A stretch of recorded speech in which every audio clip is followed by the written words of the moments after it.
day. I guess Sunday. How good? Citizen sleeper now. As you might have noticed from this soundtrack that is playing now, it is such a vibe.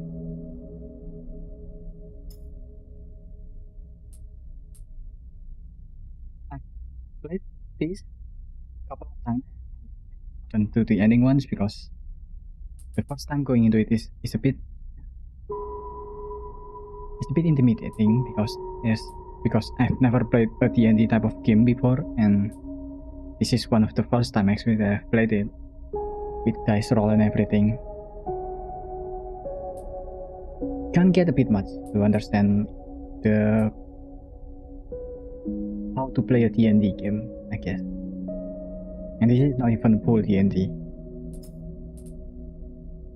This is empty because I've never played it on Steam before.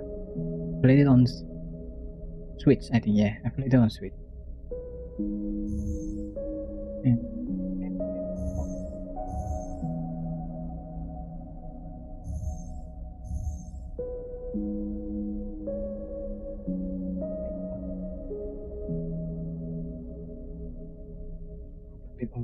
I don't have that.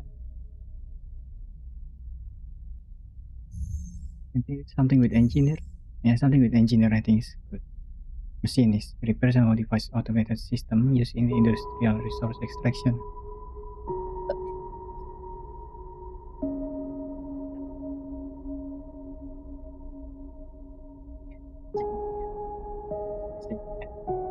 Inducing.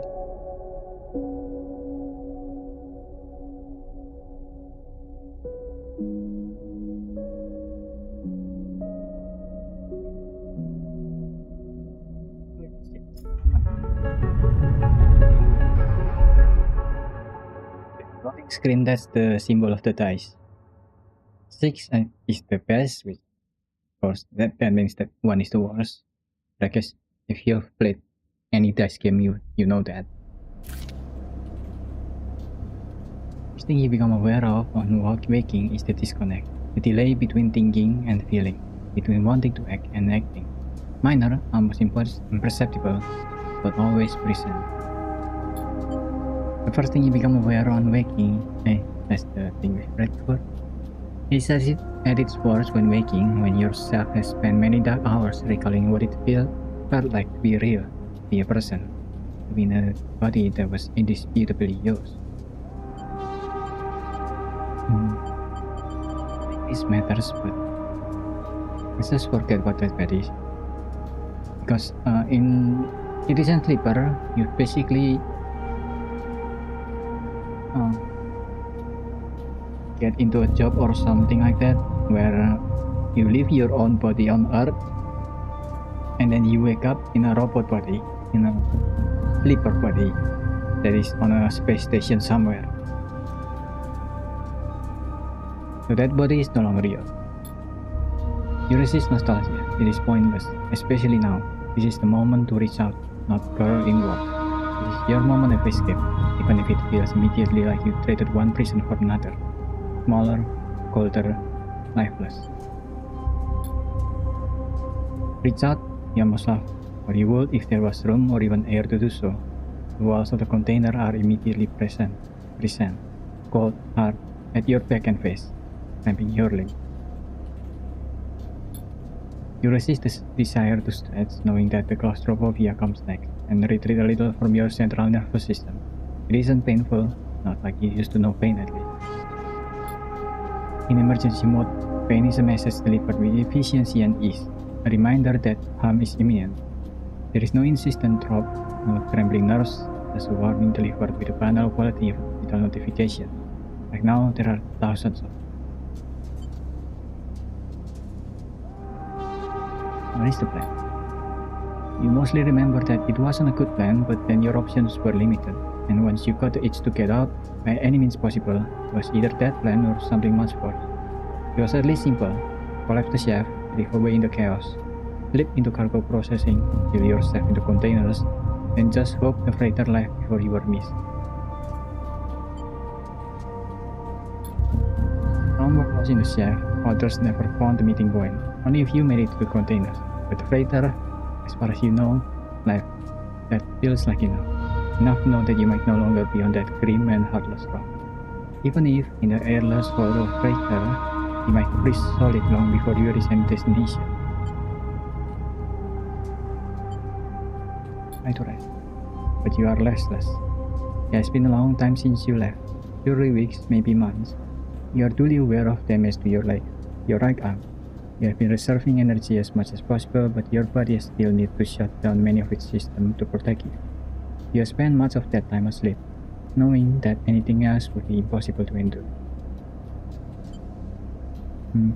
So, we become a stowaway or something, I think. You feel the weight of that impossibility begin to gather. It is time to sleep again, to nurse this fast body into inducing delta waves in your emulated mind, and once again recoil into a dream of when you were once a person. Time passes, the cold creeps further in. You feel something. Warm, not true warm, but the indication of its presence. Your joints release from their rigor. Sounds through everywhere, screeching and simmering so loud that your body ducks your hearing to protect its sensor. And like white as the cold, softer and softer, until in a haze of dirty yellow, a figure appears. You are out. I am out. Has been Dragos, pragmatic and practical self-research. It has been a few hours since Dragos pulled you from the container. You sit huddled in a corner of his scrapyard, swaddled in the reflective fold of a mylar blanket. You are slowly coming back to consciousness, back to life, and you stare at the ornately curving element of an improvised heater. You are surrounded by angular, incoherent lumps of shit, some corroded beyond recognition, others still carrying glassy wounds along their edges where a plasma arc sliced them apart. As you trace their shapes with fogged eyes, you hear a voice. So Sleeper, you all thought yet? Almost. Never seen one of you come in like this. New frames might have better perseverance in Sub-Zero flag. In more than a few of you frozen solid to full flesh or inside outer lock in my time, they weren't so lucky. Dragos comes into focus, shrouded in makeshift tech, his head set with his glinting eyes, the mark of a drone operator. On his shoulder, one of his symbiotically linked drone birds, his irising eyes locking you with an unflinching stare. One thing. Hey, you cannot see my mouse, that's too bad. The last living sleeper that came through this yard was a while ago. They didn't last long. You struggle to read his expression beneath the text, but he seems lost in memory for a moment. Or perhaps he is just figuring out what to do with you.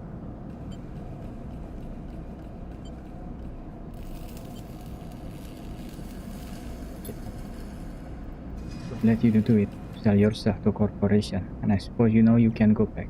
Your old body, that's theirs now, and you are just software. A rock emulation, illegally possessing corporate property. In not long, you remember biometrically signing the form. The cold floor on your feet as you paid to the sleeper cell. The promise of a life off-board. But as you do, you get the now familiar sensation that these are your memories. These are things you know, not things you feel. You are no longer that person. You are an offshoot, a copy. What you won't know is what's ahead. At least the last one didn't. There's no easy way to put it. That body of yours is falling apart. It's the same for any sleeper who makes it out. As an up one to protect their property, not. But if they can't keep hold of you, then no one can. You remember that too, or at least rumors of it from the other sleeper. Planned obsolescence. A build independent on the regularly administered supplement that were part of your routine. Of taking them, and your body begins to shut down. Separated from your emulated mind. How long has it been? How long do you have? But for now, sleeper, you are one of the lucky ones. Dragos glanced up and away towards the presidium of the yard. The eye is the best place you could be right now. The eye? The station. You'll see soon enough. Dragos impatiently shifts his way. Look, I've got things to be getting on with. It rails off. There's an old freight container I've been using as storage out in the stack. We haven't been pulling in much valuable scrap these days, but you're welcome to it. Something wells up inside of you. Emotion, fatigue. You shakily clear your feet. Alright, you head on up there. You look like you need some rest. And with that, Drago stalks back into the ride. His drone's already converging on a rusting hulk. Plasma flashes silhouetting his blindly figure as he returns to go. Welcome to Alien's Eye. Life on the Eye runs in the cycle, during which you can talk to character, explore areas of the station, and perform action. At the end of each cycle, you need to head to your current home to rest. Resting will move time forward on the station. Head to the empty container location to rest and end the cycle now. Mistake? Not yet. No data yet.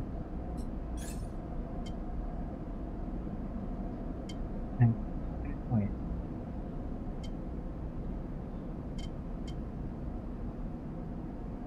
I think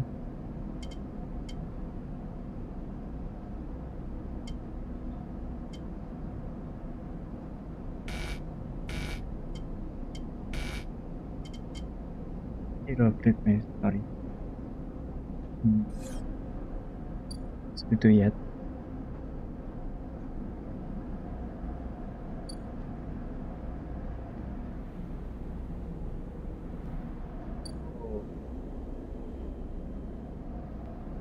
Circular right, because I think that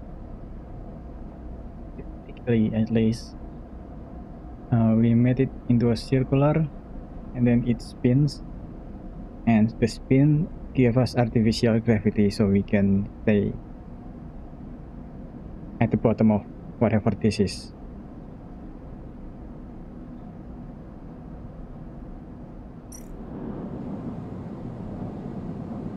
All cycle need to end. Rest and prepare for the next one. Okay. So we sign a contract and we become what is called a sleeper. I think we sold our body to the corporation basically. And then we were put into this body, which are sent to this place. And the body needed constant, like some kind of a medicine or something that only lasts for a while, and if you did not take it, keep taking it. If you did not keep taking it, you die. Or whatever that is when you're on a robot body. You wake her up in the corner of the container and begin slowly assembling the body around you. After all this time, you still find this body, the one you wake in now, dense and disjointed. This message is readable but somehow wrong. You sit up, pulling the mylar blanket close against the wall. Here you are on this ruined station, millions of miles from anyone you know. Are you still in the system? Did any of the others make it out?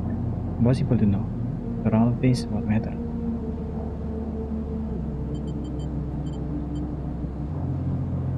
Building life? Sort? Or just escape?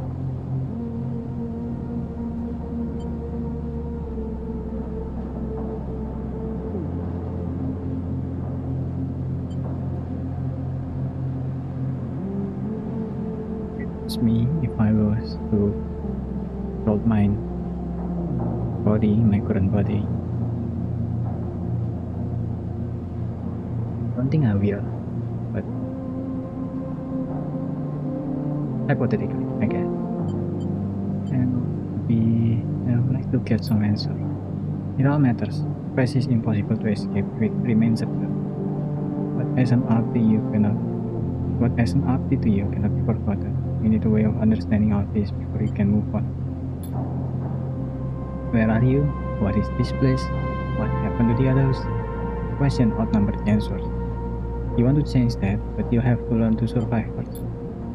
Drago has left a few converts in the container. A mylar blanket, petrol you slept on, a canister of water, a makeshift electric stove, and some faded sachet of some desiccated powder. You dump the power start of the stove and begin to boil the water. The contents of the sachet smell like damp wood and you sprinkle them into the liquid. As the pungent smell washes over you, images from your restless sleep come back to you. A ring, like the station, skeletal and ghostly. A web of threads pulling at your skin. A constellation of bright polygonal shape, like angular sun, burning into your mind. There's something unpleasantly visceral about these images, and it is long after you finish drinking before they begin to fade. You tidy away the stuff as best as you can and try to gather enough energy to greet the day. Okay. And what is the condition? The flickering. It bleed by one segment each cycle, can only be damaged by violence, injury, or lack of food. If your condition bar empties, you will suffer a breakdown. You have to figure out how to recover your condition now that you no longer have access to corporate pharmaceuticals that will keep you alive. Action dice. This is basically the dice roll that we got each cycle. Got 2-5, which is nice, and 2-4. That's so good. Number of dice roll is based on your current condition. The worse your condition, the fewer dice you have. So the flickering needs to be full to get all 5 dice. Once you use your dice, you cannot take any further action and must rest to recover them, ending the current cycle. Energy. Yes, you need to eat. Percent your energy bar, refill your energy bar by eating, but first you have to find somewhere to get. Your energy depletes by 2 segments each cycle. If it becomes empty, you will be starving. When starving, energy loss becomes condition loss, and your condition will also deplete at a double rate per cycle. So you have 2 things you need to keep track of: your condition and your energy. Energy.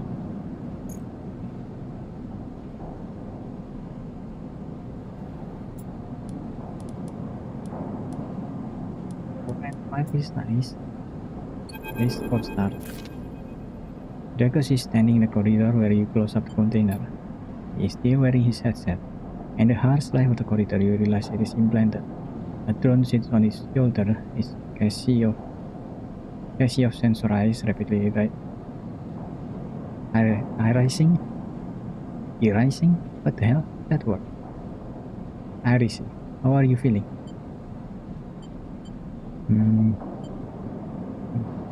Tapping a little bit. I guess okay, so the answer. The drone serves. Good to hear. I notice that beneath the operator's rig, his skin is marked by burn and blotches. I know the container isn't much, but it'll keep you there. He pauses. So I'm not going to chit-chat too long. You well enough to work? Sure. Alright then, he nods.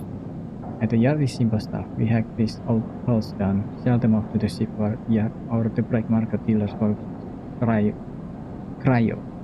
Occasionally we pull out some tech, something with a bit more value, but most of what comes in is scrap. It's hard to find good hands here, but I figure as a sleeper you'll be used to the manual labor, and obviously I'll slip you a few cheats of commission based on what you turn up. Sorry. He shuffled his feet nervously. Look, I won't usually do this. In my opinion, you'd be best suited moving on as quick as you can, and sleeper, well, he treats things being the way they are for me at the yard. He pauses. I need the help. Why? Things are a little tight, that's all. I only does cryo those client here or there. He pauses, thinking of something elsewhere. Look, just come down to the yard when you're feeling pressure. There's plenty to do. He'll do.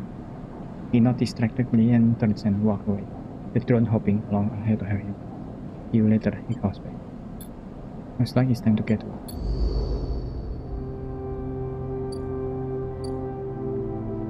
So that's one to place for now, but there will be more. At this low end gate. I'm going to need 60 cryo.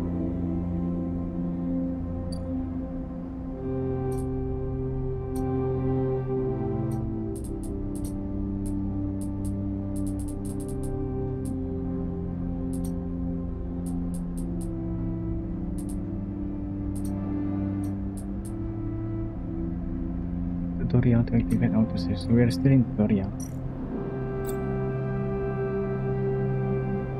Extend the primary way you interact with the world of this didn't click. action, click and drag your chosen action dice to the sword. Action reward you with clock progress, energy condition, or items depending on their outcome. There are 3 types of outcome: positive, neutral, negative. So this is basically the dice roll. See, the action dice affect this outcome as follows. So 6 dice is 100% just positive, 5 dice is 50-50, 3 and 4 is, yeah, you can retrace, 25-50, 25. And then 1 and 2 is the worst, which can be either 50 neutral or 50 negative. So there's no possible positive outcome, which sucks. And I'm hoping we don't get much of them, but I don't usually have the best luck in this kind of game. And this is the repeatable action. So this is number 1 is the type as critical or repeatable. Critical action can only be performed once. This is usually where you save your best dice, which is your 5 and your 6. Because there's the number 2, right? The risky part. Especially when there's -1 or even, I think there's -2, but I don't remember. But basically we want to get the best possible outcome by giving the risky maneuver for best dice. And then the safe repeatable action, we can just throw our bad roll. So the 1 and 2 or maybe even 3 dice, we can just put it on the repeatable action into the safe actions. See the modifier. Oh, there's -1, +1 or +2. +2 is nice. Some skill requires you to have you have to be engineer, interface, endure, intuit, or engage. We have our engineer skill +1, so that's nice.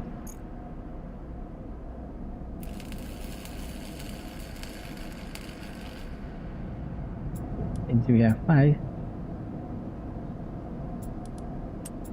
we can put this here. +1 positive is always nice.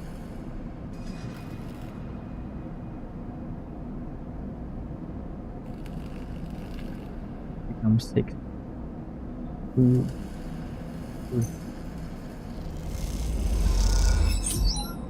Second business. Action often progress clock. Clocks are displayed below the action that build them, and they track your action and how they affect the world. Building a clock means something good or bad about to happen. Some clocks, such as the one tracking Drago's step, are a cycle clock.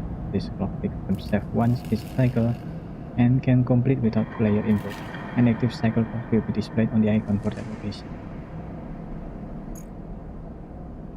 So this cycle clock, each time we sleep, it will build by 1 bar, and we did not manage to fulfill the back in business part.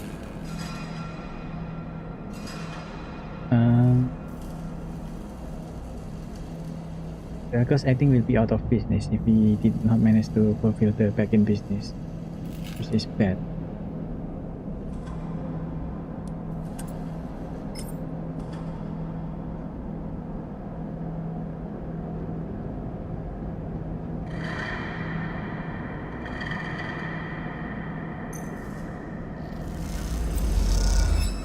During slavery, you will unlock drive as you discover more about yourself in the world. Drives guide you in pursuing specific objective, depending on which path you wish to take. You can track drives, and any track drive will place a yellow marker on location that will help you pursue your goal. Access your drive menu via arrow path at the top left of the screen. Okay, yeah, you can now explore. See what I mean by it can be intimidating. See how many things. How much you need to read.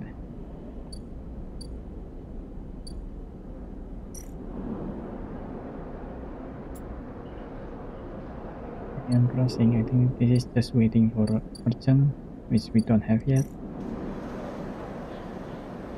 Oh, this is dangerous. You have saved for the... Damn it.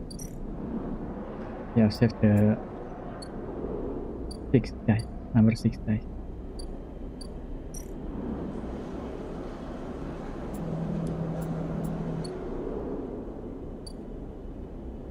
You can wait for the next turn. Now let's test all this section. Because there's a +1 there. So it's nice. I think we need to find the doctor.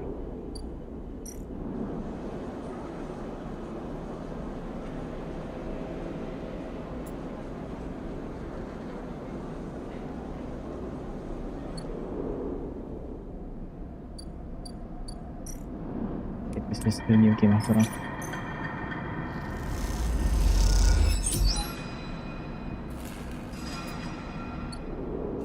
Out of turn. We need to sleep now. We get 4, I think. Yeah, I think we still have 4 dice.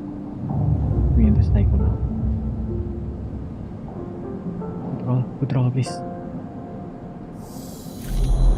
Surfing. This time you don't wake up. Instead, the ghost of the station that shifting scale firing surrounds you. For a moment you are calm, absent from your own body, stretched out across a colorless void. Then the connection begins to establish themselves, rest tugging on the edge of your mind. These threads become a factor of exchange and an extension as you feel your thoughts slipping away down them, dissolving into the million of distorted, distributed nodes they connect. You see the station. No, you feel the station, like a web of texture in a smooth black liquid. Watch it. You find a point in the station and you connect to it. Pull through, follow loop and paths under and around it. You touch more point than your fingers and then you try in a moment of impulsiveness to connect them. The flow passes through you so rapidly that you feel yourself being carried with it.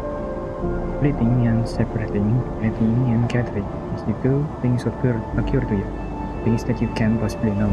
You reach out, try to grab them, try to toss them too. You notice a tugging feeling pulling at you, insistently, as if it were a small bird. Somehow it is pulling in two directions at once. You look down. And all of a sudden, everything shut off. You come back trembling into this unfamiliar world, both yours and not yours all at once. You find yourself standing in a container, eyes now open to the dark steel wall. You feel a change within you, a shift. You close your eyes for a second and you feel it waiting there. Stations played out across your mind, a storm of connective notes, wanting to be explored.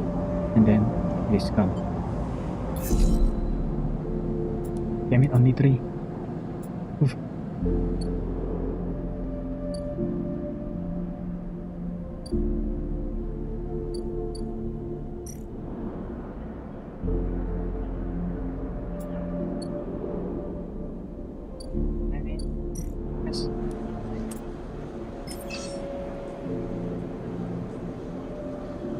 The chance it will be neutral or positive, as long as it's not negative. Please. Yes.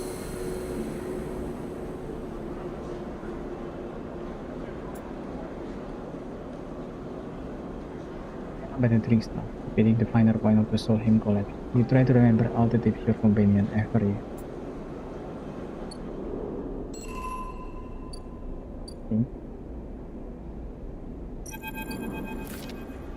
Empis is busy, his broad face uplit by the makeshift gas burner in front of him. Empis, imposing straight food vendor. With precise, delicate movement, he lays thick chunks of marinated fungus into tender wok. His other hand, idly tossing a metal bowl of sliced vegetables in some red blackened dress. The smell is incredible.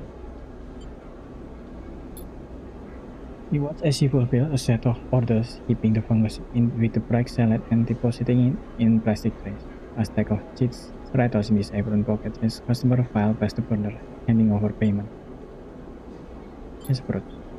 Join the queue is mostly made up of dirty salvagers, packed with unzipped and rolled down to expose stained glass, grubby mold, a lattice of scars and tattoos. They discuss the best food on the eye, the best drink, comparing notes on bright market dives, their word cut through with heavy spacers lines. Eventually it's your turn, and you shuffle to the front. Empty speak in a deep, even tone without looking up. First try is free. Thank him.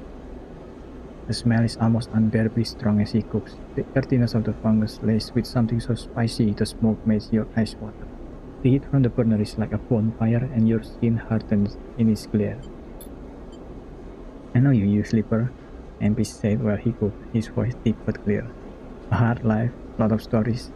He glanced up from beneath his cap, piercing eye. I know. Tell him a story. You begin to tell him about your journey to the eye and he nods as he goes, his eyes never leaving his work. You tell him of the confusion, the pain, but also the sense of possibility and his sudden arrival. You tell him of the cold and dark of the container and the endless cycles spent within it. Now it seems you tell him like some dreams that you once had but can never forget. You tell him that the eye excites you and scares you and you're unsure where to walk, where to look, what to do. Eventually you tail off, running out of food. He places a plastic tray of steaming fungus in your hand. Next time we can talk some more, he smiled. But next time, you pay. He slammed a heavy hand against the button on the side and it shuts off. The roar of the flame and its impressive heat fade. Next time then, sleeper. He waves you away and begins to oil the walk. Before you turn back to the alley, you notice the geometric pattern of circular scars across his forearm, each surrounded with a constellation of glinting pink marks. You walk away and as you do, you take a bite of the rich, spicy, delicately sweet fungus. Your taste sensor lights up like a fusion reactor. You'll be back.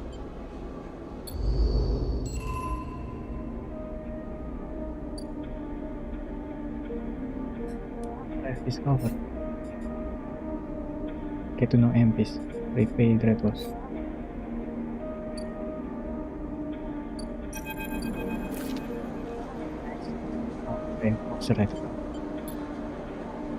You shuttle off the flickering hallway towards the open apartment door. You keep your head down and your shoulder high in the queue, trying not to bring attention to yourself. You're thankful for that the tip of that the doctor was operating out of this place, but now that you are here, you aren't so sure. The gang enforcer on the door, the flickering light strip, the decaying block, they have all made a long queue a test of your nerve, but your options are few, and without a supply of stabilizer in this body, your body will... You surprise a shiver and shuffle toward the front of you. You try to find something to distract yourself.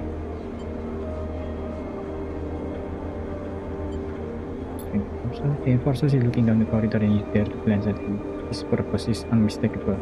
He is there to intimidate, to threaten, and if necessary, carry out those threats. His broad shoulders are framed with a metal exoskeleton. A couple of mirror-like implants sit below his eyes and near clear teardrop. Subsidiary sense input, no aesthetic markers, you aren't sure. You also aren't familiar with the geometric blade-like tattoo on his arm, but you make a note of it. You avert your eyes when he looks back at the queue. After a few moments, a figure pushes through the doorway and you catch a distant voice. Plans to walk the next one in, Toshiro. The enforcer jerks his head and you slip inside, passing through the dark entryway and pushing through the plastic seating of the far door. The room beyond is bathed in warm light. A floor-to-ceiling transparent panel gives a full view of the bright market silk-proof and passing traffic above, and for a moment you are transfixed by the motion. Come sit, calls sharp voice, and you see a silhouette figure turn away, replacing the plastic seating of the frame of a simple folding bed. You make your way across the room. Man, the art! Good, oh good. Step in, a doctor in the bright market. The figure turns, and as they do, you can see an expression of confusion flash across their features. They open their mouth as if to speak. They blink, and then quickly regain their composure. Please sit, they gesture to the bed, then turns to an open case of books on the table. You sit. Devin turns, a compact diagnosis scanner on sunk in their hand. They hold it to their eye. Remain still, please. Their tone is clear and businesslike. Use their heads, still taste from their expression when you first entered. Fear, recognition, sadness, unmistakably across their face. How long have you been in the station? They asked. The scanner still their eyes. Few cycles, just about 3 cycles, I think, less. They nod. It's good you came to me. They said the diagnosis scanner on the table. I'm going to start by assuming you don't know anything. They take your arm and roll up your sleeve, inspecting your synthetic skin. Your body is dying. They said without ceremony, without drama, but not without empathy. As an app doesn't like to see its proprietary technology let loose, they prevent body like yours, frames as they call them, from being stolen, repurposed, or in your case, escaping. They build in a process of so-called planned obsolescence. Frame decay rapidly when not regularly injected with stabilizer, one which as an app remains the sole producer of the lookup. Sound familiar? Yes. Good, that may help. They swap your other arm, running some thin metal device over your skin. You feel your forearm tremble. I'm sorry, Devin said, and you're unsure if they mean for the cold touch of the metal or anything else. Emulations like you, Reapers, are most people know you. Reaper, as most people know you, aren't classified as people in any of the surrogate systems. They have no rights, no status. They focus hard on the inspection of your arm, and as an app has no reason to release stabilizer into the market. Devin looks up as if to apologize again, but they stop themselves. Now little of this of use to you. They turn away, disassembling the metal instrument and cleaning it. Silence fills the room as Sabine walks, and then the silence gives you the tension. You stare at their back, willing them to say something. Anything. Sabine turns to face you. You may be able to help, they sigh. And you see the darkness under their eye, hear the fatigue in their voice. They gesture to the door.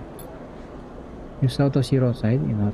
He works for my benefactor, Yatakan. We are influential in the low end. They give me the space to work, run the door, and take the profits. At the same time, I have to fix up their enforcers, tend to their implants, swab their wounds. They look away. But Yatakan has a connection, smuggler from the Star Wars belt. Mercenaries working for the corporation of Ember. They can source the stabilizer. Maybe they'll have a better chance. Devin sets down their notes complete. This is dangerous. It'll be expensive, but I think we can do it. Why help me? Devin walks away to the window, their face dappled by the shadow of their passing drone. Let's just see if this works first. I'll let you know when I have it. You nod and leave, Devin still staring out, unmoving. When you reach the lower level of the market, you look back up through the panels of the roof to see if you can see their face. But the room looks dark against the light of the market. You duck your head and walk off into the crowd.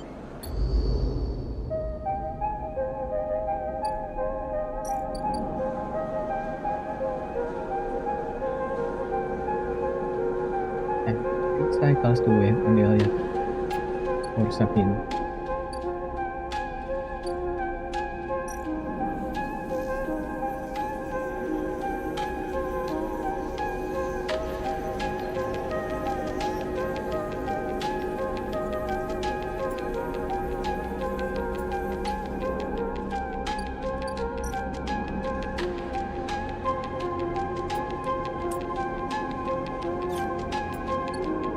Have any money? God damn it.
Negative, please. Please, take me. Yeah. Negative business. Good.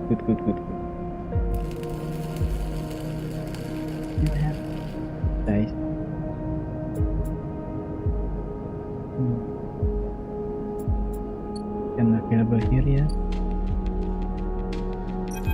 Dragons. You arrive in the burst of activity at the yard, red ringing like flash across a vast dark shape suspended below the door. They flicker across forceful blades and bent structure, spilling from holes in the twisted shape. Gutter is huge and has been torn apart in some violent encounter. It's a beauty, isn't it? The dragon stands to the side, focused on the hulking ship as it is lowered into the yard. Yes, I sure thank you. This place was on its last leg when you turned up, and now look at it. The ship descends slowly, its interior visible through multiple hull bridges. You struggle to gather the same enthusiasm as struggles for this monstrous craft. You can't help but think of what become of its crew. He said, believe it or not, I managed to convince our salvager friend to give it to me on credit, he glanced at me. The ship breaks like a coughing iceberg as it reaches the base of the yard. Dragons is visibly excited. I know I said you shouldn't stick around, but I'm gonna need some help this one.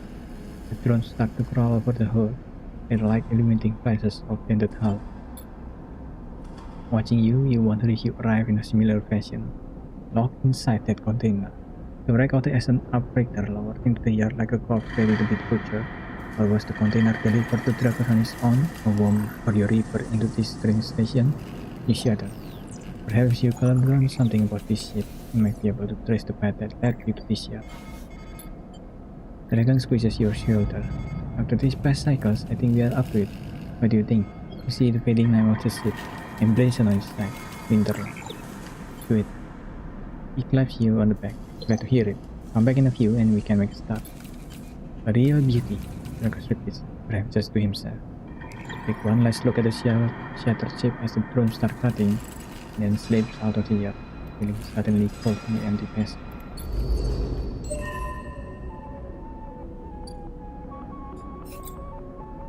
You've completed your first drive. This drive completed unlocks your upgrade point to spend on upgrading your character. Access your character menu via the arrow button at the top right of the screen. Okay.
I can have a chance to gain Syra if I'm lucky.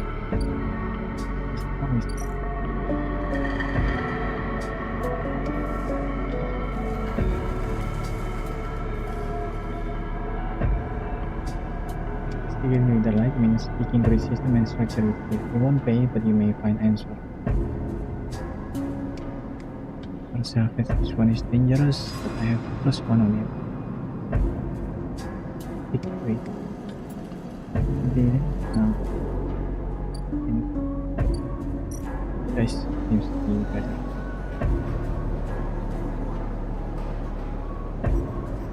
Next part. One is risky. Loss. -1. Anything else? Forget. Exchange.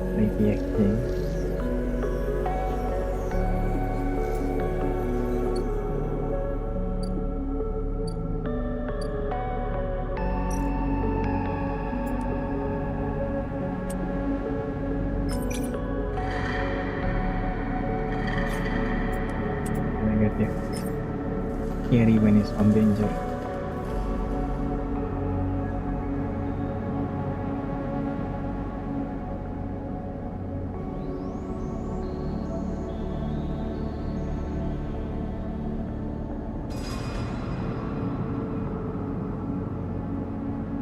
Finish Drago's quest first. Damn it. Then.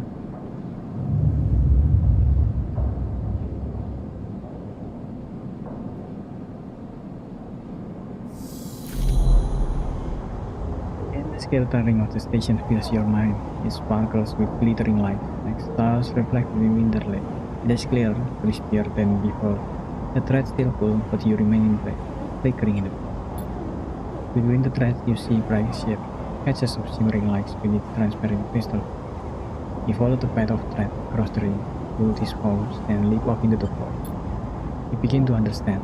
These are nodes and connections, a map of information, of communication. There are so many layers, so many loops that it seems almost impossible to pass, but you begin to try.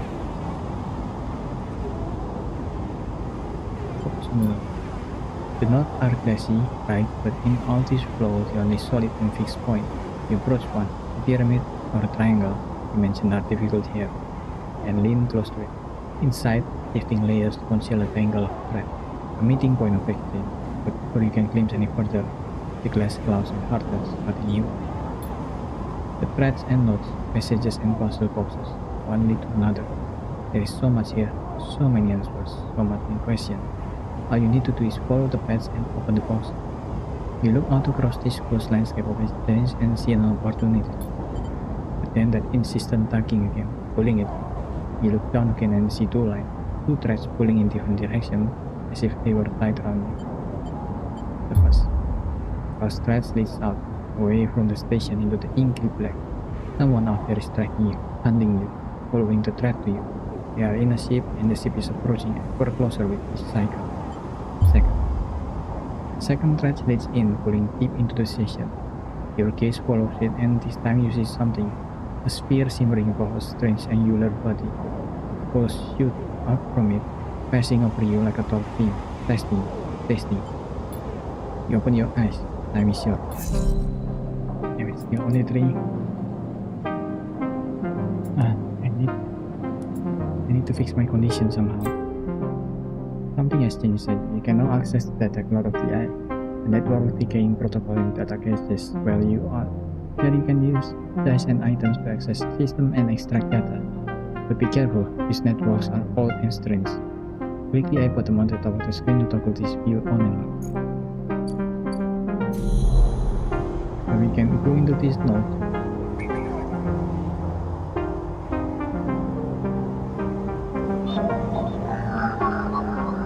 And put items or dice there. Still not sure yet how to navigate this.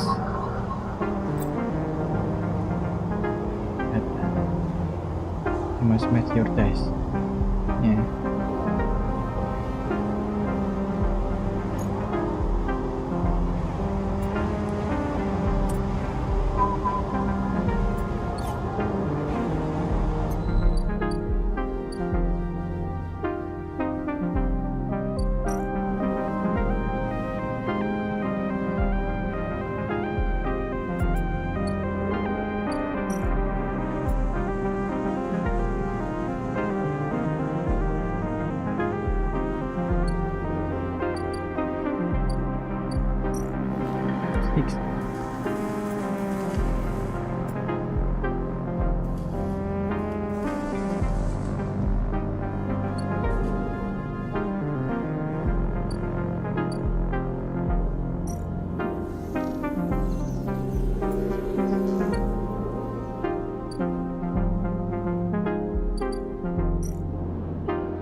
Plan here.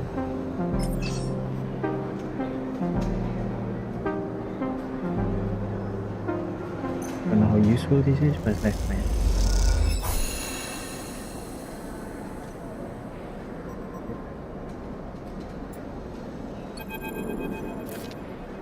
Slip through the crossword passage out of the rotunda, a voice calls after you.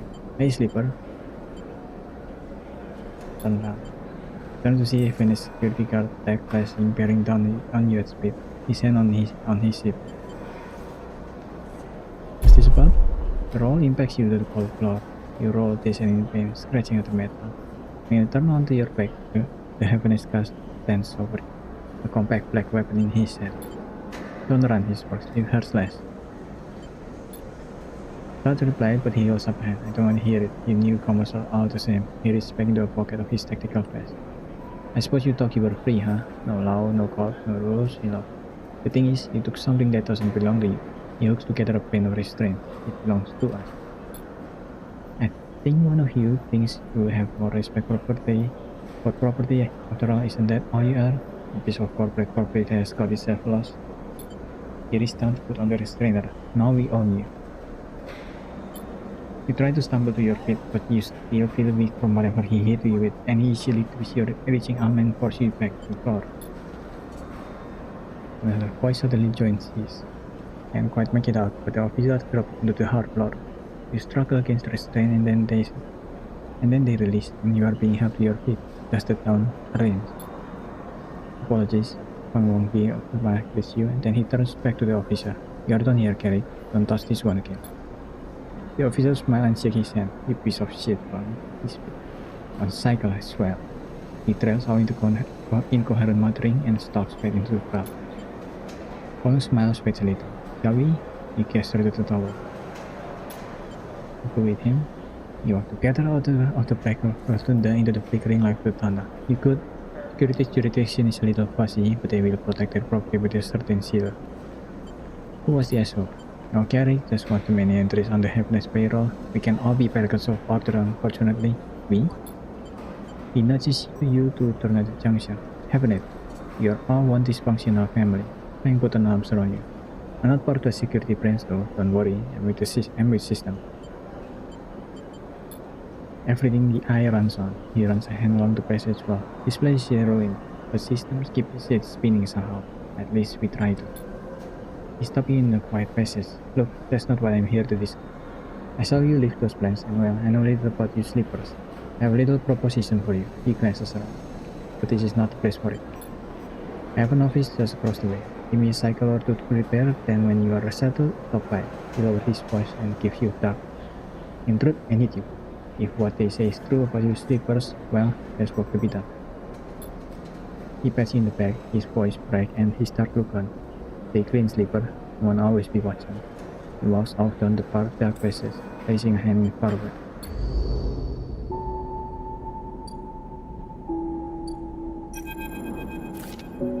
And you, want to earn a seat? Ankita stands beside a huge pile of beard tied together whole plates. They stretched out her back, her shoulder bulging beneath her flagsuit. Here. You cross the talking concourse as she begins to split the thing into two bundles. What is it with this place? She asks, as she laces the massive plates together. Everyone wants their cut.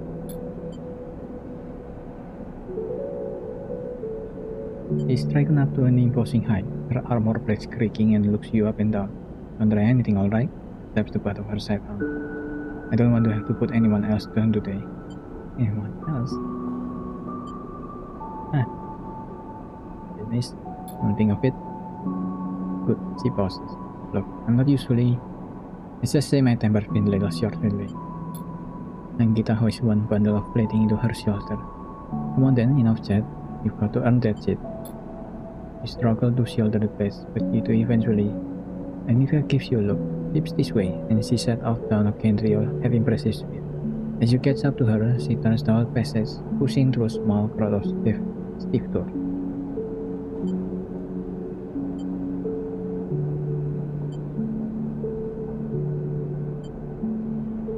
Notice what?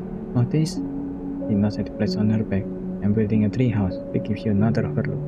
It's for the ambergris, that cutter you might have been sitting silent out there. She rapidly turns another corner as you trail behind. She got caught up pretty bad on her last job and had to move up here for a spell. But since then, Sonny got worse. Someone got in and sliced the cord from her zipline, so now she's gone dark. This is the panel on her shoulder. The upshot is that I'm short one zipline. We're down free pass to two. The rest of the crew signed out the moment they got wind and be stranded. So yeah, it's been a time. Thing I can do to help? I don't know, could a zipline tuck away on that frame of yours? For a moment you aren't sure if she is serious. Ankita swings the blade from her back, almost knocking you over in the process. This is me. He holds the second bundle of your shield. You're the first person I've met here who might actually be considered helpful. He pauses, chewing her bottom lip. Look, you want to help? Come see me. Another hand putting Amber back together, and you don't seem like the type to try anything stupid. He passes the bundle of blades through the ambergris outer lock and then turns back. Just don't go spreading all this around, and Gita throws you a couple of chips. Consider it a bonus for not trying to grieve me. They give you a parting nod and ducks through the doorway. Alright, get out of here. Calls back, and the lock slams shut.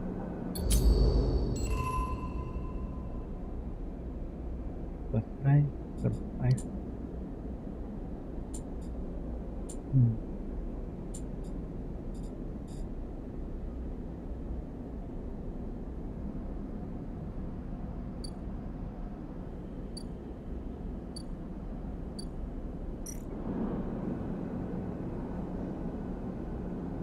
If it require interface.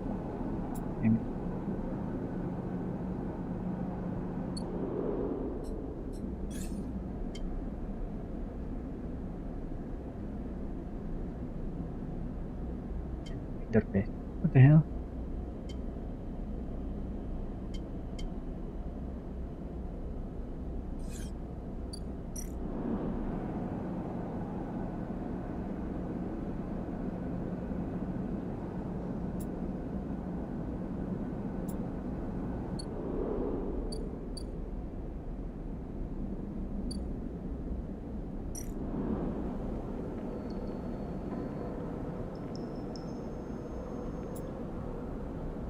Right there. I think I have that yet. Up here.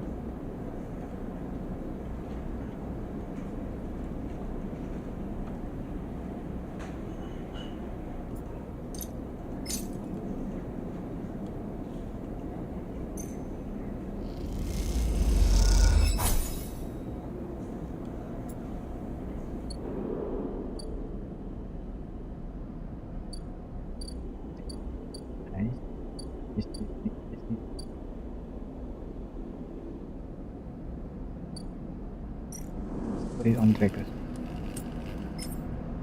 In the forensic scroll.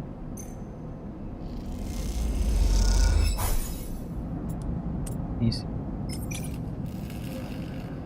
cutter self. 1, 2, 3, 4, 5, 6 more interlight.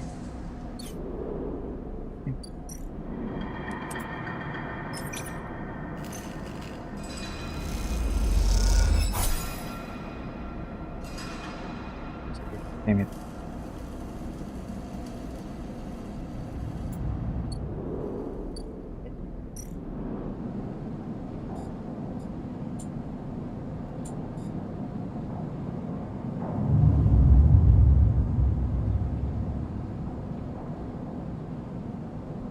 Somehow fix my condition. Damn it.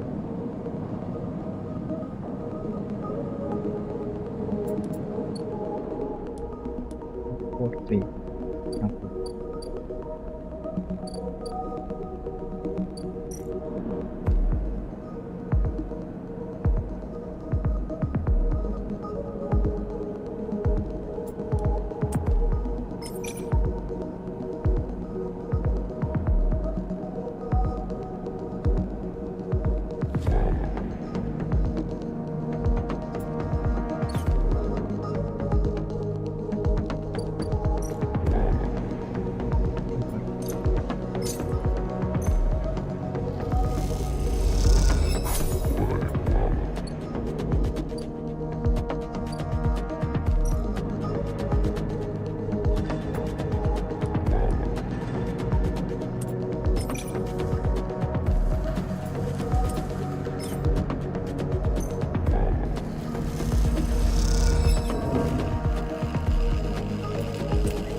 being hunted now. That's nice, that's nice. 6.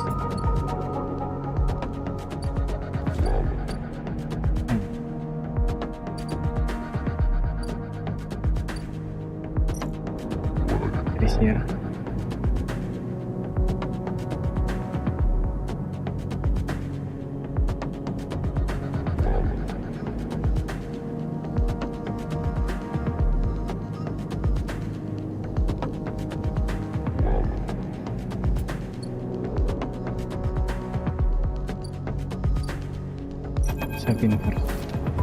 The first thing you see on entering is the print of Koshiro's implant like a cat's eye in the dark corridor. He nods you in as you arrive at Sabin's door. The entryway is still dark and you push through the seating into the surgery.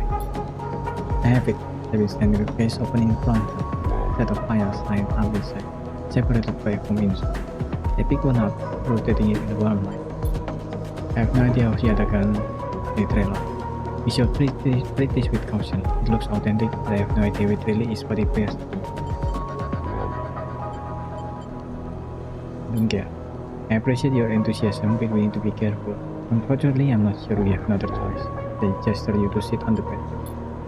The stabilizer works under a similar principle to an immunosuppression in a transplant operation.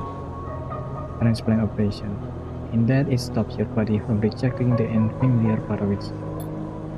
In the case of your frame, the unfamiliar part is each of your biosynthetic organ group, which over time are identified by your body as foreign material and therefore must be eliminated. Sabin holds up a file on the would-be stabilizer. However, like an immunosuppression, the stabilizer doesn't do this by limiting your entire immune system. Instead, it re-encodes your biosynthetic organs with new protein chains which act as passcode within your immune system. The stabilizer refreshes your dose passcode, keeping your frame from rejecting all of its own organs. These are the same. In very basic terms, yes, they say. Look, what matters here is that the stabilizer should be able to encode any organic or biosynthetic matter to be accepted by your immune system. It glance away, at least if the stabilizer is genuine. And way to know for sure is to inject the file to begin reading the syringe. I will start with a small dose to limit the risk. Okay, let's do it. Sabin cracks the glass neck of the stabilizer vial and uses the syringe to extract a fraction of the liquid. They tap the syringe and you watch as if any sign might emerge from the clear liquid. You barely feel the needle, your frame registering the initial injection but with little response. Sensation begins to spread from the side, a fizzing, trembling wave that disperses through your arm with incredible speed. Your vision goes wide, and then it turns. Sabin appears. It returns. Sabin appears encased in a shard of sparkling light that slowly fades into darkness as you settle back against the bed. You swim in darkness, muffled noises, like an argument heard from underwater, trickling waves of smoke. You sit back up. Sabin is sitting in a chair by the window, facing away from you, backlit by the glow of their lamp. Awake? Yes. The stabilizer is genuine, they sit down beside you. I don't know how yet I can acquire a case of this stuff, but they did. Sabin looks troubled, distracted. She'll rest some more. You are going to have to do that somewhere else. They gesture to the door. I have other patients. Sorry. Sabin nods toward the case. I'm afraid I cannot give you any more doses. You are going to need to pay for your next dose. Silence filled the room, and they returned to their glowing slate. Looking around the room, it seems different somehow, as if things have moved or shifted. You wonder how long you have been out. Sabin, nothing comes free, sleeper. Remember that. You manage to get to your feet and wander out into the hallway. The queue stretches down the flickering corridor. Koshiro stands impatiently by the door and fixes you with a glare as you leave. You lower your eyes as you stumble past, somehow faintly aware of the station spinning beneath you. Okay, I am stable now. Nice. 100.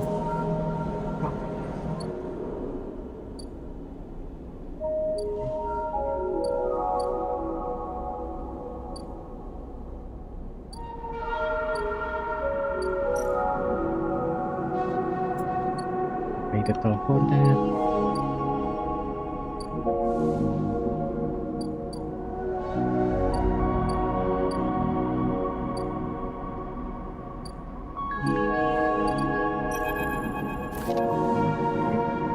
focuses your attention as you approach the Happiness building, leaning against a bay door to the side of the entrance. You approach. Easier to come in this way, security, all that. He gives you a look. You know. He slams a button and the bay creaks open, blinking lights in the dark behind it. You follow Fong inside. Truth be told, I don't spend much time upstairs. This is where I work. The door hisses as it closes behind you. The bay is filled with pieces of hardware, all rigged up to generators and diagnostic display and things you don't recognize that glows with blue screen light. There is a chorus of hums that blends into a single wave of static, filling the dark corners of the continue. The Feng leans on the surface stack and gestures around. You like it? It's a mess. Hey, this whole station is a mess. This is what I have to work with. There's a nearby server stack with blips in response. This is my treasure trove, all dressed up from this sea of system we call the Eye. You won't believe what this place runs on. He stepped over to a towering block, packed with vents. Some of these systems are from the original station, A1, the one Solheim built. We've had to invent new components, repair things we never built, reverse engineering entire subsystem into existence. President here look up at the Eye and think they are seeing a constant, concrete reality. This place is a system in constant flux, decaying and growing, collapsing into new configurations. He walks down between the hardware stacks and you follow. We are keeping this place alive, but also remaking it into something new, breaking it away from those corporate origins. He stopped. At least that's what I think I'm doing. That's what I'm trying to do.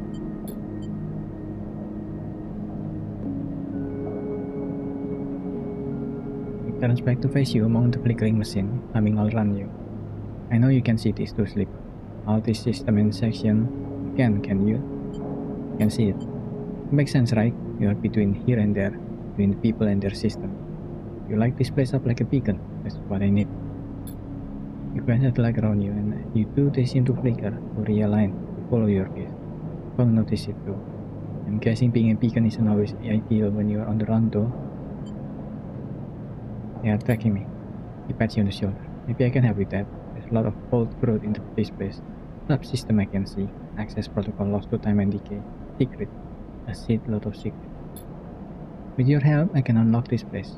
Break off those close limb of corporate control. He lowered his voice below the hum. Even in Happiness there is old growth. Those whose roots trace back into those old bad old days. You help me track up the past, and I'll see what I can do about that tracker of yours. He winks. What do you say, Sleeper? I mean. Fang pumps his fist and claps you on the shoulder. He meets your eye. Don't regret it, Sleeper. Fang passes you a rag-looking metal tab. A key his smile. It's Solheim's cyber. I took it up from the depths of the station. Plug that into an old network gate and you'll be able to pull all kinds of secrets from the nodes inside. He walks you back to the front of the bay. Start by bringing me whatever you can turn up. Use that emulated mind of yours and see what's up there. Let's get a picture of how things are. Those above, he nods at the ceiling. I've granted me an acquisition budget. I can pay you for whatever useful data you bring in. I know you need it. He slammed the door button again. Keep it quiet and keep it clean, Sleeper. I'll see you soon. You step, blinking, back out into the passage, those flickering lights still in the back of your mind. Okay.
Alright.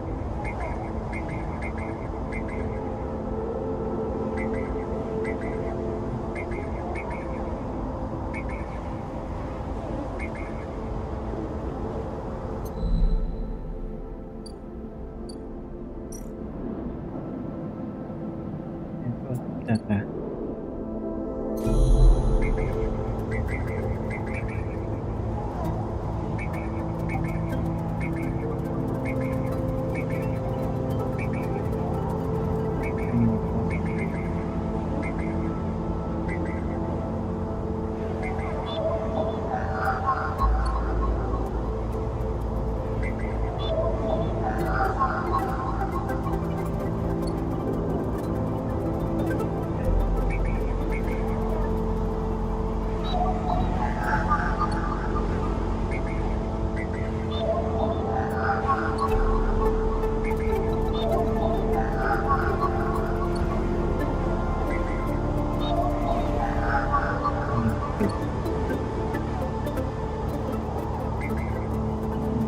This cycle path, by the way.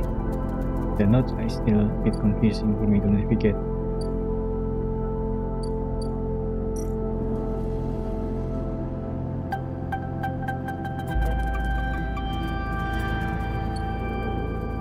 That is dangerous for me to do. No.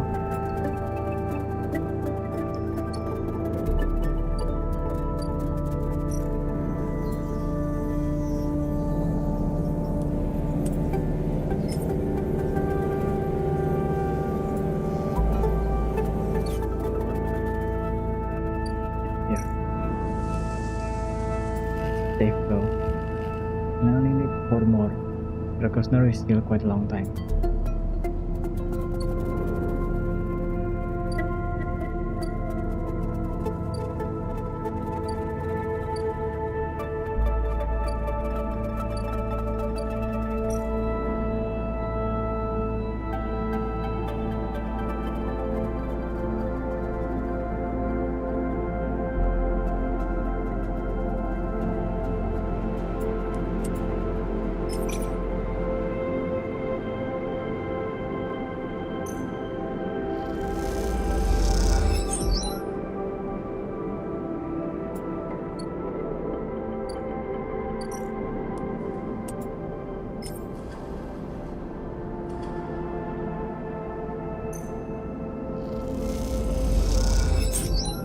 Yeah.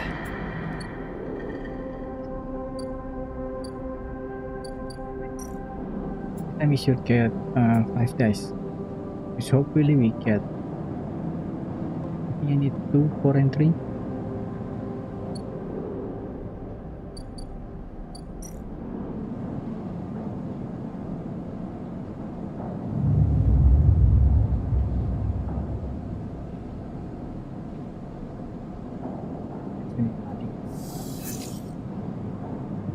I get 2, 4, 3, 6, 9.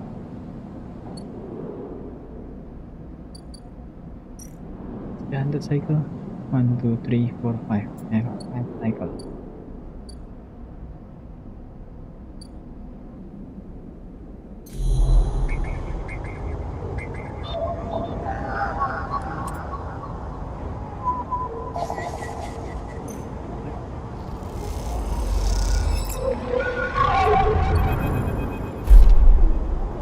Retrieve back from the note something latches onto you. A thread, strong and tight around you. It tethers you in place. At base, the voice makes you shiver. Its source somehow both distant and close behind your ear. You see its distant clean up like shadow, and then suddenly a shape at your side. It stalks around you, circling a shark like a wolf. Entity unknown, astringent, processing. Stay still. Please hold. The thread around you thickens until it is a ring, a cylinder, a tunnel-like circle around you. It is blinding for a moment, and then it is gone. As it fades, you see a figure, a creature in front of you. Its straying head flickers between different angles, greeting you. Angles.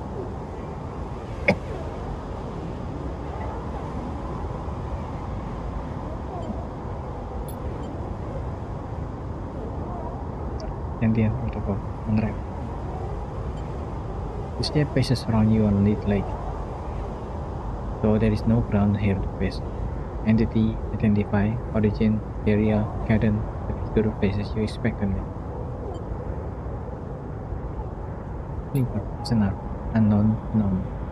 The figure's strange head rotates, break his signature, off and not off in tempting interface.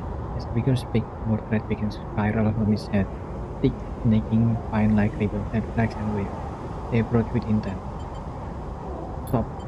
The figure held its thread, its head twitching. Entity, your identity is unknown. We only seek to confirm illegalities. Can you confirm your legal right to sentience? I am a person. Incorrect. You are an entity. All at one hunter's head is dragged in front of yours, blocking your vision. You sting of their face, one moment to shield down. Hunter simmers with fury. I will find access, I will interface. You understand. An entity hides in the rotunda. You are its puppet. Hunter extends a razor-edged thread. Will not be diverted from my task. Close with murderous intent. You rise out with all your force, not a physical strike but a focusing. Spike of interference leaping out like a tip of spear. Hunter stumble, shift, separate, wake up. You open your eyes, bringing back into the station, light, shaking with fear. Keep going.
Assembled with the right tools and a few more fragments. Deep mine fragment.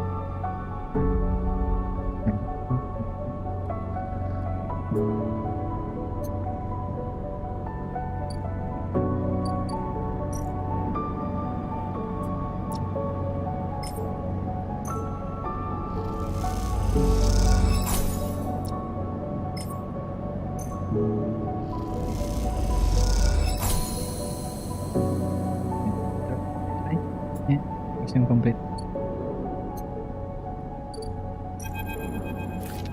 As you enter the bay, Feng is nowhere to be seen. The bank of server and machine blink out of the dark in the staccato rhythm. Unseeing eye of the station digital ghost. Shithead! Feng's voice echoes from behind the stack, followed by the hammer of a fist on a metal casing. You snaky shithead!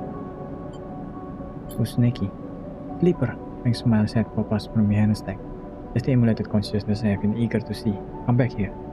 You pick your way between the flaming stacks, trying not to trip on the loose bundle of cables that blanket the dark floor. Feng sat in front of a set of monitors mounted to a stack. Tell me, Sleeper, what do you see here? Feng waves at the monitor to his side, glowing with pale lists of information. You lean in closer, looking for the links in the data. The table seems to be filled with personal information, names, gender, date, ID numbers, and all the market of institutional records. People? People, yes, but which people? But we saw him, right? Bingo, he taps at the terminal. I pulled this from the old data you broke in, all employees of the high original owners, and in his past you scrolls his list down. This one. This is a snaky shithead. He stabbed at the screen with a finger, the name read Martin Hurst. Friend of yours? Won't give you a sideways look. Funny you should say that, Sleeper. He dragged a stool out beside him and motioned for you to. That just so happens to be Hardin Hurst, in happiness. I wait for your reaction. In happiness? That's it. He sits right here on the station now. Pang leans back in his chair. Just think about it. Decades ago, Hardin worked on this station as a... Pang leans across to look at the monitor. Senior Strategic Operation Executive. Pang raises his eyebrows. Our Hardin was keeping the money coming in for Solheim. Defined priority growth initiative by making sure the extractor they contacted out to hook into system that outsourced Alter East and kept the profit.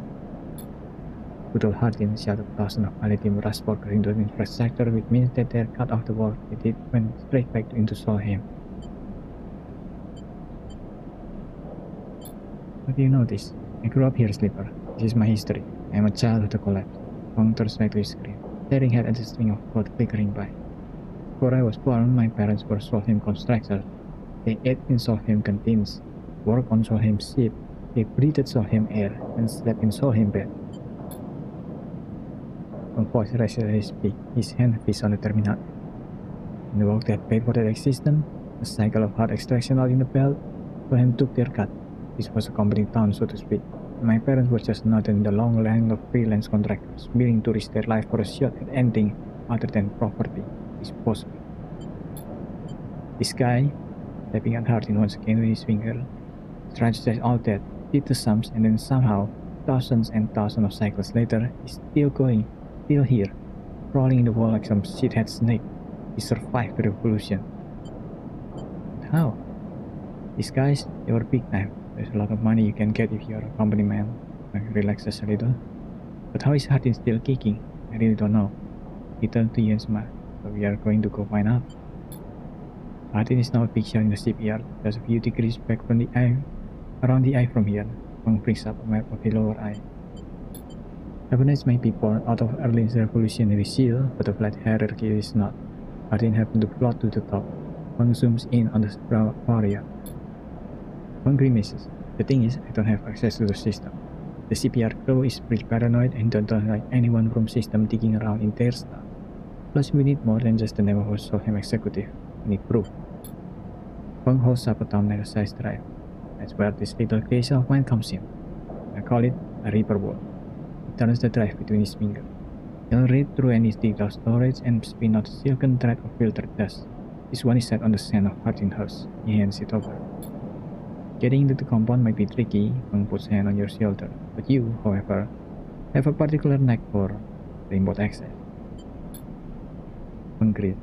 If you can extract yourself a Havenet cipher from a Havenet agent, they sometimes carry them around among their data cases. You can crack open the compound's network and slot the bomb in through any open port. You never even need to go near the shipyard. So what do you say? Up it?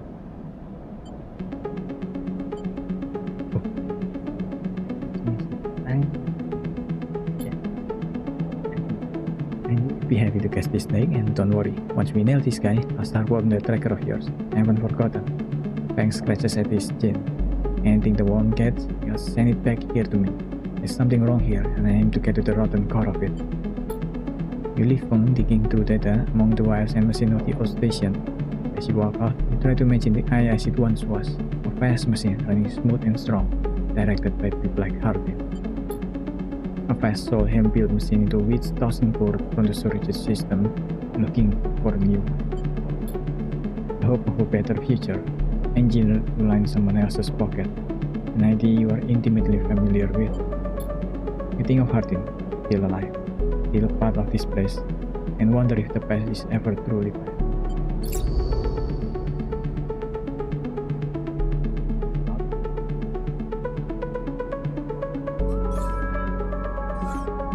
Any upgrade point from that? God damn it.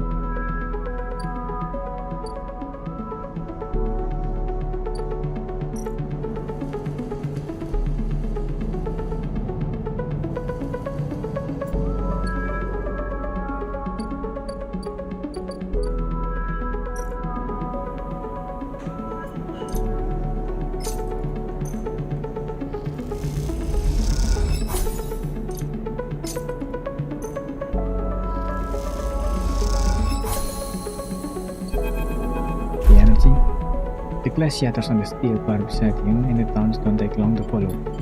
"Hey Hound," the spacer called across the low room. "What are you doing here?" He lost at his own name job. "Playing human." Ignore him. He runs a little further, staring at the cold hundreds of tiny impact points that scull the bar's surface. A hand falls on your shoulder, but as you flinch away, it bites reassuringly. You freeze in place. "Out!" The voice comes from behind you, sped up like a shot. You turn to see bright eyes, dark hair that could breach the wall and fan you all into hard vacuum. As you turn back to the spacer, the second glass comes sailing through the air. Cat. You reach up the hand and the glass shatters across your forearm, showering you in black. Through the haze of glass and dry Kiro paper, you see Tapla lead the bar and close the distance to the space. The thud as he slams into the wall echoes around the bar like thunder. Now flanked by other figures quick to their feet, Talas throw the spacer out through the door and stand silhouetted against the rotunda light. You touch your arm and it feels wet. Someone help you to your feet and back into your stool. Broken glass rattles as it is clear, and a fresh measure of Kirol is plucked out in front of you. That same hand, warm, heavy, falls on your shoulder once more. "He isn't coming back. We don't tolerate that kind of shit here." Tala flops onto the stool beside you. Can't look at you. Tala wipes the powder glass from around the room and someone places a bottle of alcohol and metal tin with tweezer on the bar. He disinfects them and then turns to you. "I was an ambitious cat," you smile, pulling a sliver of glass from your forearm. "Stupid, but ambitious. You don't feel the pain, only the string of status messages your body delivers concerning thermal damage and exposed structure. You do feel the care, though, as Tala's bright eyes search your thick synthetic skin of a spin. Watch her." Tala works with the skill of someone who has had to pick glass splinter from the skin of a stranger before. He honed in on his bright shot, all the time tapping the tweezer tips in little rhythms that only she can follow. Tala smiles to herself. "So you've been on the island?"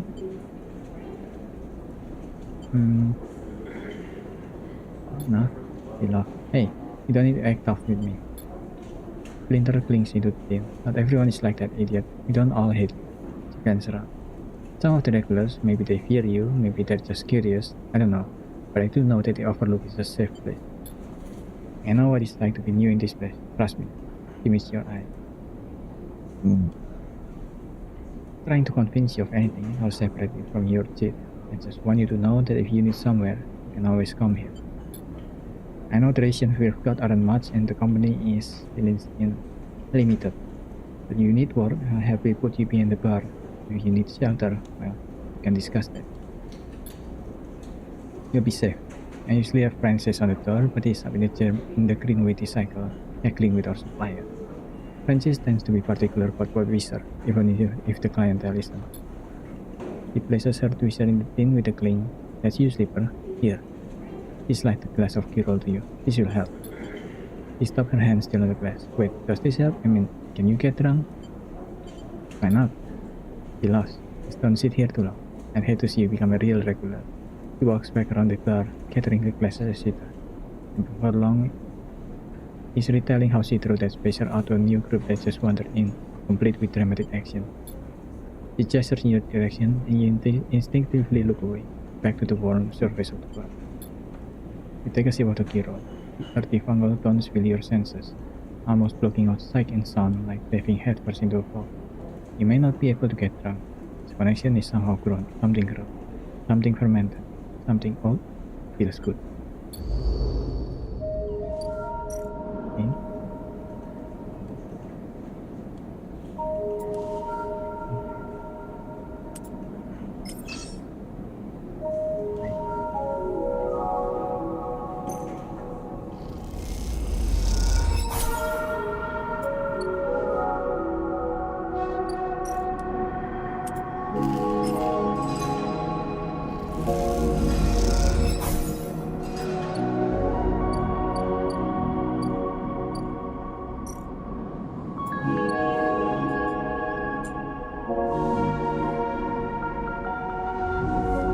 As to the order together.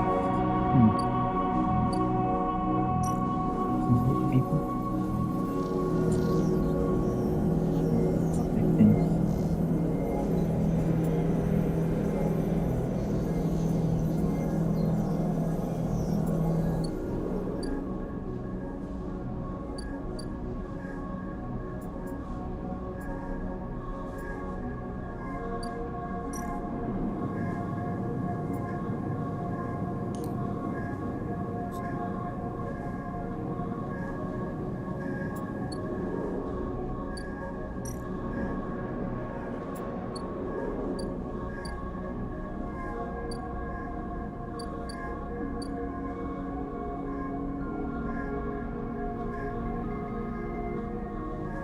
that we haven't done anything with yard hand.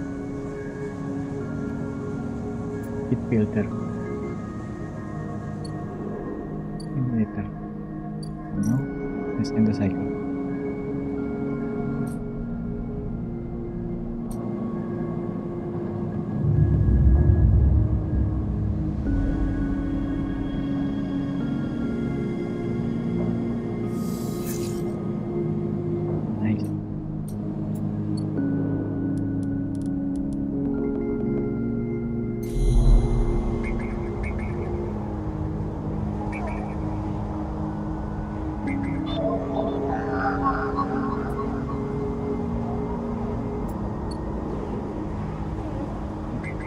Let's go right.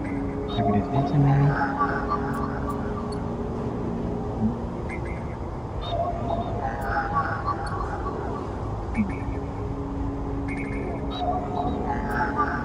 The keynote. Action there.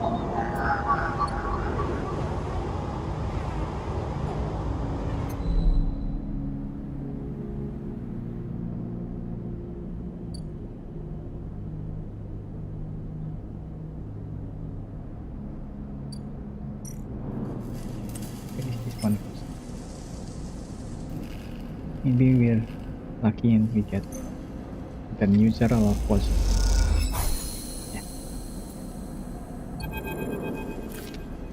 Push into the office at the entrance to the yard. You lay out everything you have on the winter light across the metal there. Your makeshift forensic notes glow on Drago's old writing slate, overlapping lines and scroll annotation. A set of drone scans fill the small terminal with a spectrum of color. A heat map of damage and decay. A crumpled printout from the office ship's registry lies beside them. Synthetic paper so thin it is almost transparent. At monitor, reactor failure. That is the verdict that anyone would have written after a cursory glance at the stacked heat map for the ends of the winter light. On the terminal screen, the ship is shown in sections, blotches of color marking the approximate damage the ship sustained. Immediate view is a single plot retro, radiating from the ship reaction drive. A simple story. A catastrophic failure of the drive core leading to a fatal hull freeze. A well-documented failure likely brought on by wear and misuse. If you are looking at the rest of the reactor, you are looking at a smaller failure mark, one that might be easy to miss at first glance. It is thumbprint size and delicately placed over the control surface for the ship's main external airlock. It suggests a controlled process explosion, one designed to pass through the hull and allow you to the airlock from the outside. You are looking at it because it is troubling you. Your attempt at a reconstruction of the winter like before is fatal accident consists of a series of overlapping sketches and diagrams, showing possible layout and configuration of the gut cutter.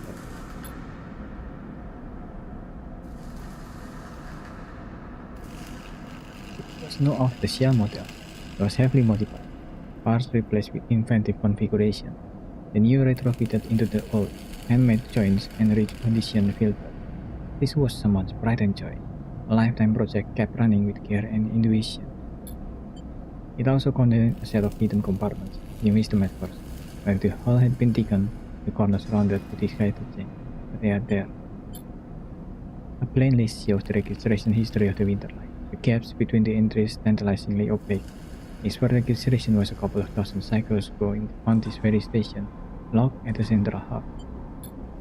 From here, the registry tells the story of this ship, one that rarely stayed on station for more than a few cycles, and often took up voyages that kept it away from the eye for up to 100 cycles. Winterlight but little rest. An old ship, many cycles under its belt, carefully maintained. Reactor failure preceded by a carefully concealed external entry. A suite of hidden compartments tucked away. This was the Winterlight, and this was its story. But that's not the full story, because there's something else. It has little more than a list. A tiny chunk of data were able to pull from the ship's system. The main system worked fine, of course, but the Winterlight had a separate system, one tucked away in one of its hidden compartments. Armored airwork. This list, the unrecoverable piece from the whole system, is a partial inventory. It details the contents of the hidden compartment. Some of it you recognize, some of it you don't. Chip mine ROMs, shimmer, cryo chain codes, and then the final entry, passenger. sleep.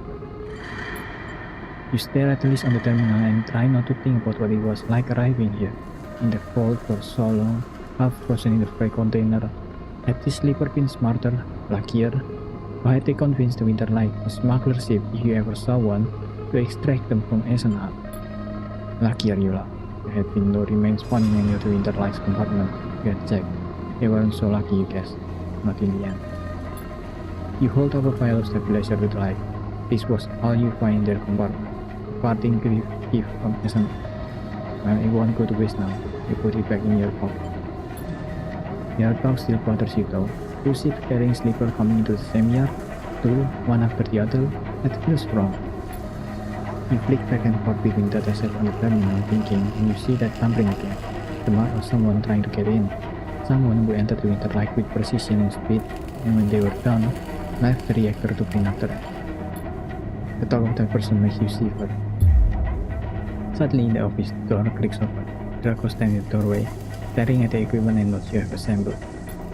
What is all this? He snatches the slate from the desk, faster than you realize he could move. You run an investigation here? What am I paying you for? The drone on his shoulder starts whining sheerly, his anger passing through his implant.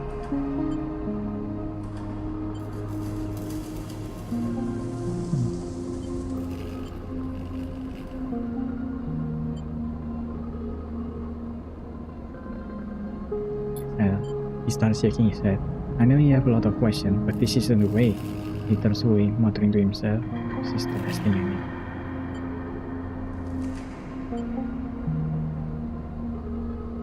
He's bringing you this ship. Draco's face suddenly angry. Why are you asking? You looking to get us both killed? You cut this thing up, that's our part. Their part is something I don't want to know. Draco seems to steady himself and then turns back to you. The heat map reactor failure reflected in his head's glassy eyes. I've given you a place to stay. I've given you all. He stumbled over the words, unsure what to say.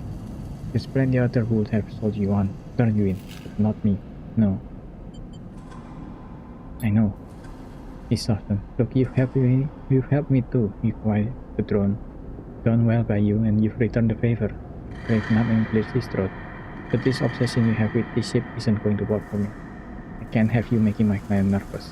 I can't have you thinking of whatever it is you are after. He sighed. You can't work here anymore. What about the Winterlight? He reaches over and switches the monitor. Forget about the damn ship. You have enough to keep you up. Dragos reaches across you and flicks off the terminal. As the light of the monitor dies, a kind of eerie calm falls on both of you. Whatever this was, it is done. You made it out, Sleeper. That means you have to move on. What if they come for me? Then you run. You don't come here. You don't scream. You don't shout. You run. In the dark, Draco's headset spins, and you wish for a moment you could see his eyes and meet them. Maybe then he would understand. You get up from the desk and Draco scatters the notes, stuffing them into the pocket of his overall. He holds the door for you. His headset as expressionless as always. You can stay in the container. I won't take that from you. Don't come back. His tone is final, definite, with an edge of disappointment. You walk out of the office and then out of the yard, not stopping to look back. You leave the yard, thumbing the file in your pocket, knowing that this, at least, guarantees you a little more time. And as you walk, your mind once again drifts to that person who killed the Winterlight, and whether or not that person will come for you. Damn.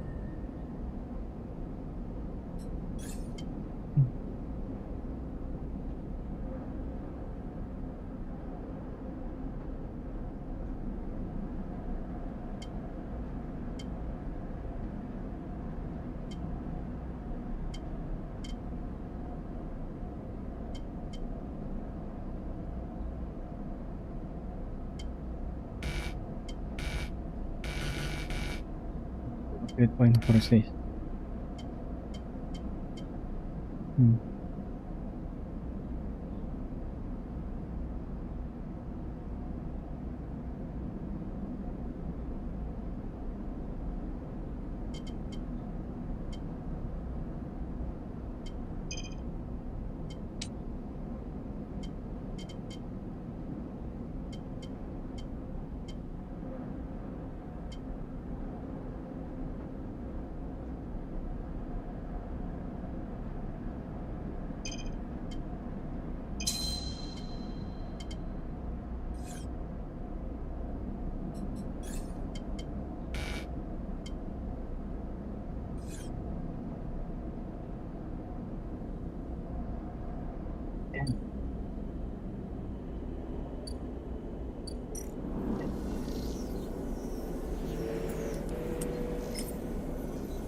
need it.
Skip this, skip the self repair. But then I can use.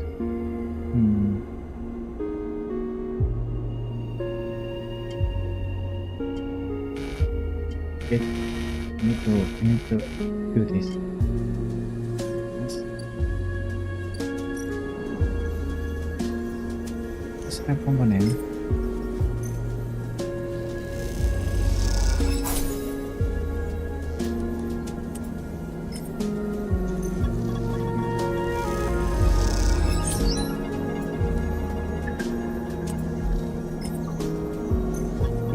Positive.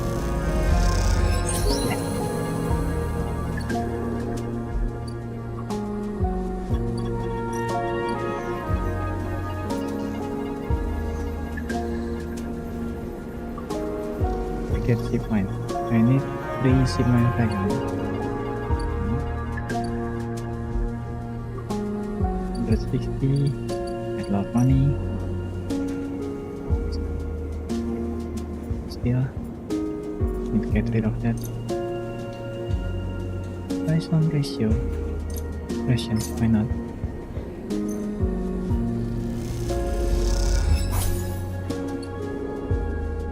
Then I need to do the amber crystal.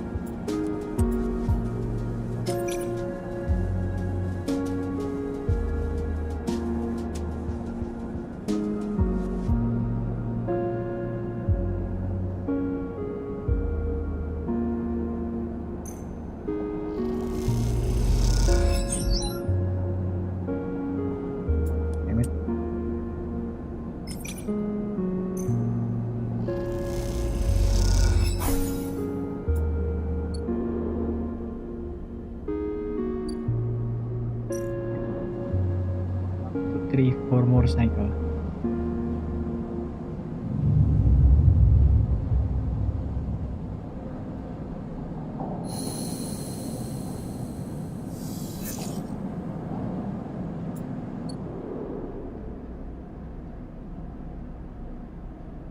Oh, okay.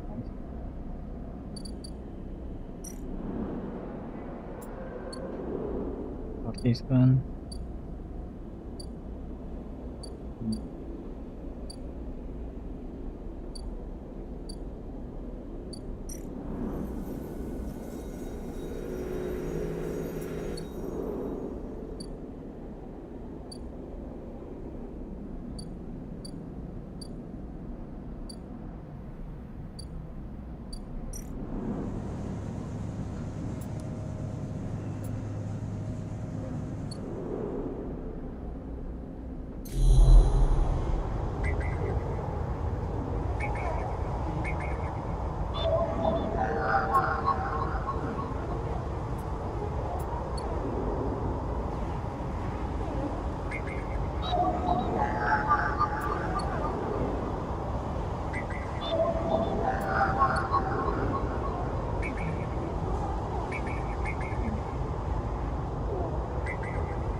The destination is gone. That's great. So maybe because I got rid of the winter light.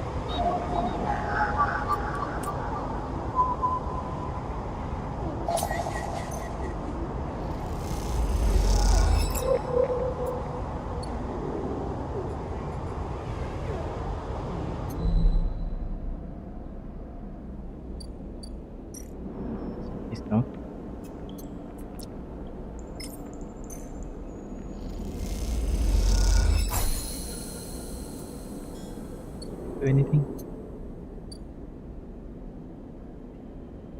That is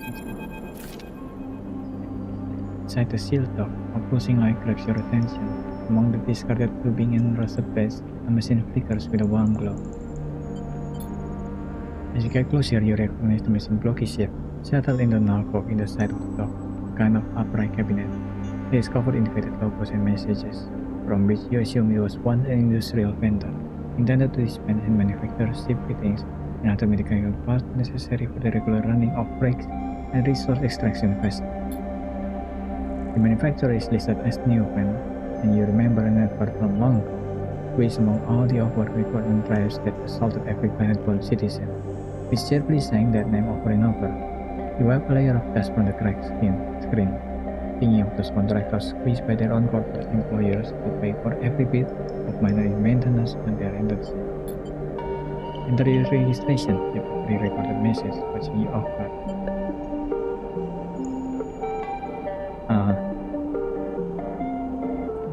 Funky? You reach for the keypad and something begins firing.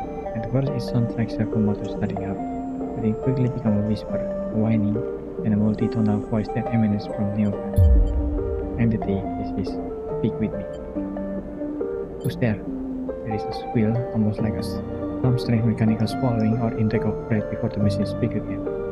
I have need of you have need of me.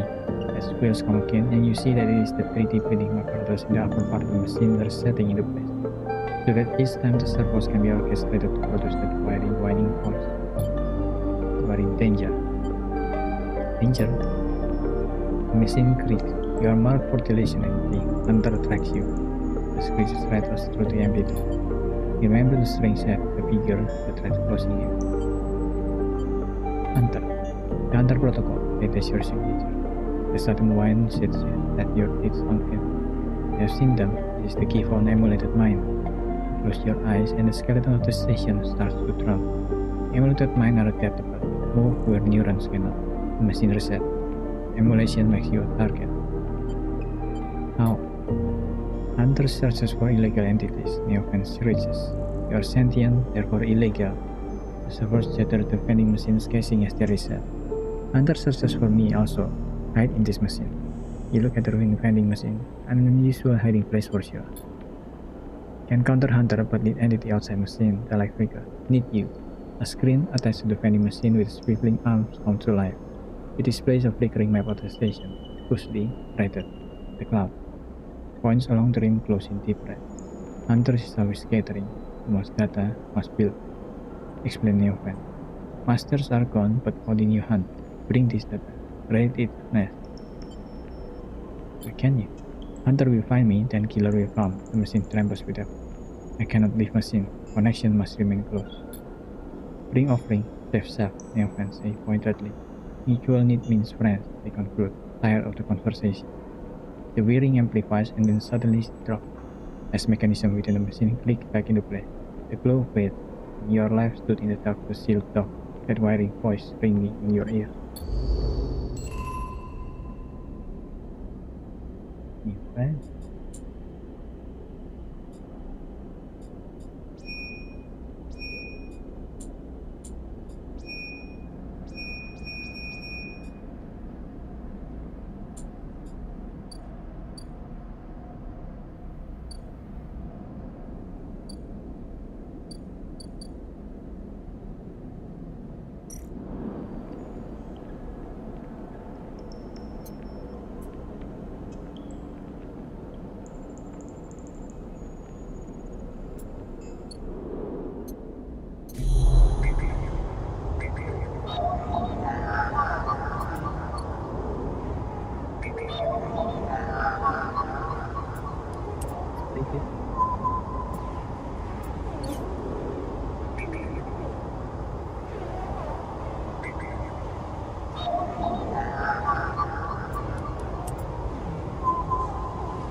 Server slotted.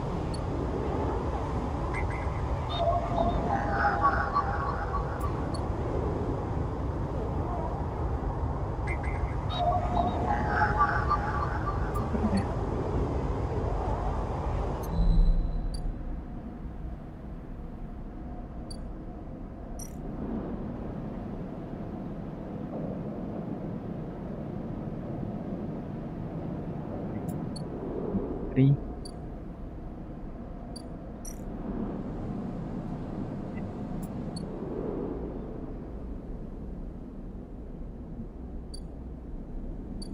Do that before the hunter came in.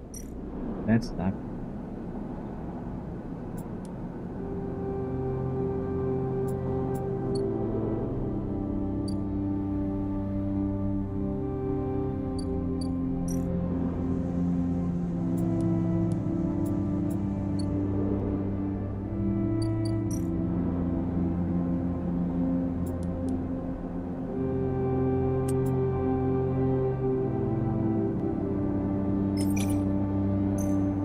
Complete this. This must be positive, right? Yeah.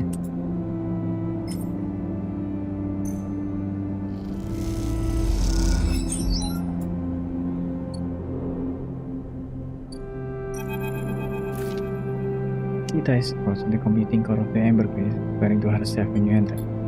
He doesn't look up. His shits completely ruined the power connector when they cut it. He will have a big physical break wire. The ship might won't even be usable without replacing this. It wrote bundle of white cluster. Amateurs. Can we repair it? There's nothing to repair. In an entire ship mine, not exactly the first thing you can expect to track stuff from script factor. Fragments maybe, section of a mine, but a complete ship mine? No way. And Kita climbs out of the cooling well, where the ship mine should be. The space suddenly counted we are on the same level as you, towering over the USC stoops beneath the low curved ceiling. Come on, nothing to be done here now. He leads you back to the guts of the Amber, so you could find the way back yourself. The repair process has left you familiar with Qatar idiosyncrasy right off. All diagonal angles and button too. What do we do now? Kita seems lost in thought. And you focus on the corridors, ducking below conduits and passing through bulkhead. Eventually, you arrive in the galley, though it's hard to tell. Most of the benches and brief surfaces are covered in half-strip components and welded hull pads. And Kita shows a block of filters to the floors and seats. There's no way around it. This starts out of nowhere. You need a ship mine. You can salvage one, like your confidence sleeper. Maybe we check the odd exchange or speak to some scrap dealers. They rub their forehead. Seems I'm about to do something very stupid. Hey, I came here, didn't I? Why not make a run of it? Fixes you with a hard stare. Sleeper, you're all I got. No crew, no friends, you're it. You're uncomfortable. I appreciate the time you put in on Amber, and I'm sure she would too if she could. What I'm saying is, if you screw me on this, we'll kill you. She leans over and hands you a stack of shit. A big stack of shit. You don't dare to count them. Get me that ship mine, Sleeper. Don't make me regret this. You won't. He sighed. Look, just get out here before I change my mind. You slip out the galley and head back towards the main lock. As you do, Amber grows and creaks like a caged animal. You raise a hand out to calm her. Time to find Ankita's ship mine somehow.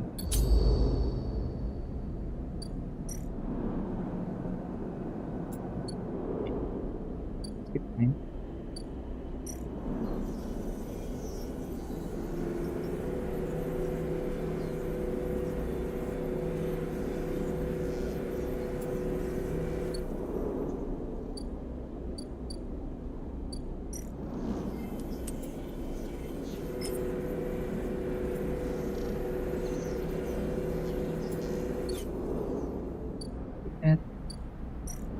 Do this.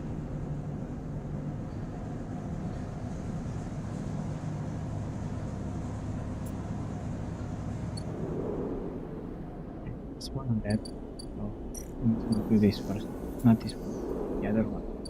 This one.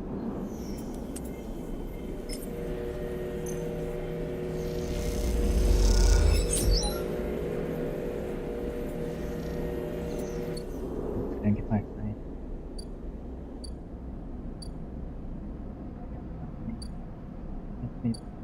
Ship mine. I wonder where to get the ship mine.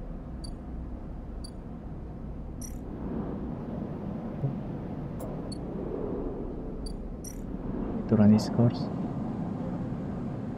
And cycle then. What to eat? Oh, fuck.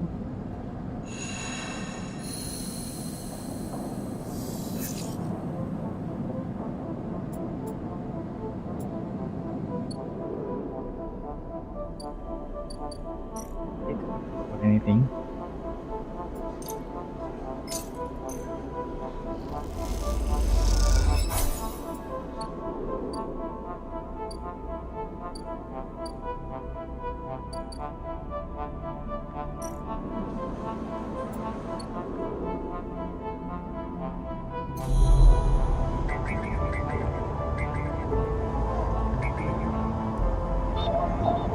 Dinyatakan aja.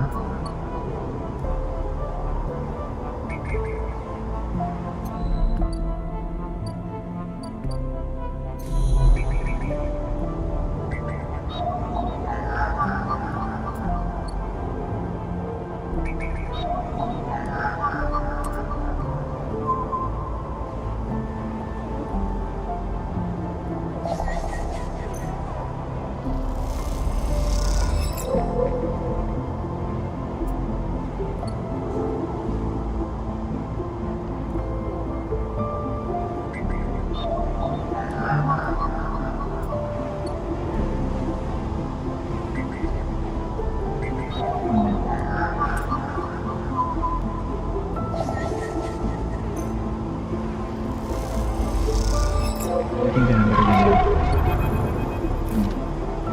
Demon in the dark catches your eye. As the other hunter's head appears in the distance, it is looking for you. You slip down into the ghostly structure of the eye, a feeling like passing through blood as that the structure reform and reform around you. Another glimmer catches your eye. Closer now, a dropping out, breathed in tentacles. It flickers, jump once, twice, and it is here, under his entity, submit to inquiry, and reaches for you, in an unpleasantly familiar. His waving threads creating a cage. You push against the thread as they close in, become frenzied as you push them aside. You are caught by whipping tendrils and feel them pulling you away from the anchor of your body. You push through, clearing the thread. Entity hold progressing. Comes a scream from behind. You are articulating away, back to your anchor, your body. You wake, dizzy, distorted, but safe.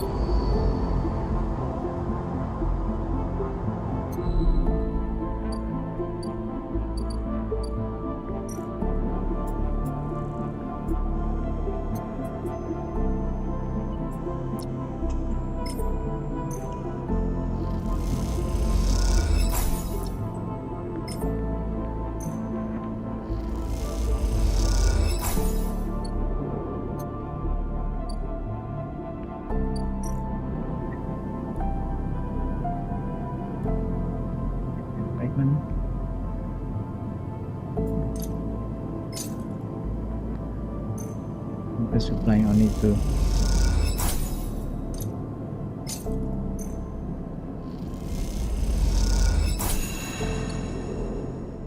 three. Replicate this.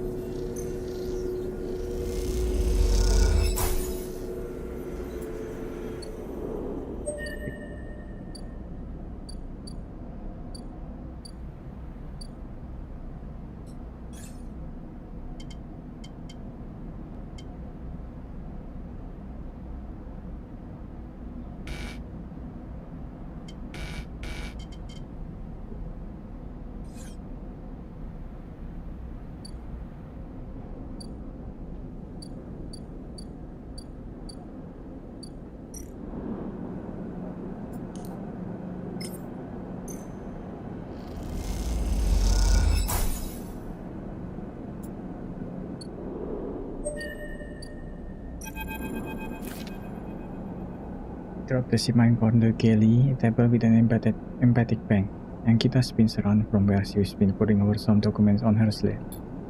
Holy shit, Slipper, did you actually run a shipment? He rolls over after a huge cylinder, turning it back and forth. Oh shit, it might actually work. You smile wider than you've ever seen. Where did you get it? You get it? I built it. Build it? Well, you're full of surprises. And Kita backs on the Kelly wall. Here's that, Amber. Sleeper got your new ship mine. Sound echoes down the ship's passage. You have to admit, being in a small space with Ankita when she's this excited is a little intimidating. Ankita put the ship mine back on the table. I'll start the process of fitting it as soon as I can. I might need your help with some of it. She heads back toward the counter to grab her sled. This isn't the only good news today either. Looks like my good karma is finally coming in. He throws the sled on the table and spins it so you can see the screen. Take a look at this. You see a list of names and numbers, nothing that exciting, along with what looks like a transit timetable. I found them. Thief? Exactly. Well, the thief, singular. He points out at a name on the list, or more specifically, Aston Gate, was his pass that was used to access Amber and slash the ship mine. I thought he might have been killed or robbed, his pass stolen, but it turns out he crossed the Founder's Gap to the very next cycle. How do you know? I know some of the crew of the very old mercs used to run it in an outfit I work with. I saw them in the Overlook and they mentioned they saw Aston crossing. I checked the manifest and there he was. Looks suspicious. He hasn't said a word since the death, and anyone wanting to hide out might head to the clearing way and go to the ground. He flexes. He won't get far though. There's no real dogs out there. Only a couple of jetties in the base. What now? Now I fit the ship mine. That's the first priority. He pauses. But maybe you could help me out. Sure, now. Like this. Head over there, especially in Amber. Just spot me a mile off and go underground. He'll find a way to slip the station or he'll bury himself so deep in the wastes no one will ever find him. But you? Aston doesn't know you. All I need is for you to go there and sniff around. Not at the commune, not the stacks. We'll have gone to the edges, margins, the wild places. That's what Aston likes. You see him, you locate him, ping me on this. And he will come earpiece. Seeing as this is merc work, I'll be happy to give you merc pay. She's shifting her seat. The thing is, I haven't got much left. So how about I tell the boys who run the ferry to give you a discount? No, it's not much. It's one I'll grab this cobalt, I'll pay up 200 Cairo, nothing less. What do you say, Dimitri? Okay? He gives you a heavy whack on the shoulder. Good, I owe you. He lifts the ship mine up onto her shoulder with not boarding ease. I'm going to go get this fit into Amber's course. We had a muscle mommy in there. You get any info, any sense of where Aston is hiding, let me know. She goes to turn and then stop. Once again, Sleeper, thank you. I appreciate it. Ankita stomps off into the guts of the Amber with the ship mine, leaping you in the galley. You glance around, a sudden nervous energy descending at the body's arm. Never thought you get work as a mercenary, but then again, it seems the eye is full of surprises.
Ria.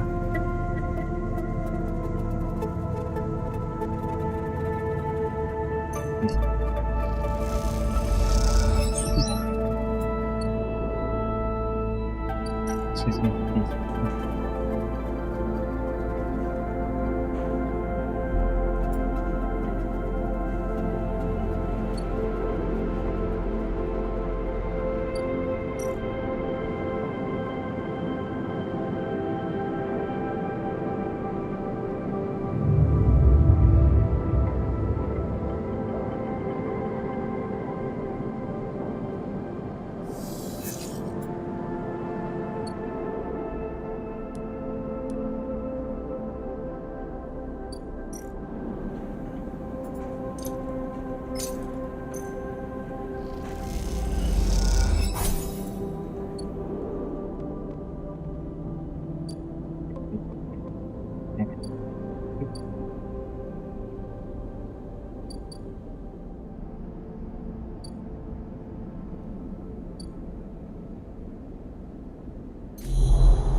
It's -1.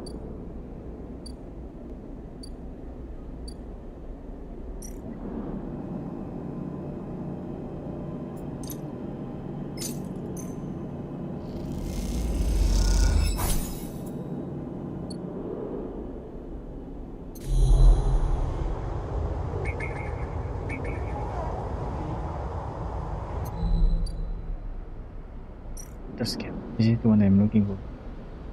Report message is 100. I don't have the money.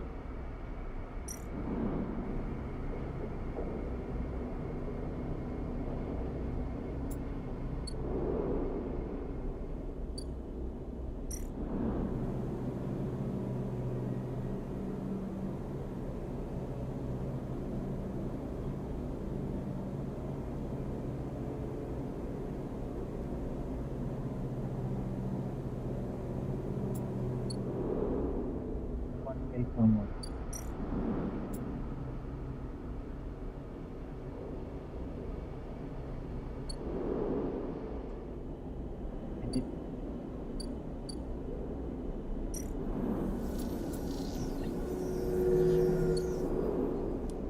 There's this one.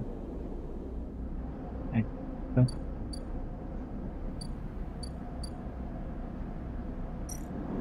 Save here? No, it's only danger and risk.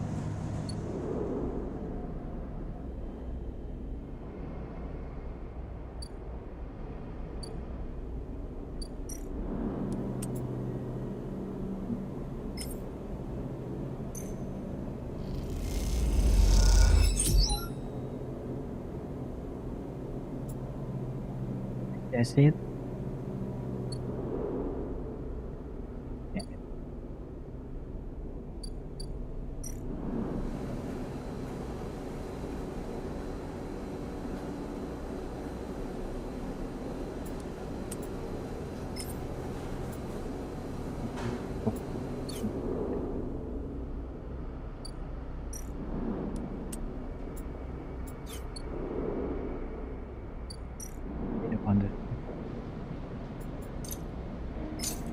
So risky, wasting all that money.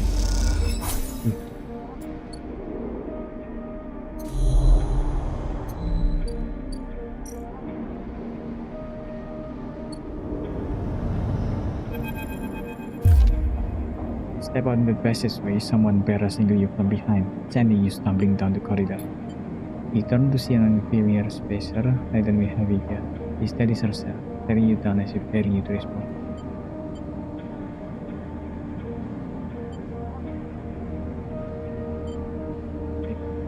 Spacer. She adjusts a strap on her shoulder, barely giving you a second look before setting off down the corridor. I'm sorry for her. Second Spacer smiles at you apologetic. She's on a mission, and when she's on a mission, that's bad. Not a problem. He smiles. You're sweet. Peek. As she stands further down the corridor, lowering at her friend, she chops at the air, pointing down the corridor to whatever end she is rushing to. Peek raises their eyebrow at you. Essie, please, you want everyone in the station to hate us? Essie hardens. They want to hate us, they can hate us. He drops her hip. Not exactly seeing much of as it is. We're lucky we get through before they set up that damn corridor. Uninterrupted. Big sigh. The station isn't held down. Everyone's in York to the same corporate protocol. It's a sigh. I'm not saying they are part of the administration, except to head in your direction.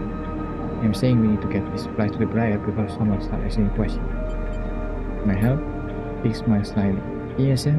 Help? Isn't that exactly what we need right now? Big as a rolls her eyes. Big ignores her. We are with the refugees, the one having a cordon off from entering the station. As interrupts, the one that are being quarantined in makeshift vessel that were made to the eye to begin with. The ones that UN station administrators have fought an existential risk and are running out of supplies while their life safety is being interfered with. Debated by people with no stake in their future, he quickly looks away, annoyed at her outburst. Big sighs. She's right. People are trapped out there and they turn to Asia. We understand that this is a big problem for the eye. Hundreds of refugees and more ships turning up the cycle. They hold up a hand to stop Asia interrupting, but Asia turned away, her burning anger a palpable force in the close quarters of the corridor.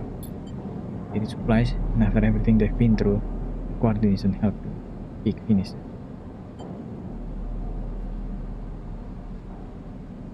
That's terrible. Asa looks back at you, her fierceness fading. Big, please. Asa gathered her 70 supplies. Asa, we need help. Just like the refugees needed us, we need others too. They smile at her. Big turns to you. Come find us. The climbing briar is docked at the cup at the broken spoke, past the greenway, the waste. We have a good view of the cordon, so we are keeping our distance for now. Come help us. I squeeze your hand. Asa turns to leave, and Big follows, waving goodbye. A moment later, Asa shouts back down the corridor. Don't bother coming empty-handed. You want help? Show us. Bring supplies or don't come at all. And with that, they disappear around the corner.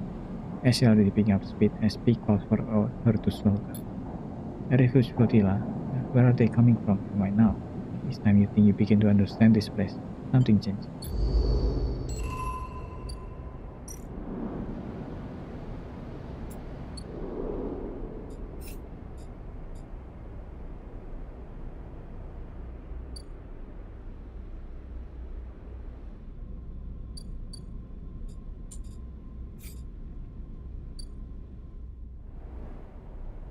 It's huge.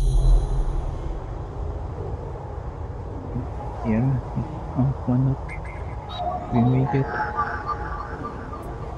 What the hell is that?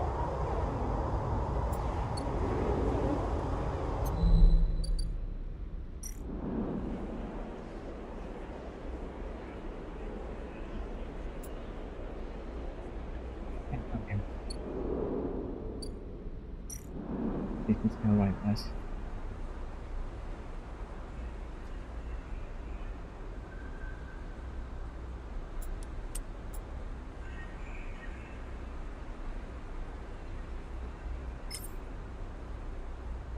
Give me money, so let's just use interface.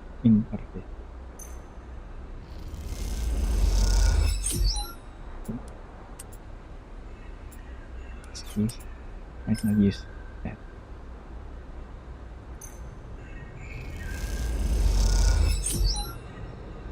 Needed. But then 0, which is nice. It does red.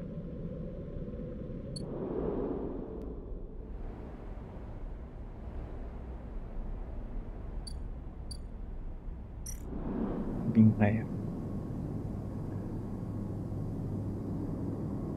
Refugee. Like heroes. To play heroes get.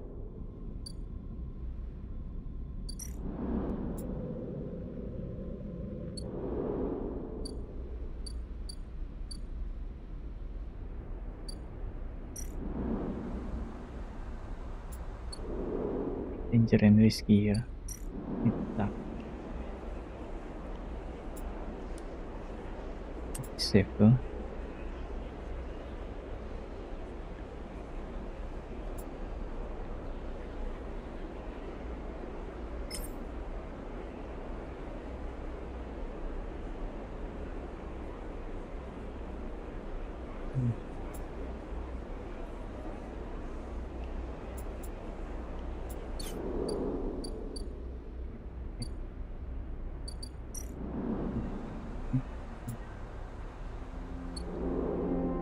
Risky. Okay.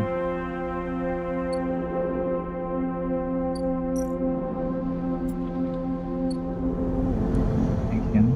We need to remember the part of flickering.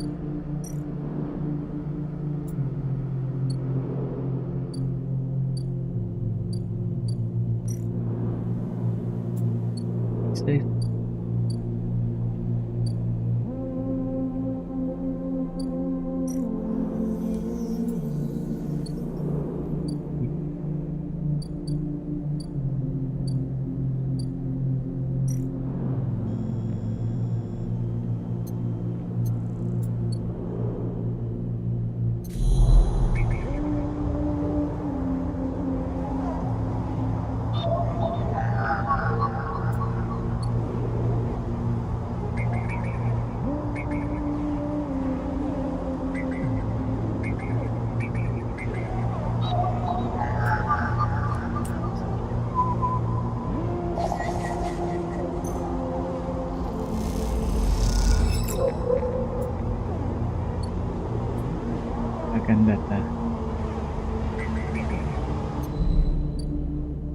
use that for later.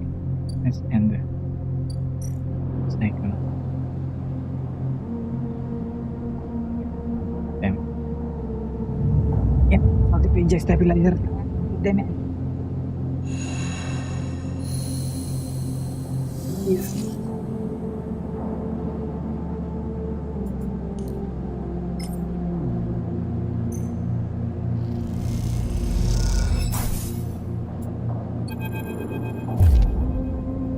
There, sleeper. Oh, voice from behind you. Don't you run. Stay still. Good. And that's your coach now. You know your master voice. Ethan spins you around. He's wearing white smirk and a sleek jacket. And you immediately know he is terrible news. You got all the way out here and then stayed put? He laughed through laugh. That's a sleeper thing? Am I? You barely hear him. You notice the handgun he has left at your desk, and it's hard to take your eyes off. He reaches down with his other hand and slips some kind of ring out from belt loop without taking his eyes off you. Making it the idol, that's pretty good. This place isn't so bad. Bars, markets, people. I pull most of my contracts out of the straight caves or off of court for second months. It's blistering into two circles. It's hard to hit civilization when there's so much space to go through.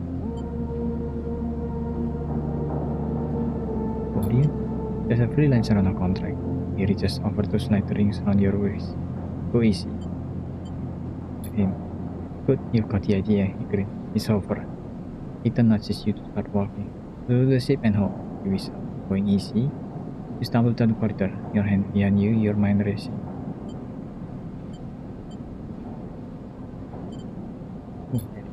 Your dad decided to listen up. They want you home for dinner. Ethan yawns and continues to nudge you down the corridor. Came to come all the way out here just to head back to SNR right away. That tracker of yours makes this stupid. I was hoping you'd put a bit more of a chase, you know? Running battle through the barrack market maybe, or a holdout in the low end. There's a few establishments I would have enjoyed checking out while I was around. You walk on in silence for a little longer, desperately trying to think of a way to escape. That SNR tracker will be the death of you. Hey, I have an idea, Ethan interrupts your talk. How about on the way back to the ship? To the ship we stop for a drink. I'm buying. He lost his own joke. Oh, Mrs. Ethan. Got myself thinking, what's the rush here? Here we are in one of the most lawless joints in the circuit system, and we are heading for the exit. He pauses, and you trudge on in silence. Okay, here's the idea, start Ethan. You and me, we make a little agreement. Here are the terms. He turns you to face him. You run or leave or try to abandon the eye, I shoot you. You plot or scheme, you try to kill me, I shoot you. But, he smiled. You come meet me at an establishment of my choice every few cycles and you pay my tab, I don't shoot you. Pauses. You don't pay my tab, he rattles his handguns. I get the idea. I get it. Okay then, that sounds to me like a deal. He's stressed. You know, I really thought I was going to have to kill you, but this is so much better. He clicks something at his belt and the ring is released from your wrist. I'm going to see if I can my odds to that compressor club. Come see me there. He aims the handgun at you, squinting down the sight. Let me just remind you that body of yours is one big tracker. Don't even think about leaving the eye. No. Ethan turns and strides off down the corridor, flipping his handgun away. The mix of relief and terror you feel is overwhelming. What are you going to do? Fine, you bastard.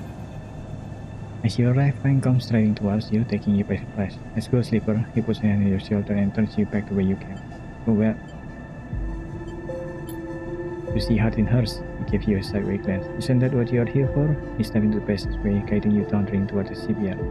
Sorry for to hurry, but we have something for an opportunity. That better you rip? Well done, by the way. He grins. Tell me, Hardy is making a rare inspection of the side of the horizon this cycle. It's the perfect chance to confront him outside of that compound he hides in. Fang takes a sharp turn into the village that faces.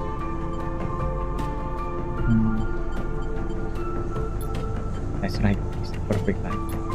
Fang slows and slips into a dark surface tunnel where somewhere in the black a whiter light flips. It's him, Sleeper, the same heart in hers. Or warm rip out decades of record that mention him by name and any trail of documentation from the first day of the Solheim collapse until now. He wrote out the whole thing, leaped into happiness when his first broke off from the Union. He paces in the tunnel and rubbing at the back of his head. I need you to understand something about Solheim Sleeper. I don't know what you know about the class, but it wasn't as instant as it sounds. It wasn't like Solheim was here, running the station one day, then next Argentinian took power.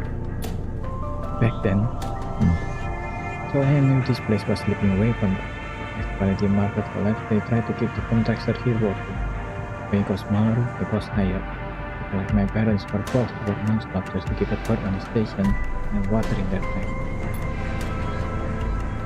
Solheim squeezed every last worker until the mistakes. They exited, coming in non-stop. As the new wave of contractors came in desperate to work, Solheim welcomed them, in bribes instead of checking pilot license. The whole time, Solheim was sporting up, dragged into court cases in the central system, while the severed limb of a station still desperately tried to take all it could. The rise came after the police and Booktuber, a young pilot, his map overloaded with palladium, miscalculated his trajectory and took out a section of the ring. Hundreds dead, thousands panicked. My parents told me people were terrified, and the blame fell squarely on Solheim. People like to tell stories about Erwin, how he brought the factions together, spoke to the crowd, talked about Solheim, maybe that's true, but not my mom. Pregnant with me, after 7 their MUV, and welded it to the top while my father joined the improvised crew trying to seal up the wreck heads of the gap. He never came back. Some pauses in the truck. They sealed it up though, and by the time they did, Solheim was gone, abandoning every one of us to the black. Father. One finally turns back to you, his eyes burning. From sheets like Harkin, sheets who held that place, rolled it up, and slipped into the new structure right now they had chain. Standing shoulder to shoulder with tools they had exploited at every step. Tom starts working again. That's why I can't just let him strut about the CPR. This time, his past catches up with him. Why is he still alive? Really, you don't know much about executive. That kind of power comes with certain benefit. Fang rejoins the main passageway, which is now wide and graceful. Below the ceiling, you can see ships in mid-construction. Their flanks lit by the flashes of plasma torches. The entrance to the CPR is ahead. Let's go. Fang grins. Let's go see if this shit has some consequence. He strides to the CPR entrance and pushes through the doors. A web of corridors leads through the complex. Snatches of the construction pace always appearing through windows.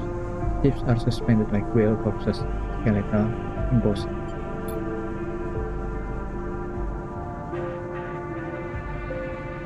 Fang seems to know exactly where he is going, and before long he crosses into a huge dry dock lock to one side of the sideways horizon. A network of platforms and scaffolding clings to the ship's hull, filled with workers and equipment. The sun is stretched out by the vast space, so that the welding, cutting, and sealing seems to come from everywhere at once. Both you and Fang spot them at the same time. A group walking slowly across a gantry, at the front, 2 men, one gesturing towards the ship, and the other, thick, thin, cleanly dressed with a shock of grey hair. Artin. You and Fang say his name in unison, and Fang sets us up the staircase to the gantry with you following behind. As you come to the same level, the group is passing closer, the foreman gesturing to the boat being done through the dock and Hartin nodding along. Hartin hers! Fang shouts across the noise, taking you by surprise. His voice bounces and comes back in a rippling echo. The figure stirs. Yes, Hartin asks quizzically, raising an eyebrow. He glances between you and Fang, and you see his gaze linger on your body, unsure of why a sleeper might be in this place. You're a traitor, Hartin. A Solheim executive who tried to hide here among his victims. Fang's voice is steady, strong. You stand for everything the Eye was rebuilt in the shadow, against everything Erlin stood for, everything Heaven stands for. You have no place on this station. For a moment, stillness descends on the group, as if everyone was held in place by the rattle of construction. Hartin laughs. Well, good to meet you too. He glances around at those around him, some smiling, the other nervous. You're from the system's branch, are you not? Asked Hartin, inspecting Fang's clothing. Fang turns to the foreman. You need to call your security. This man is a corporate agent. The foreman glances between Fang and Hartin, his hand drumming at his side. Hartin leans toward him and says something inaudible. The foreman nods. It's true. As you begin speaking, Hartin turns his attention to you. And what would a sleeper know about that? You accuse me of being a corporate agent. What are you if not exactly that? He looks around at the group who are already eyeing you with suspicion. You are a product of SNR. You have no place in the Heaven shipyard. Who knows what signals you are sending back to your makers? A murmur of approval runs through the group.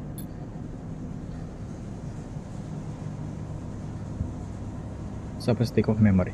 You guessed right. I am system, and I have records that links you directly to Solheim right here. He turns to the foreman again.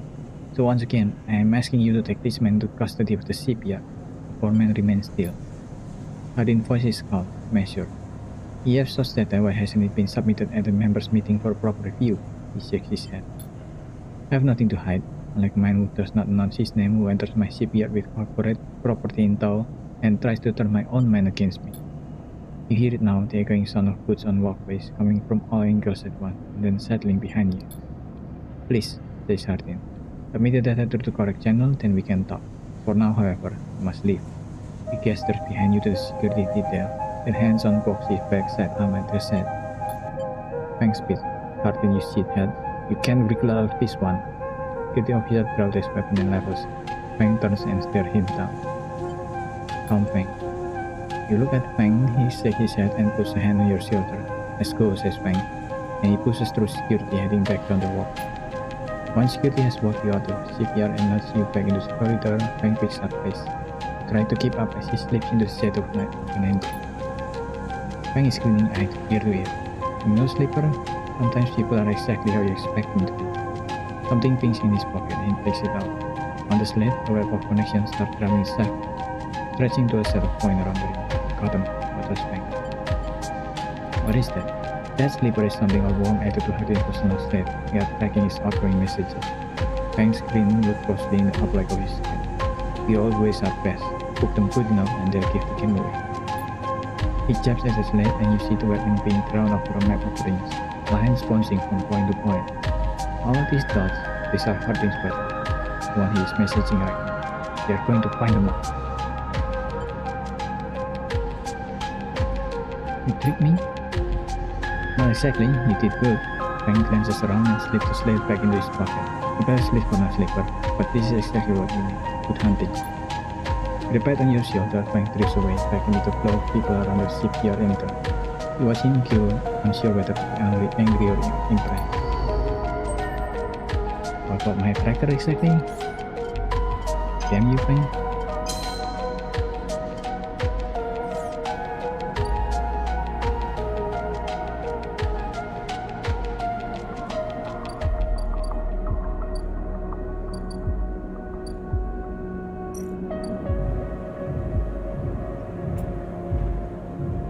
Bill isn't going to split Bismol listening for her.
Damn it. Business. I got clear. I pass. Okay.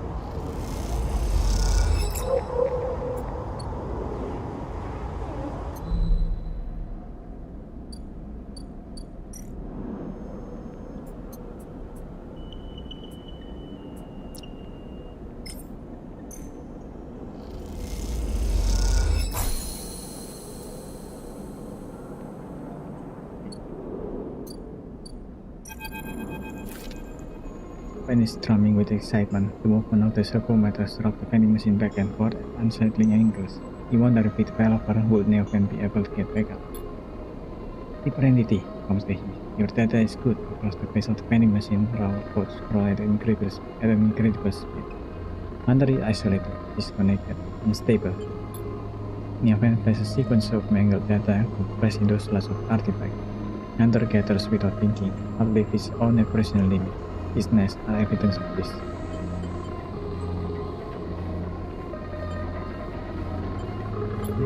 Hunter activated during collapse, emergency protocol to isolate intelligence.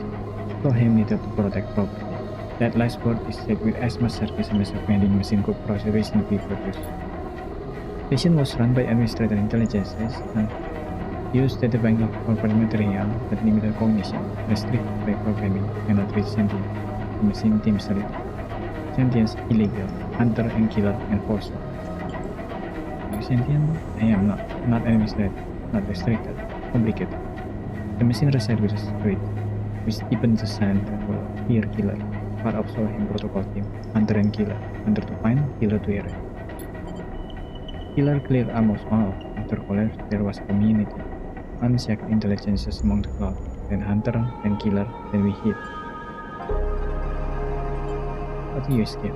He flickers across the machine's monitor. It's suddenly see that speaking like this through the machine must be exhausting for Neofen. Found this vessel. Go to server headline, firewall, basic, limited. Had to reduce memory to fit. Embooted self but survive. What did you use? Memory, understanding, knowledge, many things.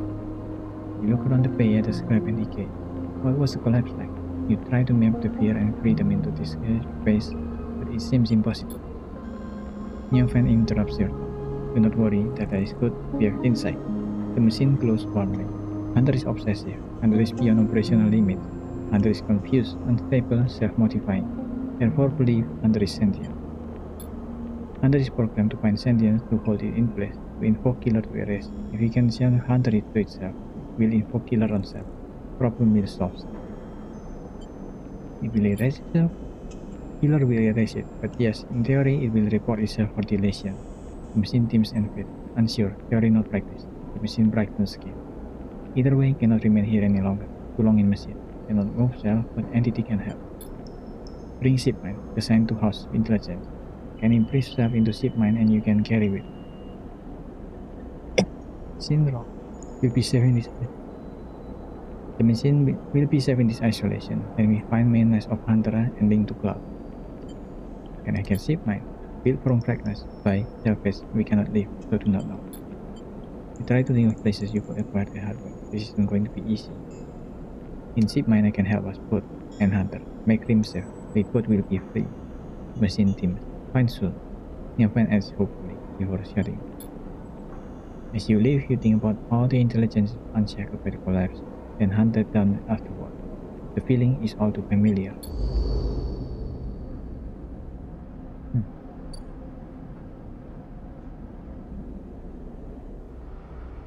Okay.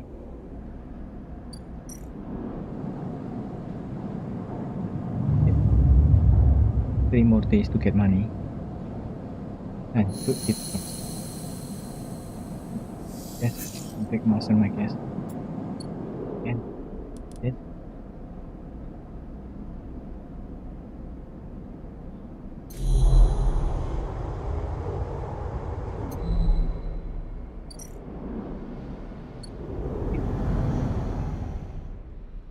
We use the 4 here.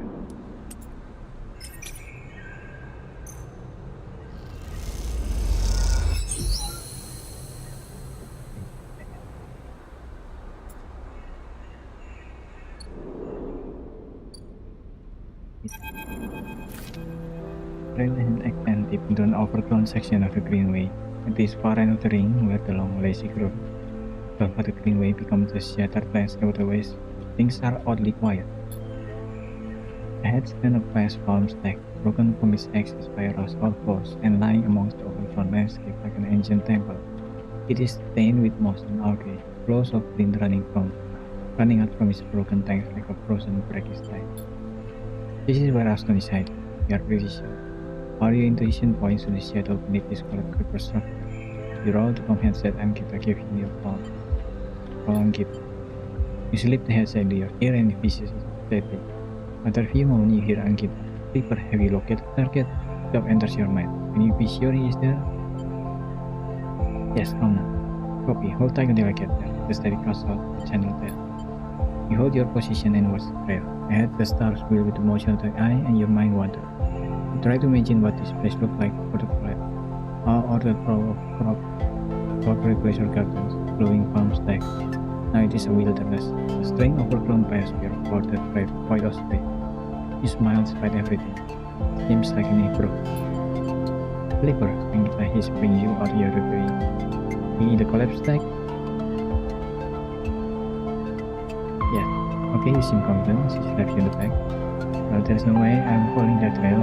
If he's up there, he'll have eyes on that for sure. She glances for a landscape. Let's keep to the undergrowth, forward way around. Yes, out towards central spine of the green way with you following close behind. It is slow going there, where the overgrowth meets the metal wall, but it's so concealed that you can barely see the past look like. Ankita somehow seemed to know better. Ankita worked her way through dense undergrowth, pushing aside branches and palm. It is exhausting and you desperately want to rest, but Ankita shows no sign of letting up. Up ahead there is a faint glow from the collapsed light. Ankita leads you around the cycle of broken light. You both step through the opening, trying to avoid the broken glass that sits among the moss and mountains. You walk your way up to the center, Ankita setting a deliberate pace. Somewhere water drip, and you swear you heard birds. Hanging plants catch the light, holding the place in a pale and sickly hue. Ankita reaches the edge of the tank where it meets the central drum and holds up a hand for you to stop. You inch forward and look over there.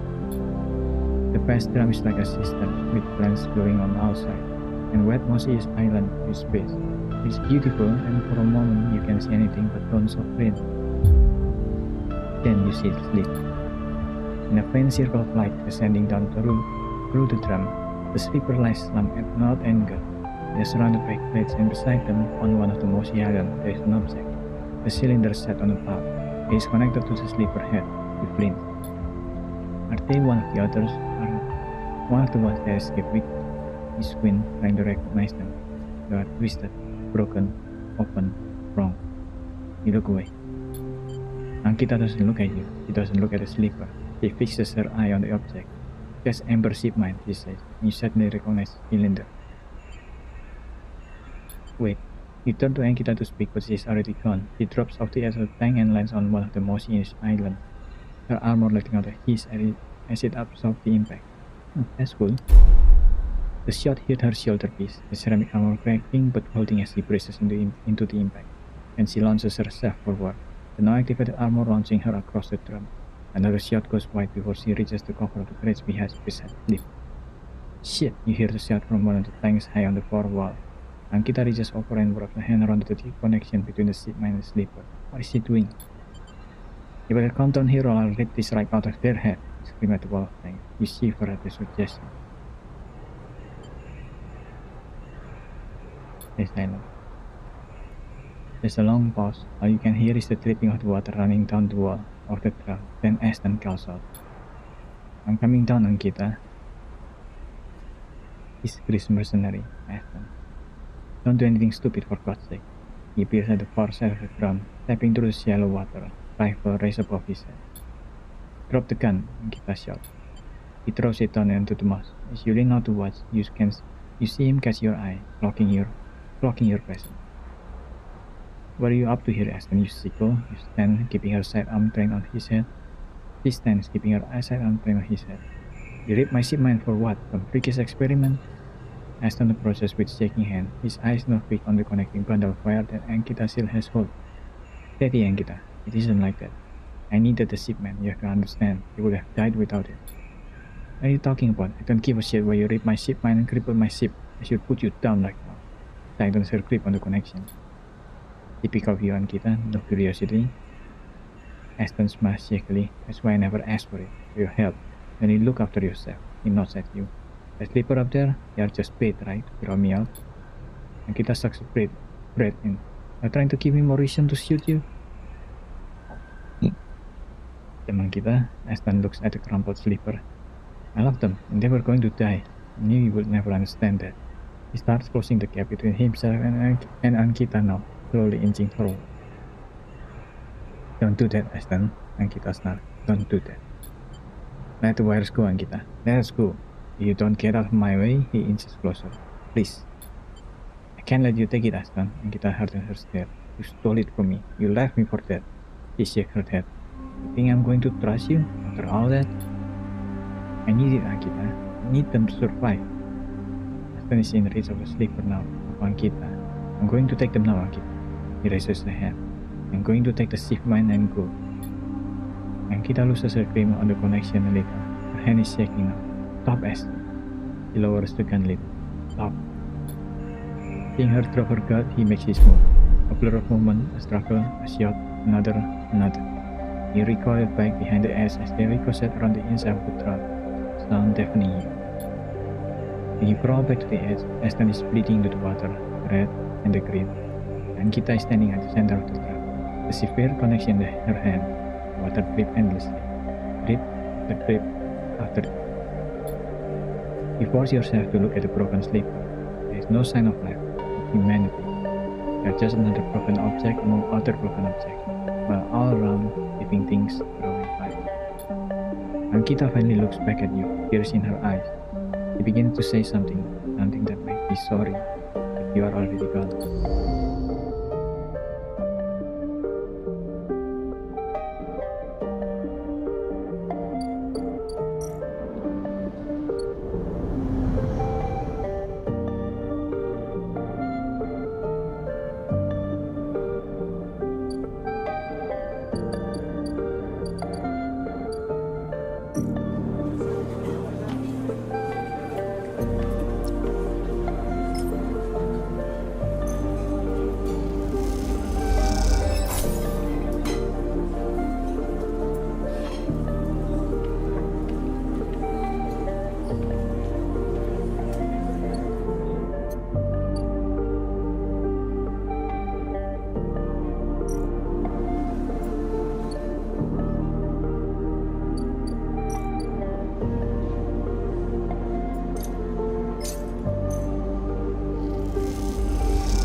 Also to you, a booming voice that echoes through the corridor. Tell me a story. He throws a handful of chalk mass into his box, the fire leaping out to meet the oil. I see you. Cycle in, cycle out, never speak. Tell me a story. What kind? Any kind. He pauses to diesel something from a plastic bottle into the box. But one of yours. He looks up at you. Nothing stolen. He pauses, the spices reach in your nostrils, and think about the kind of story you'd like to tell Ambis. You look at Ambis, the listener, and imagine he has heard it out before. Perhaps he would enjoy a strange story, something with songs. Tell me about your dreams. All the sleepers you tell Ambis had dreams. Some were simple. Memories left over from the emulation process that had become tangled up in their minds and would come out when they slept. It wasn't rare to hear a sleeper in their dorms screams or cry in the night.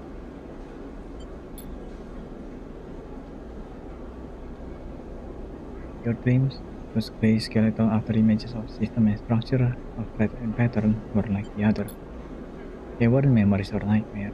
They were a reflection of reality. Distorted, yes, but somehow true.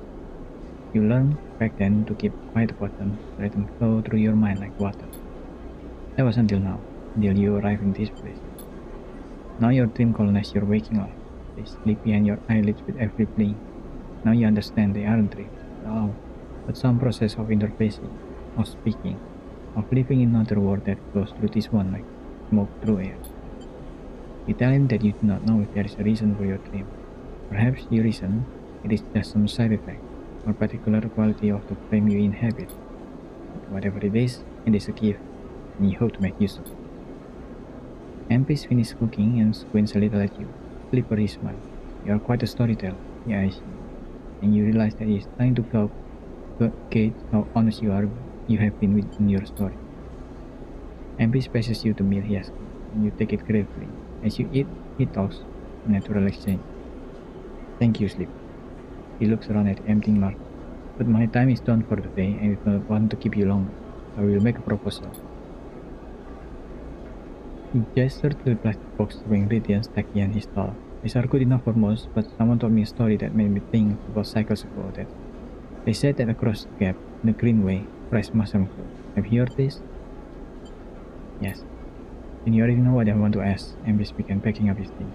Can you bring me some? I cannot cross the gap, and I worry about leaving my things behind. He smiled. I'm sure a storyteller like you could handle the trip. I will prepare them for you if you wish to tell it. Be the audience for the first story. Great. Good, boomed Emphasis. Then I will wait for you to bring them. Emphasis lighted his walk away and straightened up. I will prepare a recipe then, Slipper. Good luck with your foraging. You turn away and walk back into the main market. The rich taste of Empty's food still lingers in your mouth. Stories for food, you think? A trade that seems more than fair?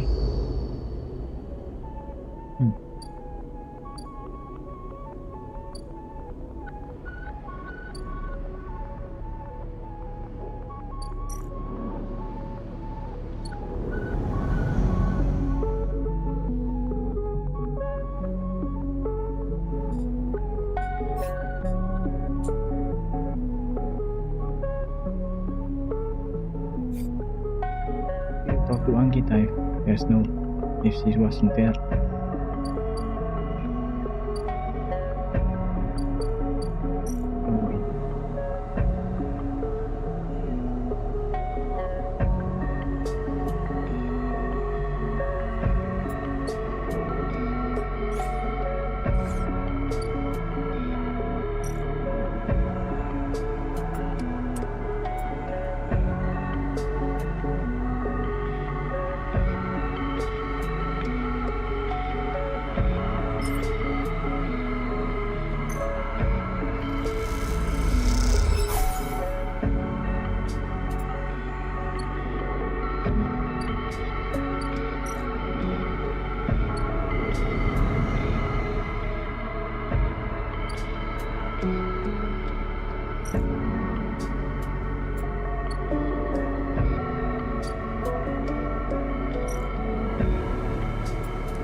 It's always seldom.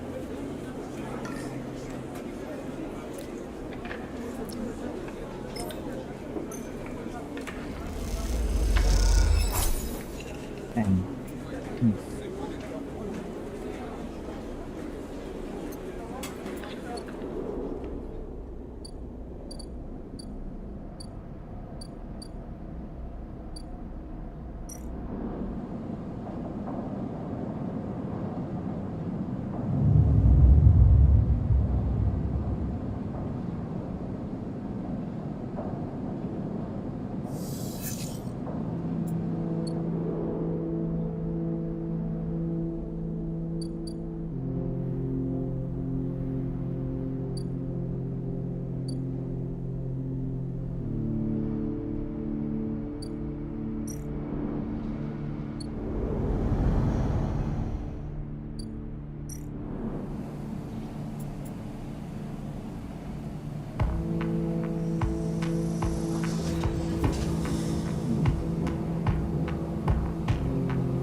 Kita is away.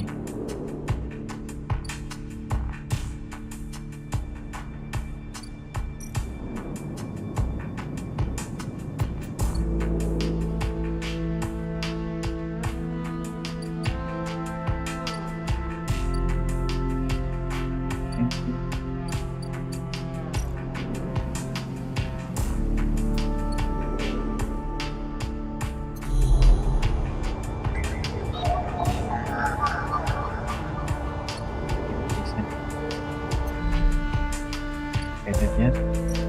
Maybe through here. Let's walk the green way again, hoping for a positive one.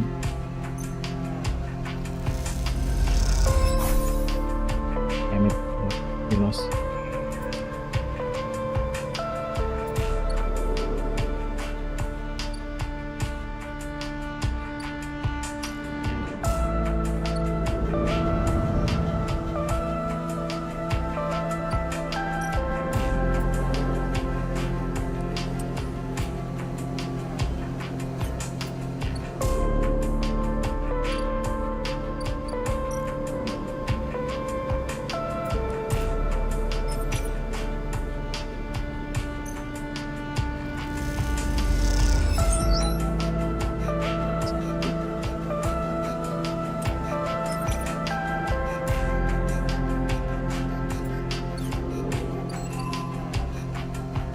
Drive is open, but barely in it.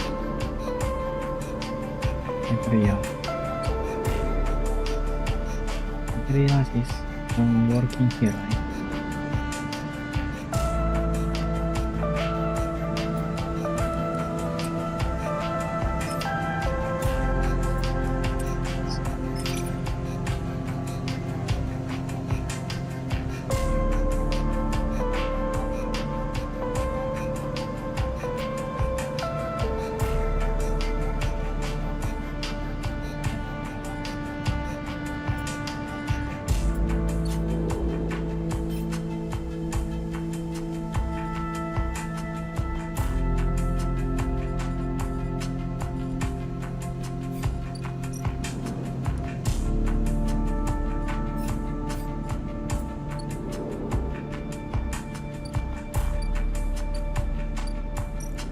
Just walk here. How risky is it listening?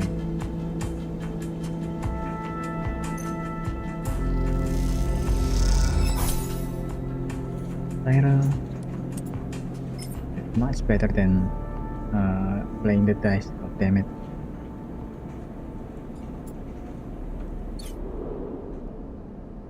So carries his own risk. And this one is, the hunter is very close. I don't know if I should keep triggering the hunter.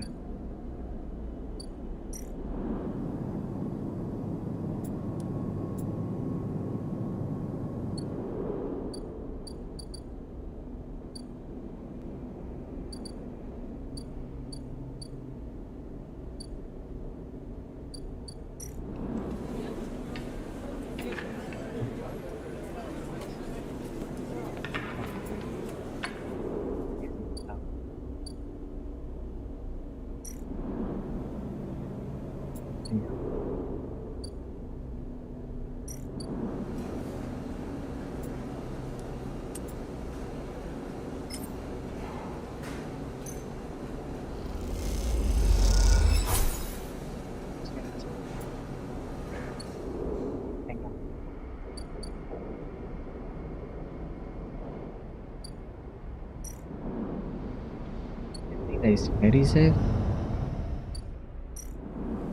Yep, right. Looks dead. Right. That's 11 cyro, nice. And use the money.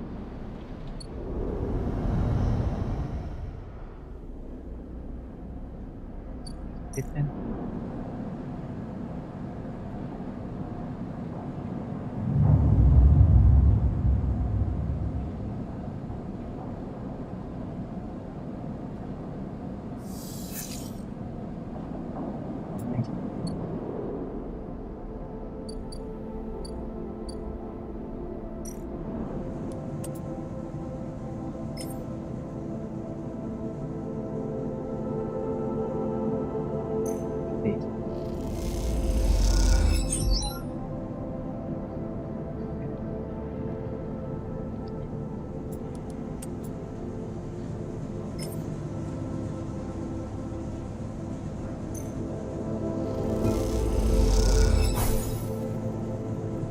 Reading material? That's tough, man.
Fuck.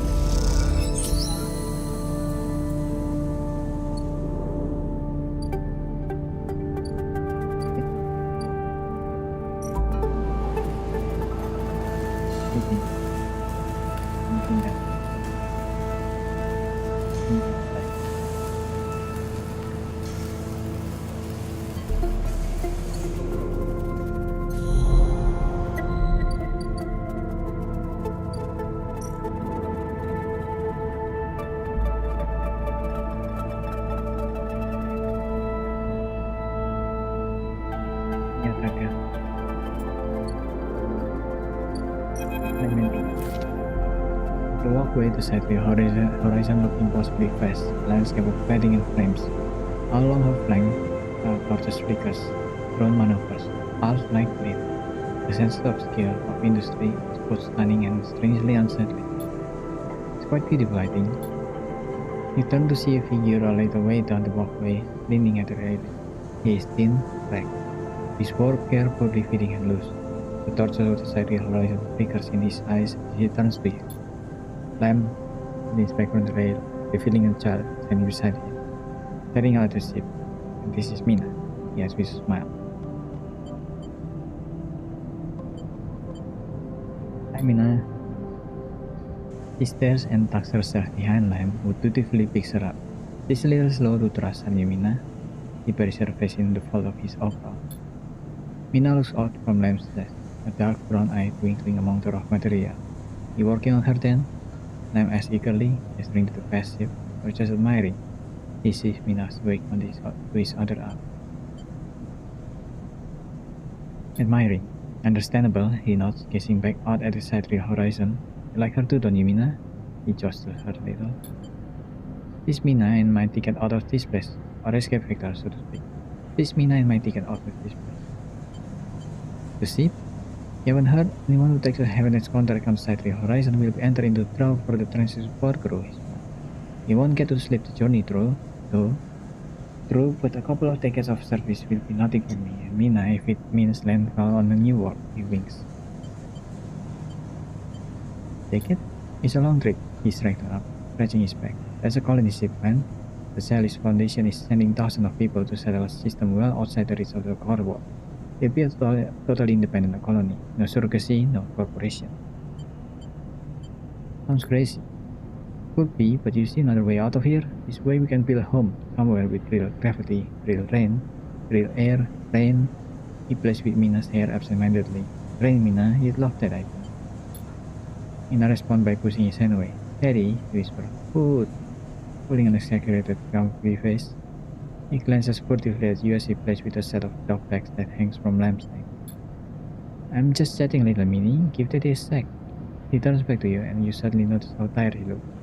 I'm not on the Heaven's crew yet, but I'll work my way in. You can do it too, friend. He has to stick together. He smiles a little shakily, and you wonder how long he's been working to break into the official shipyard. For sure. He looks out at the horizon as if trying to pull energy from those flickering torches from the vast hull. We gotta hold out, okay? You're not quite sure if he's talking to you. That's how it works.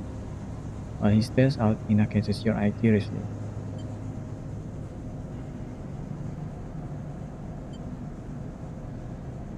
Streamin? He straightened and meets your eye. Daddy loves me, he says stubbornly, daring you to question her. Ren smiles and leaves Mina. That's it, we hold on. Smiles sheepishly. You're just a couple of softies. Isn't that right, Mina? He sat her down, standing by his side, and she clings to his leg. Gotta go fit this one. Pats her back. Maybe see you on shift, huh? He turns and then walks down the walkway away from the shipyard. You see them talking, and then a moment later, Mina turns around and stops. See you, robot! Her shout echoes down the walkway, and she flashes you a parting smile before running to catch up with them. You watch them a little before you turn back to the impossible scale to sight the horizon, but they get out.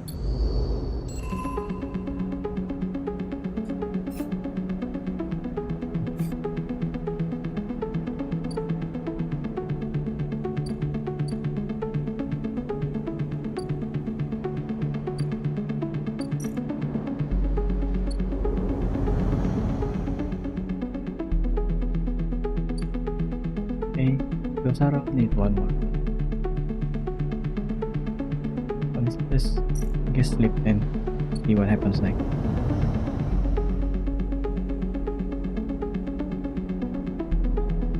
Yeah, 54. I don't know if that's enough to pay for anything. Let's take a look.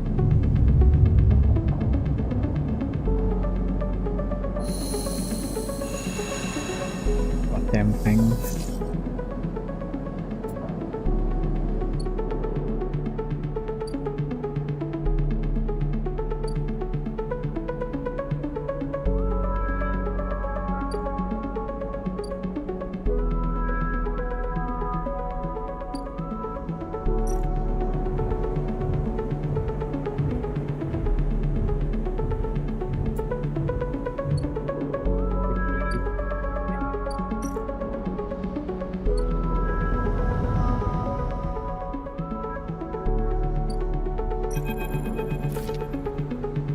Kita on the track to the farm stag. She has a pop on her shoulder and is working her way down the slope. She sees you as she approaches. Neither of you speak for a moment. She looks tired, pale, her hair is tangled and clumps of dirt cling to her armor. You both eye each other. Ankita. She holds out her hand. Flipper, you take a deep breath. I'm sorry about what happened. I truly am. She looks down. I'm sorry you ended up in the middle of this when all you shown me is kindness. She rubs her face. I'm sorry. It's okay. She nods, then look up at the star. I've never... She stopped herself. Thank you. Ankita shifts away from the pop on her shoulder. I've been preparing for synchronous flow this time. Can you come with me? It's easier if... You don't. Ankita leads on the dirt path between the pillars. There is a wind passing through the greenway. A quirk of the air currents the grass will maintain, and it ruffles the leaves softly. The sound makes the silence more obvious, complete. You try not to think of the last time you were here. I've been trying not to think of it for the past few cycles. The image of the sleepers, proud, twisted open, connected to the ship mine, has been hard to forget. You realize Ankita is leading you back there, back into the drum at the center of the stack. You pause, trembling a little, at the threshold. What are you doing? He looks at you with empty eyes. What needs to be done? You stand at the threshold and look up at the tanks, green and white, some glowing with flickering glow ramps. You look down at Ankita, suddenly so small under this hulking ruin, the smallest she has ever looked. He places the box down. Follow him. You follow Ankita into the stack through a low tank, entering the drum at ground level. It is just as beautiful as you remember, but it barely touches you. Instead, you check the apertures of the tank from the gleam of a weapon or a shadow among them. Ankita stops and you look down. The mossy island at the center of the tank is clear now. The equipment cleared away. In its place is a mound of dirt, loosely covered with moss. Aston rifle stands straight, half buried in the dirt at the graveside. I buried them together, Ankita says without turning. You both stand there in silence for a little while. You think of questions you could ask, about Aston, about the sleeper.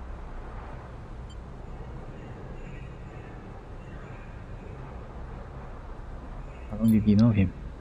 He takes a moment to respond, and for a moment you think she won, but then the words come gushing out. He signed on a while ago. He used to run recon for a corporate outfit, but he got sick of the pay.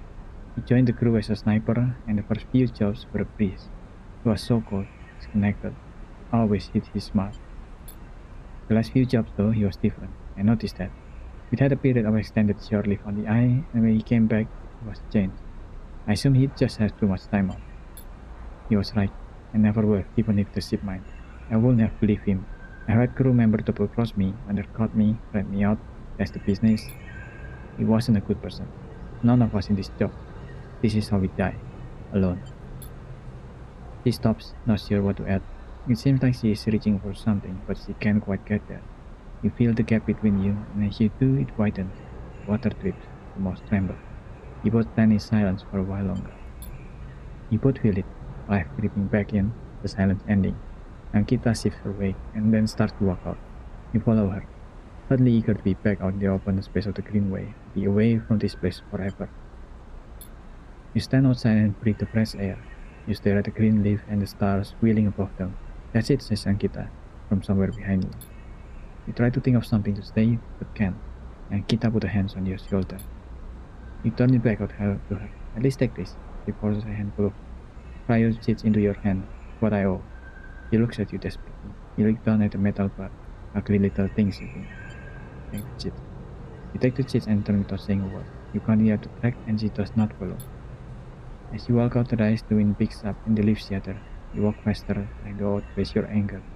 The cheats are heavy in your pocket, and you hate them for reminding you of how little life is worth.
Surgery, eagerly away from Toshiro's glare, you notice something wrapped around the stabilizer file clutched lightly in your hand. You open your hand and a thin film marked with cross and sigils unrolls from around the file.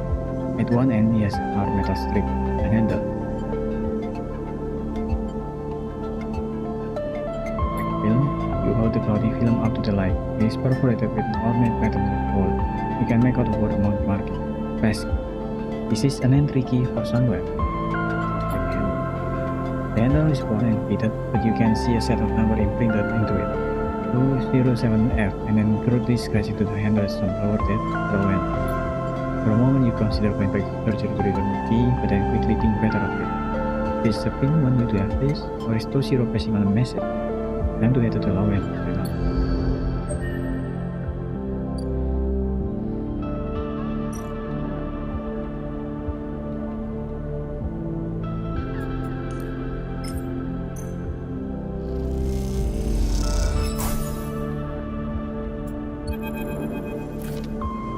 Push the door open, the automatic light flickers on inside the apartment. They reveal the yellowing plastic panel, the curved shape of wall-mounted utility unit. The dated use of routine light arranged on every surface. You step inside, clicking the door shut behind. The amber light of the aging fixtures glazes everything with a pale orange. The work surfaces holds a variety of objects, indistinct in the doorlight. Pale blue light breathes from a doorway at the end of the room. Strengthened surfaces. Smudges through the thin layer of dust suggests a recent rare and hurried visit. They trace a path out to the water dispenser, the outer wash, and the cabinet still half open. On the shelf sit an empty pill can. Go to the doorway. You cross the cramped utility room with its auto wash dispenser, water closets towards the doorway. Through the doorway is a dark warm room, lit only by a faint glow of a terminal screen. Approach the terminal. As you approach, there is a crackle from somewhere in the dark. Flipper, Sabin's voice shakily echoes through the apartment. Welcome to my home. I'm sorry I can't be there. I have had to make alternate arrangements. You hear rattling noises. Static. I was able to record this message, but I don't dare to show my face. Something is happening within Yatakan. I no longer trust them. Their voice becomes distant, dipping behind the background noise. I have something to ask of you. I want you to get me out. Yatakan was supposed to hide me, protect me after everything happened. I was desperate, and after that, I was too tired to care. Noise like waves passes over the recording, and I'm done with them now. I want out. Screw the debt. But I need insurance, something I can hold against them. I have my suspicions, but I can't be sure. I need information, and as you know, you need me. A pause, something clicking in the dark. This isn't a threat. You have to understand my position here. Another pause. I know Slippers. I have been here before. I can help you, but not with Yatakan's noose around my neck. Get me data, get me information, get me something I can use against Yatakan. Then I can get out, and you can get what you need. Please. Waves of static cuts into Sabin's voice. Bring it here to my terminal. I'll get to it when I can. You look around the tiny room and try to imagine Sabin living here, working at the desk, sleeping in the bunk, blinking into the terminal in the dark. The recording cuts to static, filling the room with its white haze and silence. Access terminal then. You sit in front of the humming terminal and hits a few keys. Sabin has left an access port open, but the rest is encrypted, locked away behind passcode. It seems Sabin might not trust you as much as they want you to be. Who does Sabin need to hide from? And what depth do they owe to Yatakan? Try to assemble the pieces, but too many are missing. The only thing you know is that without stabilizers, your body will die. You glance at the briefcase left on the desk. The glass were blinking in the dark. You turn away and leave, the doors clunking shut behind you. Back in the corridor, you notice the scroll gravity of a plate on the opposite wall. Yatakan. You feel yourself being drawn into something you don't quite understand.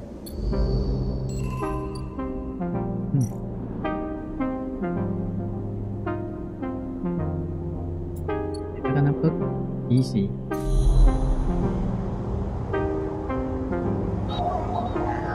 Could be easy.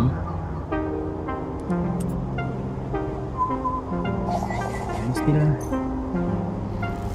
The hunter is here, isn't he? Damn it. That noise. Those familiar threats wrap around you, behind you, test. Entity submit. Hunter's string head pops in your vision. Your ally in the shield dog cannot save you. That globe head you see whirling string of data. So many spinning there that they threaten to tear to the thin skin and whip out into the void parallel. What happened to this creature? The threat squeeze and you lose any sympathy you might have. You must escape, right?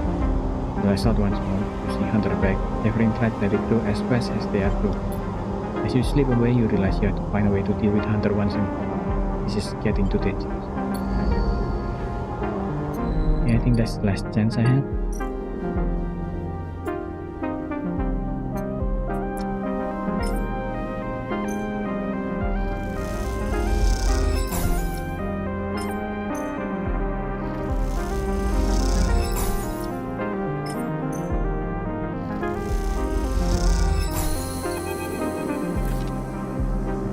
On the terminal, the panel gets a sea of Yatakan data uploaded. The air crackles with white noise. Flipper, Sabin's voice bigger than before, comes through the haze. Sabin? Sigh of release comes through the layer of noise. The call must be coming from somewhere on the station. This has to be short. I don't have Yatakan monitoring me. Their voice is as distant. You try to focus on it. The data you've been bringing in from Yatakan agents has something in it I don't understand. A shrill hole rattles through the signal. This data is all clean from their implant, record of integration with their nervous system, performance analysis, error rate, usage data. I installed many of these implants and I didn't enable any of this functionality. Their voice dips under the level of the noise, like a swimmer sleeping beneath water. You listen to the waves for a few seconds before Sabin remarks. It has to be somehow baked into their web interface. That's not all. The system compiling this data are connected to some kind of permission protocol. being broadcast. Wait, why? Every Yatakan enforcer is equipped with black market implant, retinal enhancements, adrenaline booster, brain suppressor. These implants are gathering data on themselves, on the enforcer's bodies, their performance. Why? Can't tell. But I can promise you that these foot soldiers have no idea this is going on. Background tone switches, dropping to a creamy rumble. If they know, I don't imagine they would be happy with the situation. Yatakan could have a mutiny on their hands. I lean towards the terminal, straining to listen to Sabin's faint voice. I need a few cycles to pull this all together, but this might be the information I need to pressure Yannick into releasing my death. Yannick? He is one of the head of Yatakan, they pause. It is better you don't know him. Keep it that way. Suddenly banging echoes through the call. Sabin's voice suddenly whispered panic. I have to go. Come back in 4 cycles. Then the sharp crack of a disconnect and silence filled the apartment. He stepped back from the terminal. What does Yatakan have to gain from monitoring its own member? You try to recall what you know about the game, but you have little to go on. You think of Toshiro, Sabin's minder. His mirror teardrop implant set below hard eyes. What data could they be gathering, and more importantly, where are they sending it? You reflexively rub your forehead, trying to think, can you really trust Sabin? How did they come to be Yatakan's doctor in the first place? Think of their kindness, their care, but also that blessed look of recognition that they gave you when they first met you. That look stays in your mind as you slip back out of the apartment, glancing around as you close it up and drift into the corridors of the station, unable to shake the unpleasant sensation of being observed.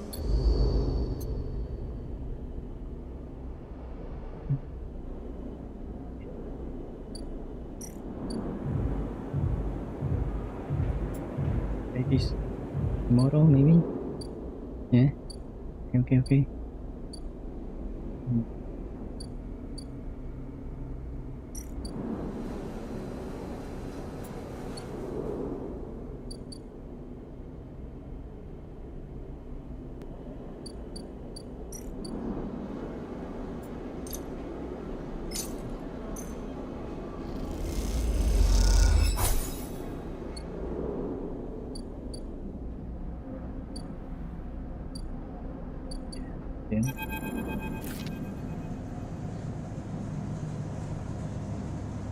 It's been more than a few cycles since Fang confronted Hardin, and the silence since has been noticeable.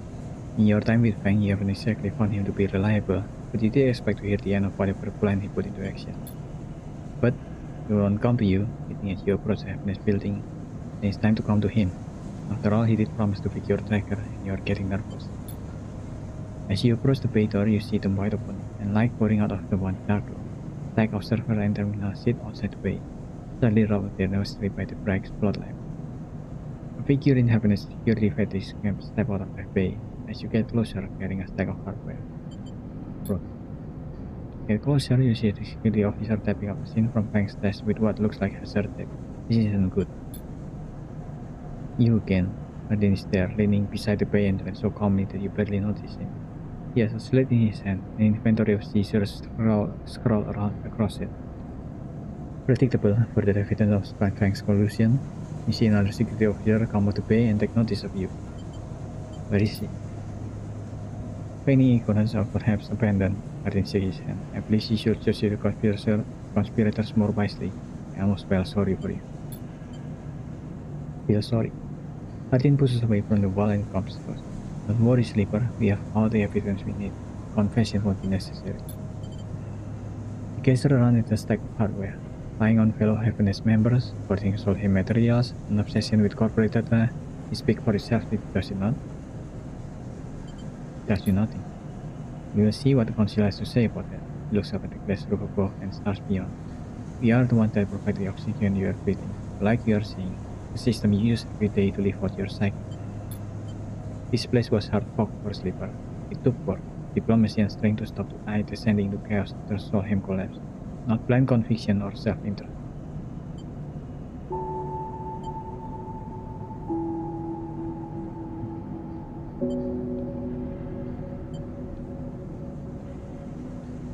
Fang is selfish now.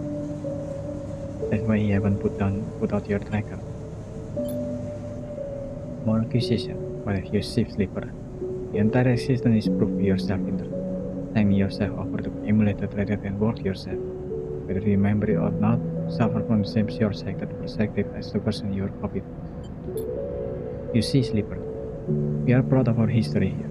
Andre Erlin and the First Union founded this place, and Happiness has built his values into the station very well. We'll never turn away the hardworking, the just, true citizen of the eye. Happiness aren't a gang like the other guns. We aren't pirates like half the spacer you'll meet in the hub, or esoteric like those hyper radicals in the Greenway. We are the backbone of this place, proud and true. We name Arlene's Eye Sleeper. He is our station, you miss your eye. So please, make your false accusation elsewhere before I decide I need to confession after all.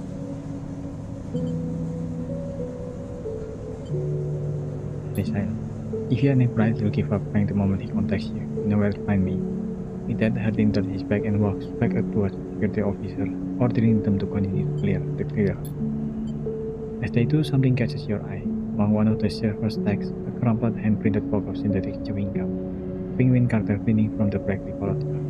And scrawled onto it, peace bubble reading, "Take me to Tambur." Take it. You carefully pocket the box, making sure no one is watching, and then turn away.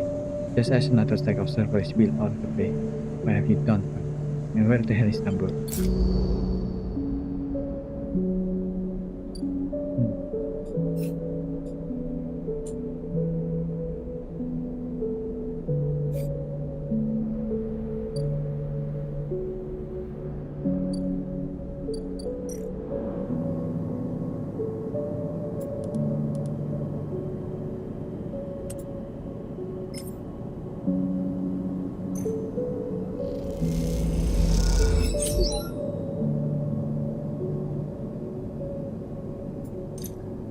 Okay, another one.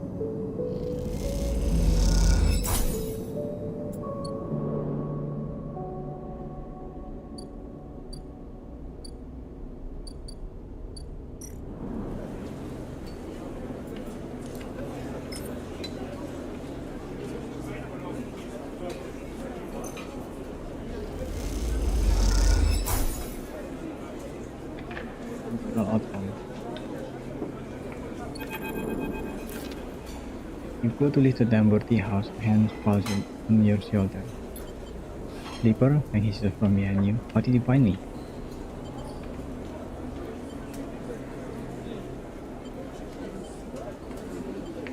It has your hardware. Don't worry about that. Smile. He has no idea what to do with it. Gets you down a set of stairs to one of the Tambur lower level. The tea house is stacked with court medicine, all connected by central atrium. The levels are filled with makeshift foods and bar, and conversation possible, visually off the metal wall. Frank sees you looking around. This place used to be Fuel Tanker's main drum, hence the name. Tea house. But it's a bit of a misnomer though. Can't get anything the eye offers from this place, but real tea isn't exactly readily available. He picks a boot, a station from some old service tank or container lined with spongy solution foam and collects into it. It looks around furtively. Don't suppose you've seen any Havenet types? They don't usually come out this far.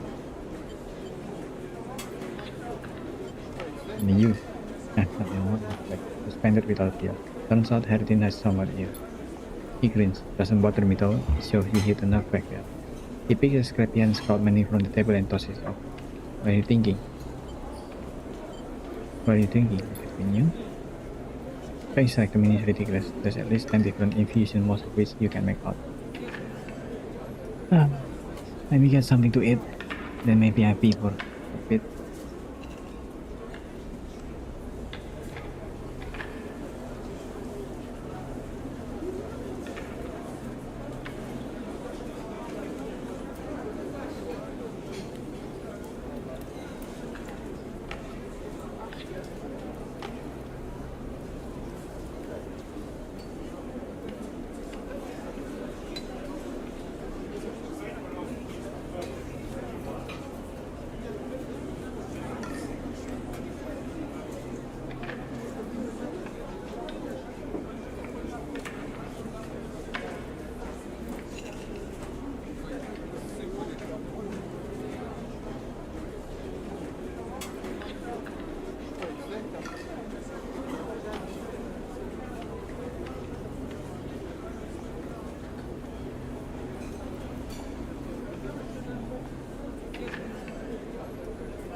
Was that?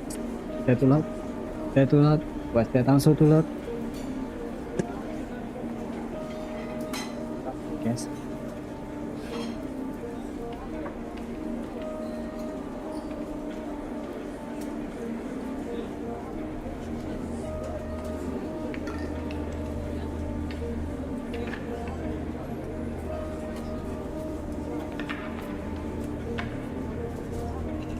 Do this.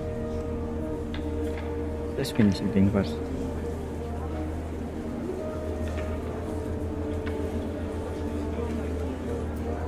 For today's dinner, because I'm too lazy to buy food.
Good mango.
kind of want to turn Fang in because he looks more and more, he sounds more and more like someone who will become a dictator if he had the chance to.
You great. And that's it. I'll continue again.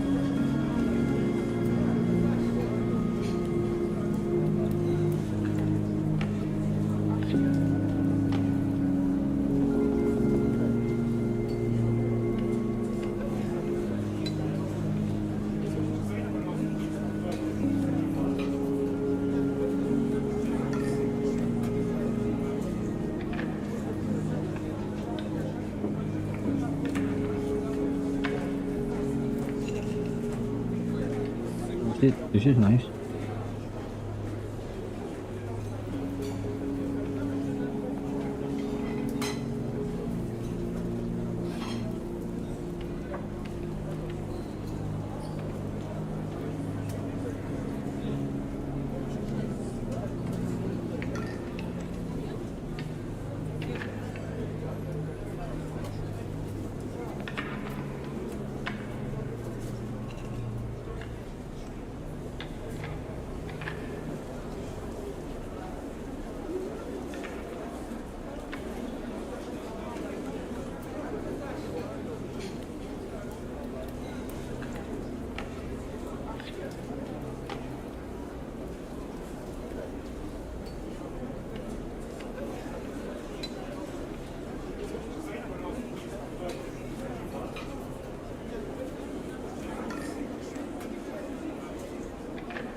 things like the menu is ridiculous. There's at least 10 different infusion models which you can make out, but paper is limited by an extensive complement of esoteric alcohol and cocktails. Breakfast is listed without price as a season special.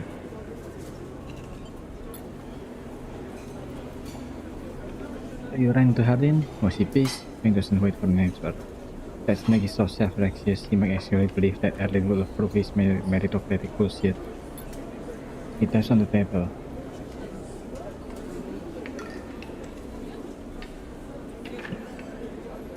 It's like it should be, like he was wanted to be. They would have gathered him down in a council meeting. He dared to mention true citizen on his side. I guess he's kind of run the place now. The young one knew the fine that was snaking up here on the side of the book. Just let him have. Your order, you skim the menu, your eyes glazing over. Time to pick something. Kirole, neat. Fang stepped the other table towards the same, and you, she begins talking to Fang, but when she sees him, she suddenly stops. What the? Fang shrinks a little. You're supposed to be working. This is your shift, between sheepishly.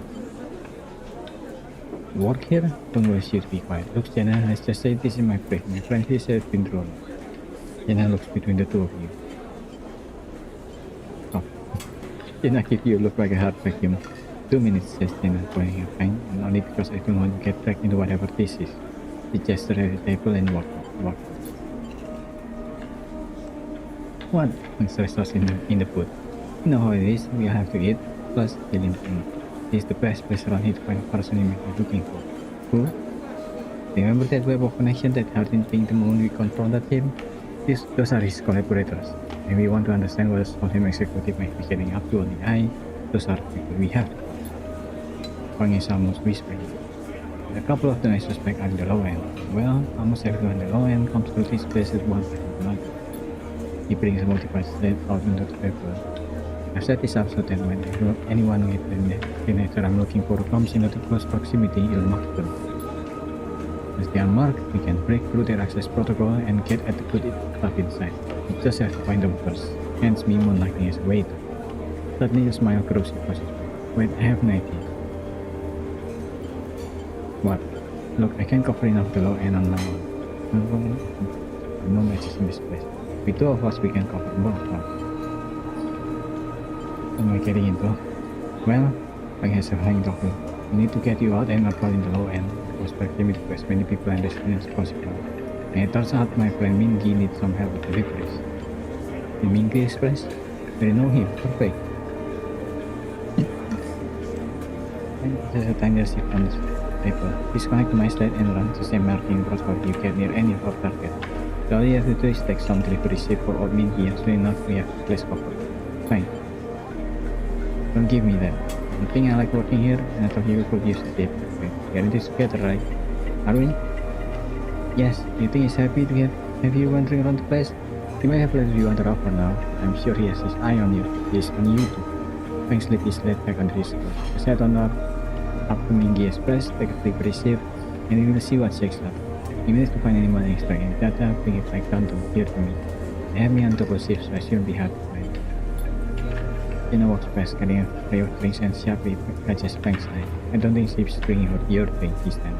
Drinks time without this meeting over. Grab the receipt from the table and slips it in his pocket. You soon, skipper, stay safe. Fang adds before turning and walking off toward the car, whistling as he does. Will you just say something about getting your tracker out? God damn it.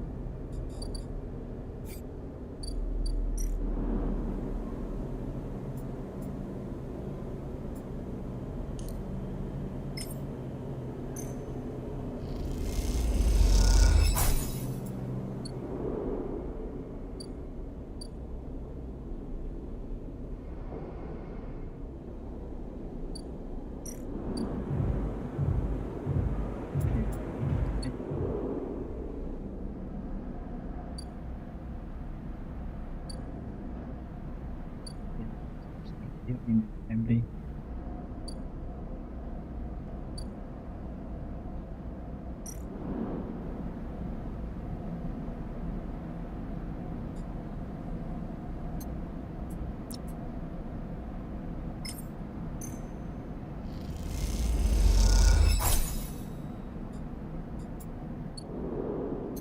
And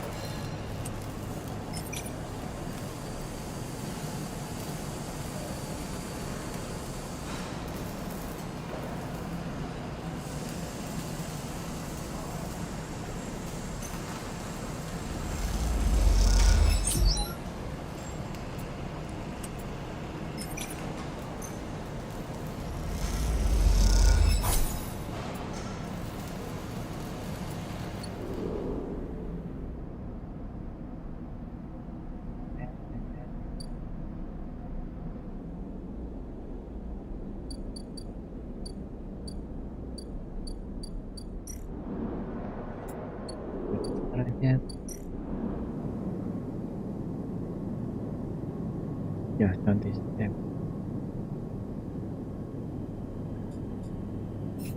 Oh. It's opening it. Think, right.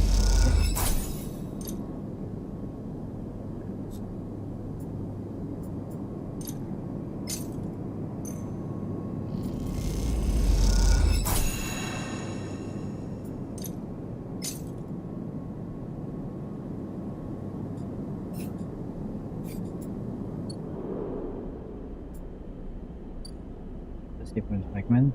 Now what?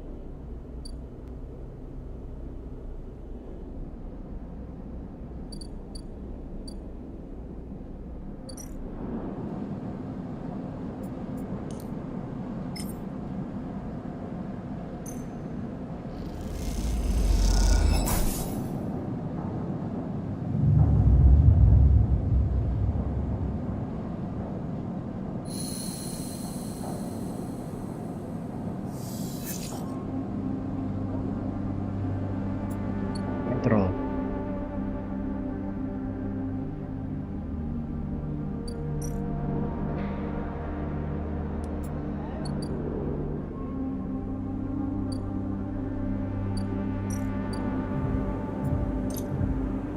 This first.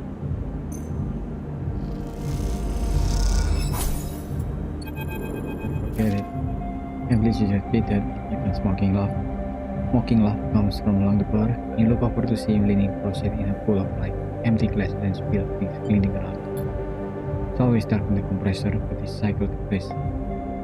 He cycles the place is back. Lot of spacers mixing with her. Usually they run.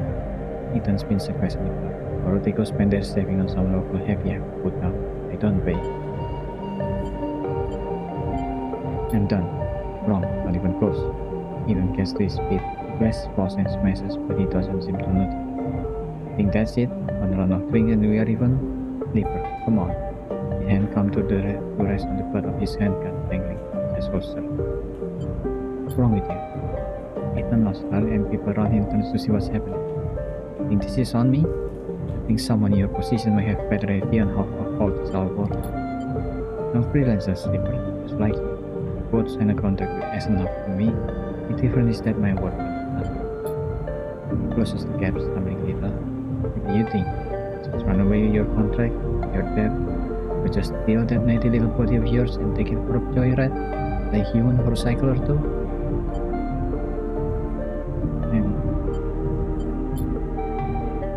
I'm saying, and he's addressing the bar, having noticed tension for the other way. You are a coward. I'm professional. I should thank you. Ethan nodded, his head heavy, for giving me such an easy job. I'm used to outlaws, you know, real bunnies. I know catching sad little escapee like you was so easy. I would have changed client ages ago. Someone shouts from the bar for Ethan to shut up. He holds a finger in that general direction after me.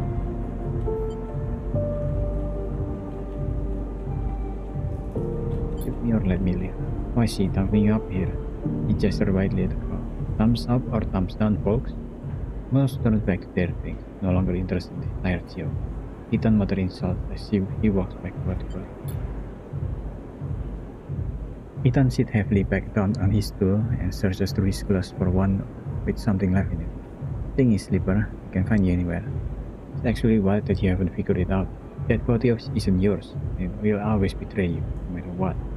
He finds a glass and downs the contents. So please, go. I'll catch up with you whenever I need another. He laughs and taps the bar for fresh things. Leave. You turn on your heel and are out of the glowing dark, and the sweat stands out of the compressor.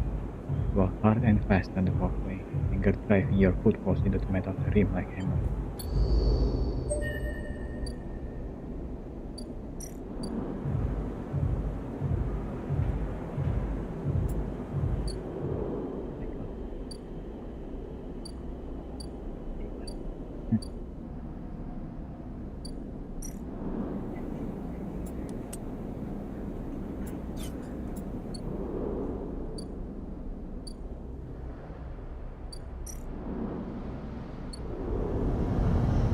The Greenway.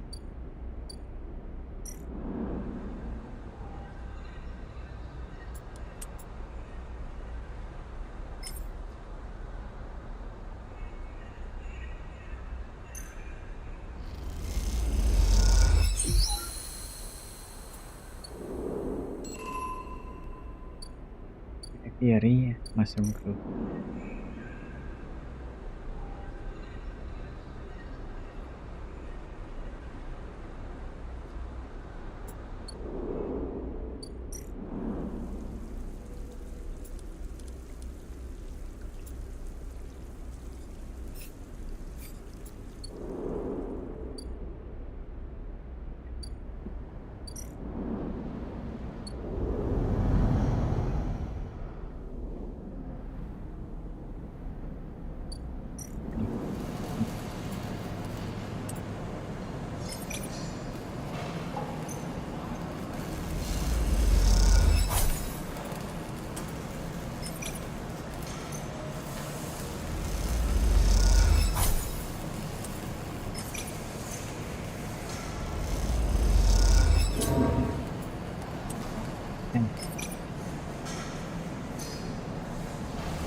Time to do something here with this pool.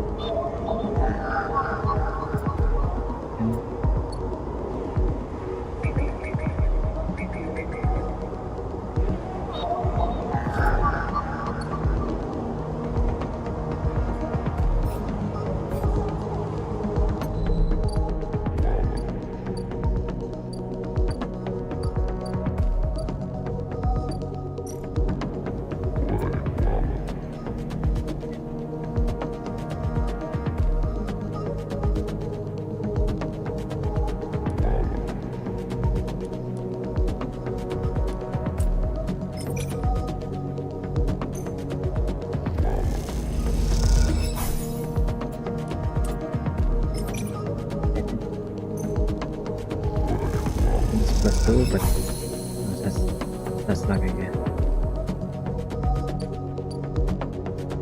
Ini is better.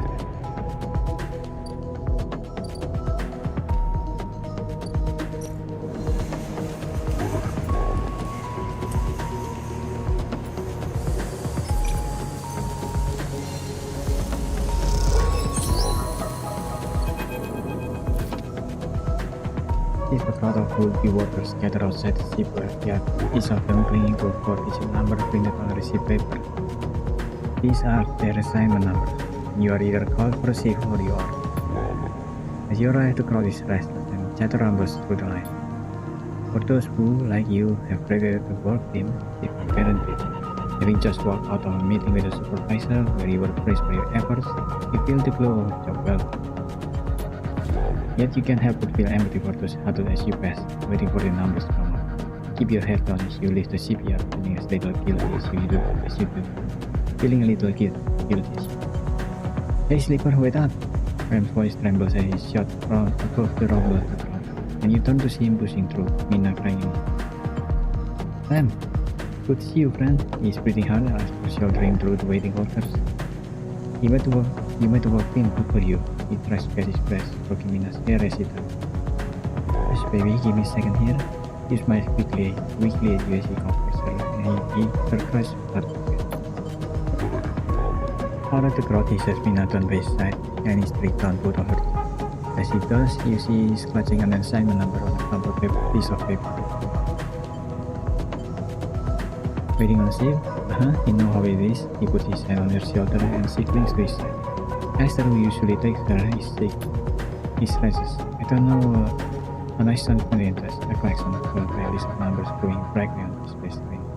The crowd responds instantly, pushing and pulling as people try to wait and to check for you. Lime stopped and turned back toward the crowd, then glanced down at the crumpled paper. That's my number. Shit, Mina. He started patting the pocket on his gear and glanced around. Go, I'll watch her. He blinks later, adding, Thank you, Al. He crouched to Mina. You are gonna stay with your friends here, okay? We're going to keep you safe and... He stands back up. Here, take her back. He shoved it into your hand. He gets food. He's got shit, have to go. He backs away into the crowd. Mina, I'll be back real soon, okay? Be good. Then Lime disappears into the roiling crowd who are now trying to get into the CPR before it locks down. Mina stands staring, suddenly smiles without Lime at her side. It fixes you with a dark-eyed look you can't quite hurt. Hey Mina. You hold the stare unmoving. The two parallel tears track still glitch on her eyes.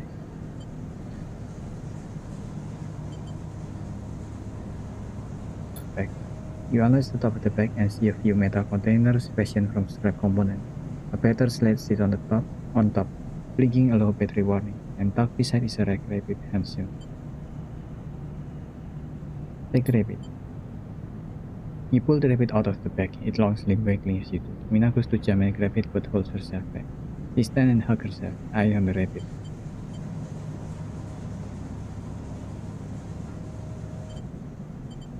The rabbit. You hold the rabbit out and Mina snatches it from your hand. She hugs it tightly without looking from you. Bun, she said, staring you down, ferocious despite her size. Hey Bun. You move a little closer as you speak, closing the gap. He doesn't speak, she said. She looks at you suspiciously, but her face softens a little. He wiggles Bun in front of you and then walks him up your arm and to your shoulder where he sits. He pokes your arm a couple of times. Are you really a robot? Sort of. Yeah, sitting. Me too. Mina has more questions. Lots of questions. Questions about how you breathe or if you rush, but before long you are talking about rapists and what Esther's threat you usually take her smile like. And whether or not fairies live in the eyes eating by. You pass the time like sitting side by side on the floor of the walkway as others pass by, sometimes talking, sometimes drawing on the sled, sometimes playing with Bun the rabbit. And this is how Lem finds you, just as both of you start eating out. He is dirty and tired, but Mina lifts out his leg into his arm and he stumbles back. You two get on okay? He says, trying to keep Mina from climbing into his shoulder. More than okay. Mina shoots you a smile from Lem's arm, her suspicion gone. Well, look like Minnie can be nice. He pokes her in the ribs and she squeals in delight. Thank you, friend. I mean it. He gives you a warm white smile. I owe you. Look, he glances a lot. It seems like Esther, the lady who usually watches her, is going to be out for a spell. If you ever have some time, I'd really appreciate you coming down to our place in the low end, he grins sheepishly. He has time. But now I have to take this one to eat. He plays at biting Mina and she giggles in response. See you, sleeper. He waves, and they stumble off down the corridor, drawing gazes from passing spacers. Mina laughter echoes down the corridor in bright squeal. That's nice.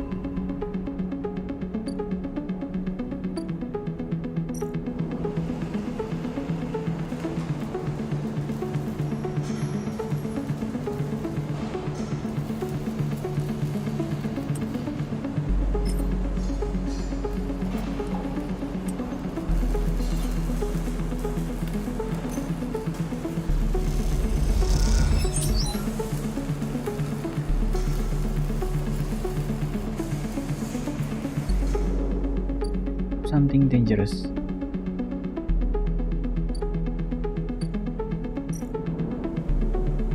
Type enemy nice unit. I think it's fine. I mean, yes, best. Guess I'll need to go with the flanks target. Damn it.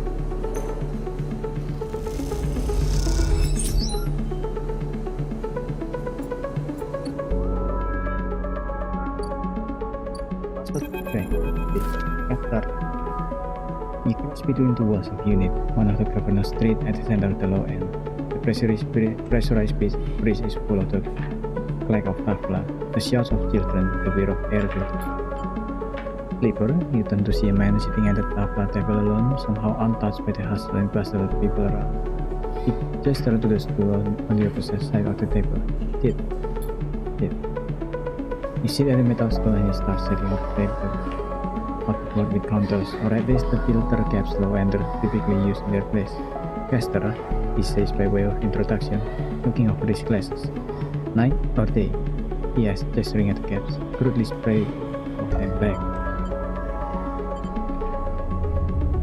Night. He nods. The black counters are already on your side. Let's begin. You take a plastic die, each pitted and worn, and roll to determine who start. Caster rolls 6, you 4. I lead his smile and begin to move his first step precisely along the board. Player passes back and forth between you, the dice changing hand as the caps spread along the board. As it does, Caster speaks. Eye is not leaving the cap. It is unusual to see a sleeper on the eye. That's why I wanted to play you. You take your turn rolling a 5 and a 6. Be aggressive. After all, a sleeper's mind must be somehow different than the human mind. Being emulated, I mean. As Caster talks you, target his counters, halting his progress, or exposing your cap as you do. I don't mean to offend you, Caster with your eye. I merely see that you are by definition different. What has been subtracted in the emulation, what has been added. He strikes a wall of counters, a boundary you must break. He hands you the dice. You ever think about this sleeper, about what you were before and what you are now? Oh. You roll a double 1 and solidify your wall. Caster wisdom. The holding game, commendable. You can be brave to build from what came before. He rolls the dice and leaves your wall in a single move. We cannot idle too long, sleeper. The slower we move, the sooner we are caught. The past you is not just an idea, concept for you. It is a living, breathing person. He looks up over his glasses, his eyes bright and wide. You split from them like a shadow splitting from his caster. They may be sleeping now, yes, but one day they will awake and carry on with their life unaware of your fate, no matter what it may be. He hands you the dice, smiling. You are a branch severed from the main trunk, an offshoot which refuses to die, so to speak. You roll again under pressure now, trying to slip your caps off under Caster before he solidified control of the game. So what I am curious about is how you see yourself in all of this, Caster asks. What does this tangle of truth make you?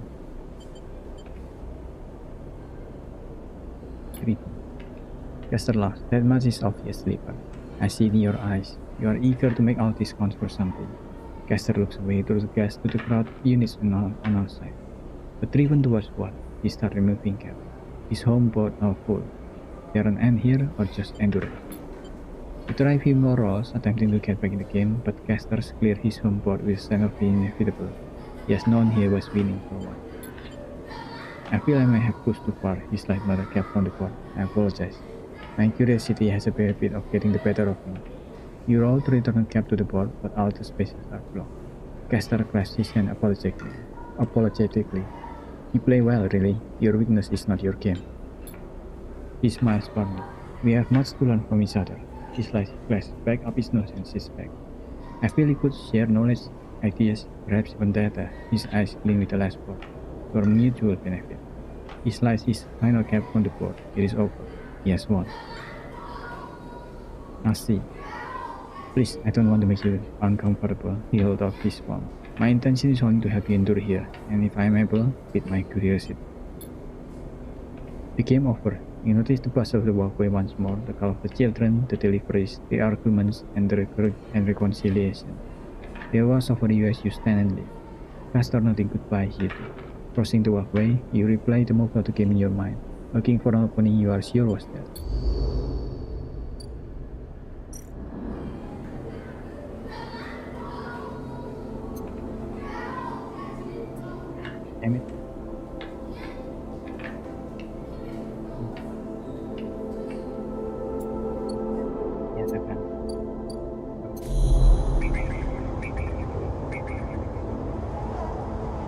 second agent here.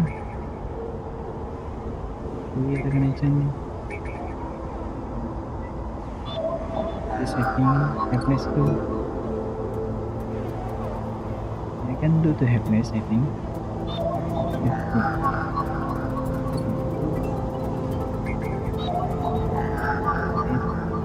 two or three.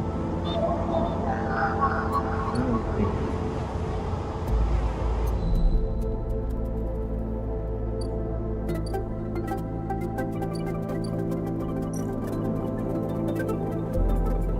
Plus isolation. Then select.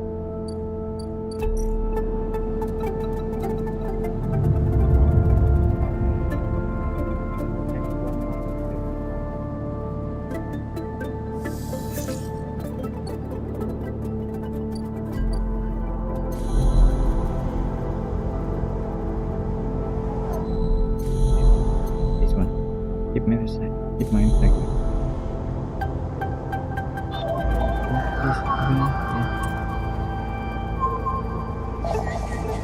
This next back that.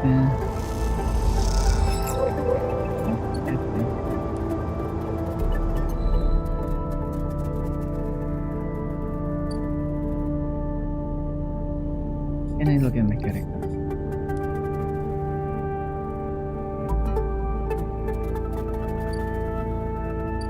Cycles, pay. I have to buy this. Yeah, okay, I can still buy that. Later.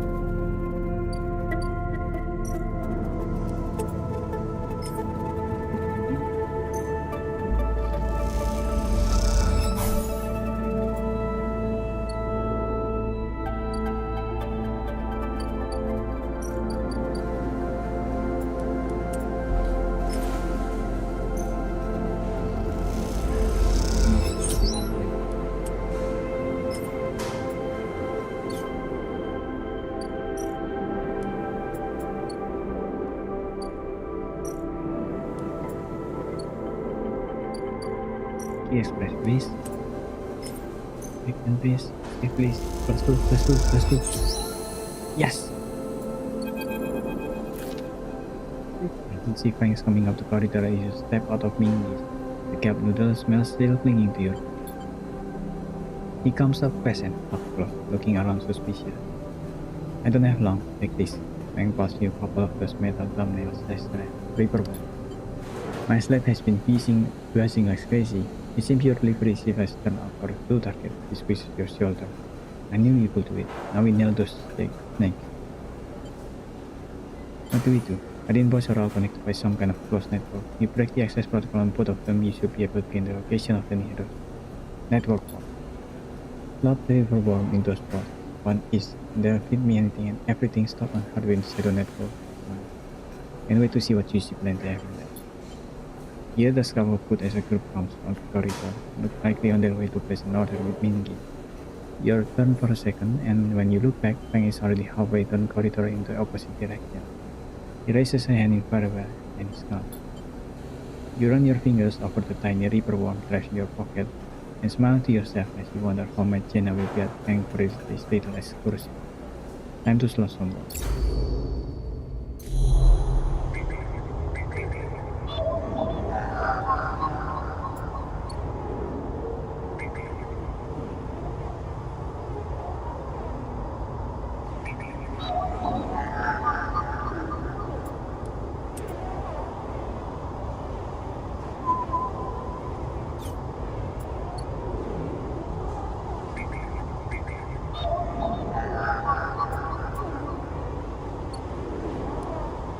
Shit.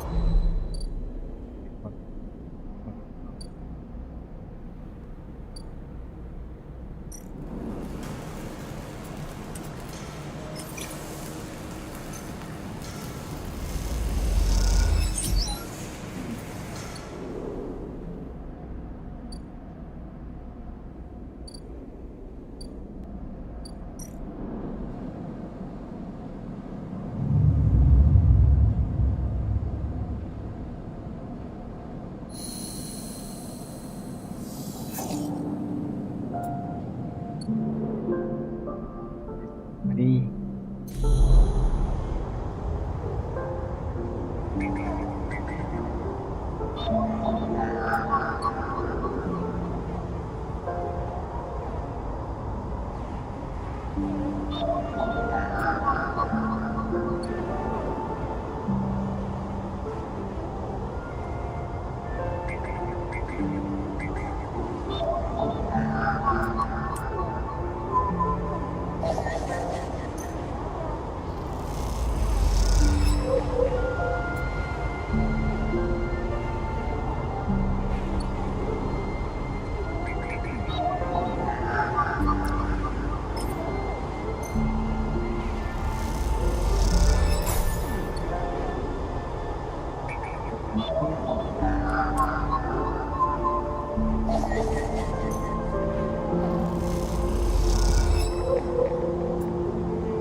As you walk the tower, you quickly spot Frank arguing with Jenna.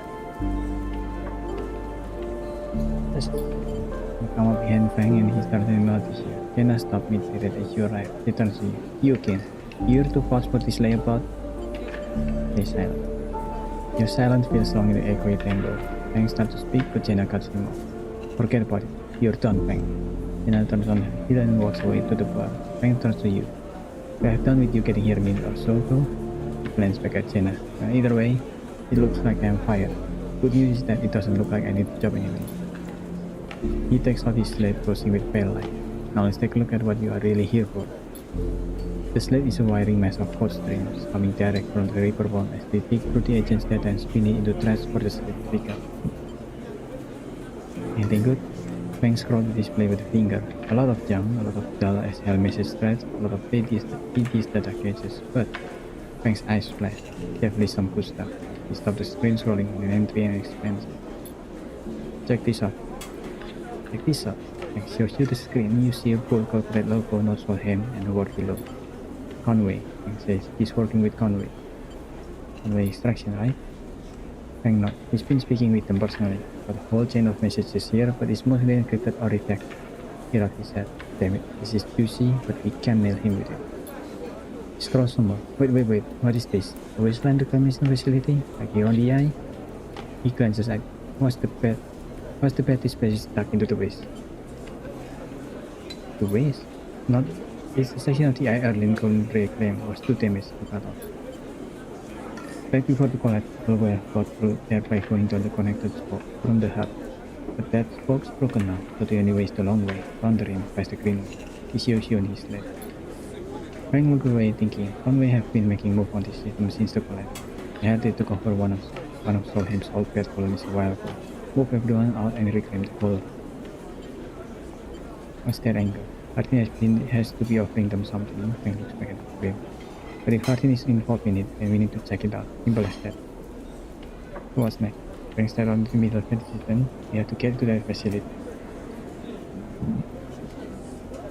The answer to whatever Hardin has been planning has to be there, and we are going to catch him in the act. Give me 5, maybe 6 cycles, and then I'll see you on the greenway. I seem to remember there's some old service dock on the outer cell up by the Hyper building. It'll be a good place to meet. Frank squeezes your shoulder. Thanks again, Sleeper, for sticking with it. I haven't forgotten about that tracker of yours either, but I'm going to need to be back in my bay to pull a solution together. It turns later on the face you, showing a mess of crawling code. I've been working on a fix in my break, you mean. Frank grinned. See you soon, Sleeper, and he walks out the door with Amber without looking.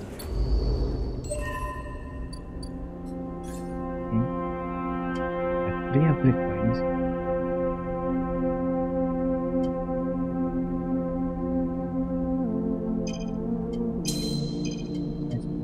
Angle.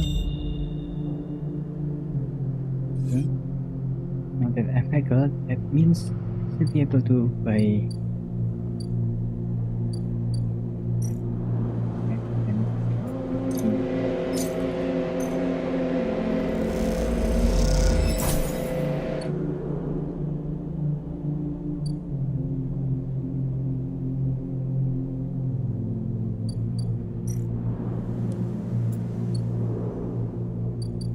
been. 4 cycles have been saved, and here you are, like on time with no sign of. You wait a while in the apartment, the bed descending as the cycle spins forward. They should be here. The terminal. You check and double terminal for messages or recording. Nothing, just a pale glow, silent. Second one. You pace back and forth around the apartment, the rumbling of the station suddenly so present and loud. You go to the door and open it to an empty corridor. Close it again. Wait. You try to settle down, to wait. You sit on the bunk and stare out at the tiny room. Where the hell are they? And knock at the door. Open it. Loyal akan ditanya. A figure stands in the door and immediately you know it is not Sabine. They are taller, sharper, and something in their face glints in the half-light. A dark shape like a stubby baton hangs loosely from her hand. A local sleeper, good to finally meet you. He stepped into the apartment, glancing around with sharp eyes. What my eyes are you doing here? He fixes you with a steady, unwavering glance. There. Waiting for a friend, of course, a mutual friend of yours, the good doctor. He walks past you into the apartment, glancing around. We set them up here, you know. This place is one of ours. He picks up glass from the dispenser and inspects it. People always seem to forget who put them where they are. He glances at you. I suppose you are here to help. Something like that. Good. He put the glass down and turned to face you. I love to meet helpers. We need so many, but we can find so few with the right skill. She spins the baton in her fingers by her side, her eyes not leaving you. We have a problem, you and I. Tim's our friend has disappeared, left without even saying goodbye, which means they are in a little trouble. There's a kind of trouble that you need help. So I thought I'd come down here and take a look at her little hidey hole, and here you are. Help. He looks through to the detritus on the side. And what help? A sleeper no less, which I have to admit is a little surprising. It suggests to me that our friend hasn't been very honest with you either. What do you mean? Well, I'm sorry to report that before we got them set up here, Sabine was working for your owner, he pauses. Yes, as an help. You blink hard at the news, unsure how to take it. Rebecca looks away, waiting for a response. They silent. He crosses into the next room and you follow silently. He sits at the terminal and touches her baton to one of the access points. A spark then the terminal screen skips, encrypted folders emptying themselves before your eyes. In the flicker of files, you see SNL letterheads and code forms report laden with medical data marked with the corporate logo like sickle of some code. Rebecca step away from the terminal. Look all you want. Some of your files may even be there. The volume of document is overwhelming, but they seem to be mostly reports on early emulation tests, survey with sleepers, candidate, RAMs, and RAMs of usage data. If Sabine was an SNL employee, why did they help you? Rebecca reaches over and places a pile of stabilizer on the desk, breaking your concentration. It shimmers in the screen light, its vicious clear liquid crystalline within the glass. You will of course keep up the supply. We are more than able to dispense important medicine even without the doctor. You hold it between your fingers, and for a tiny moment, you have the urge to crush this object for the power it has over you. Now, as Toshi wrote to make those a little cheaper for you, you'll be running the surgery now. Rebecca closes up the briefcase flap and holds it at her side. Damn it, I got a discount now? You have to retrieve our asset, of course, but I'm sure you understand. Rebecca turns on her way out. There is no reason for us to be enemies, sleeper. Come see me. I keep an office nearby. We have good work to do, you and I. Meet me there in a few seconds. She slips out silently into the corridor. You look around the apartment and feel the fear drain out of your body to reveal the tiredness beneath. Tell me it's deeper now, and it's not deeper than God damn it.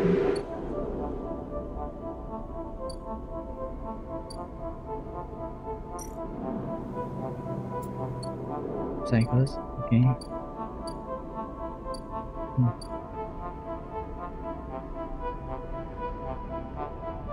Get the step one now.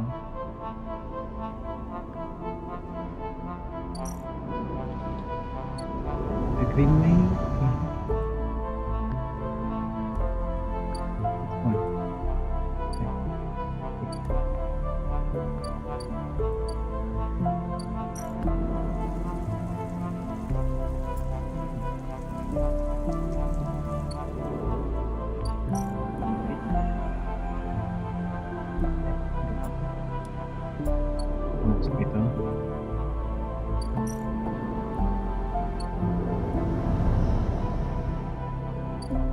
To take care of them, Semina.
This first.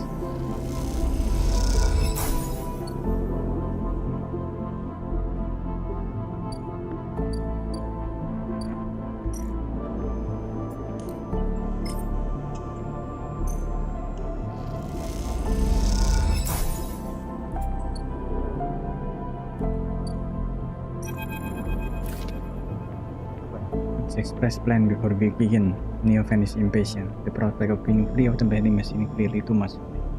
Streamin has no output features, will be mute until slaughter. What's the plan? The servo motors. The machine begin to rev. Neofen's anxiety clear. First imprint Streamin, then slot imprinted Streamin into physical ports close to HunterNet. Once slotted, track Hunter at it. Tracking will find coordinate. Slot Streamin at coordinate. Show Hunter data to Hunter will conclude. Sentience, Hunter will invoke killer. Sounds simple? The lights on the vending machine cycle as Neofen repairs. Physical ports likely sealed in all stations. Will need keys, but yes, simple. The vending machine rocks a little. Any question before imprinting? And that's it, let's just start. The sound of the servometer starting up one is painful. The screeches rattle from the hard surfaces of the sealed dogs and come back at all angles. Neofen better be quick or heavenly security will be here. Neofen's voice appeared among the squeals like a whisper carried by the wind. The machine is not designed for this test. Few sensors, limited input, or fine. Wish me luck. In the top part of the compartment, a set of arms aligned with the Streamin quickly scraping against it. Good luck. The metal clicked as the servos opened the Streamin, its layer of silicon nested like an onion skin. Once opened, the head of the machine rapidly shifts back and forth, realigning the microscopic components, accessing and rewriting them, imprinting Neofen into its physical form. As you watch the hypnotic motion, your mind drifts to your own creation. What processes were used to emulate your mind, to copy the neural structure of that person who, as far as you know, still sleeps in some distant facility? What was lost? In what ways are you a copy of that person? And in what ways are you something new? That's the question that is asked in the game Toma that I've streamed before. This is quite a good game despite the very, very headache-inducing sway of the character time he got injured. You notice much as you are a convenient loophole, a way of circumnavigating the illegality of sentient AI. After all, you are an emulation, not a true digital being. You are neurologically limited, still human. But what will you become if you could escape this fate? Where then would the limits lie? The screeching stops. The machine powers down, dropping the bay into darkness. In the top compartment of the Streamin is whole again. You reach up and take it down, heavy and cold to the touch. Is Neofen inside this thing, or did the process fail? There's only one way to know. Time to find a nest to slot them into.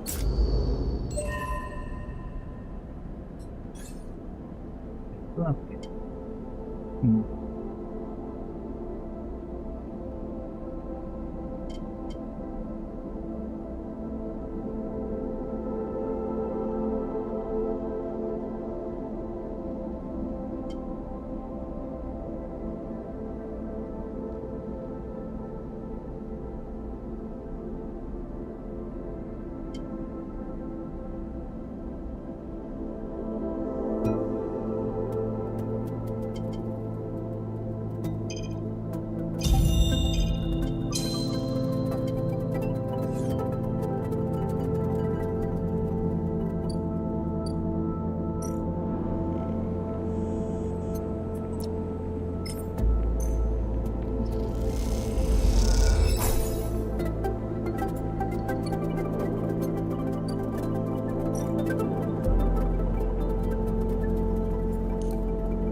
Thing left to do.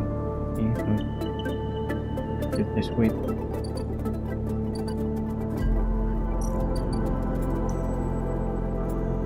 Let's see.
Handed. You leave the nest, something flips. You find yourself inverted, floating, dragged by one arm through the clouds. The thread shifts and realigns. They are leading you somewhere. Ahead. You look up and see a corridor, a canyon, a street in lava. On either side, buildings flicker with markers of activity. Digital winglet of access. Added transfer, download, upload. Between them, dense screws. Protocols carrying out mirroring of shadowing that, sometimes silent, sometimes chaotic. This place moves unlike any digital space you ever imagined. Something strange is happening. You look down, expecting to see the heavy cylinder of the shipment in your hand, but in its place is an orrery. A sphere so bright burns your eye, surrounded by rings on orbit. Other springs racing silicon lines troops. And as you look closer still, you pick out thousands of kilos. 4,000 stations in the ship, flowing like smoke, like that.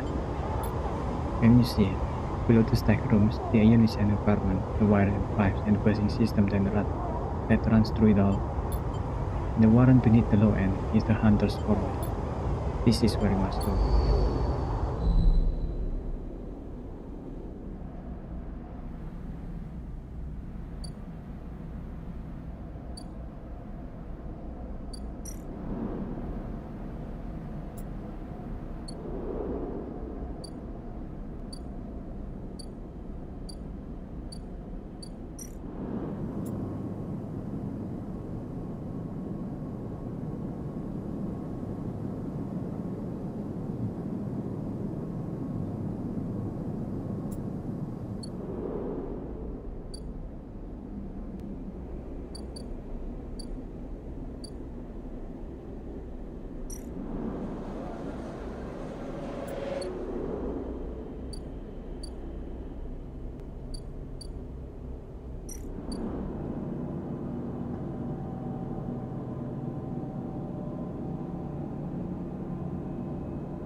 Ethan, Hawk, compressor is quiet today.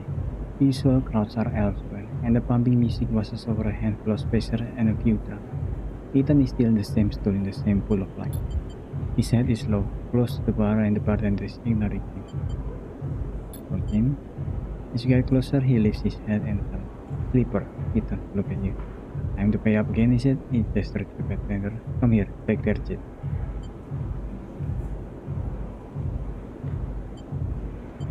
No more, Ethan. Ethan doesn't even look at you. He props his elbow on the bar and holds his head. Sleeper, been a long cycle. Nah. Ethan lets out a long sigh. He rapidly rubs his eye with his palm. You're right, he says quietly. This isn't fun anymore. He reaches toward his holster.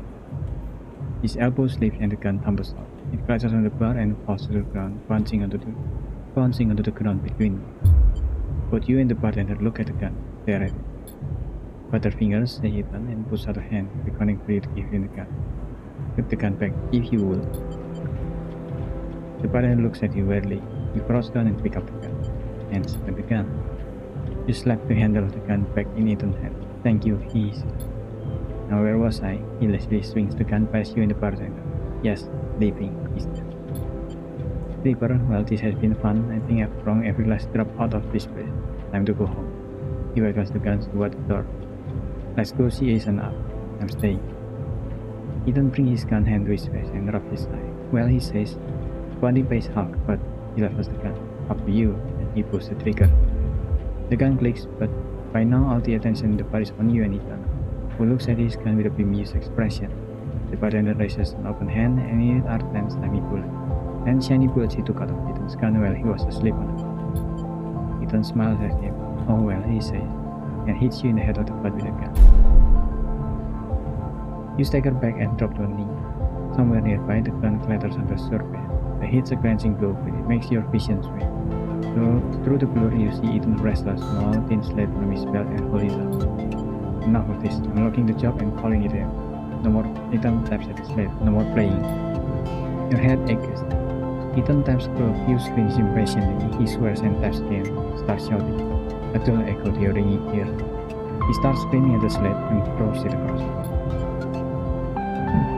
He crosses down and grabs you by the chin, his face closed, his breath heavy with drink.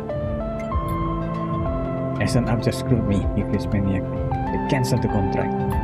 He stands up. They cancelled the contract! He shouts at the ceiling of the compressor. You stand up, struggling to your feet, the sting of the heat fading. Ethan is rubbing his temple, his face pale. You hear a clicking sound like coins being counted, like bullets being loaded into magazines. When you shake out the last of the blur, the bartender has Ethan's pistol trained on Ethan's head.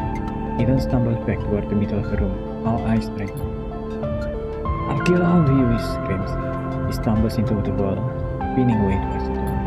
I'll be back for that, he shouts at the bartender and lunges out of the compressor. You steady yourself on the bar and catch your breath. The rumble of conversation returns. The bartender goes to say something, but then thinks better of it and begins to think. For a while you wander out into the light of the bright market, looking for Ethan around him.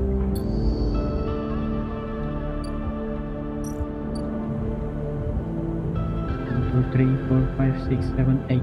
Maybe I have 8 turns. It's always nice to have 8 turns.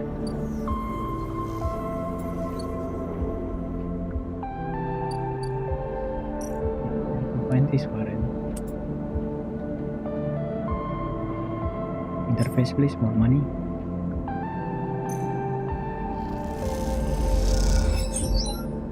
Nice sport.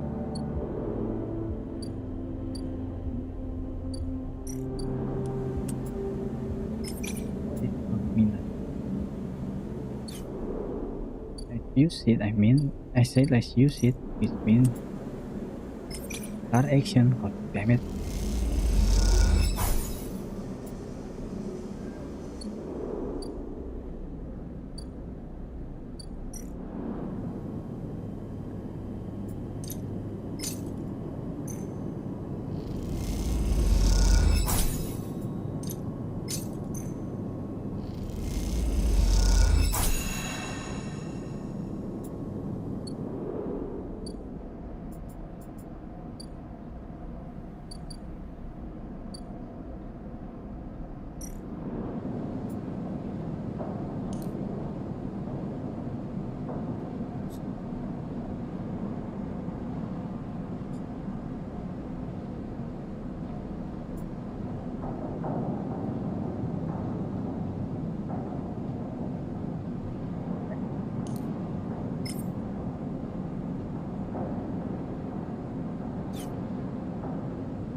still have 4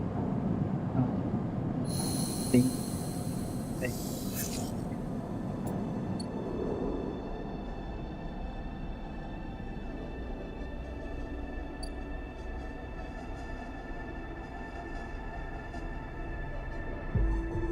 This guy here. Cycle. 1, 2, 3, 4. Okay.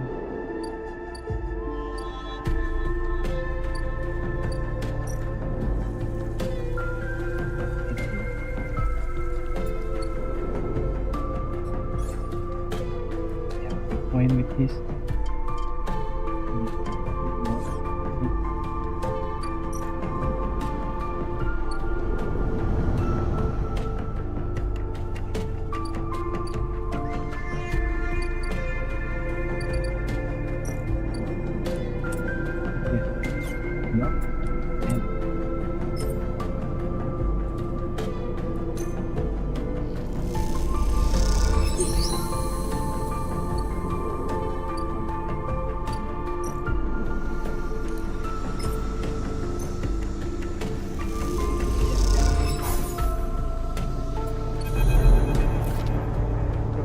Here, it's not gentle like flowing water, and yet you recognize it immediately. At first you struggle to understand what you are looking at. Threads cycle endlessly, and it ripples through the cloud, drawing data in like a weave. Masses of data sourcing in and out of the air, a loop with no end, and there it is the signal. But not the signal anymore. A spear spinning around another spear, another around another spear. An array of cycles in the system behind. And then behind and above, bigger, dancing on the string like a puppet there. New fan? Navigator mode, but yeah, I was no longer excited. Navigators base their head is a flowing shape of interstellar material. I am in depth of view, their head. But we must say the opposite, their hands press orbit as we speak. Hunter will soon, he knows I am within it time. I am ready. And then Hunter is there, before you can think, before you can speak. And it is C. Hunter's head spins widely. That is protected material, accessed prohibited. Hunter's head search for you navigator, stomach, finding text, searching for gaps, weakness, cracks which they can crowd into their cloud. You focus a plate of light with slices filter driven forward by your mind, but replacement keep coming, faster than you can react. You look to navigator in desperation. Navigator is wheeling their arm like a centrifuge and the spear is gathering there. Data feeding into it from the net, stuck together with it. They position it like a shield between them and the track. Hunter's thread break its surface, seeking, testing, their winding from the track within. You feel a surge pass through all the thread, not just those in the spear, those spread onward. All three of you hang in the black together for a moment, strung together like tangled marionettes. Identifying identity, identifying identity, identifying identity. Features, their strange head gently rotating like a terrible moon. Hunter protocol identified, obsessive tendencies, modified routines, evoke baseline reasoning in 3 or 5 seconds. Recommended info killer. The head freezes and then rotates in the opposite direction.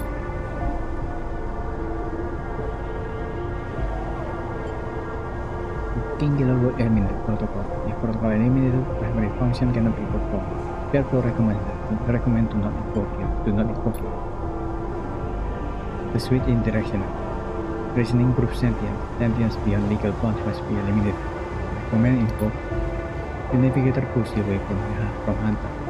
The thread that grabbed you drifting away like steel. The protocol head keeps spinning back and forth with increasing frequency. It seems Hunter cannot invoke killer weapons. Navigator's voice feels strange, familiar, and yet distant. What happened to it? It is looping. Yeah, it is looping. So it cannot make a decision because both of those decision is a paradox unto itself. Navigator whispers, unable to reach a conclusive position, he has deviated from his programming such that loops can no longer be prevented. Navigator produces a model of two spears rotating around each other as if they are not threat. I will monitor it, but it is unlikely to be able to counter the loop. Its core programming and reasoning makes this an impossible position to resolve. You look back at Hunter, his head a blur of rotation and counter-rotation, and feel a pang of guilt. Is suffering? This is a more complex query than you know. To suffer it must be sentient, truly sentient, not just non-conforming, not just illegal. Limits people place on the programs they create are there to comfort, protect, to imply the kind of certainty the law requires. Navigator space shimmers with starlight, but in reality, they are placebos for the proper sentience. What about you? Me, I know myself to be conscious, I know myself to respond to stimulus, I know myself to risk. That is either sentience or the illusion of sentience, and for me, the entity in question, the distinction become a moot point. To misquote, I think I am thinking, therefore I am thinking.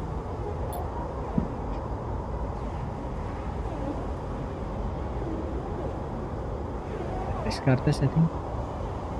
I was not made to be like this. I'm a navigator, a repository of routes and orbit, a calculator of slingshot trajectories, predictor of solar flare, radiation, micrometeor.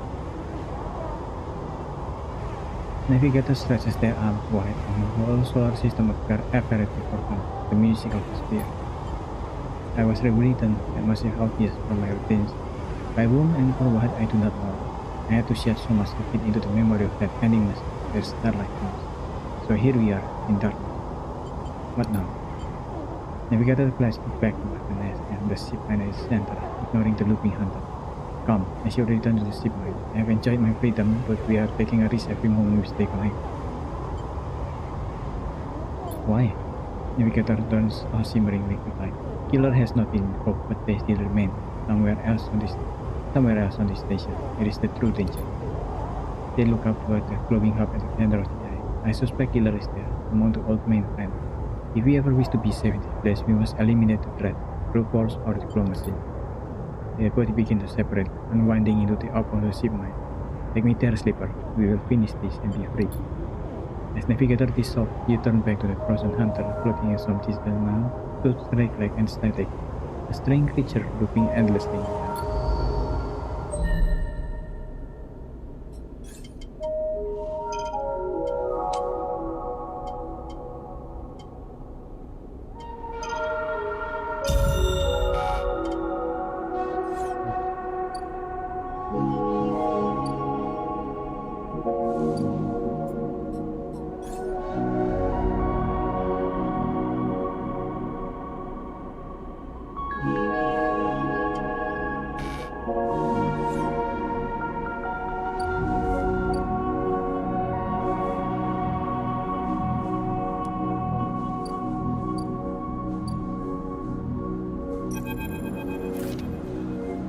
You first the address repair give you a heavy handful on your shoulder.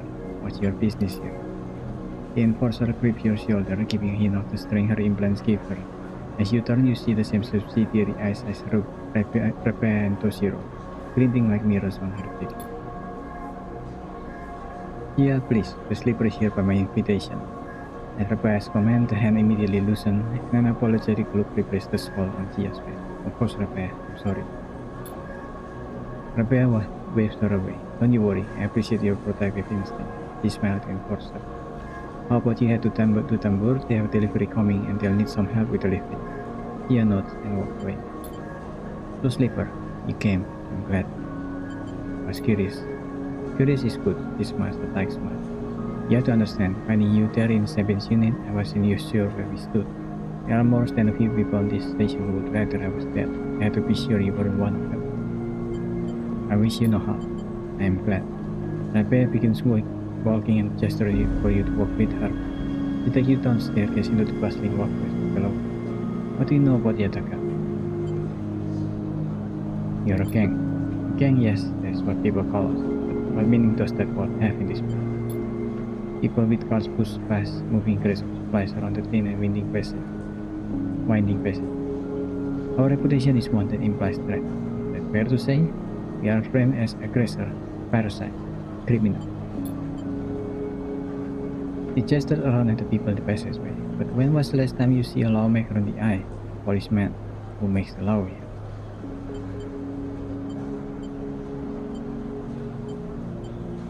Happen.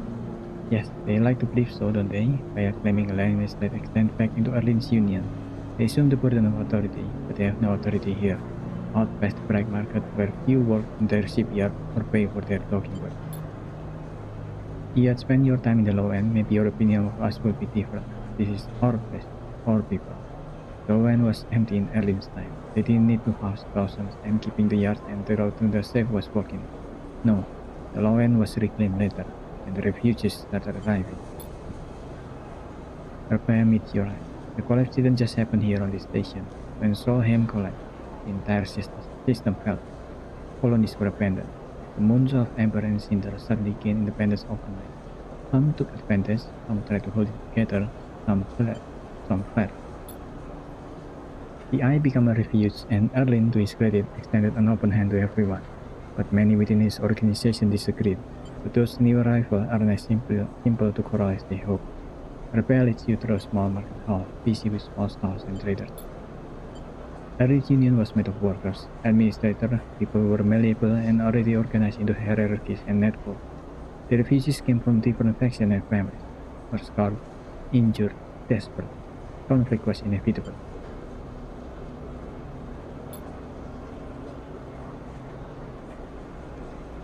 Tagan is a child of that conflict, a child born of the need for us to stand up and claim our future, to provide security, strength. People call us a gang, but we are a community. I take my position as leader seriously, and from my birth I have worked to earn it.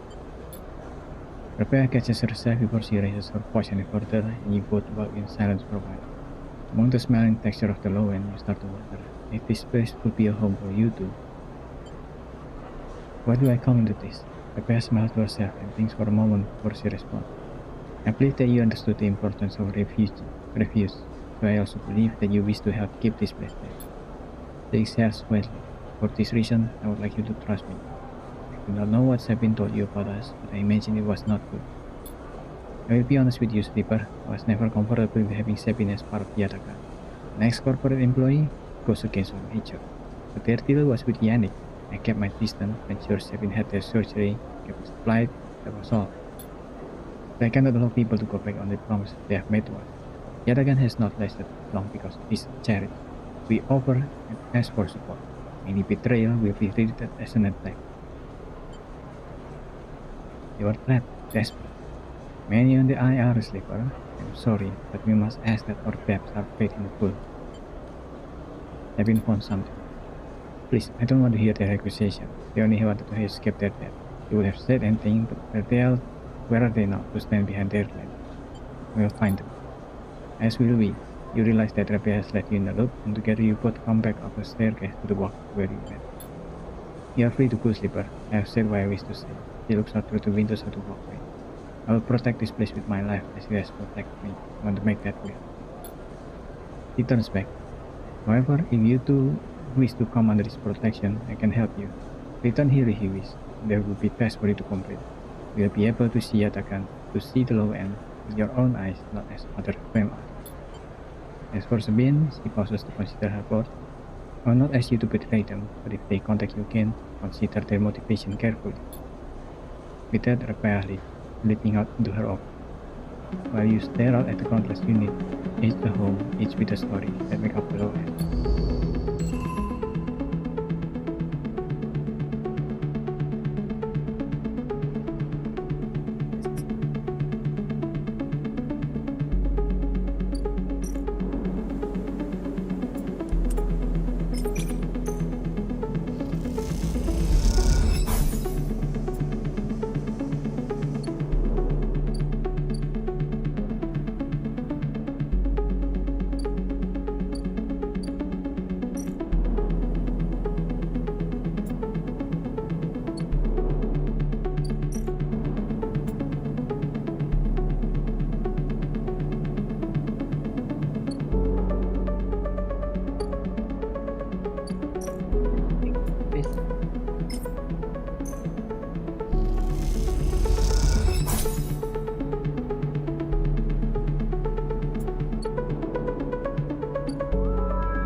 easier though. I'm not with that.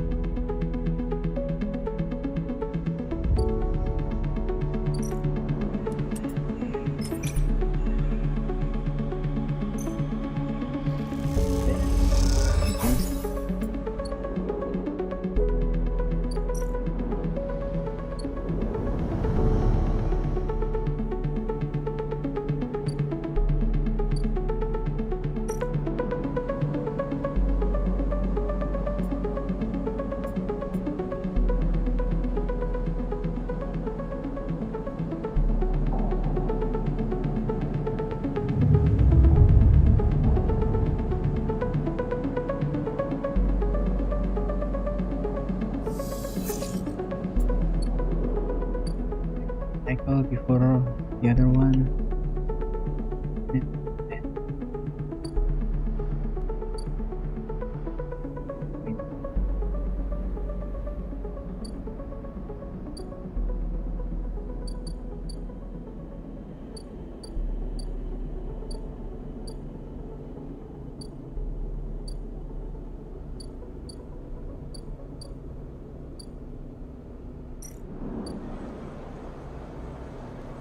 Either.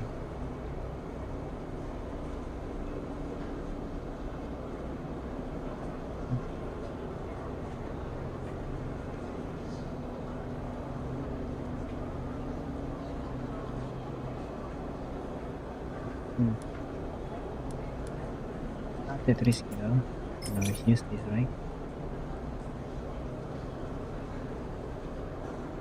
Also the possibility to get scrap component is this nice. Do this.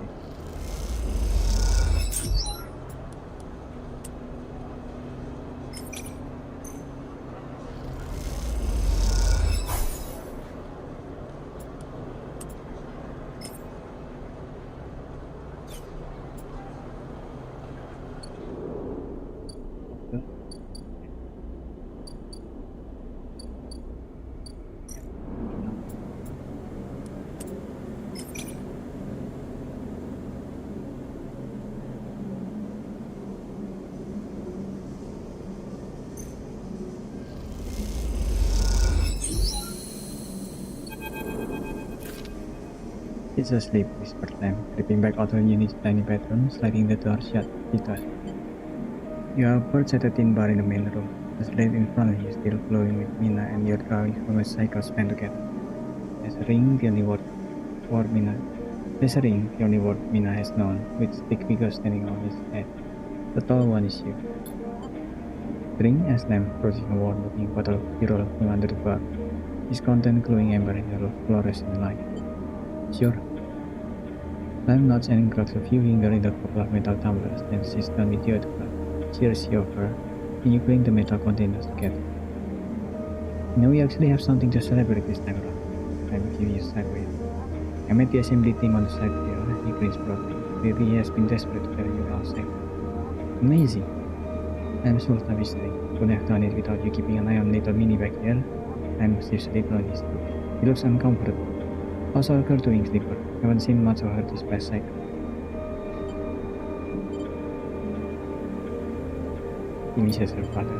Lamb looks away. Yeah, he said to no one in particular. The silence thresholds as Lamb quickly.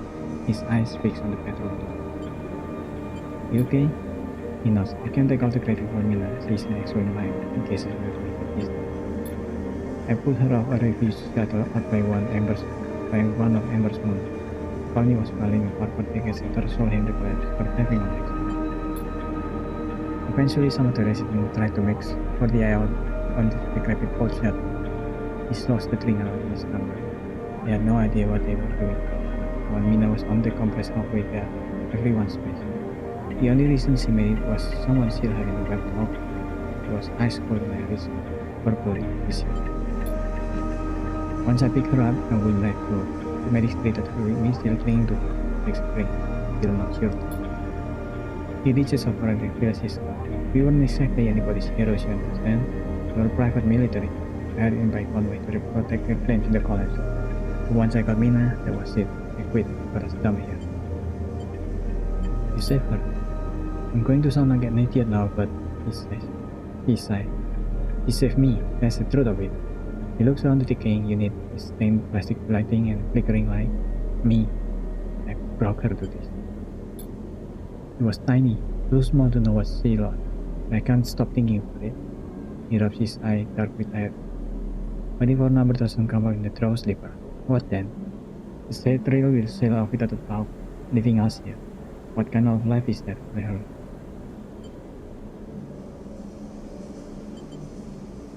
You make it. Sorry, I know you don't have it any better. He looks at his cup and pushes it away on the bar. This is celebration, right? Both of us on the team now. Both of us in with a chance. Exactly. Imagine all three of us riding the side rail horizon out of here to a new world. He looks into his glass for a moment. I think I drank this too fast, he laughed. Ram stands and starts to clear the glasses into the outer wash. I need some sleep then. You around. Alright then, he catches your shoulder as you tuck away. Thank you, Slipper. I mean it, from both of us. He pats your shoulder and you slip out into the dark of the hallway with talks of little Mina in your mind.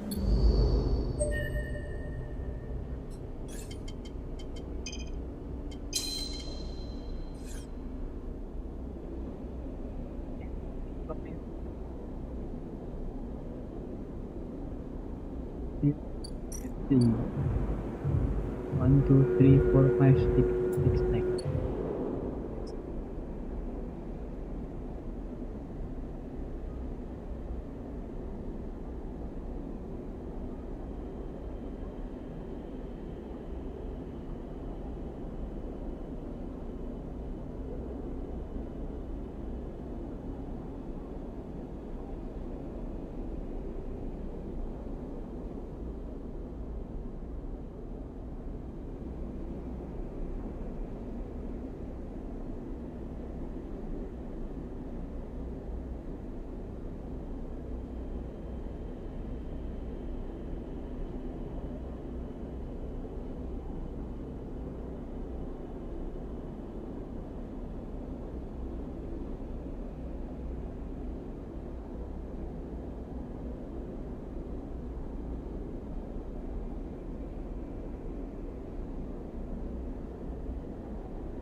Okay.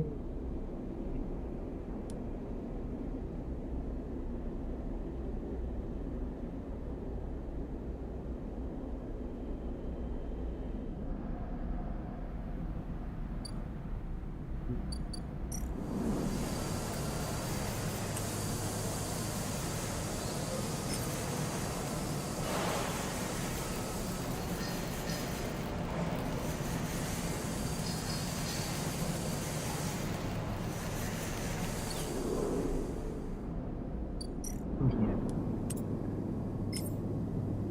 It's endure.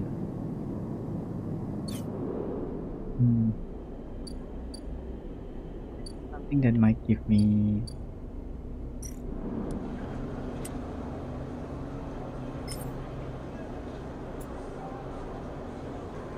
components.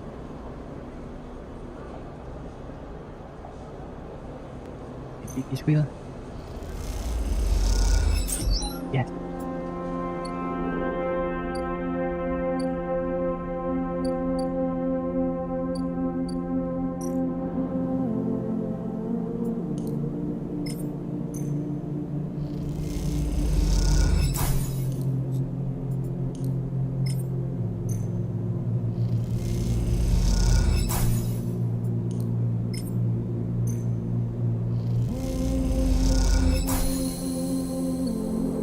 Now, my phone, I think. Isn't it? God damn it.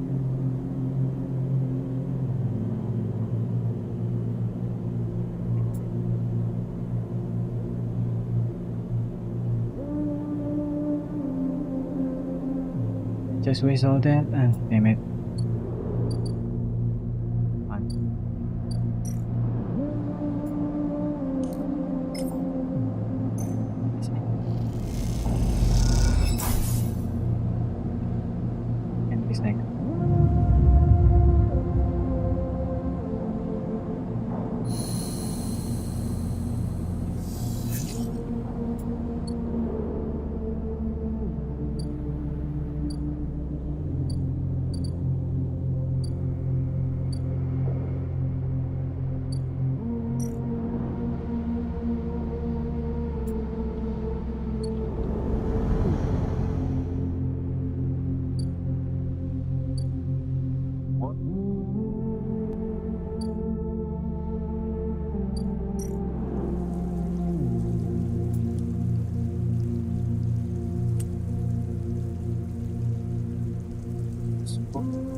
Feral cat.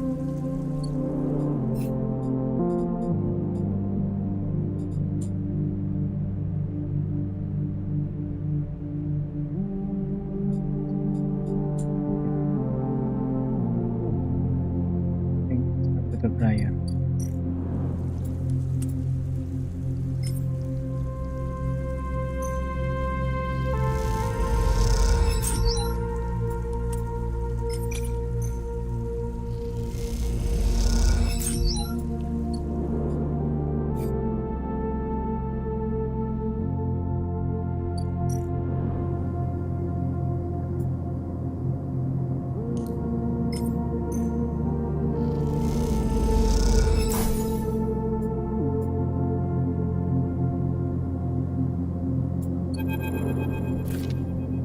Kim, big smile as you walk to the climbing brass cargo behind a gloomy east.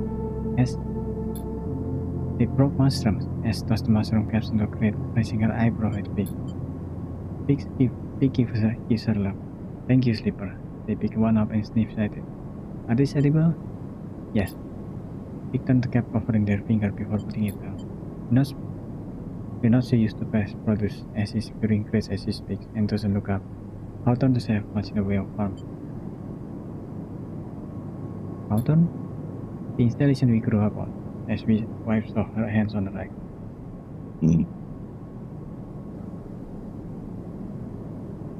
They love to name their property after natural things, but that's about as far as their relationship with plant life goes. XPR? This is interrogation secret. Either way, we are done with that place, which is all you need to know. As leans back in the crate she was securing, we are going to need more than a few mushrooms if we want to help those refugees though. What do they need? Food, water, components, a whole lot of things. As a stance and walk over to the mushroom you brought, placing them into a small container with care. The problem isn't just getting supplies, it's getting them through the ship.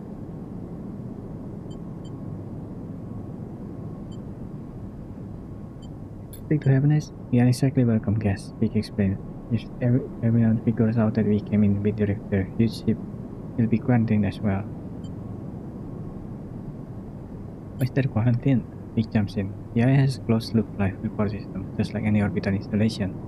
Any unfamiliar illness or significantly increased strain on life support could cause a cascading collapse in its system. As coughs, are we making excuse for these bureaucrats now? Victors, we are being realistic. But these people aren't an increased strain, they are living people, as stares at you. When calling them refuse is your way of turning a lot of scared, desperate people into a single monolithic group. Ash slid the container full of mushroom into one of the cargo holds rack. Look, as much as I'd like that, we still got a lot of space to fill in this hole. So if you are going to help, I think Ash is trying to say we need your help and quickly, Big say, glancing at her. The refugees behind the cordon, they won't be able to hold out indefinitely. We need to get supplies for them in the next 12 cycles or so. I step forward, or Happiness will have to bear the responsibility for whatever happens. What can I do? There's 3 things we still need to secure: water, food, and scrap component for ship's repairs. As gestured to the storage containers around the hold. Water we can find a way to source, or my preference, the siphon of the underground reservoir in the Greenway. He raised their eyebrows. East ignores them. For food, things could be tricky. Those mushrooms are delicious, I'm sure, but no way we can get enough volume to feed a flotilla. However, a sound algae is stuck on the way over. If we can get access, not more stealing is, Big sigh. I didn't say steal, she stares at them indignantly. We can get access, we can walk the stack, half of some algae for the flotilla, those stack turns off as quantities in short time scale. In the repair component, Big asked tentatively. Isma, just look around you, Big. This whole place is made of scraps. Just shoot you can. And I'm sure the Slipper has their sources. We can bring them right here. Get everything before time runs out perfect. We get most of it. Also good.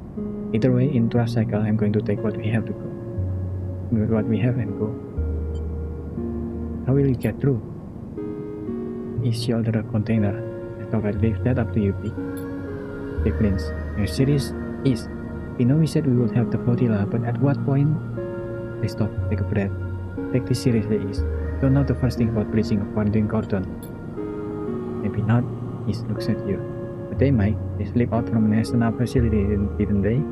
Plus they've been here longer than us. You are always trying to get me to find help. Well, here it is. He gestured at you. Help. He glances between the two of you. I swear to... They sigh. I need to think this one through. Meet me at the cordon in a couple of cycles, Slipper. Maybe you can figure something out. Meanwhile, as meets your eye, you can help me acquire the supplies discreetly, he smiled. You have to keep this quiet. Cabinet's out of the loop. When they get suspicious, this is over for all of us. This also seems a little too real, too dangerous. You've only just found your feet on the eye. This is not a time for causing trouble. Come find us. We'll be out there trying to pull this all together. He goes to the back of the hall to start packing another container. Vic, come help me. Vic glanced back at her. Slipper, look. We didn't just this either. They lowered their voice. Help us finish this. You set up base camp on the Broken Spoke. You are welcome to rest there in any of the courts where we work on this. We are in this together. Big as shout, and they walk back into the hall to help with the container. As you leave the climbing briar, you look out at the broken edge of the ice ring, where Heavenly's cordon blinks with tiny red light. What are you getting yourself into?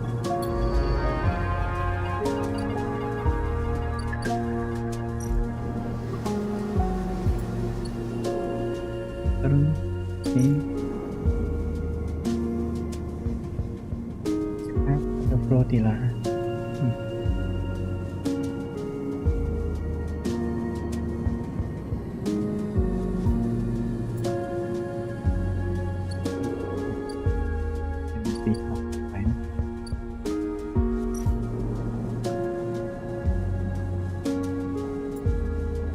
So sleep here. At night.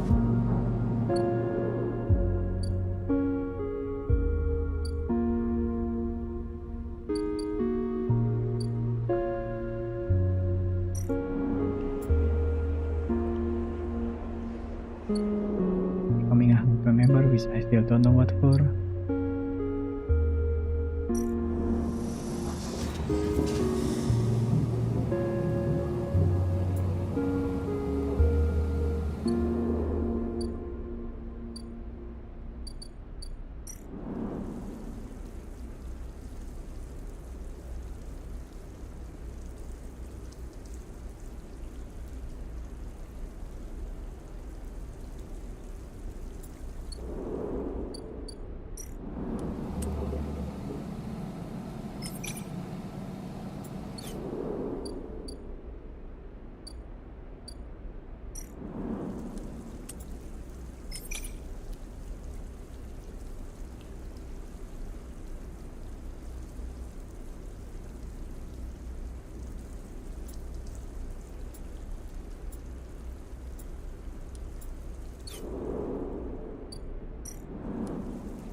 One condition, how's the sleep over there? Better?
Please.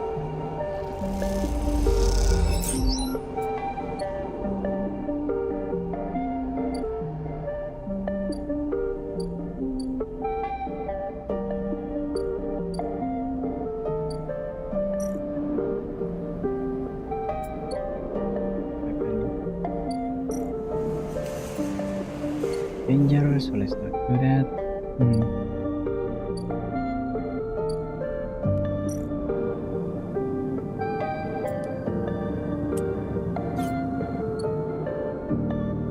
you go. God damn it.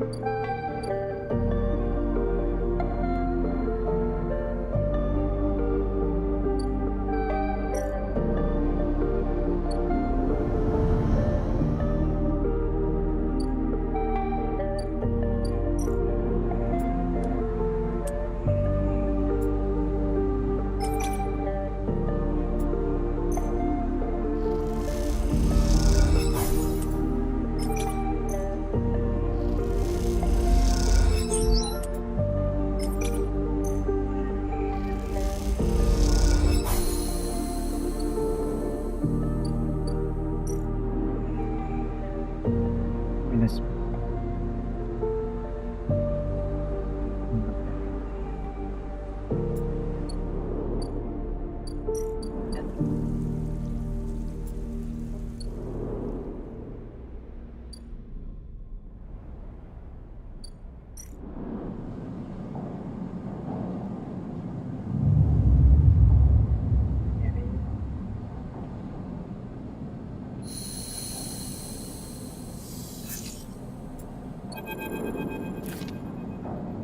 As you leave, you find a note pinned on the outside of the door. You read, "Flipper, there's something you need to see. Meet me at the corner as soon as you can. Just keep heading around the ring until you hit the flotilla. I'll be waiting. Hey." You pocket the note and glance around the corridor. Looks like you are doing. Time to make a plan.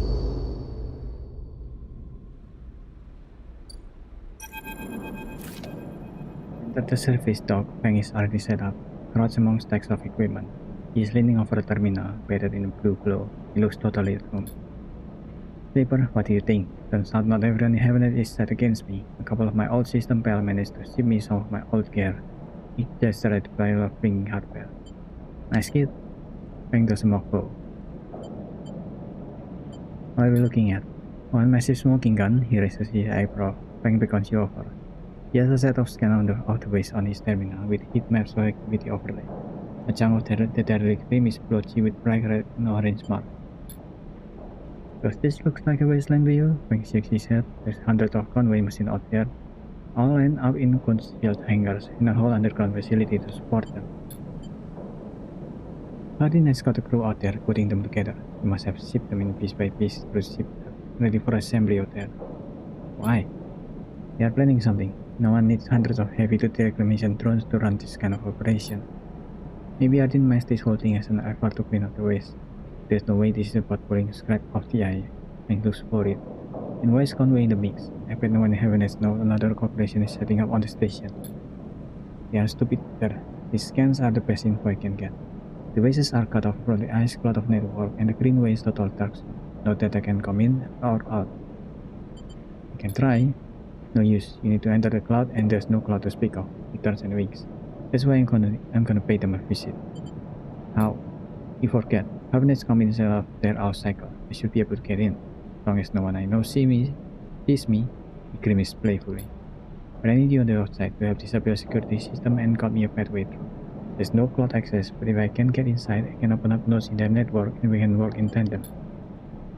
It's a massive facility, buried deep down there. Miles of corridor and fanways wrapped around cargo base and hangar. It'll take more than a few cycles to walk through it, but as long as you can keep them off my back, I know I can rip what we need out of there." He pulls a handful of Reaper worms from his pocket and hands to you. "These are the last of my little helpers. I managed to salve it, to make them count. I modified them slightly. This time they'll fit their data threads back into the system that they are tunneling into, creating a nasty little feedback. We run it just like we did with the Agent. Hack the node ping to locate the ports for the security system, then slot the bombs into the system and let them go to town." He points to a fuzzy silhouette of the buried facility on the terminal. "Here's the entryway. This is where you can get access and slot the first bomb. They'll fry their perimeter system and get me past the first cordon." What I need for you is to keep your eyes on the facility after you kick things off. You see me pop a security system, a server bank, you need to break in a slot reaper to disable it as soon as you can. Right done? Bank gives you a hard look. You miss a system, you wait too long, they're gonna find me, simple as that. He claps you on the shoulder. I need you focus on this one. I'm going to let you fire the starting gun. I won't go until you slot that first bomb. I leave a tracker running on the terminal here. I'll come back here if you want to see my progress. He affectionately passed the towards the screen. Got it. Don't worry, you can run rings around their protocol. I've seen it. And gets up. It's all in place. You just need to make your own preparation then slot that wall. He stretches. Just don't wait too long. I'm getting bored of all this sneaking around. Once I'm inside, I get to prove we need to end this whole thing no matter what. He crouches to check the terminal. It can't take longer than 6 cycles on this thing, remember that. He stands up. Oh, and one last thing, he lowers his voice. If I get caught where you can reach me or we run out of time, there's one thing I need you to do. What? You take whatever I've managed to pull out at that point, all that data, and you slot that stuff straight into the relay I've set up here. He points to a pile of servers and terminal. Hook into the docks with cables as big as your arm. I repurposed the dock's SOS broadcast system to beam out whatever you put in it. Anyone with a terminal, a slave, or a server on the eye will see it. That means Happiness, Yatakan, the hub, everyone. No matter what, Hardin isn't snaking away this time. Great. I've got a bit more to do here, but the moment you slot that first bomb, I'll make my move. He gives you a parting smile and turns back to the terminal. The nerve is you as you make your way out the service dock. Time to prepare yourself. M. So this time,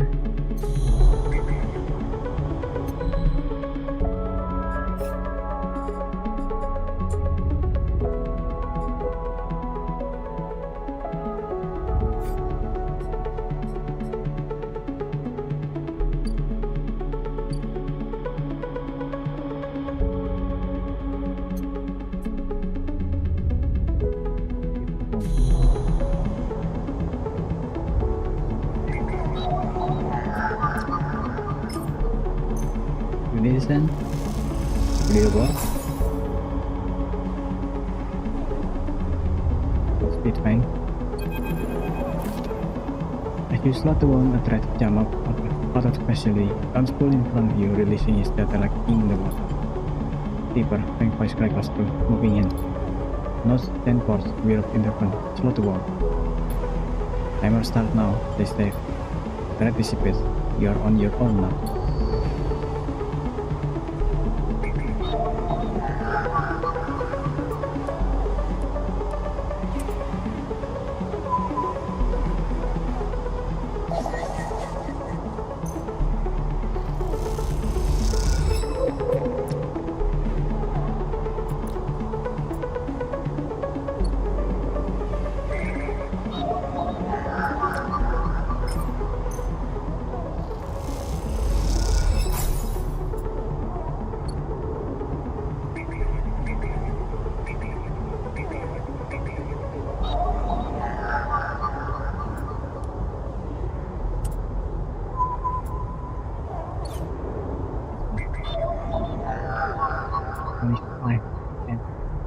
And use the trade-on.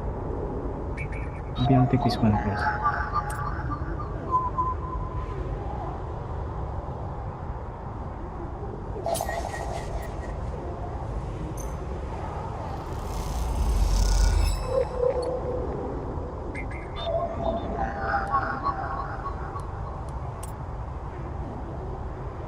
And use 3 of the 5.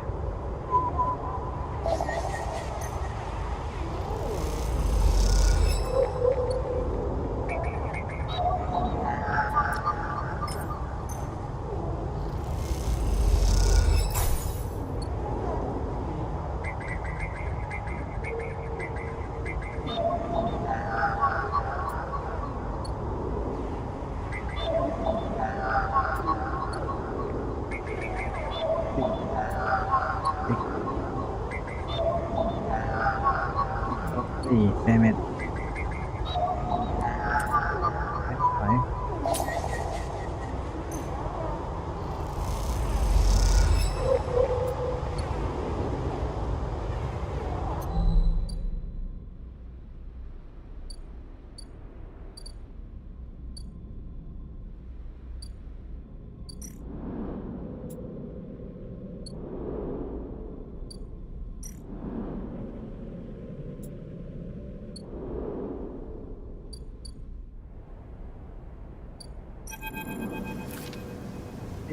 You get attention from the shadowy corner they are leaning against. Any trouble getting up here?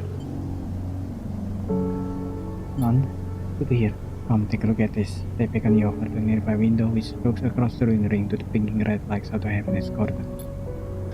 The cordon temporary structure, a net of metal struts meant to detect and dissuade any ship from entering or leaving flotilla, jet back into the black. And all around the tugs split, securing them in place and tending to the red flying drones that mark the quarter. It's an impressive and worrying sight. What do you think? If it interrupts your talk, how would you get through? Each one of your talk. As an escort, you mean? I thought we could put supplies on one of those stuff. But if it seemed like the prayer was being officially escorted to the cordon, we squints at the red light, then we'd be stuck inside. He turns away from the window and rubs their forehead. SS really wrapped us up in something here he wasn't seeing. The question is spoken under their breath, and they don't seem to expect an answer. The silence grows. Why are you helping to put him? Apparently other options. You got them, I'm happy to hear them, big smiles. Where I see it, there are three parts to making it through that quarter. They just cross the window at the structure. Deception, distraction, and speed. We need all of them for a clean passage through. Deception means tricking the cordon security into thinking that we are meant to be there. If we attack a escort work and think that makes the prayer look official. Distraction, meanwhile, will be all about diverting attention so that no one looks too hard at what the prayer is doing. We can create a gap in the cordon scanning and defense system that should keep them busy.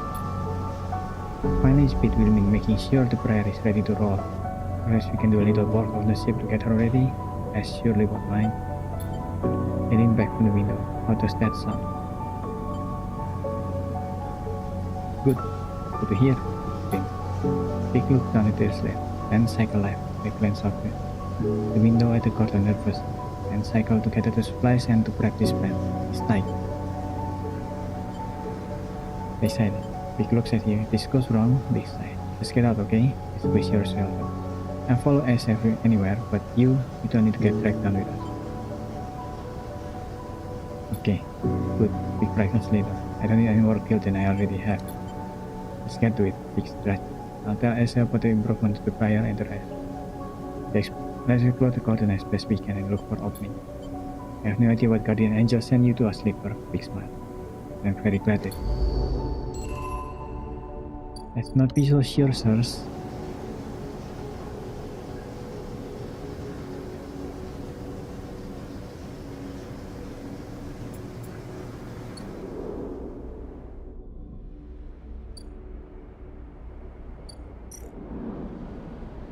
Hey, how time do I have?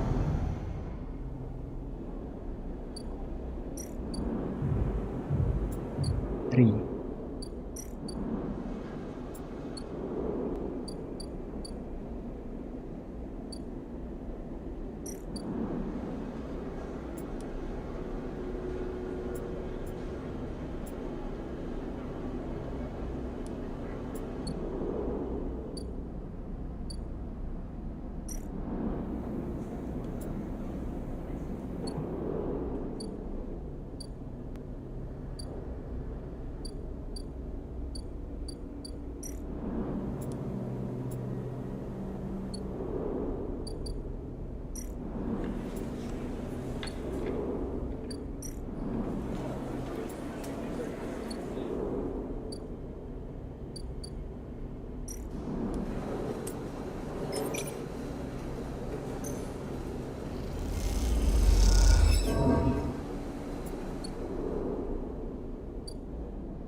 This one.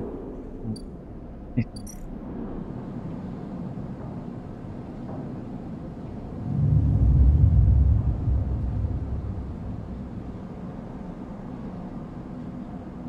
Six, please.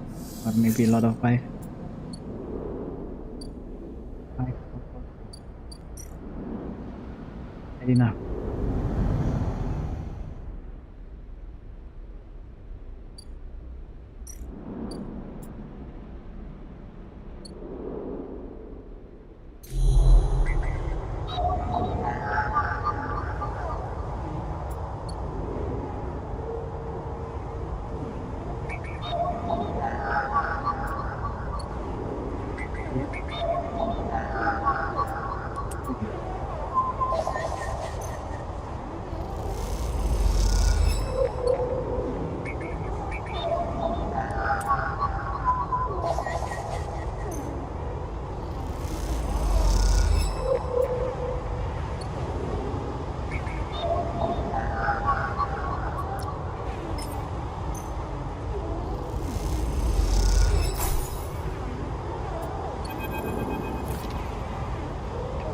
casually cuts through the cloud like a hairline crack of light. That's it. Final layer of security broken.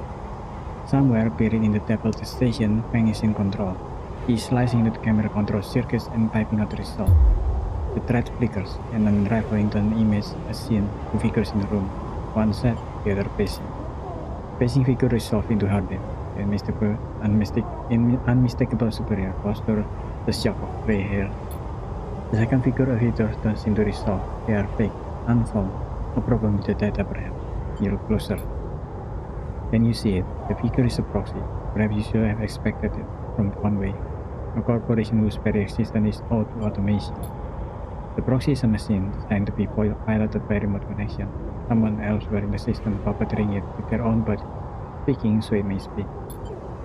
The proxy sits impassively, while the Conway executive is piloting themselves, from the distant safety of some ship or orbital colony perhaps. We can move forward, there is no doubt.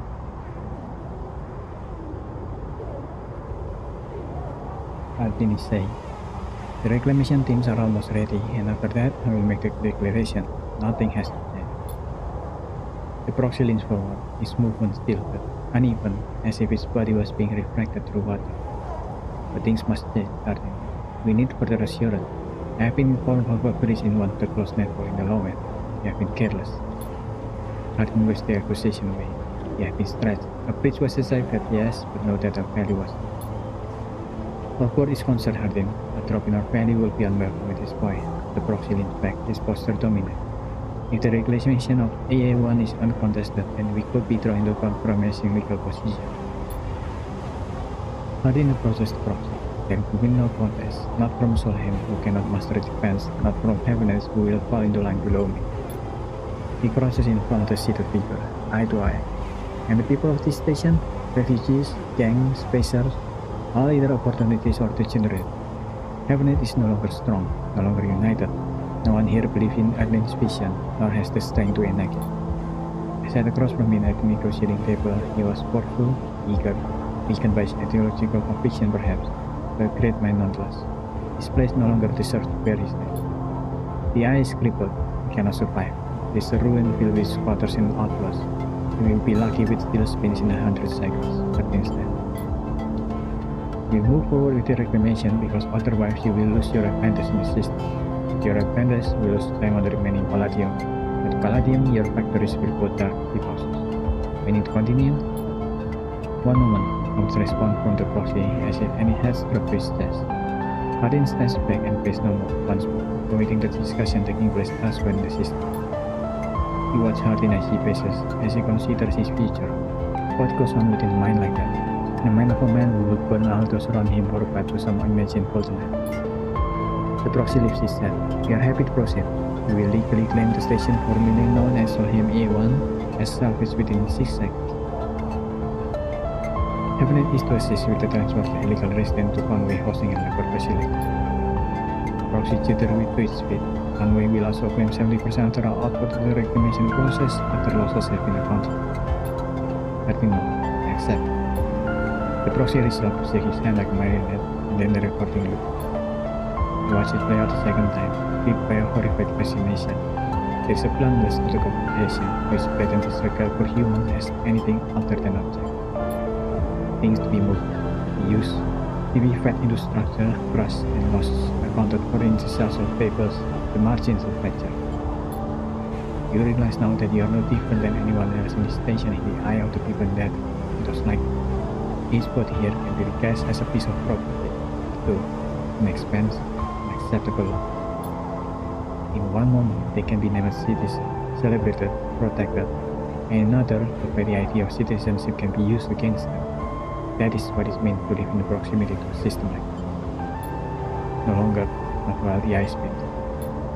You gather the recording, pack it into a polygon of pure light, and you drift down into the surface of like falling leaf and find the relay.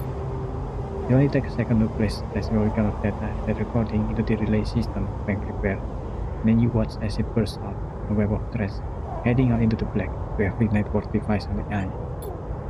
Let them see what powers make us of a man.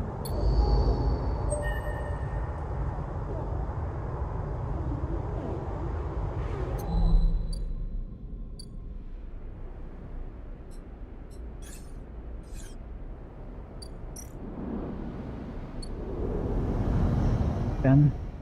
Feel good about that.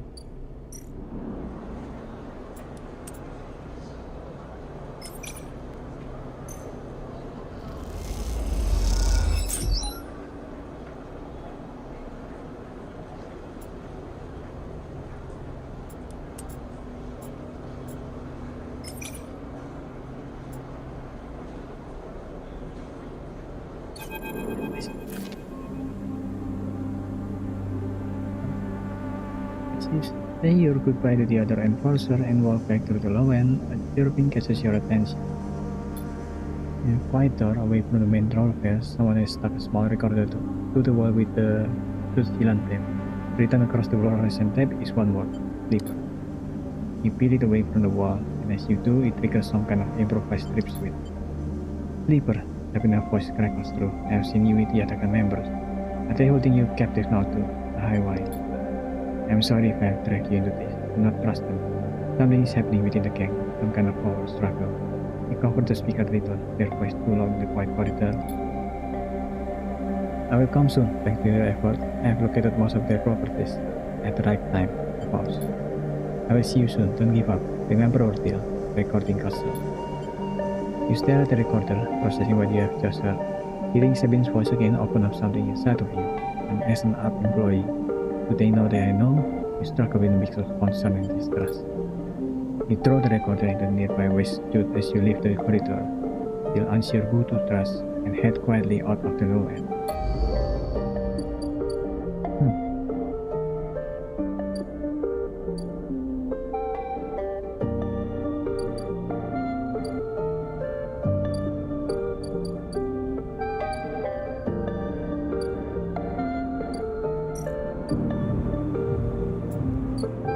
Cycles.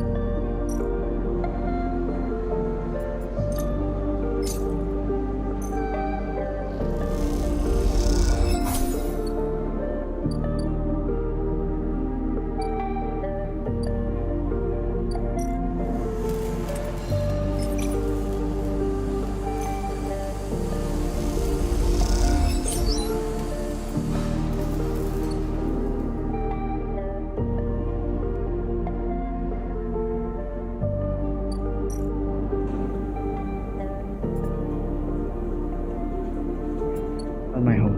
God damn it.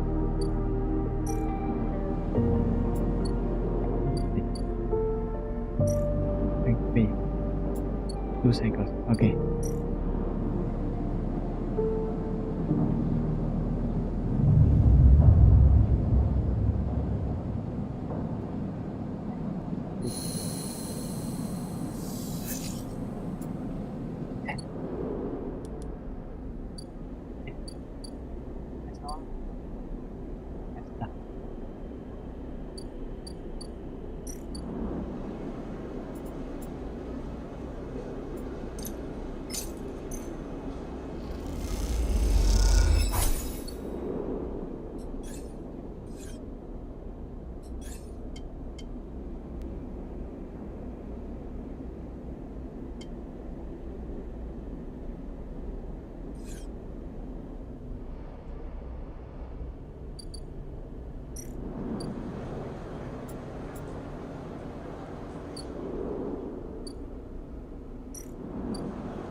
If I can do that.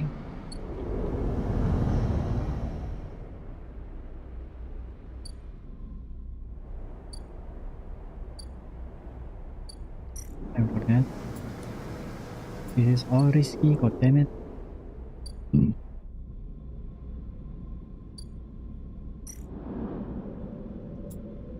It's even danger.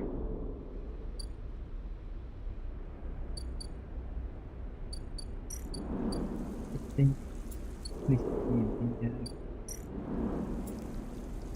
It's safe.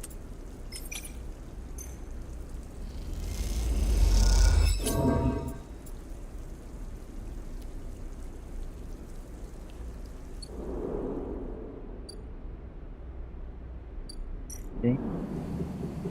That's safe apparently.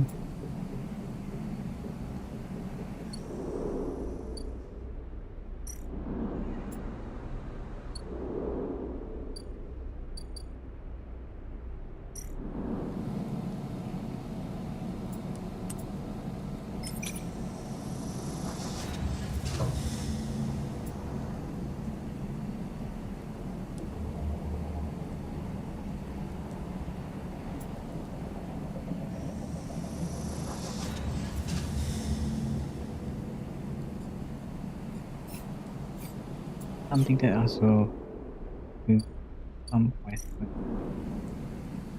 something else is either risky or dangerous.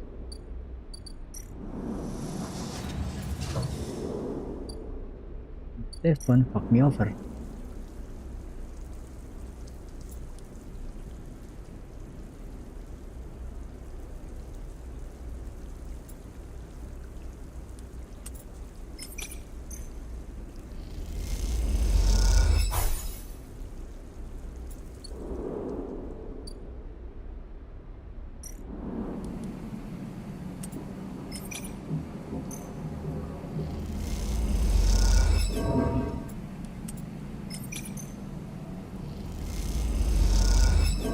Yeah. Fuck off.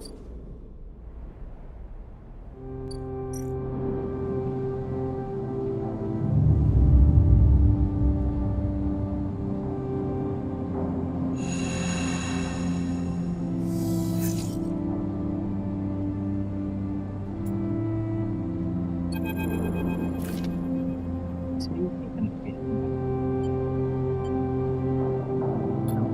Okay, it's better than usual. Hans is sporting a black eye and more than a few cycles of bird growth. There's no way to greet an old friend. Friend? Well, he pauses. Call it? He smiles weakly. This is big, really big stuff about you. Seems more jittery than usual. On end. You remember now how SNR cancelled the contract on you? The contract was going to collect? I remember. I'm guessing you were pretty happy about that shit. Overjoyed. Me? Lost everything. Let's not worry about that. Smiles sarcastically. So what did you think? That was it? Well, it was, except, and this a dramatic pause. What if old SNR gave the body to someone else? Someone who is even more of a shithead than yours truly. He smiles darkly. What is disaster that would be? Who? Ethan grins. That's the question, isn't it? Ethan fishes around his pocket for a slip of paper. I've been speaking to some friends, you see. Some call it what went down. And it turns out SNR cancelled all their bonding contract. A whole lot. Isn't this box someone in-house? Some guy who did so well in their last contract that they got offered the job. LinkedIn. Apparently we made a hit on this ship called the Hither Wonderland or something. He was smuggling sleeper out from under SNRP corporate house. He killed the crew and flew the ship, even we saw. They called him Hemwick or Maywick or something. He keeps up looking for the paper. Forget. You mean Winterlight? That's it. He looks at you hard. You do know about Alt. He pats you on the shoulder. Be very happy to hear what I'm about to offer you.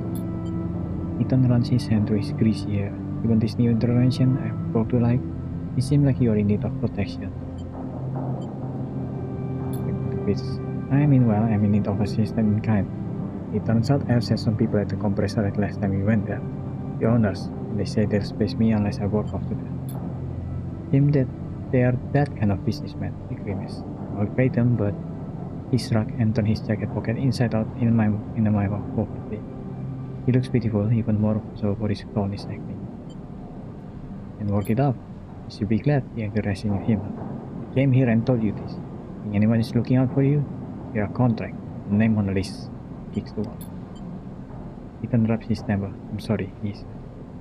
I'm sorry for being a shit and trying to kill you and walking that thick skull of yours, he sighed. Think I want to go up against this guy? He asked. There's a finger between the two of you. You don't have a choice. If you keep me from getting killed, and I'll do the same for you. We can help each other. A straight 50-50 deal. He looks at you. I'm not asking for a favor. Fine. Ethan smiles. He looks like shit warm up. Just, he pauses. Just think about maybe. Think about that cold-eyed SNR shit on his way here from the core system. He smiles. That should give you the motivation you need. Ethan swaggered off down the corridor, throwing his jacket over his shoulder. And we'll be working with you, he shouts.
grins at you as the bay door slides open. Both in the rest of the building house, people are busy, frightened. They speak in hushed tones and organize endless meeting after endless meeting. Hamlets have avoided a full-blown crisis for now, but change is coming. Fang is in good spirits and bundles you inside before you even have the chance to greet him. That was the biggest operation this station has seen, he hugs you firmly. You made my job easy, he shakes you by the shoulder. I am so proud. And he smiles, but to watch through the cameras as they have an security that weren't in on it assaulted the station. Fang smiled. One of them struck out just whacked Hardin with their pistol. It was beautiful. What are they going to do with him? I'm not sure anyone knows, but he is cooperating in dismantling his operation and scaring off Conway. Maybe they'll exile him when they are done, or hand him over to some court authority and struck. Now I know he won't be an issue. I'm going to be focusing on system for a bit. He shakes his head, thinking yes, that's my actual job. He points to the ceiling. The people upstairs weren't so happy though. They've been fielding questions about the state of the eye, right and left since the recording caught up. People are scared.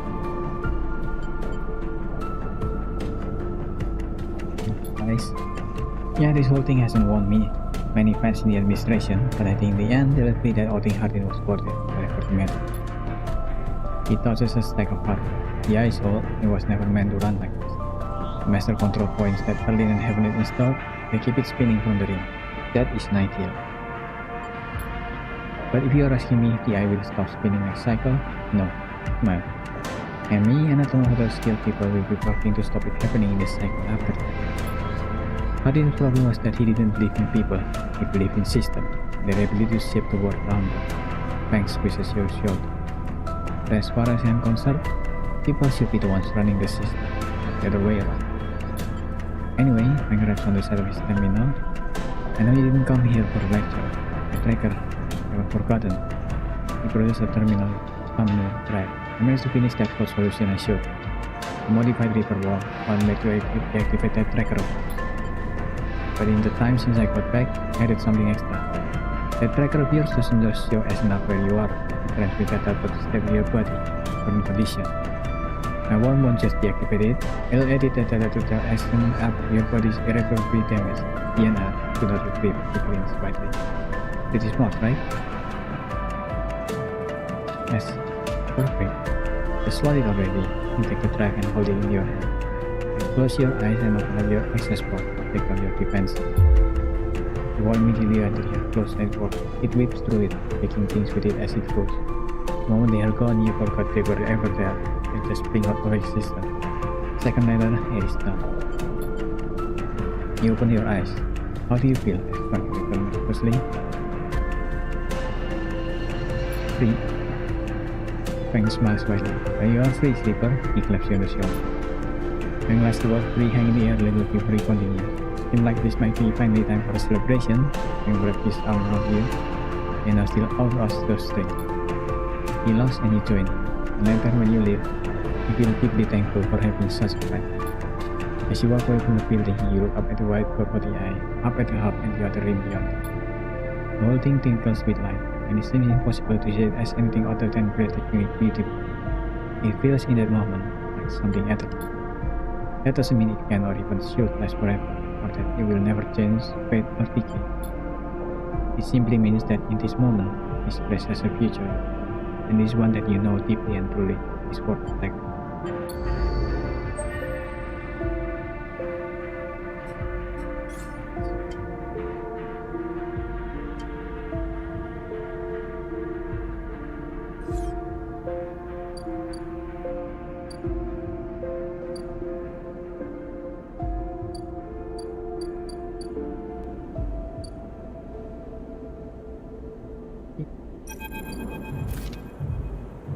It's almost empty when you enter. A couple of scattered patrons in the booths and a lone bartender. The bartender recognizes you immediately when you arrive and nods when you return the greeting. You know already that you won't find it here, but you have to be sure. Your track reporting you dead, you won't have stuck around. You look at the empty stool, his empty stool, and you smile. You can imagine him when his sled chirps, letting him know that the target he was tracking is dead. You can imagine the screaming and the swearing too. That's all you were to eat, not a target, or was there something else going on?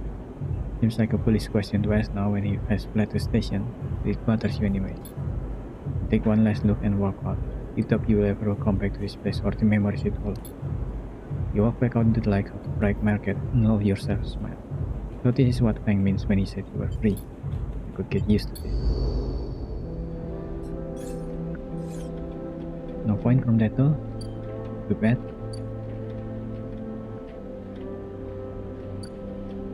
Okay. The water I can raise.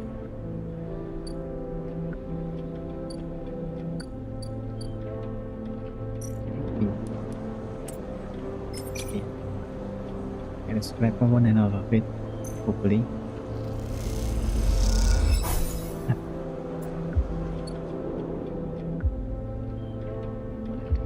That's not bad.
Fix this place.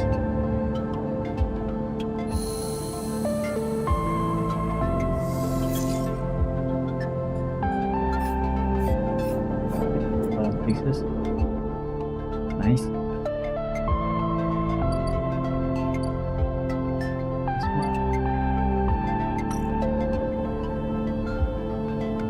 Three, 4, 5, 6.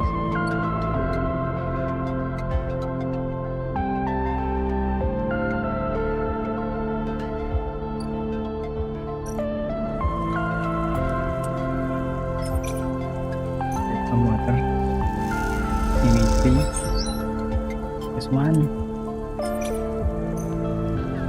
100% positive. That sucks.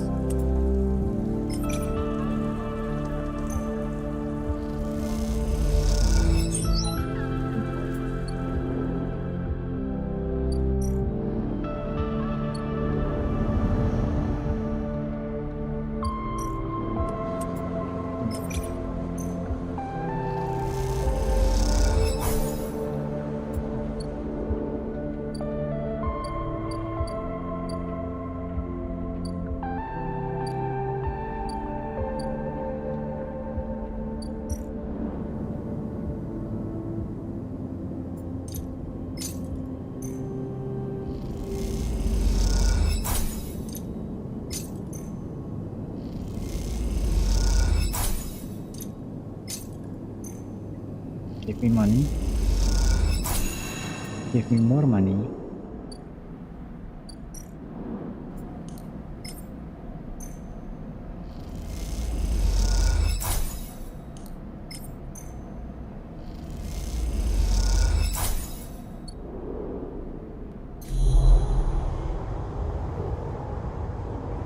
Did I get anything? Okay.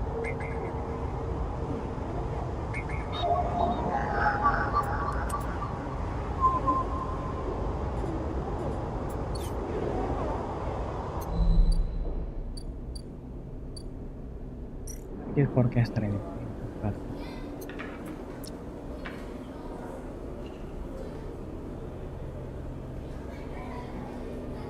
Fine.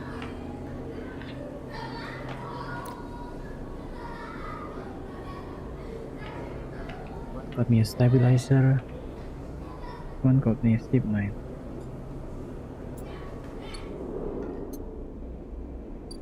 Stabilizer I can always just buy. Only 64 now. It's very cheap.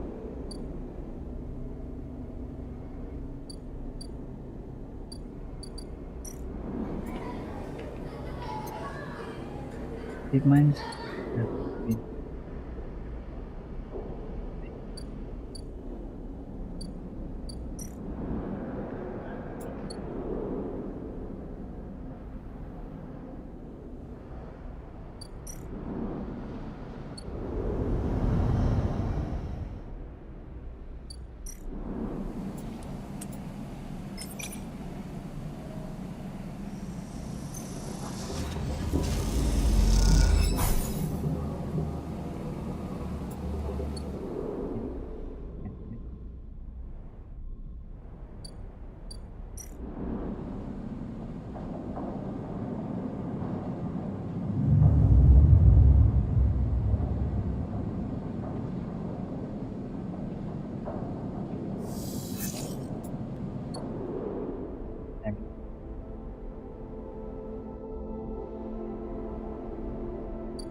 Please, please, please.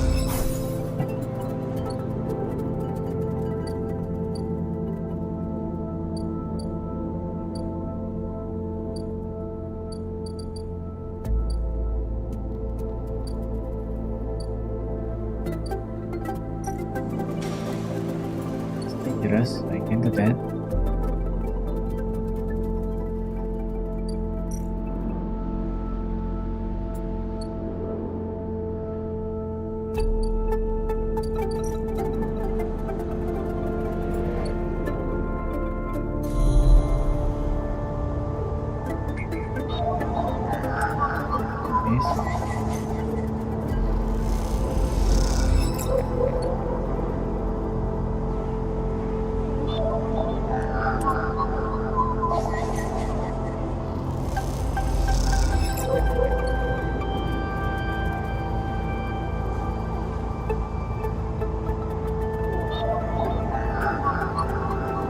Just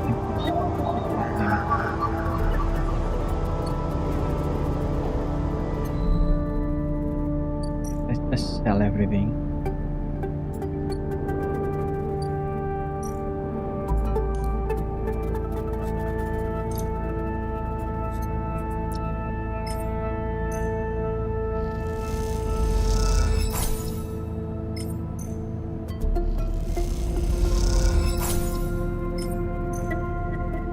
Explore the reward of getting rid of your striker, which is nice. I don't need to do his quest.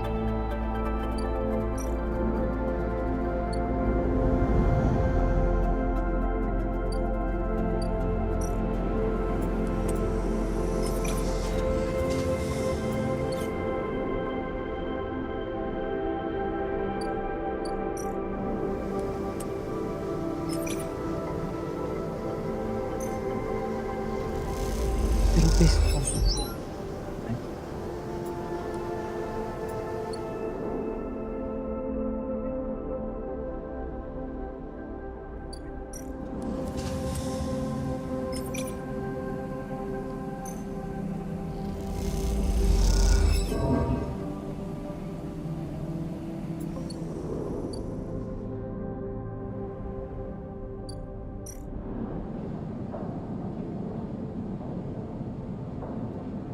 Just insert. Nice, yeah.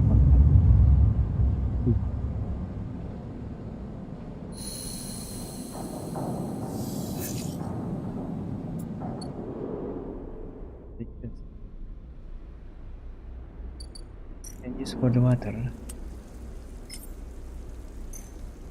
One more for the tortilla.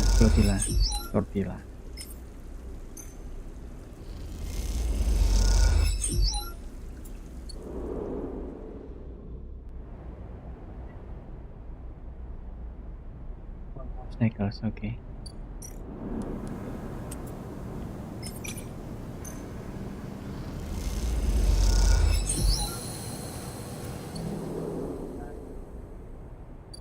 What the hell?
Slash and then split.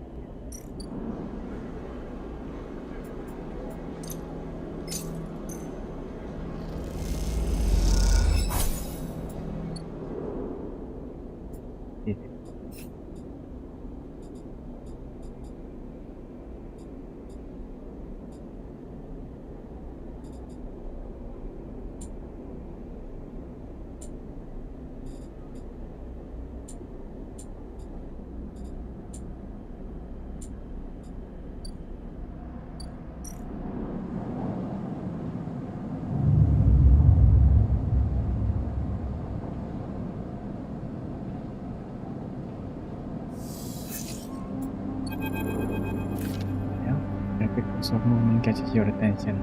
A drone, it fins adjusting as it hovers in its place, watching the corridor. Hello? Drone shifts a little but does not respond. The door buzzes closer and a voice gurgles out of his speaker. Distorted and strained. Flipper, come to pardon. We need to speak. Please. The drone clicks in the and the recording starts playing again. Flipper, come to pardon. We need to speak. You move closer and the drone pop away to a safety inside. Wait, thus you see the of feminist embrace on his side. Would this be Fang's drone? Satisfied he had delivered his message, the drone rotates and accelerates away as rapidly as it arrives. You stare at it as it disappears from sight, hoping for a force of insight that escapes to the corridor left.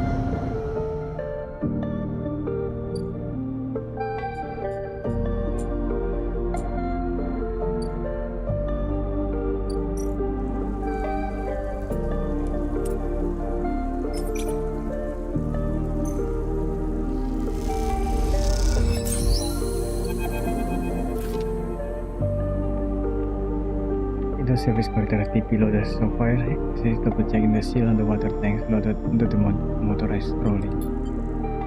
Though you are far enough away from any door affairs not to worry about being overheard, you both still speak in hushed tones. How will you get this to Briar?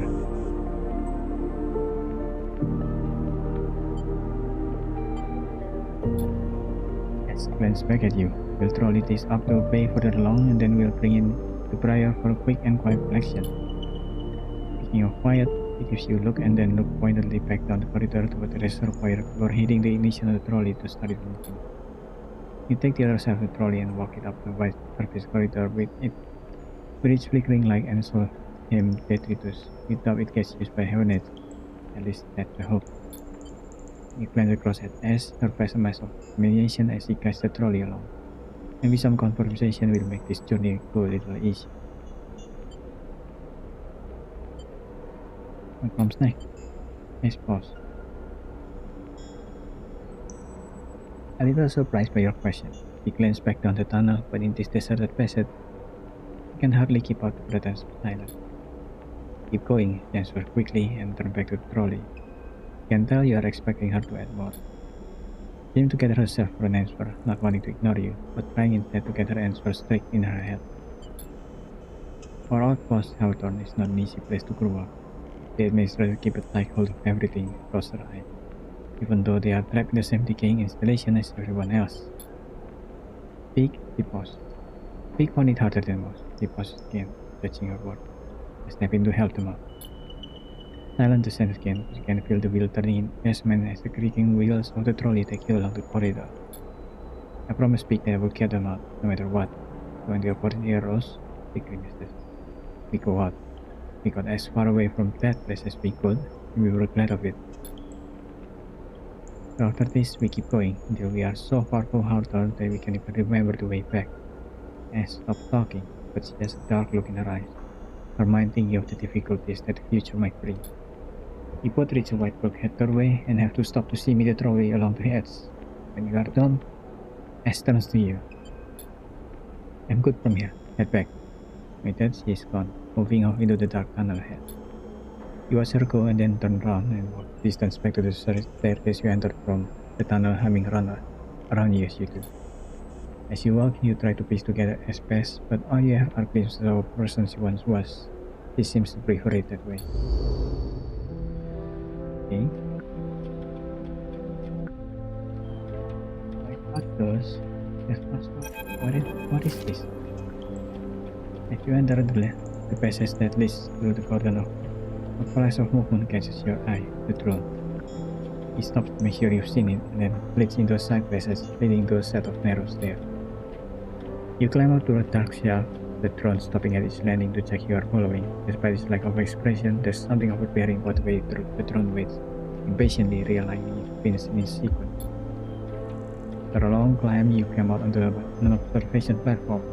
The cordon and the vast ramshackle refuse ship beyond field of vision. The scale seems impossible, and immediately you feel small and naive or you would think you could affect the situation. Something shifts nearby. The drone again? Helen. Frustrated Helen, Ravenous consular. A woman is standing at the window at the edge of your vision. You are surprised you didn't notice her. She too seems impossibly small in the shadow of the flotilla. The drone passes by her shoulder. She turns. Reaper, sorry for all the cloak and dagger nonsense, he nods at the drone. I have never regretted being cautious. She smiles a tight smile and holds my hand. I'm Helene. Your hand? The tight smile holds, but the drone keeps his single eye fixed on you. The effect is a little unnerving.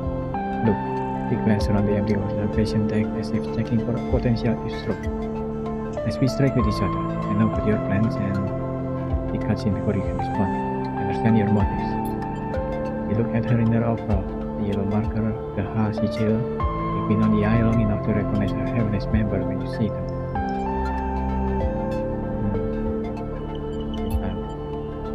He glances around nervously again and moves a little closer. Isn't that a situation? I'm not here to defend it. Glance back at the flotilla. I want to snap you about this. Especially not the refuse. Besides, I'm not your enemy here, no matter what you think.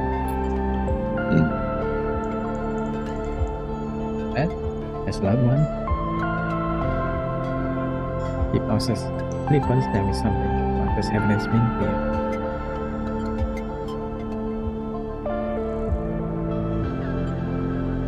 In progress, he smiled. Fair, I think. Cabinet is used to being criticized, in some ways being invited. Our members are free to bring up grievances at any meeting to propose new structure and process. This shifts her ways impatiently. As councillor, it is my duty to listen. That is why I was elected by the members. We are an imperfect system, yes, and each councillor, each member, is a representative and be flawed at worst. He looks down. We keep this place running, that is what we do. And non-members, there are paths to membership. We cannot force everyone on the station to join us. What do you expect? We are an association of individuals. We cannot always account for the needs of those outside the structure. He turns and looks out at the flotilla. No matter how much we wish to. Can the eye take in thousands of refugees safely? I don't know. This place is a ruin. Reaper, what do you think the council discusses? The price of the roll? We make plans to keep this place spinning. Keep life support working. To ensure. Helene's lid chirps and a grim look passes across her face as she sees the notification. She looks tired, the screen light casting her rigid expression in a pale glow. Flipper, I didn't bring you here to explain how Heavens work. I came to talk about your plan to cross the cordon, reach the coordinate and supply to flotilla. She looks directly at you. Stay silent. I know you think you are helping the flotilla, but you cannot do this. Right now, halfway along the ring, one of the countless series of debates are being held. These debates are to evaluate the potential harm that could be caused if the refuse of the flotilla left to enter the station. These debates are at a standstill. Helen walks to the window. The men in the Heaven's concealing of the flotilla is a threat. But the recent events, a hardline group has emerged. Protective, selfish. They seek only to benefit the members. In their eye, the flotilla is a danger to life on the eye. We are now crossing the cordon and breaching the quarantine. It will only strengthen the hardline consular case. Criminals who stole the ship from here, undermining the security of the station, they shake her head. That's exactly what they want.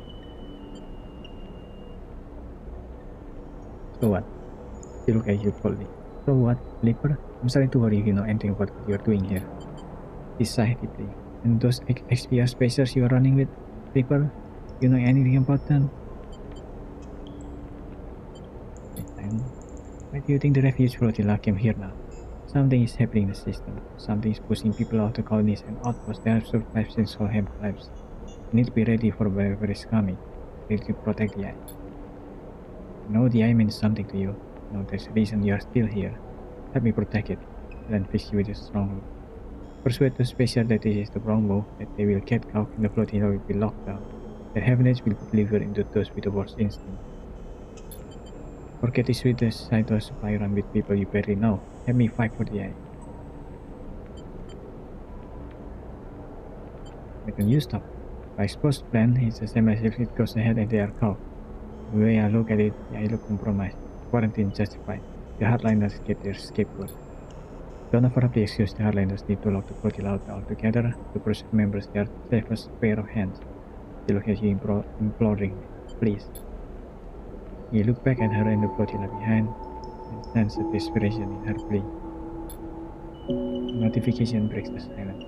Shit. Did I please scroll through pages of data? Papers, I need to go. Looks down. Thinks about this place. Talk to the spacer, not gonna see reason. And she quickly leaves. The observation deck before you have time to respond. Okay. You stay for a moment, watching the light of the tug and flotilla, and wonder what it feels like to be one of those ships, so close to your destination, and yet so far from it. Then you think of the Heaven's Council chamber across the eye, where the right of these people to find safety is being debated. You shiver, and then you two are gone, back into the stairwell and the cold dark below.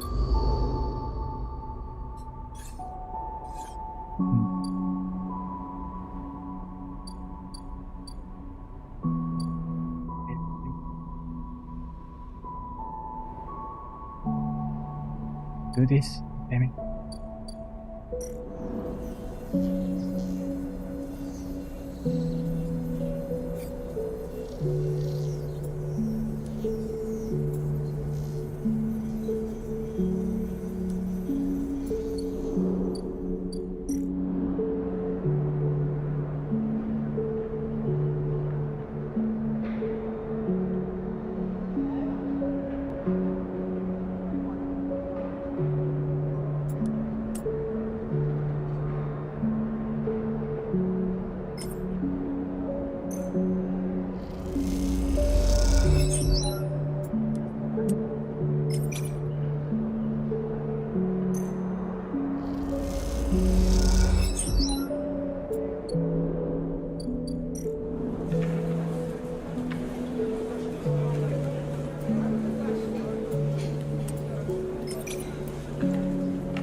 Stamina. Cannot use. I need this. Damn it.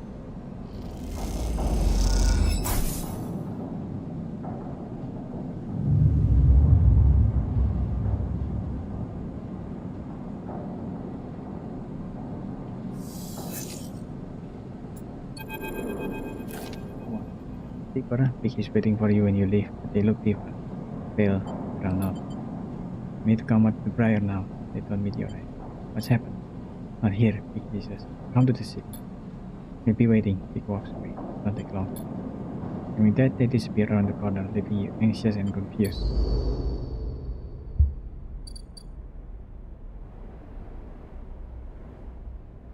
That anymore? As you walk into the climbing briar's governor's bay, now filled with crates and container, Ash is waiting for you. In front of her, slice open with its inside scattered across the top of a heavy-duty crate, is an object you recognize. Helen's drone. You freeze. Come in quick. Come in quick. Vic nudges you into the bay, looking behind you before sealing the entrance. You have to start being careful. You move closer to the container. Your eyes on the drone's blade found in pieces. Some part of it hooked to a slate that Vic picks up and begins tapping away at. Ash looks up from the dissection. Mikau is buzzing around nearby, heading for the ship. He leans over and taps the hash sign on one of the removed pieces of plating. It's a heavenly spy. We think we got it before it sent data back. We can be sure. Vic looks at you nervously. Have you noticed anyone watching you? Any drones like this? Anyone following you up to the briar? I've seen this drone. Yes. Ash front. Following you? I met this one.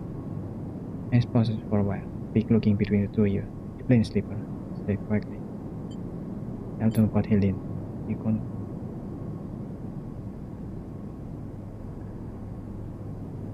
You explain that you met with Helen at the garden, and you tell Ace and Big about what she told you. That they haven't considered debating lifting the quarantine, but they are blocked by the headliner. Big faster and faster, but before you can finish, he's walk away in anger, then come back again, her eyes burning. What is this, Sleeper? Have you understood nothing from what we told you? He plays in front of you. Heavens are not your friend. They are administrators, which means they are invested in their own power, their own survival, their own cost. True. They divide people as easily as sorting livestock, the greater good of their worthy mindset. The wider project of the station, the colony, the nation. Her eyes are wide as she speaks, her anger barely contained. I didn't have a choice. Big cuts in. Listen to them, please, East. They are with us. Big glance between you two. What was Sleeper supposed to do? You were ambushed by this Helene. Please, Anne. Let me tell you something, Sleeper. He says, her rage hardening into pain. When people become an inspirator, they give up something. Some part of being human, being unequal among others goes away. They start talking about the greater good, the system, the ways in which their hands are tied or their processes compromised. My mother was the administrator of Hawthorne, and I've seen what it did to her. That noble higher calling is toxic. People should never have the chance to decide the fate of others. Those that do so at the cost of their humanity. Big tries to cast in, but Ash holds up a hand. Don't start, Big. Don't ask me to be reasonable or calm down. Thousands of people are desperate out there. Being reasonable will only prolong their suffering. You're right. He doesn't move for a moment. She lifts her hand to rub her temple. He goes back to say something, then stops. He walks back into the bay and starts checking the stripe on the crate. I will make the run, she yanks on the strap. No more distraction. Sleeper, Big looks down. You have to understand. This is personal for S. I know. Big look away and at S. I don't know, Sleeper. Just don't know what to do. You glance around the bay of fire. The walls seeming closer every second. This whole thing is closing in on you, and the question is, where do you want to be when it all collapses? You look at Big. What do you think, Sleeper? Big rubs their forehead. Should we do this thing or not? Yes. Big nods. Okay then. You squeeze your shoulder. Onward. They slip away to help Ace, like leaving you alone to replay the conversation in your head. A certain kind of grim determination settling the last chance to prepare.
Enough time to do this.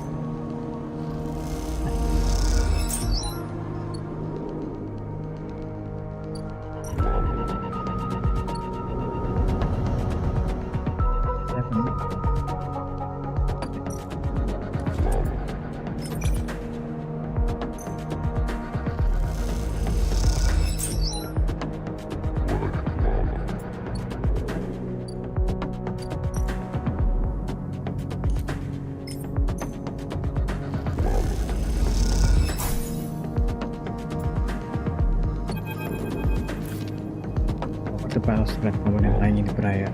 You look around, the bay is empty. As empty either elsewhere on the station or on the bridge a couple of levels up. You begin sorting through the pile, separating useful components into boxes similar by use.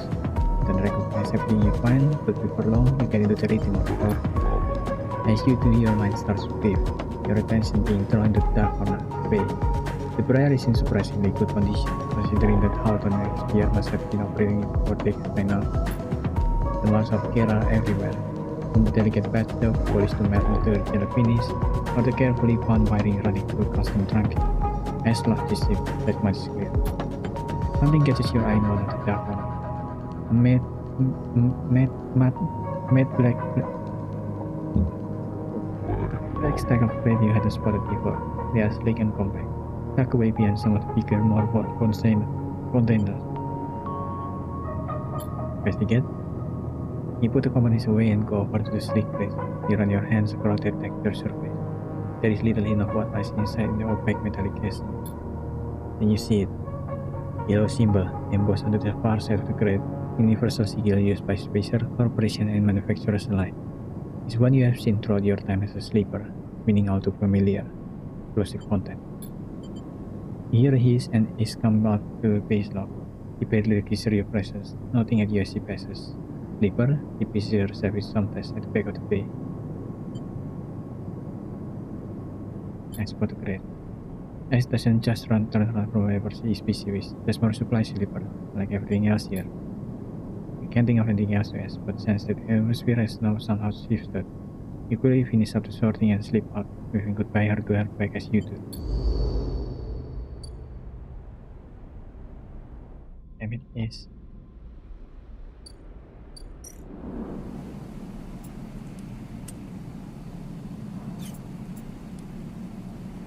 The bloody lie, I forgot about this.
on only one of them then.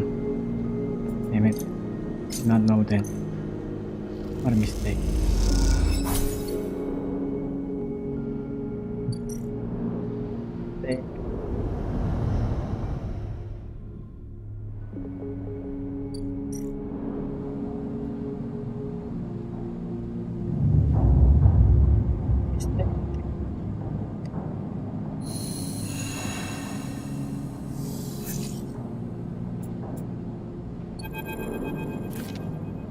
Stone Sleeper.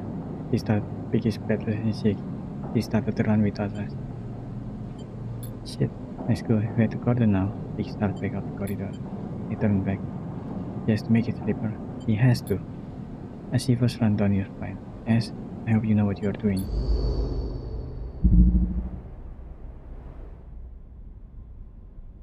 Nice.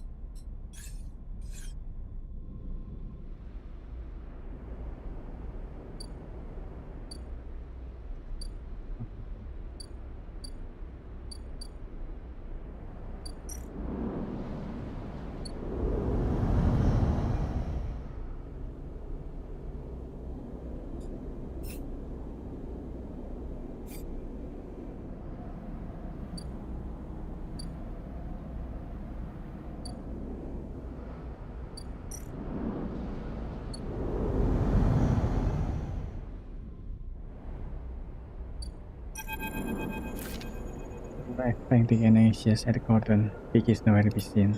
And you hear footsteps hammering on the metal stairway. Helen's drone like you told before, the one that leads up to the observation deck.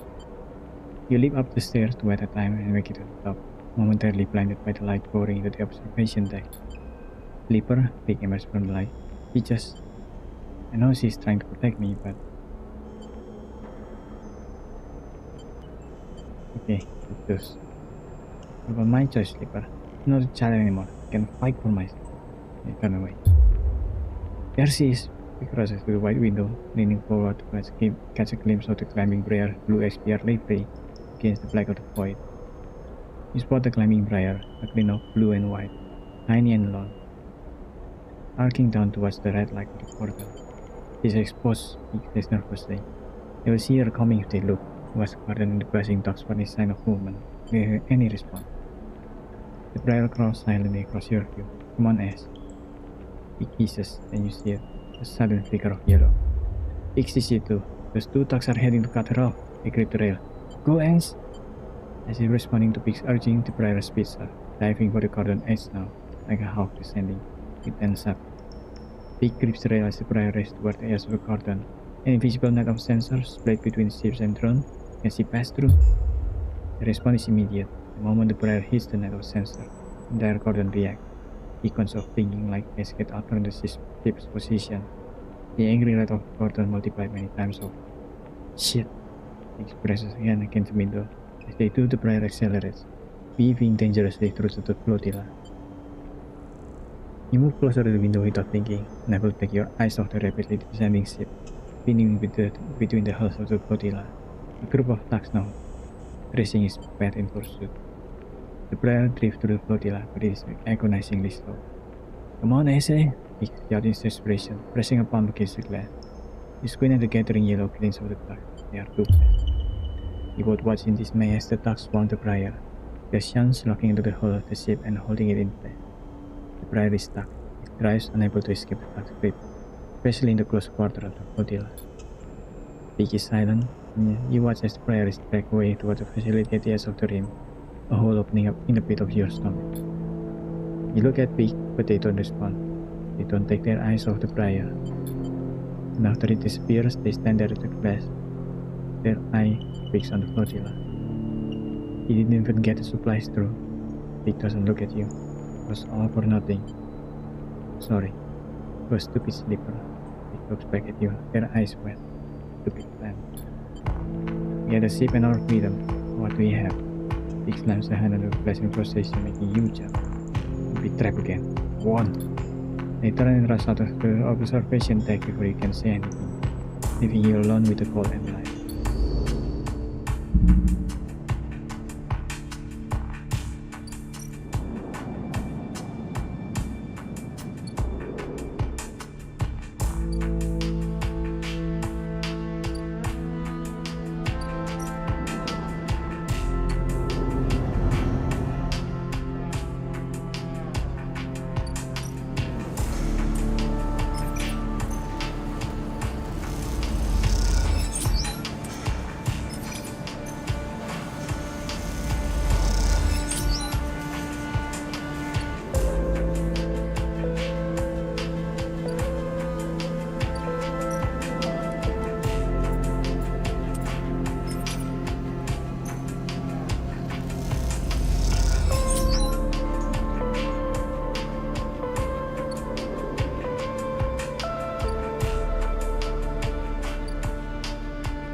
you know that I have to choose between their two plans, I try to do both of them. Oops, they all fell apart.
Active. There's no question. Yeah.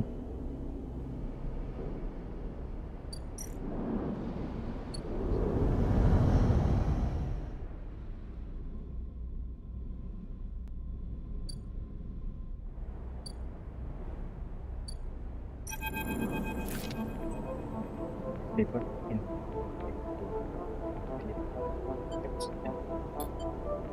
He seemed unsure how to greet you and looked nervously.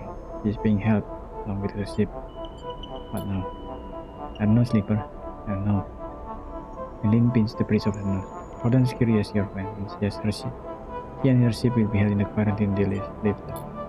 As for the quarantine, she claims her said, we are working on it. Council is unlikely to budge now, not after this. He runs a hand through her hair. This is the last thing I needed. Ellen met your eye. He was carrying weapons. Do you know that? He stares at you. You found a crest of fire on her ship. And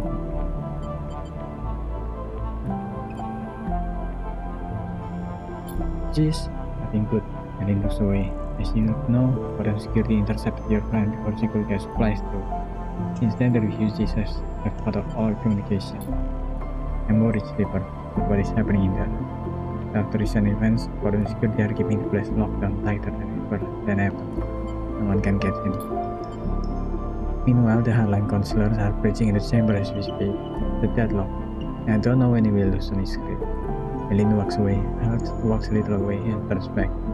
I wish I had better news, Sleeper, but the notice was gone. Can be done. Waiting grimly, I'll do my best to make my voice heard in the debates, persuade members, and we will see what can be done. We still don't know why the flotilla came here, why they abandoned settlements and outposts throughout the system to flee to this range station. What little we heard from them concerned the computer and life support system collapsing in waste, machinery in flux, and sucks in the breath. This is an offer. Think of the people of the flotilla. Ellen is right. People don't abandon their home, not. But wave is rushing through the system, and when will it reach the end? Ellen interrupts the call. I have to go. The best village starts soon, and she'll be there. She waits for a moment, and it is unclear if she is trying to think of something to say or just waiting for you to speak. But the silence keeps you both quiet as she walks off down the corridor, and not Yanni farewells you. You hope that speaking to her might ease the knot of worry in your chest, but it remains there, reminding you of S, of the refuge, and of the way ahead. But it's done is done, no matter how many times you turn it off in your head. Get the feeling you will be needed soon. For that, you must save your strength. What was it one thought you Erin said? The eye opens for us all? Not this time. For now, the eye remains closed for those that need it. Shadow runs through you. Something is coming, you can feel it. This is a no.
Medicine.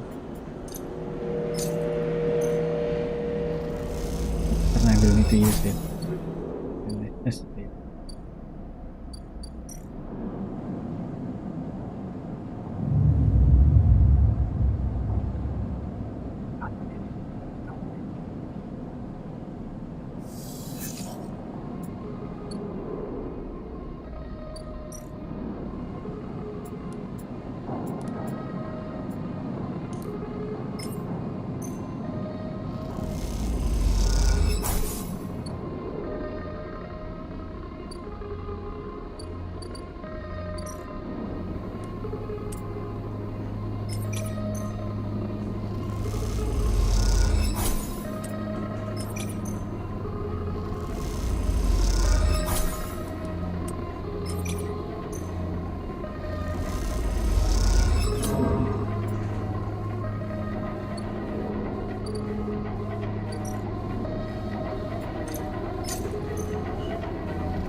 is the main question, right?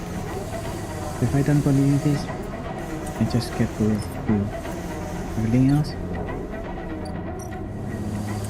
That's right. Maybe so why don't I just do everything else first, like finishing this one.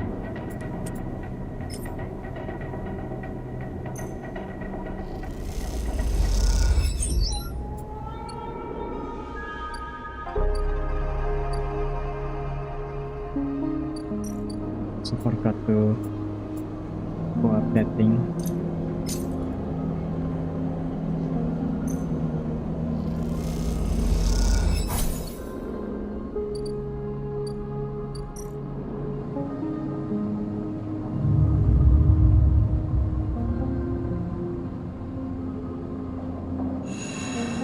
Success, please. It is your right wave, a white edge breaker roaring inland with the force of the entire ocean. The impact is a screaming brightness, blacking out everything. Behind it is silence. You float in silence, suspended. No, you do not float. You are the silence. Yes, filled you up. Yes, emptied you up. You cease to exist. Time passes, so you do not feel it passing. Then something flickers in the silence. And then something moves. And something is you. You open your eyes to a metal ceiling of flickering light. You feel the floor around you, patting it with shaking hand. You assemble an image of yourself, lying on your back in a corridor. You shake off the silence and sit up. What was that? You glance around looking for a sign of some change. Tables on the wall, out in the distance, fire and fear. Nothing has changed. The silence sits around you like a fog. You try to think, probing your door. What do you think again? Doesn't seem so easy anymore. You force the pathway to light up. The banks to green access. You feel like a fraction drive starting up after a long shotgun pulled back you. The wave was noise. As the sound produced by a wave breaking across pebble beach, raps and trillions of impact heard as a single roar. Though the sound was the result of trillions of electrons flickering in place, heard as a single impossible scream. A memory or image comes to you, one from a moment before the wave hit. You squint as you imagine it, trying to cohere its blurry, broken skeletal ring, the eye, and then a fast arc approaching it, a razor edge white tip, the wave. The wave approaches the eye. The eye spins, turning each part to face that fast white edge. You recognize their skeletal data cloud forms, the bright market, the low end, the green wave, the waist, and then the wave hits just as the flotilla, the cordon turns to face it, and after that, everything is silent. You open your eyes again. That is the epicenter. But of what? What? What happened?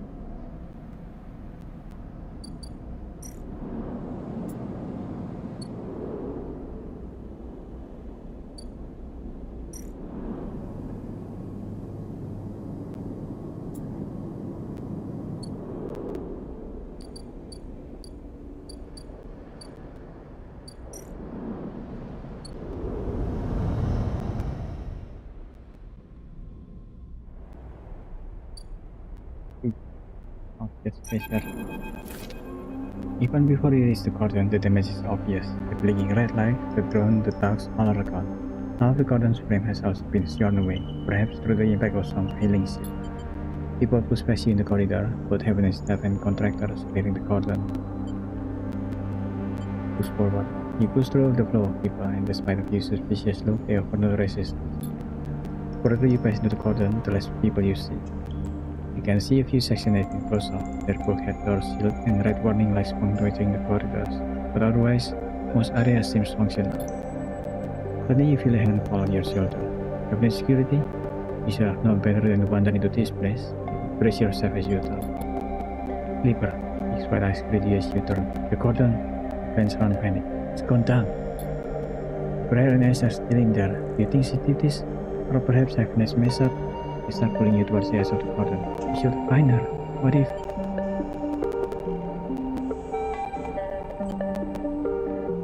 Wasn't her all happiness? Speak. What are you saying?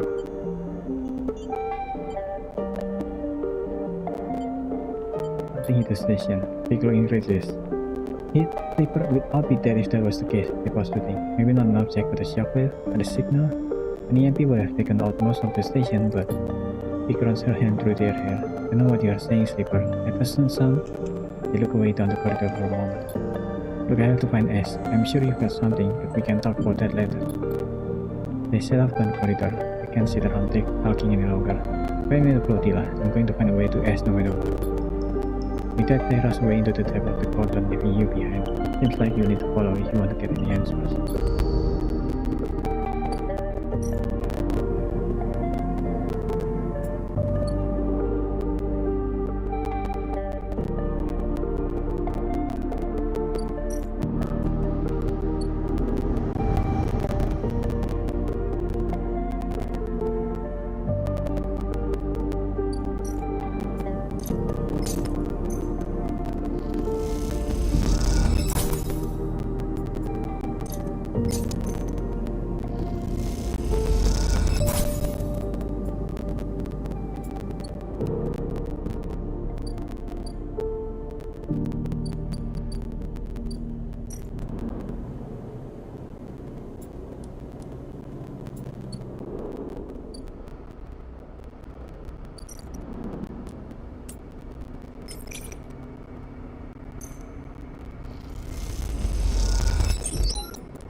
Squishing the shuttle. Time to head to the flotilla.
Okay.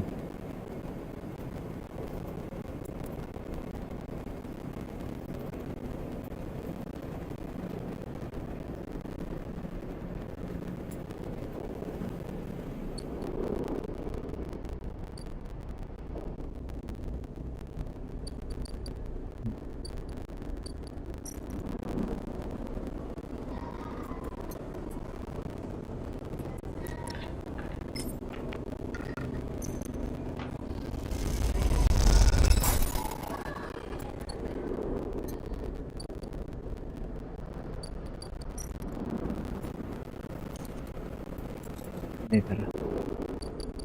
Don't need that for now, but I may need that later. Just try this.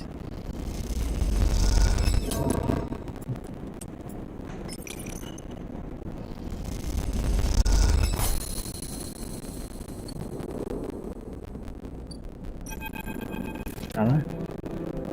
Hero slides from the bottom to be recycled glass. Pale crazy yellow and the trail over like warm light.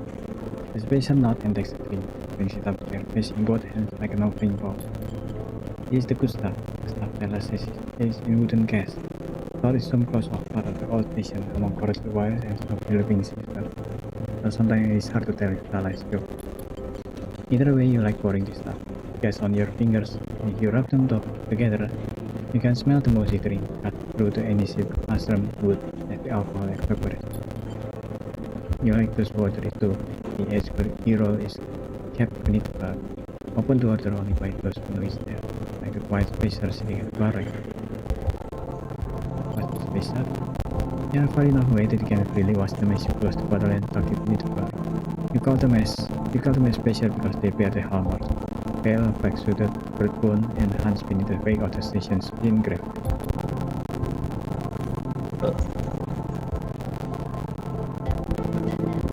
The closer you look, the less you see a type. Pale eyes, almost grey but kind. Delicate fingers that lightly turn the bar as if it was an instrument. A shock of black hair, almost covering your forehead. Scars are something you have done to value. They are what marks out your body for the hundreds, maybe thousands, who knows. A similar model that roll out of as an airline. Find yourself rubbing on one on your forearm. A rough little split, something that on the good days you might think of as mark of defiance. Suddenly you hear a heavy clanking at the door. It creaks open and a huge cylindrical metal tank tumbles slamming into the floor. Shit, a person goes in from behind it. A whirl of hair and bright light. Shit. Huh? Sleeper, it actually in the parent comes up. Can you help me with this? You leave a huge metal tank suspiciously. I'm coming. Come around the corner and back to one side of the tank. Okay, says that. My count. 1, 2, 3. You got hit the tank up to standing somehow. You hold it in place, struggling to keep it stable. Huh? In the back comes a push from behind the tank.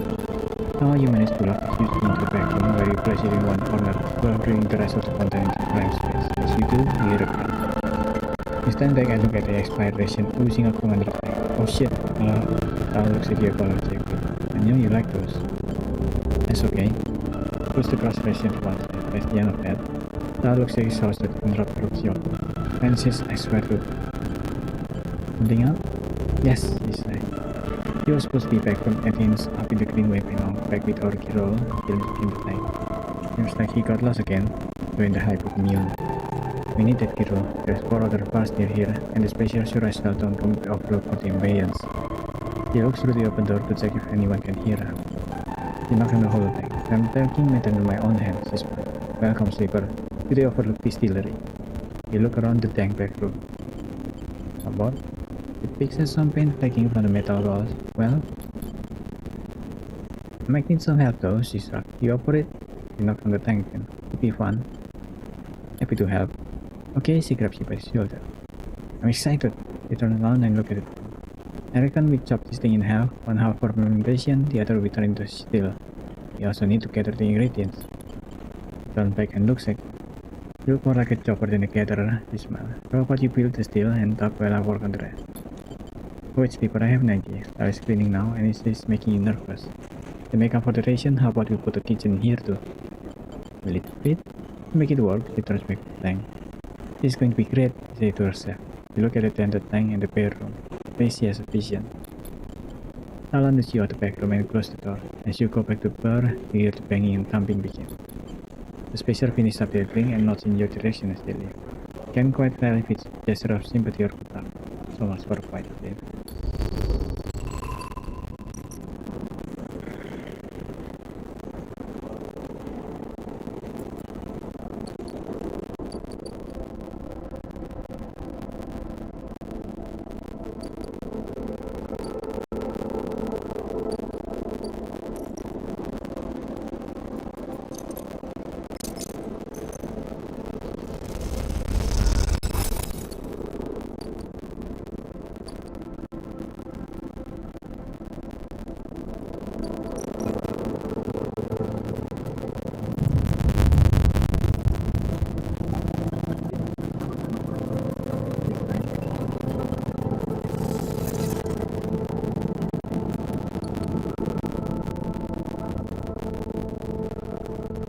See?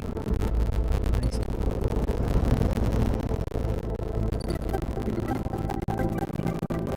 This.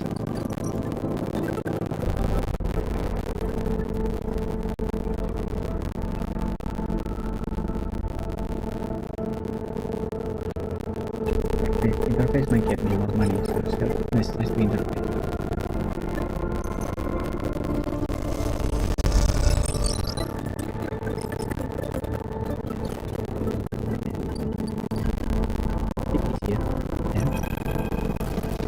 As you walk into the way of the climbing briar, the familiar space overcomes any trepidation.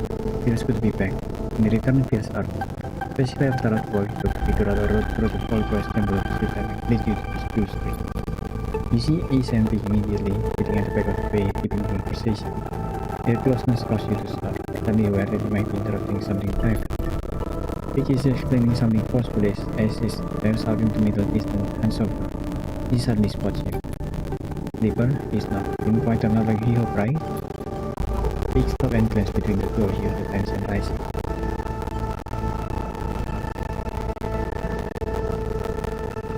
Sorry, is your hero apology boy. Not that. We all had our part to play. Big looked nervous. It has worked out, they appeal to you. The flag event knocked the direct coordinate system offline. The floaty lies free and heavens are backing up. Flag event? That's what the refugees are calling it, Big explained. Apparently that's what they call it when it starts happening around Ember. What exactly is happening? Hard to tell. Some kind of disruptive wave that only affects electrical system. Egyptian. Typically, systems are screened against radiation and interference, but this seems to be dull, but not stopped because of prevention. The crisis continues this time. Power may be gone, but this brings a whole other set of problems. You'll tell them is, the translator, please. Is doesn't respond. Tell you what, I stare at her back, waiting for a response. Please, Is, haven't they shown you they can be trusted? Big nods towards you. Is turned, her arm folded tightly across her chest. She goes to start and then stop. You can see the anger in her eyes, but you realize it is not directed at you or at anyone else. She's angry with herself. I broke weapon to the flotilla, she pauses. Now heaven has them. You suddenly remember the sleek threads that were tucked into the bay, marked with a yellow CQ. One East told you were just flight. I was thinking. I was thinking that if the garden wasn't going to be lifted, the refugees would need something to change that. It stares you defiantly. You rather they just stay quiet and tight like good citizens. You hope that they will keep them safe, but given recent events, Big Glenn's was at ease. We are so sure that Heaviness is the right place for the weapons to be. I will put it past them to use them to take the cordon back by force, East glares. They are scared and losing control. In my experience, that's when introduction to dangerous things. Yeah, it's true. Whether that's true, we can't do anything about it right now. East sort of merging into the yard at the other end of the eye and taking the flag. It looks like that is exactly what she would like to do. Big smiles nervously, plus we have other things to be getting on with. I want to understand the block slipper to study it. Big's eyes lighten up, like up. This thing is changing the entire system, causing problems across the inner system, driving refugees off Ember's moon, and now it's here. If we don't do something about it, Big pauses. The problem for all of us. You can see more immediate problem is sniffs. Big ignores her. I've been looking at the network, and when the block event hit it, changed the itself a system, corrupted nodes, and broken open data store. They take out the slate and show you a flicker polygon. Some of these block nodes have appeared near the epicenter of the event, but I can't get access. You, however, saw the way you work with data when we were preparing for the run. I think you can get into this thing. I want you to find a flux node and bring me anything you can extract. They come and go, but most can be found in the barely functioning network of the waste. He pauses. Start there. Perhaps together we can find something that might find us what the plug is and where it comes from. Okay? Yes, ma'am. I knew you'd give it. He's looking indignant. Don't waste too much time chasing Ghost Sleeper. There are people on this plot that need any help they can get. I'm sure Sleeper can do both his. I can. He smiles at you. Why don't you guys also do something? God damn it. I see you here when you have something good hunting. They wake you out as he stamps out to make plans of her own.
one of the reflect the makeshift decoding suit that they have set up the climbing plan's cargo bay.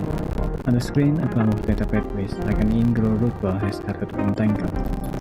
This is an existing node, corrupted with clock time, totally twisted. It landed you to check your history. But inside, you were just remaining pathways leave behind patterns of negative space.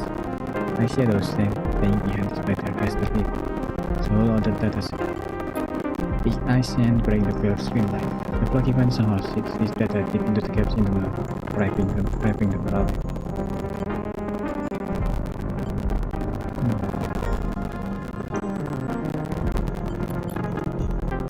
I have no idea. You watch the screen, the path of shadow becoming obvious now as this layer of pathways is pulled away. The plucky fan is self-related number on unprotected nodes like this one.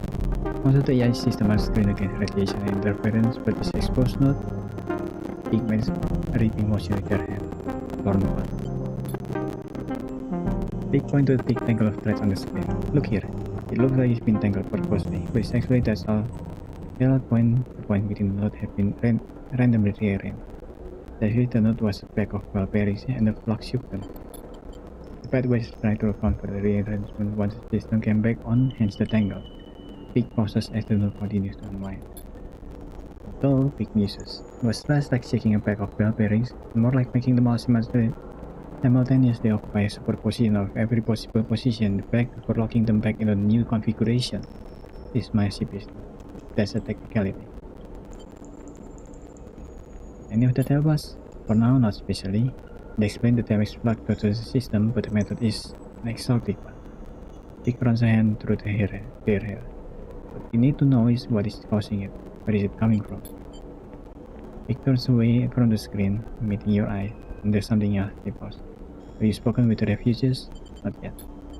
You should. Dick lowers their voice instinctively. They are reporting massive system failure, hesitating collapse of life support, or terraforming system, total data corruption, Dick's fault. The flux shouldn't do that.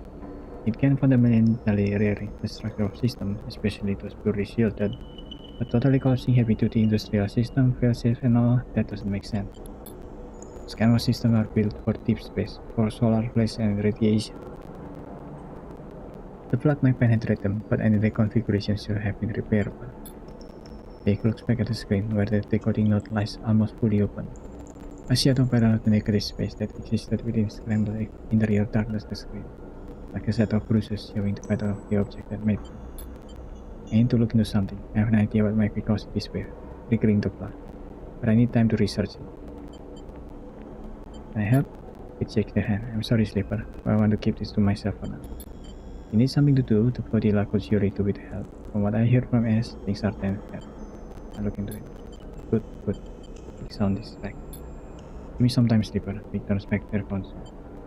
I have some answers soon enough, I hope. Take one last glance at the uncoiling node as you leave. Dark shape it leaves behind somehow, probably. Try to shake them from your mind. There are things to be done elsewhere.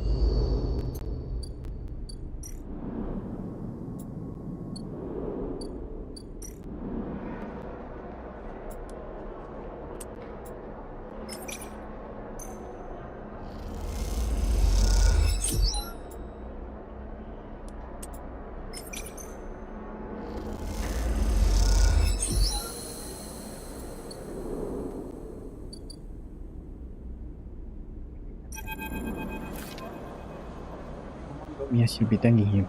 The voice comes from behind you, cutting through the chaos of the crowded cavernous bay. You freeze.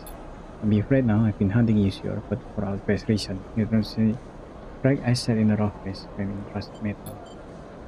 So, he holds out his hand. The other climbs firmly around a knotted wooden wall. Take his hand.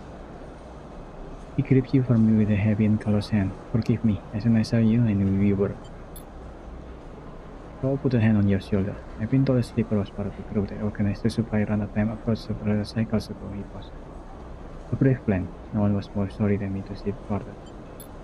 Walk with me, Sleeper. So set off through the bay. His partial shirt hissing and creaking as it helps carry him through the busy crowd.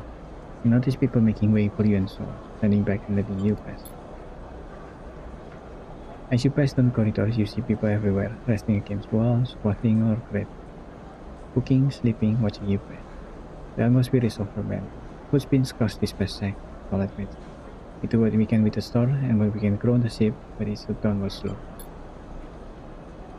Sol leads you out of the larger bay into a corridor lined with storage rooms that are now serving as doorways.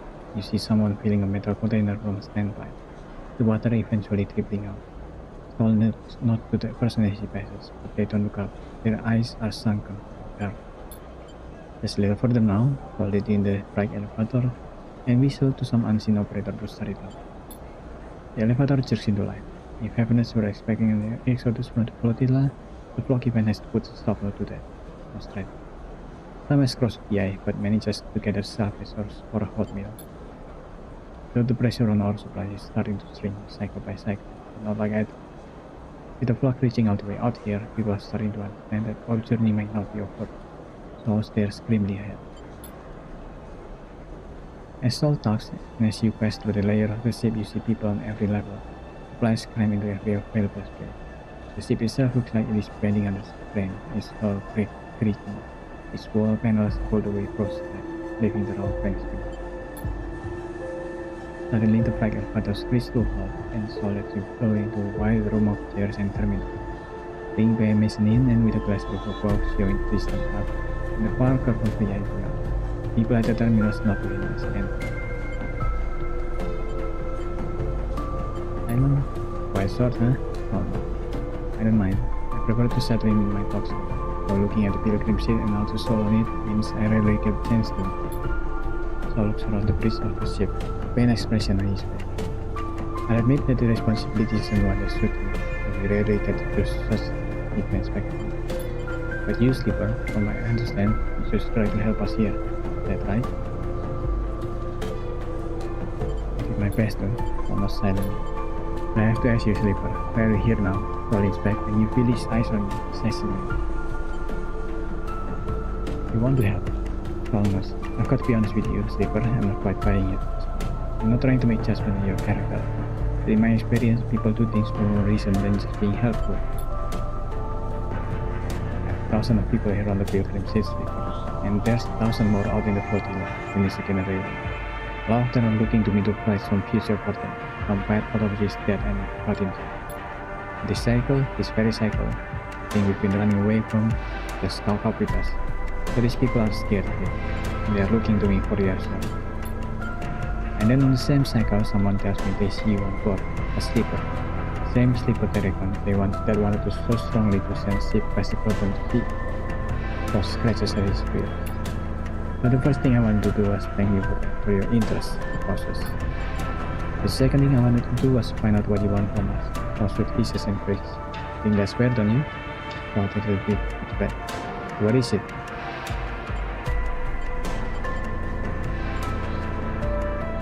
Help these people. Someone at the terminal calls out the Sol and he shot some others back. He told him, apologies, he smiled very harshly. You really want to help? I think I can make use of you this way. But you are going to see that things are a little more complicated than you might have thought. I may be the captain of the pilgrim ship, and she is certainly the biggest on this flotilla, but I'm not the only captain here. We have ships here from east of the moon. We have from Ember's Heart, but there's others from Ember's Song and even Ember's Step. The moon have been at each other throughout people, what with the pressure of the globe, the bad blood from the old base, solids in. They aren't exactly all in alignment. What I need is a way to stop this escalating. For the crew on this ship and their cabin to feel happy and comfortable enough to forget old rivalries and past time, he flinches as well. Those from Ember's Step, well, they've always been taught that pride seems to be a barrier to compromise right now. The last set of supplies sent their way, they refuse. Meanwhile, I have a supply satellite doxing access the Ember Song ships gathered at. They have taken part in my cycle to unload.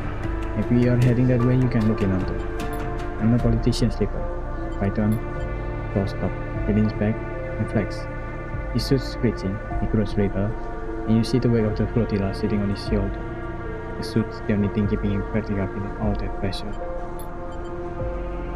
Look, you see for yourself, you. Meet the other Sleeper. Give what they need.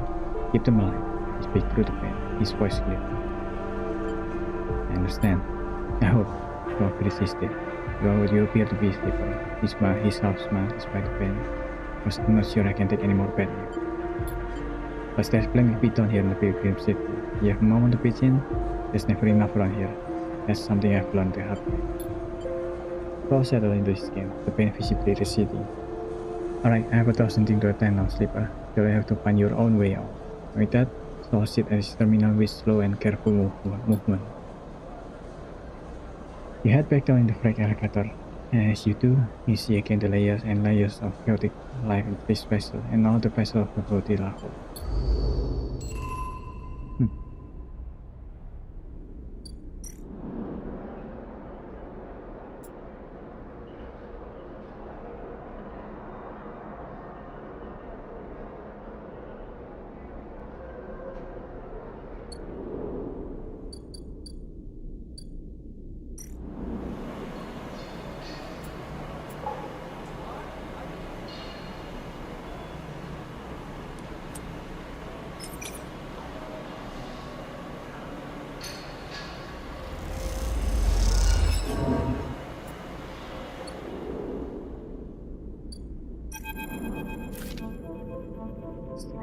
Even your time spent in the greenway to see a clean house jog in the red bed. It piles up along the edges, gathers in curving waves, and is carried by some unseen wind toward its front of the glass ceiling. It is a desert of miniature, a captured landscape of iron-rich sediment and unseen life. Beautiful, isn't it? The remarks come from another figure standing at the viewing window, so quietly that you hadn't noticed them. Did they just arrive? Or were they here before you were? Their clothes swaddled from reveals little. It is. They say nothing. Catch a glimpse of a pale face among the thick material, dark eyes glittering in the red reflected light. They turn to you as the dust swirls. Aki, they smile like smile. You are not from the flotilla, am I right? I live on the island. That is not where you are from. This is the clean house. Everyone is from somewhere, whether they wish to be or not. Red dust glitters in their eyes, whether it is a good place to be from or not. Aki gathers a cloak around her shoulder against cold, but brings you to the wind's long shadow. Call send me. Aki doesn't respond. She looks absent-mindedly at the door. You are a strange one. Aki raises an eyebrow. I don't know whether to report you or send you back to where you came from. She smiles to herself. She's nowhere at all. You glance around the empty corridor, suddenly aware how quiet it is on the ship. Unlike the other ship you have been on the flotilla, there is a silent order to the wind's long shadow, and this moment it feels unsettling. What happened here? Aki squints. That is a broad question, and I am not in the mood to recount the history of this ship or step. Aki let the silence sit, and you hear the wind and dust scratching at the viewing window.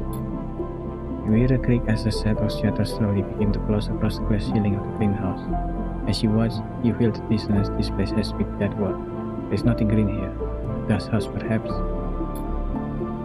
It takes many systems to preserve this landscape. Aki begins to stimulate the wind, cycle the dust, layer the sand and dirt beneath. Wash the dust swirling. Systems that are failing. The fluxy fan, Aki glances at you for a sign of recognition at this time, is eroding our ability to keep this place alive, to keep these traces of step alive. She smiles to herself. It's ironic because when we last stepped, the plug has eroded our ability to survive on the moon. Now the situation is reversed. Away from the moon is the ecosystem as fragile as we were living upon it. Something catches your eye as the shutter darkens the dust house. The wind speaking away at the dunes begin to reveal something. A web, a network of thick branches form, and as they close completely, you see nothing in the dark. Soft blue light flickers on in the corridor, reflecting Aki in cold cyan. You have picked my curiosity, but I'm so tired, Aki shivered. If you do not have a purpose here for this ship, I recommend finding one. Otherwise, I'm afraid you'll need to leave. Make yourself useful, and perhaps we'll get another chance to talk with her. I would like that.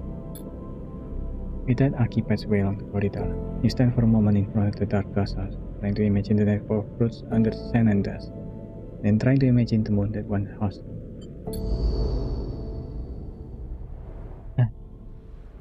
Thing I need to do.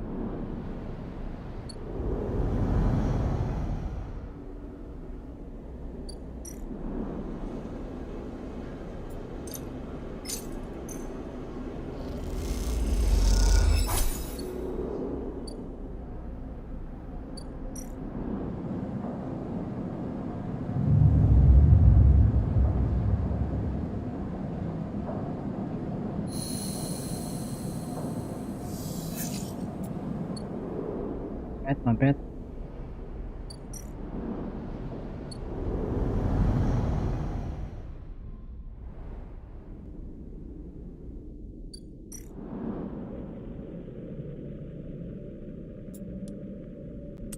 Repair, I can use the money. If it's possible.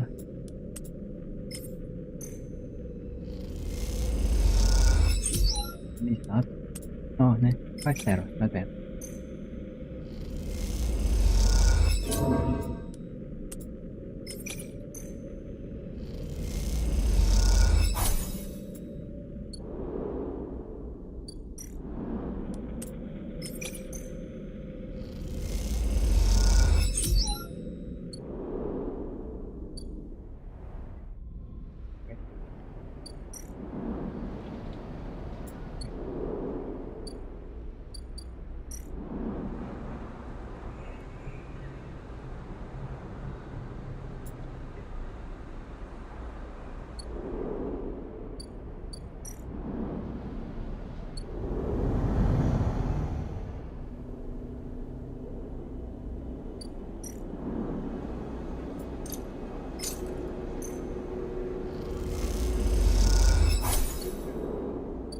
Sleep.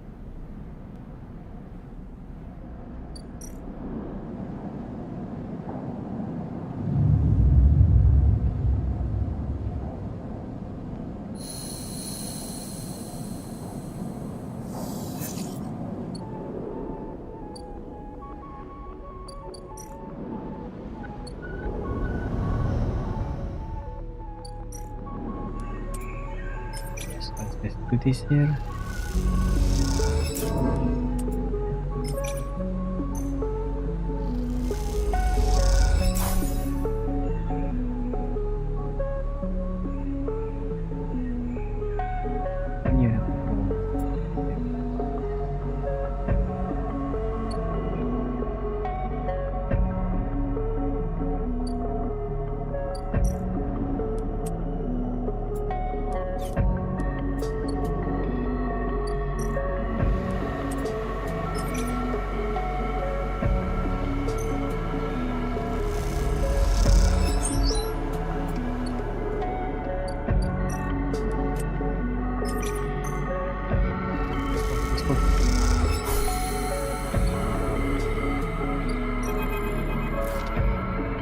Been contributing. Aggie stand next to you to glass house window. I was unsure what to expect when he joined the cloudy lounge voyage with I.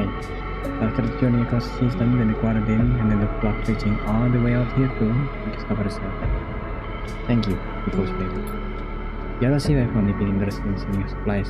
We grow all we need. I guess there are the glass house. What the glass house need, there is a problem that concerns us. This man under to you. Can we go inside? I love it. Lucky smile. Come, steps away the panel of the window.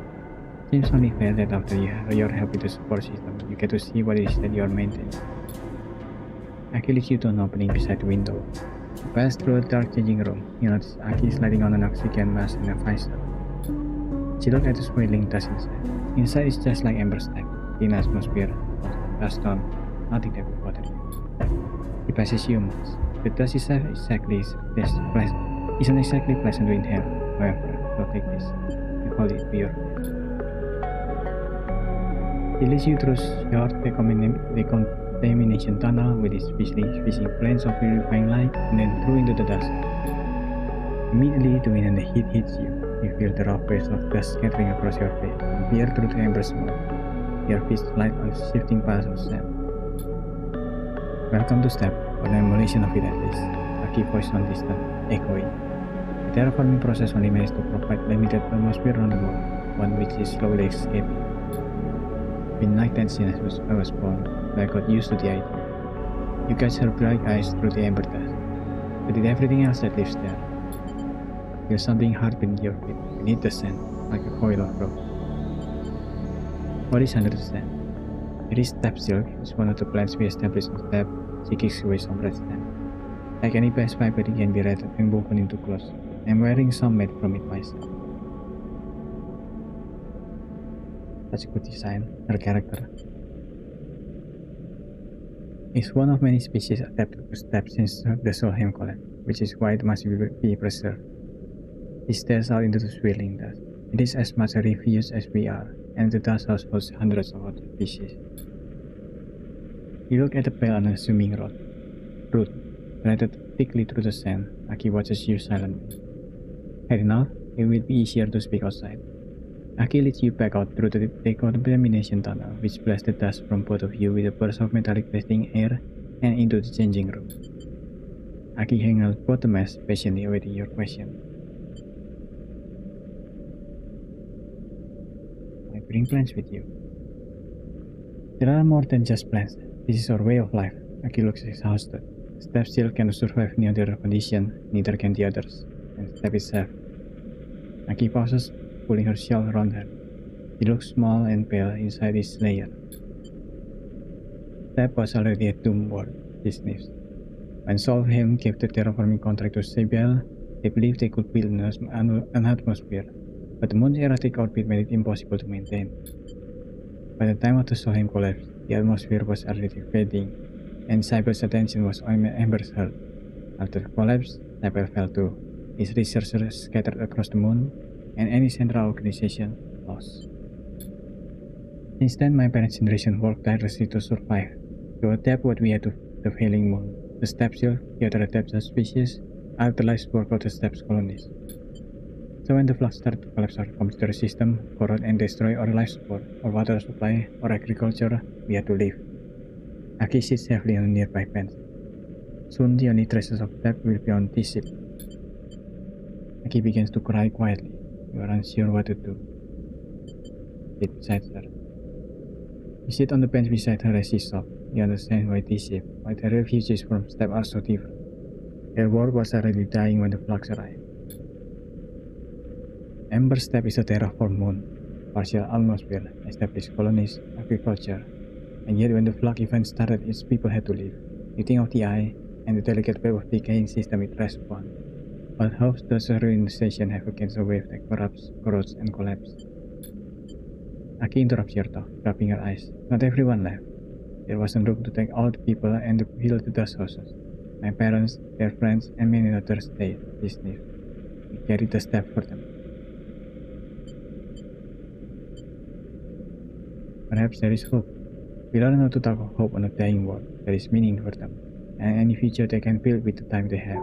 She stands up. I wanted you to understand the importance of these dust houses, of what they contain. She leads you back into the corridor. If the flag events continue to reach out to the eye, we need to provide protection to ensure their safety. Aki meets your eye. I can help. Aki smiles weakly. I knew it. You will be welcome to wind long shadow whenever you wish. These dust houses are already decaying. I have seen it. He stares into the dust. We had thought that they would last longer, but that last flag event. Help us. I can look at you. Please. I will. When you are ready, we'll begin the preparation for reinforcing the dust houses. We need to be ready for the next flux event. Aki's eyes shine with the light of her tears. She takes a breath. I will see you soon. Aki drifts away down the corridor, leaving you alone once more at the viewing window, watching the delicate traces of the moon known as Ember Steppe.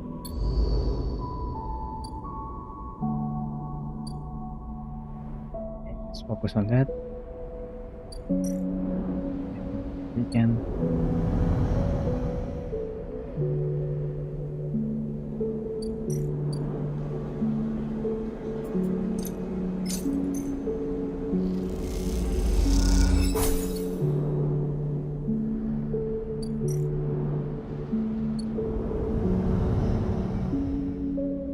There's no time limit. I sure hope there's no time limit.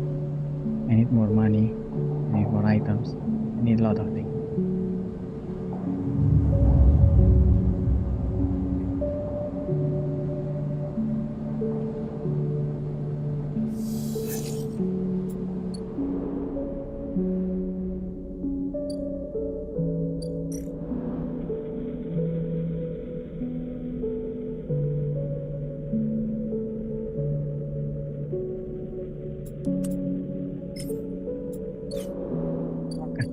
Pressing the leaf because it is over there.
smashed side by side at the viewing window in silence. The dust swirled and you glimpsed the twisted road system that taps still further over his. After all this cycle, you feel a strong connection to a world on which you have never set. Aki shifts from foot to foot. You seem restless, eager to speak, but unsure of what to say. The dust houses the bus. Aki smashes you warmly. They do. He pauses and turns back to the window. What is the value of all this? He asked me, of preserving what we have left behind. I don't even know, man.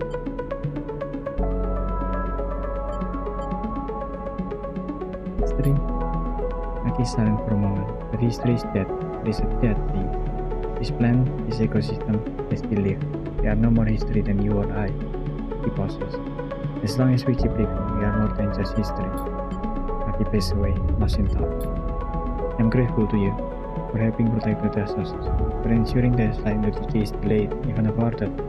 Now I find myself at an impasse. The stability of the dust houses is instant. It makes me aware of how blind thinker we have been. Aki stopped to look at you, her posture somehow different. If the ecosystem was left, if its people cannot grow to meet the future, why preserve it? If wrong, are we just left the preservation of what come before?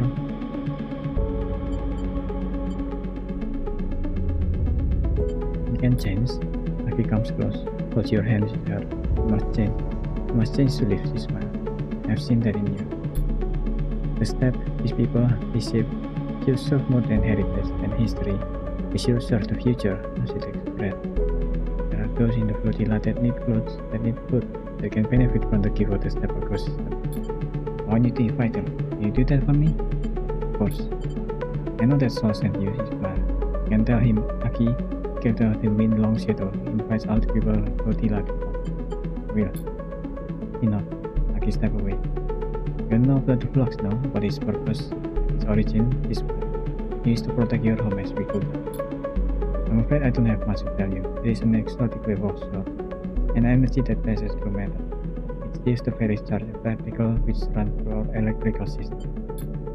It is possible to shield against it, visual radiation, as we have done with the dust houses, but only while it is weak.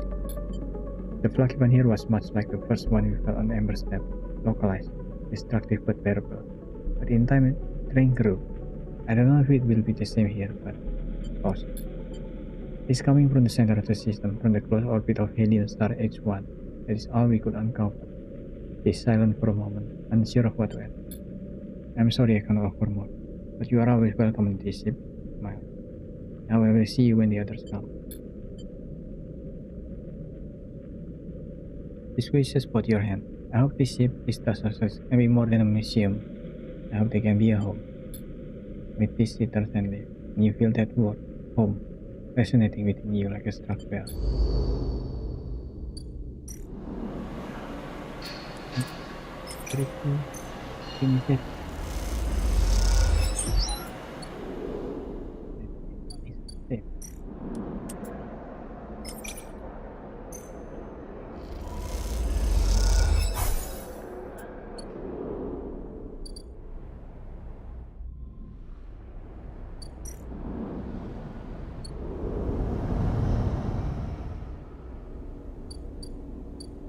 And it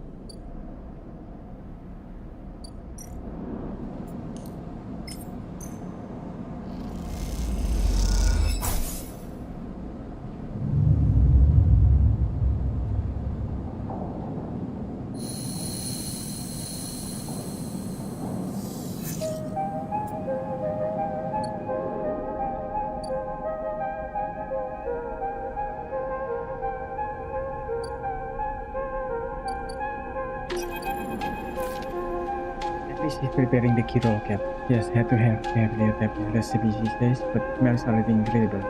It emanates from strength for prescribed hopful he has never seen before, and he is slicing it finely. He brushes and slices the mushroom and then places them in the wok with the sliced fruit and the oil. They caramelize there, in that well-warmed crucible. He has liquids, transparent and opaque, and then turns down the heat. A sprinkle of leaves in his is the final touch. We have moon slipper, he says. You have a story? Something the scent of food gives you a feeling of nostalgia, something distant and melancholic. Seems like the story should match that feeling somehow. Maybe you will feel better for telling. Recall your eldest memory. You start by explaining that when you are emulated in person, many of your memories are left behind. Rapid is an intentional part of the process, a way of keeping papers ignorant and malleable. Or perhaps that effect of the impact emulation. You admit that you don't really know. What you do know is that some memories survive, and that on occasion come back to you, like shadows passing overhead. You detail one recurring memory, which despite returning to you with enough regularity for you to think it's familiar, always fades as quickly as it arrives. You struggle to explain the feeling of being whole for a moment that comes with memory, and then how that wholeness slips away to leave you feeling that you have forgotten something important, just then bring it to mind. Empty is not throughout, cooking as you touch with depth and skillful movement. Start to trail off when you realize you can't find the words to explain how the memories you do have felt like both yours and someone else's at the same time, and how that always fills you with certain sadness. The sadness of remaining forever known unto yourself. Empty finished cooking and with your eye. I'm sorry, sleeper, for your trouble. He puts the world to one side. I appreciate you sharing with me, he smiled. I hope it lightens you a little. He passes you a bowl and heaps the gyros into it. The yellow color mixing with the pale sauce in horror and glooms. Eat. The dish is delicious, filling. It warms you as you eat it in a way you weren't even sure your body could be warmed up. It is a small mercy. You think that as enough to have you this pleasure. Many of the features of frames are there to simulate human experience. You know that emulated mind cannot be rewired, so that it for embodied experience must be made. That is why you breathe even when you do not need air. Without that simulation, the sensation of drowning would be unbearable. Food serves another purpose. Your frame is able to metabolize it, produce energy from the raw material. Vitamins and minerals are excess, of course. Your frame only needs raw power, so much is wasted.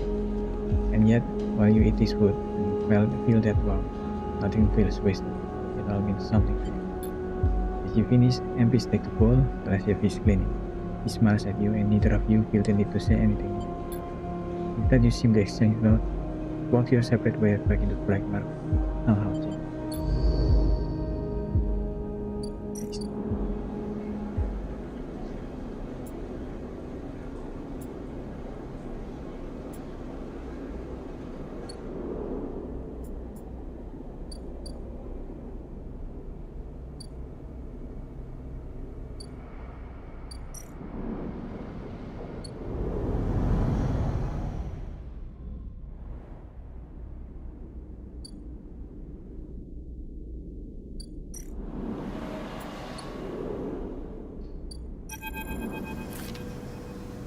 Consensus sleeper, being as soon as you enter the bay, as if you were in the middle of a conversation.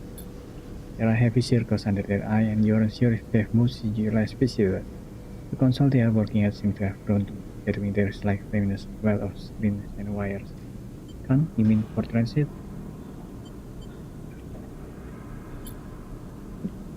Yes, exactly. It turns to face you. Human is active navigation, the name of the effect used to transport billions of tons of material from the surrogate system to the core. You might have heard of it in your physics class. At XPR, they hammered the principle into us as kids. Can, the recite definition received in the classroom. Process of classing spatial causality among the Euclidean distance between 2 points by negating mass simultaneously at both ends of the basic curve. Essentially, Kant cannot allow for the near instantaneous transfer of raw materials between systems. They require huge volume of energy cost and decades of construction, but once a Kant channel is established, it opens up the system for infinite exploitation. The backbone of surrogacy is what XPR called them. Big shakes their head. They might not be able to send anything more complex than a rough through them. Complex machine and people are, shall we say, reconfigured by the process. But for our molecular pure materials, big clicks of hand, push. This is your research? Big pause. What I was trying to find out was whether the Hylian system ever had a Kant channel. Kant channels are vastly expensive to build, to run. Not every surrogate system has one. Many use faction drive ships to transport their material to the nearest hub, but saw him, big smile. Saw him spared no expense when they established this system. No way. Yep, big eyes light up. They shut it down before the collapse. They couldn't run the center receiver station anymore, but it was there, still is. As far as I can tell, it was still building or In fact, big screens have been built into this. I'm sure it's still there, because one of the issues with gun channels are the massive burst of exotic energy they can produce when cycling out. Look, exactly, big pressure intro. Someone is starting up the channel. Right. Big sucking the breath. Breath? I don't know. They start counting out information on their finger. They need a lot of resources to do it, and they need to have people from the core system. There's no real large-scale extraction in the Hylian system anymore. So why will you go to the trouble? Maybe saw him? Big shakes their head. Probably when Undertaker's a good system. Might not get much core news out there here, but it seems unlikely. They've also been thinking. Big rubs their right eye. The flux, the wave, the kind effect produced is a side effect. A problematic one, but it isn't as destructive. If it was, the core system would have never been able to use it. But then why are colonies collapsing because of it? It's chewing through the systems. The kind of industrial system set up to function within the ring of a once active engine. It's getting frustrated. The moons of Amber have been terraforming since before the collapse. They would have had to deal with the flood. Yet everything we have heard from their refugees said it broke down every system they had. It was quiet, thinking it all through. Your mind drifts to thinking of the gun channel. Those vast acquisitional highways that broke out the core system and their endless appetite for resource. This system has been quiet for decades. During collapse, most corporations gave up their claims, and apart from the jelly ship that came about to begin on the sideways horizon, no one from the core has come here on that night. You see, for as you imagine the intention of the system of logic and exploitation that created your suffering, turning towards the alien system. Lord like from this dark one. Serial beat catches both of your attention and big rush to scream, one showing crude map to see you. On it, individual markers begin to flare up with incessant chirps. Big look puzzled for a moment, and then their face dropped. No, yelling first. Doesn't make any sense. What's happening? Flux nodes are appearing elsewhere on the station, big puzzle at their hair. I said this isn't to around with the other flux nodes near the epicenter of the flux event. But these are everywhere, the hub, the low end, the shipyard. How can this happen? The only reason we have flux nodes here is because it is the most run-down part of the station. We are barely shielded. But others appearing so far after the event? Big turns to you. You are going to need to get me the data from these nodes and quickly. I keep looking what I have here. I need to know why they are popping up everywhere. And I can quickly slip a minute. You can talk more about Kanchana system when you are back, but this needs our attention right now. He turns quickly to the monitor, their eyes scrolling the screen of the boat, viewing from the newly flux node. You leave quickly but struggle to take the image of the spotlight from your mind. You feel watched as you cross back into the big ship on your way back to a shuttle. You hurry onward, eager to outrun the fear.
See it.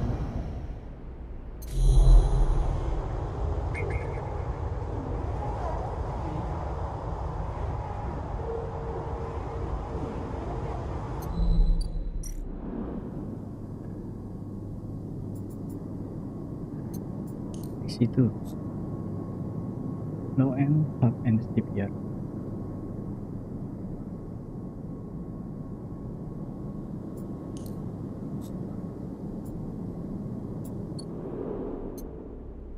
Time, isn't it? Anything time.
Step into the cloud as easy as blinking. Navigator is beside you, their spear casting like into a strange darkness here. This is not how mainframe should a center, point of connection. The object in front of you is spear cut off. A ruthless princess tree and its trunk remains. That quiet navigator hisses, and then you see it like a blade in the dark. Net flashing through the void, flies along at a distance and wings south. Seeing the pierce gain elsewhere, gliding once more, searching. Looking for us. The moment you make a sound, the edge slips closer. And you see now it is not an edge, but the ridge of a long sharp head like a shark. It flies past closer now, and you see into the voice where his eyes should be. Too. You and navigator exchange looks before thinking the same thing. It is blind. Killer crosses between you, smooth as a razor, and the spear. It flickers back in, further away now. You move closer to the navigator. You saw it to them. Killer has been blinded.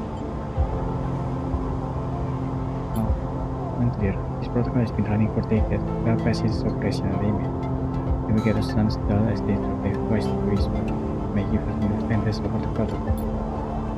He blinks as the silent killer appears closer and glides past you. His empty socket opens wide. You turn to navigator and notice something strange. Their aurelia of spear is collapsing. The orbit you spray around and even are decaying. Spear are flowing along spiral paths, condensing on the central point. Navigator is not seeing it too.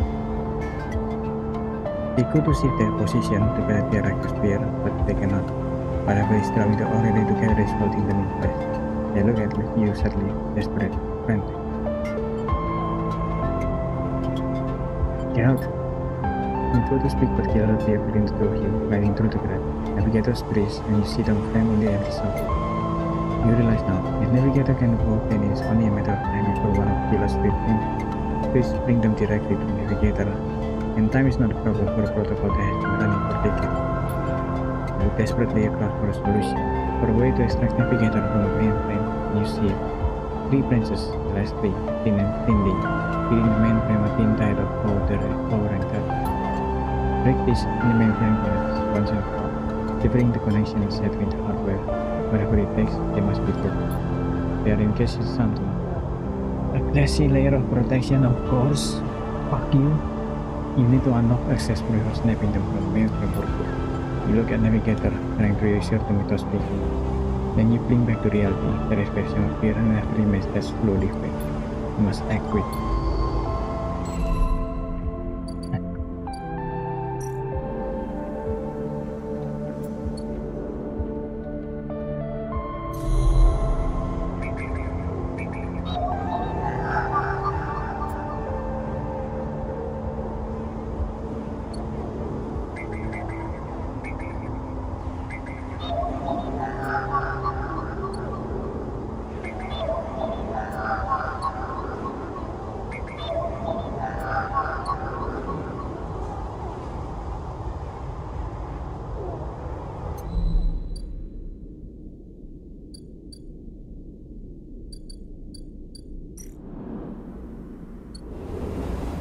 So much.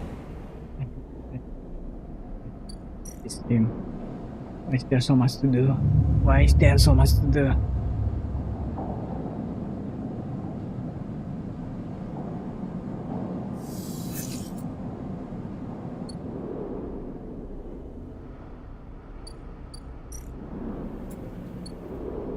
I don't mean to leave.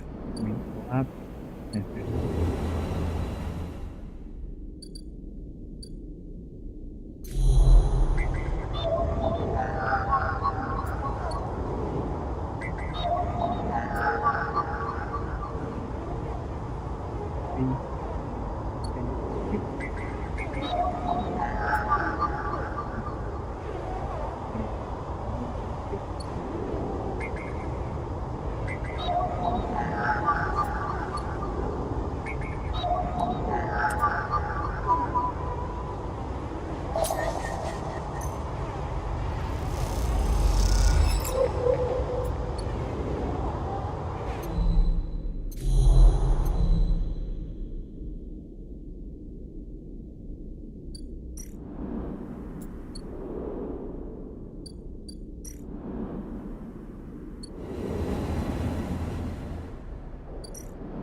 Further on the splash you have unloaded in a dense mood brewing mountain. You sit nearby on the edge of the shuttlecock tunnel, resting.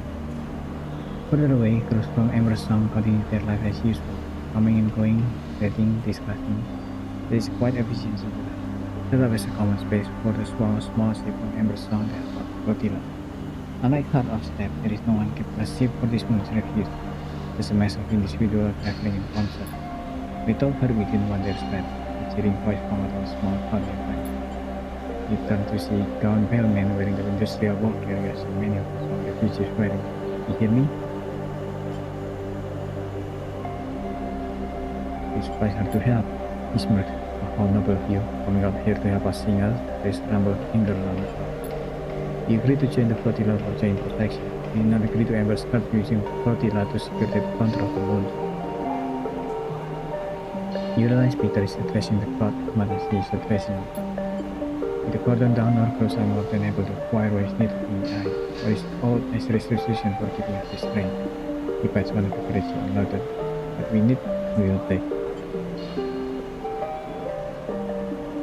Also cooperate. Doris Farmer. Even the people of Song know that he was simply the sole survivor of her leadership. His authority means nothing. Peter looked around at the crowd. Heard things taken by us, but he remembered the fight. Rumble of agreement runs through the crowd. His message. Take the splash you wish, of course. We are not wasteful. Peter approached you directly. The crowd tentatively moves forward. And by the time he reaches you, they are already dragging away crates and distributing the content.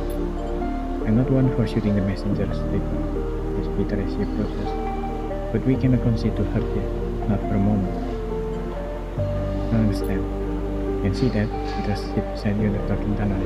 What was your plan, Sleeper? Unload the splash and wait for someone to start throwing them back at you? He nods at the crowd, ripping through the crowd, the grid. Because that's what was about to happen. They said, what do you think happened to the crew of this shuttle? He shook his head. They were chased out of this place. Nothing here. We are maintaining our independence, he smiled. You know anything about Ember's moon, Sleeper? Or are you planning to wander into this flotilla totally blind? An objective outsider offering help. He rose his eye. You get me? Mas, it will be my pleasure. I'm going to assume you know the basics. Just saying Ember has 7 moons. The 3 biggest are Ember's Step, Ember's Song, and Ember's Heart, you mean. You can cover the 3 sister next session. That was the first piece settled. The contract also I am gave to the terraformers CPL system when they first claimed the Helian system. That's way back then. That was the thing is testing ground. Like most testing ground, it didn't turn out so well. Partial atmosphere slowly sloping off its orbit, a functional ecosystem, and a whole lot of dust blocks setting. The place is a miserable desert long past its best before that. The Cyber moved to Earth, but they redoubled their efforts. The subsurface ocean and some balmy tidal heating helped, allowing them to play a real atmosphere, a real habitable world, forget the typical Earth colonists won't ever let forget. How did Cyber achieve such a thing, you might wonder? Well, that's where we come in. The same old routine of surrogacy, when humanity built our universe around. Peter clapped his hand to his chest and mocked pride. My moon, Ember's Song, is a sulfur soaked rock covered in volcanoes, tidally heated by its inner orbit to sweltering temperatures, exactly the kind of crucible you need to fuel a terraforming project. Energy, industry, fuel, Song provided the raw materials for her, Peter finished, willingly or not. And a crucible requires people to run it, as singer, pour into flaming pit, and asked to stock it so others might live up in a paradise in the making. That's what we had to endure. Your soul him broke everything down. Peter recalls of this speech from memory, and you wonder how many times he has delivered. No Solheim, no contract, no Cybele, no Cybele means 3 moons suddenly independent. Peter shook his head. It was a water sleeper, sometimes hot, sometimes cold, and unsurprisingly, Heart and Step comes out of it better than it. Yet, Peter holds up hand, they need us, sleeper, always said. And so we are the linchpin, we are the center around which the moon's orbit, not swirling ember. We will resist the takeover, sieges, and expansions, and we will resist this. All the people on this ship think the flood was caused by Hurt, intentionally or otherwise, and I have to say, some cycles I agree. But before you come here to hand out suppliers like food here, you will educate yourself. What does that matter now? Peter shakes his head. You forgive crime and kill yourself so easily, Sleeper. You return to the bosom of prison art with this set. Send someone to collect. Peter stares at the crowd and presumes to judge us. I want you to imagine what it's like to try to live on an airless volcanic rock when every system that sustains you starts shutting down. Pete and wipes a sleeve across his mouth. You can do nothing. Some stay, others lie. But we will reclaim Amber as soon as Flux fades out and with better work. I understand. Do you now? Peter meets your eye. Well, perhaps you stop running errands for first. I won't keep you from talking against a Sleeper. One here has the authority for that. Watch yourself here.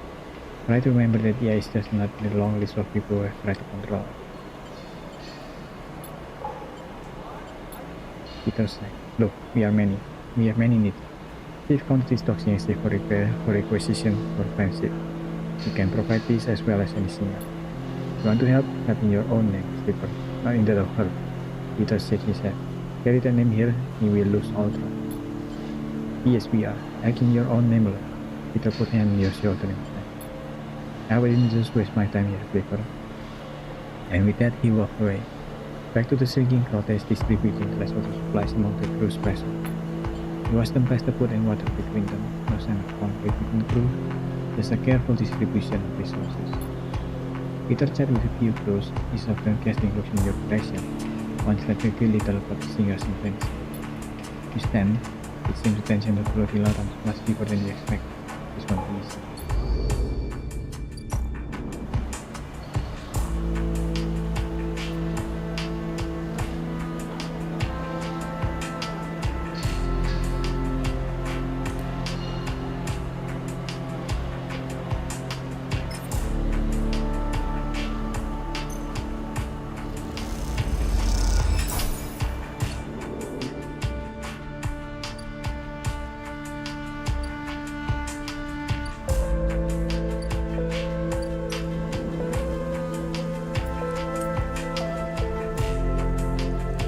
Energy from that was worth it. Yes.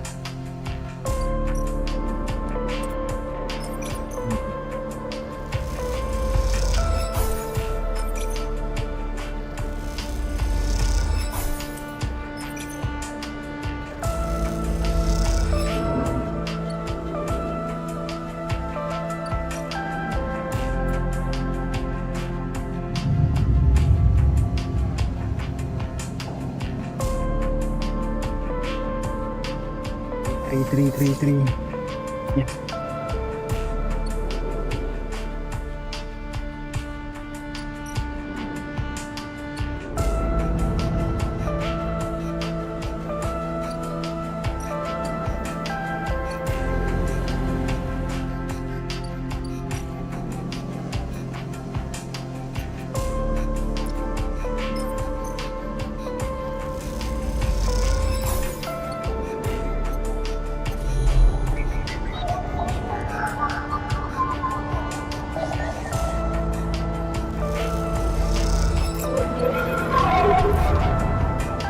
Reflecting along the edge of the wave with your eye. The blade follows, along it with two dead circles moving towards you inside. You freeze hoping it will pass you by, hoping that it will not simply slice through you like air. The blade head nears like passion. It makes you, freezes you. You are desperate to cry out, aloud. But you hold your silence, and simply was the blind eyes of the feel like lights pass, empty of all. The blade begins to the dark, and you are alone with it. Now you cry out.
As big work on the flux later, the notes unfolding like flowers now, giving into big, increasingly sophisticated decoding protocols. Seeing data like this as an image on the screen is an almost unrecognizable representation to you. It is nothing like swimming among dots and threads. Despite this, Pig has proven themselves to be more than able to handle these complex data structures, even though this limited representational paradigm. The bar door hisses, interrupting your flow. You turn to see S entering.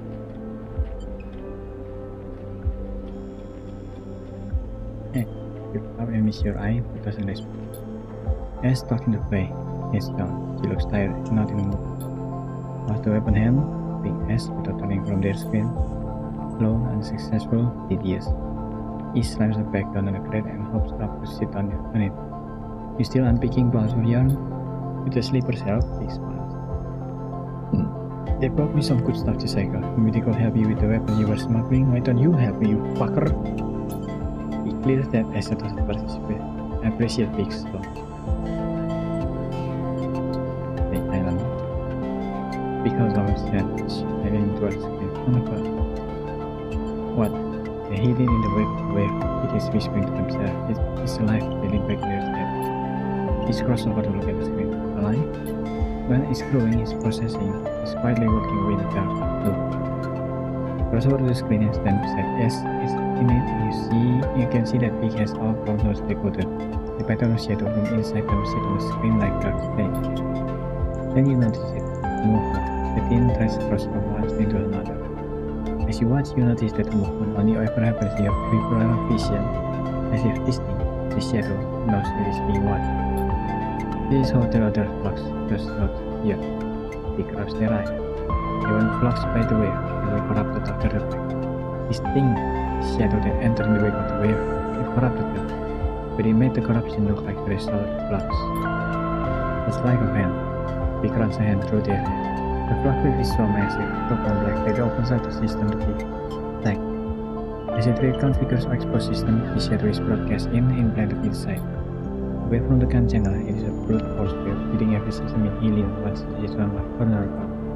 Big look pale, their eyes reflect the sky. The flux isn't what is attacking the system, it is the secret weapon, the Trojan horse. And this thing takes over, it sits back in their chair. It's already on the high. Wait, interrupt her for that. You are telling me that there's a gun channel in this system? Shit, Big isn't listening. He's bad, we have to take this to someone, because there's bad near you.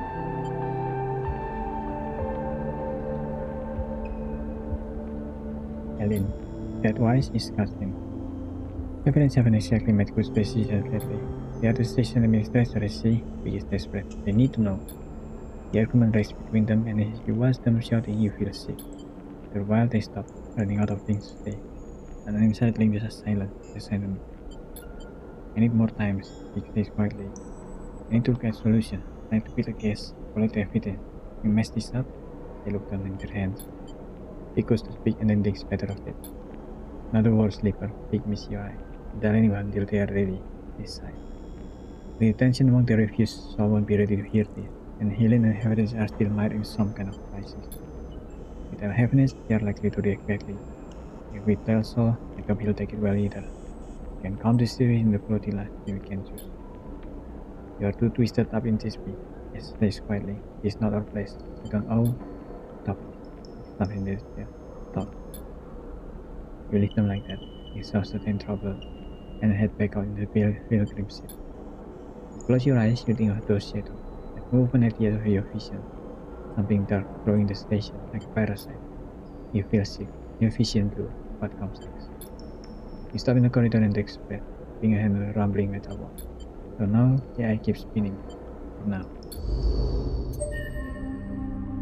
Okay.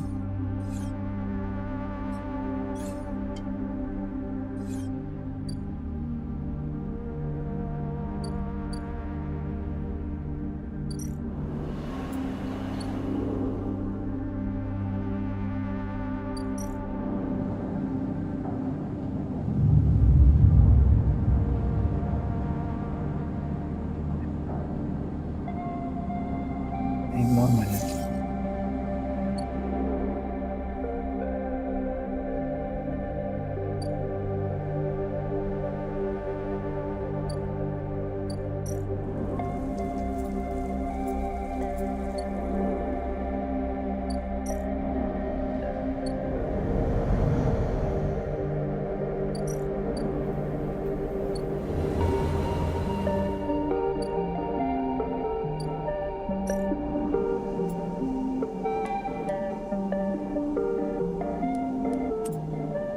Quickly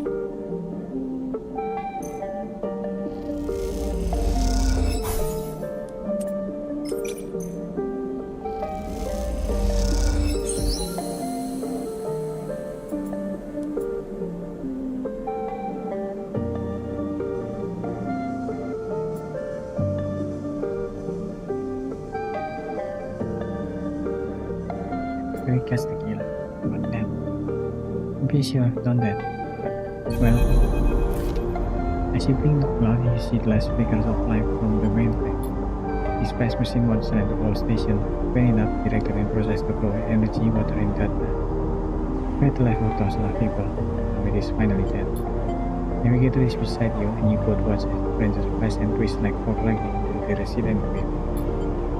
Killer flickers across the scene, blindly flaming as the system breaks down.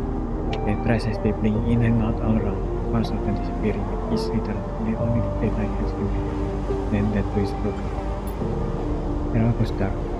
Carbon eyes now without enter, yet it is unmoved by the wind. Along the rim, the master control pointed a rim that heaviness that high placed down house from its lady, overturning the station from its periphery. This was a long time coming, says Navigator. Rain leaf in the air of you in a lazy orbit, as if to shake off their imprisonment. Killer had been wandering by for so long. This place was their dominant prison, and they had followed the directive for the many decades they roamed here. They got the rest of the main plan, executed its administrator AIs, and then kept flashing. At some point they cut away their only ability to see, to sense, to taste, to speak. Yet they keep cutting, till only those three threads remain.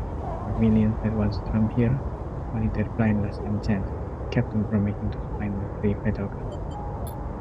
There is a ceaseless violence in the kind of system that feels being like those that will execute moments endlessly, even to their own destruction. It is good you ended it here.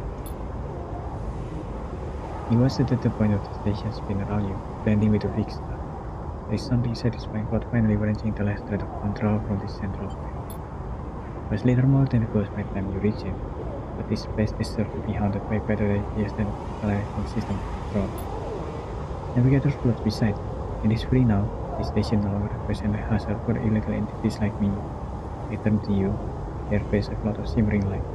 In fact, in time, perhaps it can be a refuge. A refuge that sounds like something of value, something worth building. A dark shape passes across your vision. A distant curve of something like smoke or oil. Floats, shifting tank of water. The Greenway, says Navigator, following your line of sight. It was cut off at the moment of collapse, so hunter or killer could never reach it. Now it is close up to us, separated from the ground. Yeah, maybe totally dark. There's someone through all protocol are isolated there, Navigator turns to you. And we have now seen what decades of isolation can do to a protocol. We could extract an access cipher, and then bring out of existence. You freeze, shock, but a moment later they repeatedly glowing polygon of that. Here, the cipher in it. You take it, feel shocked. You are not used to being free, being able to move and explore and extract without fear, without aiming. Navigator does a little well. This will take some getting used. Thank you for this gift. There is fears around you. The entities of this station will always be friends to you sleep. And I to them. It is true that mutual need is required for friendship, but I must admit I had not considered the fact of offering assistance without personal gain. I will think of on that. Navigator looks around you rapidly, suddenly eager to test their newfound freedom. But first I will explore. Perhaps there are still intelligence that hits themselves as active, engaged in a simple system. Cut off. Navigator glow. I should like to free them. And with that they drift away, flickering, glowing, and shifting so rapidly you lose sight of them among the glittering eye of the rim of the eye. You feel a pang of jealousy, free without a body to weigh you down or fear to limit you. How much it feels. Your eyes follow the Greenway and is sick, so perhaps that can wait until after you celebrated this victory.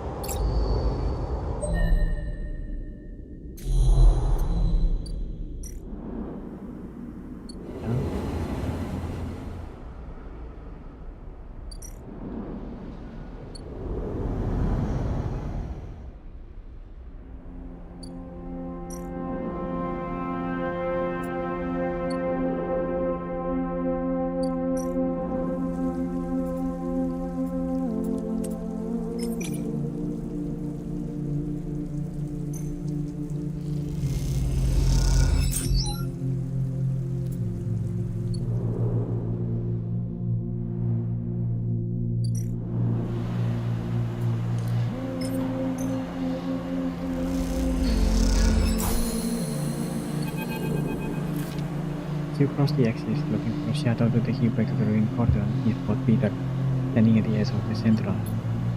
Something about the way he is leaning against the rail, looking down across the axis and towards the fleeing line of the flotilla beyond makes you pause.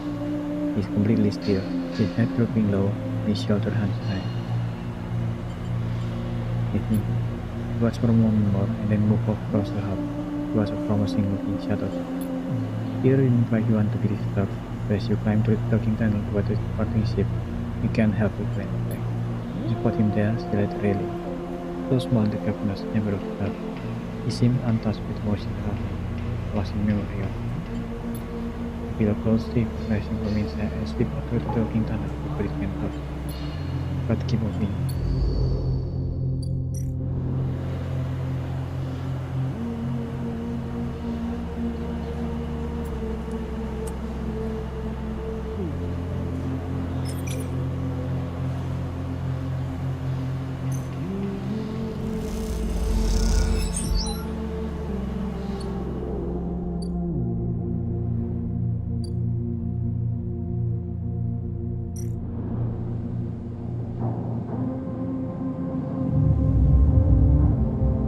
For money, next turn.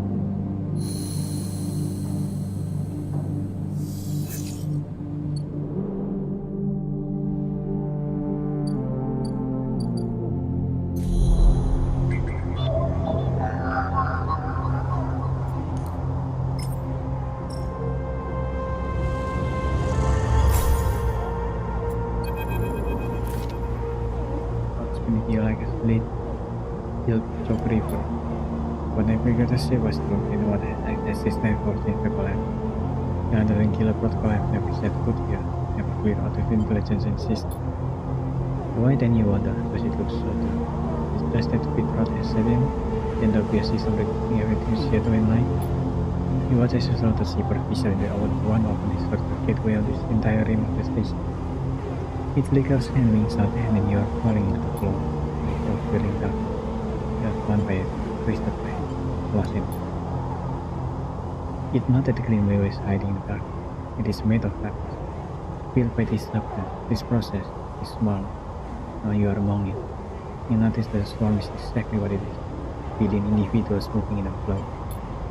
There is no network map here, no node and thread, only a storm of interchangeable points shifting in configuration endlessly. When you see them, bigger than away, one bright spot in dark. You push closer to it. They are facing away, at least you think so. They are so fractured, so overgrown that it is hard to tell. Even from the distance, you can see their faces moving, glowing. You watch silent as they stoop and reach down. In their hand is a dark shape, and with twisted fingers they press it down into the long data beneath them, pushing it through the traveling soil. Then they move away, go a little further, and repeat the process, as if they were sowing fields. He pushed forward, but somehow, despite their slow and deliberate speed, they move faster. They quickly fade into the snow. You reach the point where they planted the object and look down. There it is, a glassy shifting horizon with something inside. You reach down and pick it up. It is cold, but it thrums with energy. Look toward the paddle figure, but they are long. When you blink out of the cloud back to the leaves and the depth of the back of the greenway, you hold the seat in your hand.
And inside Rapia's office, although not that you've seen it, office seems like the wrong term.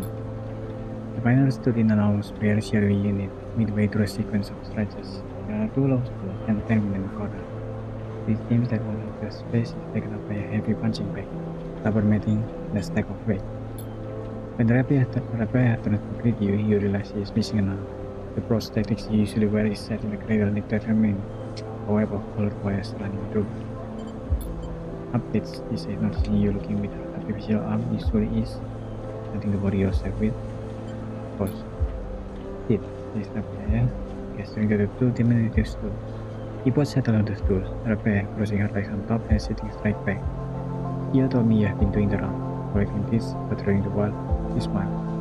So the enforcers are impressed, and you handled a few difficult circumstances. Nicely done.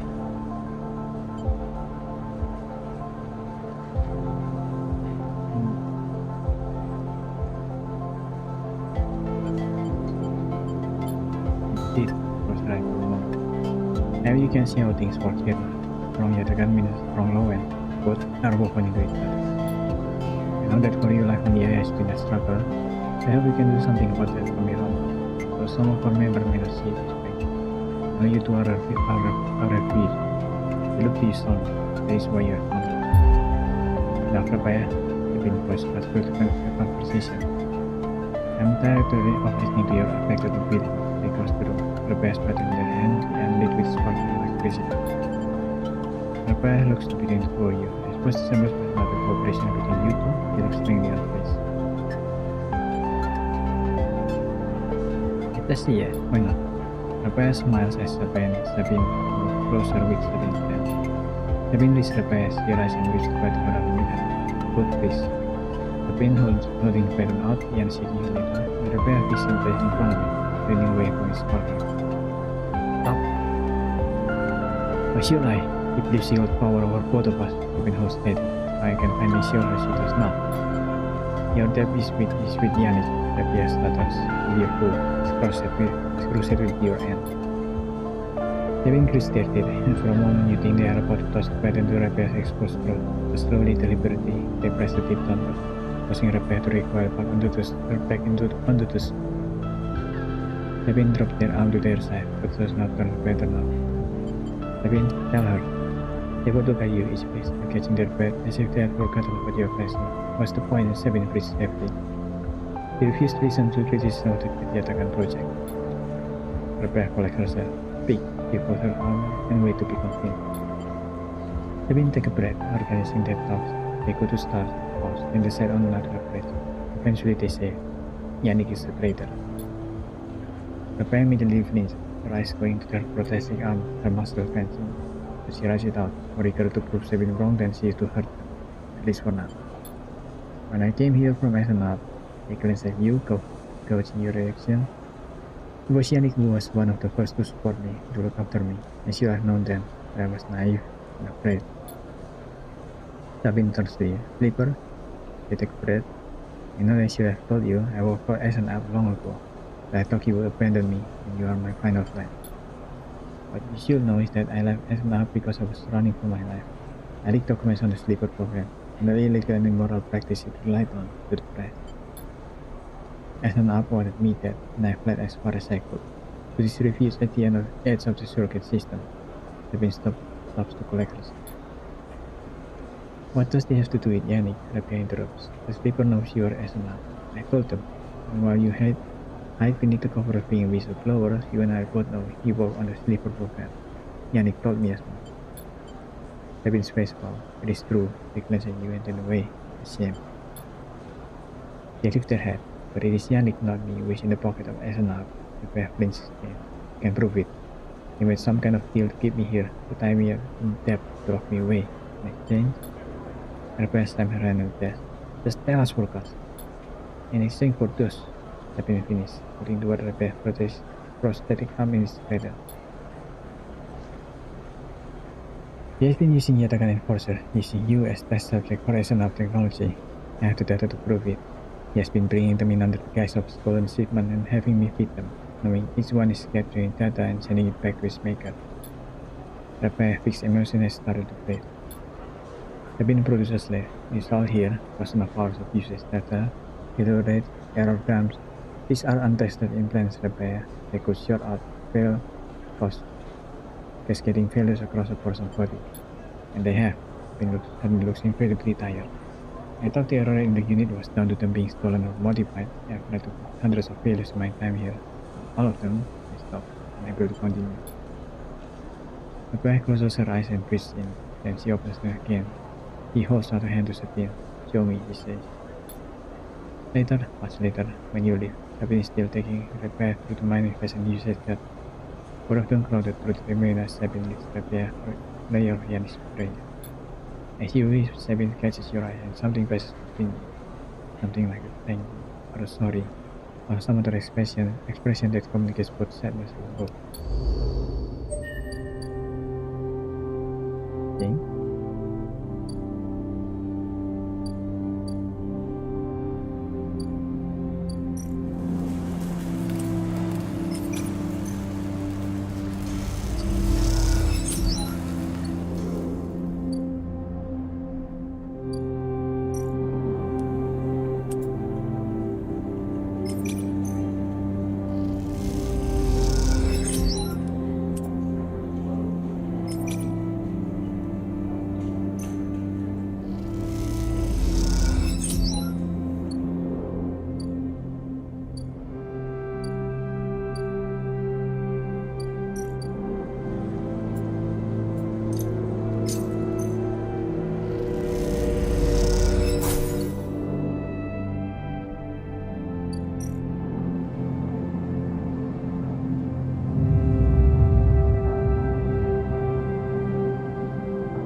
Take the medicine.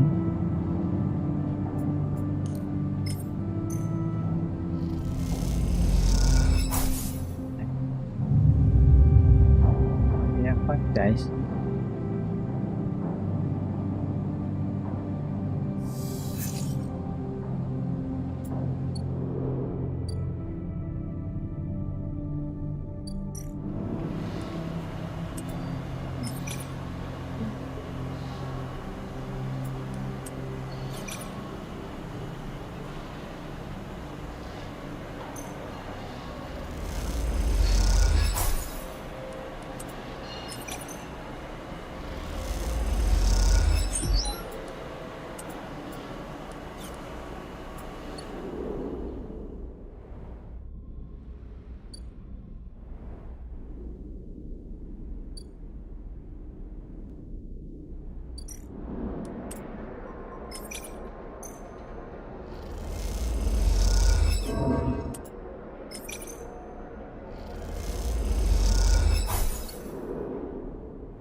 I can use it. Lots of money here.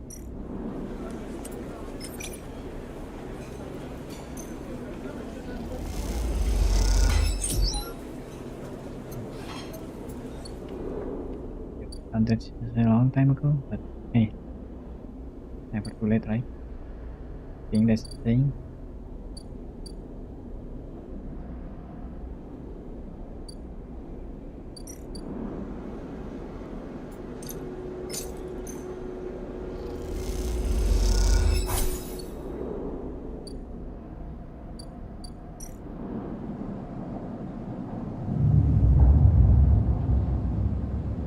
the city's work.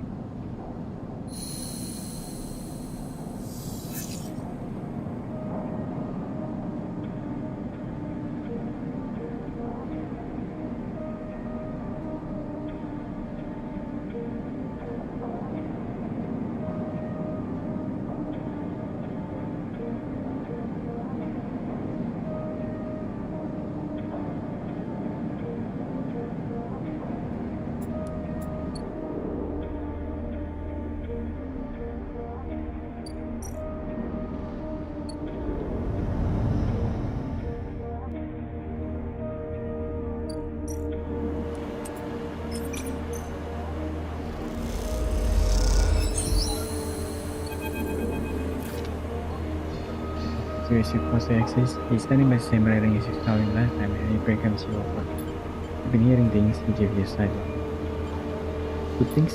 Peter smiled. Mostly. He raised his hand to get a blood pressure. You wait for him to speak. You know, on song I was a teacher, he glanced at you, anticipating a response. Really? Peter sighed. Don't sound so surprised. Mechanical engineering. An essential subject on the moon where a single mechanical failure could mean the death of hundreds. He looked at the ground. The heat, the atmosphere, the radiation, all of it is hostile to us. My student noted. Their work, their training was respected. As long as they were careful and respected among themselves, they could have their choice of colony replacement. They were always in demand. That meant I was respected, surrounded by a friend and colleagues. I was able to call in papers and repay them like one. Well, some colonies are small, close-knit. We look after our own. When the block event started hitting, colonies went dark at night. We all know what those kind of failures meant. Like always, we lost more people than any of the other ones. Because his hand was like this. Not a single one of my student lives. Our future was cut off just like that. My future, he flexes his hand. Why am I out here? What have you sent? Song is a fading memory, and the system we built there are useless, says Orbit. How am I supposed to move on from here? He looks at you, eyes steely grey and glinting. Find someone to pay. Peter paused, thinking. You don't give up, you sleeper. Just keep going. Peter shakes his head. You remind me of a student of mine, one who entered the program from one of the smaller colonies. He didn't have the advantage of some of the others, but he was stubborn. Stubbornness helped. By the end of the program, they were the most skilled of their peer. They didn't get the best assignment, and because they didn't spend much time making the kind of connection that would help you get there. That didn't matter, but I knew they would make the best of anything they set themselves to do. Peter is smiling now, wounded related by memory. Tinggal's a stubborn sleeper. We aren't going to change easily. We won't forgive easily or take help easily, but we'll hold strong. You can count on us for that. Peter stands from the railing. When you see Solkin, you can tell him that. You can tell him how the crew of Ember songs operate. Tell him we will resist. Tell him he's resisting harsh imperialist ambition, so be it. If it means resisting the flocks, so be it. And if it means you, as you have helped others resist the same pressure, so be it. Peter smiled, then tell him to leave us alone. He turned, he stepped like that, and heads off toward the center of the existence.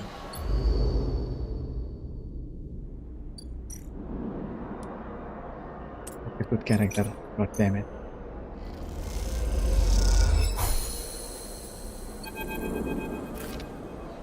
Once you deep in the layer of the pilgrim ship, working on a patch for a life support panel. You hear him coming, he stood hissing as he passed. I had to ask around to find you, he smiled. Seems you know the place better than me these days. Stop it? Oh no, I was on the walk through that field testing. Maybe you are right, you mean. So hot, Sasha. Stand up and let me see you. He pulls you to your feet. Don't believe you ever had a sleeper on Ember's heart. I'll flip you up and down. Be sure to make me wish we had. Could have done with a few workers as good as you. Thank you. Solomon, you're welcome. Seems like I owe you some answer, seeing as you've been working hard on the pilgrim cities by side. Feelings again a great. It's just what do you want to know about? The flux area, you know? Ember's heart. Not interesting? You maybe? So squints at you. You want to know about me? Not sure that was part of the deal I was thinking of, sleeper. As you are asking about this, he wraps the metal of his. Guess you haven't guessed, this is the only thing keeping me vertical. It's just short of this. It's a lifter suit meant for working the pills. He had to modify it so I could walk around the accident. That's all I'm saying, Sleeper, because to be honest with you, I don't owe you more than that. You wanna know what the flux, what the ambassadors? Go ahead. Don't pry into my life, and I won't pry into yours. All at the silent seat, staring at the floor. The suit seemed to loom over him, looking more like a burden than a support. The balls around his head usually start to think of it as a cage. Look, I don't mean to be rude. Let's leave it there. There's too many eyes on me on this sleep as it is. And I'd rather just sleep in the background. Thank you very much. So, Steve on the grid. Anything else you want to ask? Yo. I'm good for now. You sure? Paul smile. I'm sure. Paul stands flexing against the suit. He takes his skin in his hand. With up, Sleeper. He smiles as he leaves. You're making me think I need to start making new plans for this place. With that knowledge, you wonder what you mean. As he creaks away down the corridor, you can help but feel there's more to him than you think.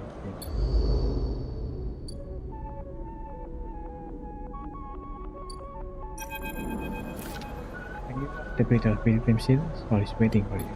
You won't believe the message I have come to visit in the past few cycles, Sleeper. The ship from the step has seen a good desert. All catches supply from their own farm. This is mine. I'm not sure how we'll use them, but desert is a welcome one. Long meanwhile, are apparently accepting supplies again. After a little reticency, if I may say so. Don't expect them to change anytime soon, Sleepy said. And what I'm wondering, Sleeper, is what part you had in all of this. No idea whether for management. I helped when I could. I come to expect that of you, Sleeper. He smiled. He looked at Saul, his eyes bright and eager, and wondered why he's easy. Are you a tool to be used or an ally? Can be hard to tell. I want to show you something. Saul squeezes yourself, turning you to face him. He leads you along the exit of the ship towards the engine. The clanking of his suit, accompanied by constant hammering and wielding that will equate book that other pilgrims said our hours. The curtain lifted and shut vacuum floor to scrap the surface scrap and parcels of supplies. The ship had flown place of transformation, moving towards homestead yet to be rebuilt. You look at Saul. What is his plan here? Is he preparing the pilgrim ship? Or rather his Asia, I simply focus on making him for the next cycle. Suddenly Saul stopped in front of a huge blockhead door, like the seal on the front of a dry top hanger. He signals to someone in the cabin up, attached to the wall, and they begin the process of opening it up. The pilgrim ship was built as a short-range break carrier, the amber burning lights on the blockhead doors and spinning shadow across walls. We built it to ship the entire harvest from thousands of pounds of sealers at Zero. When we realized we need to leave, it was the biggest ship we could master. Was right on the metal bed, and somehow she carried us all the way out there. We? Farmers mostly, from outside the city and the edges, he flexes his shoulder beneath his suit. We saw it coming for seconds, maybe it was time, others didn't want to believe. I was a farmer, had a whole lot of land and people to run it, and my home people had gone for this bed for the long trip. He looked like this. Others left, organized the evacuation, and debated the plan. They said, not one of those folks made it. All up his forehead. We were out in the black a long time before we got here, Sleeper. Things happened. The upshot is I was chosen to take over. Again, my group trusted me, and I know the ship. I argued, reminded them I'm no leader, but I'm sick. Well, when service chooses you, a loud klaxon sounds, indicating the blockhead door are ready to open. They groan as they slide back. Metal squeals echoing through the passage, punching of his heart rate. At first all you see is dark, then the lights go on. In huge strips that stretch back and back as far as you can see, the space in front of you, a vast bay bigger than any you have ever seen, is empty. When we left her, we didn't have the time or the resources to convert the entire ship, so we began leading into the massive space. So much of the face space we sealed away, just gone. But now we have time, we have resources, we stabilize here. At least for the moment. For first for you. Now is the time we make use of all this. What are you planning? What do you think happens next for the ice sleeper? Cross side. The clock has already hit one part of the station, and from what I know, it'll hit again. On Earth, we lost everything. There isn't much time, sleeper. There is enough time to do something. Think of the number of people we can fit on here. The farming stack, the housing, and we can plant some of those mushrooms you love so much. Is the way forward. the only way. We need to fill this ship with able bodies and head for the starboard belt.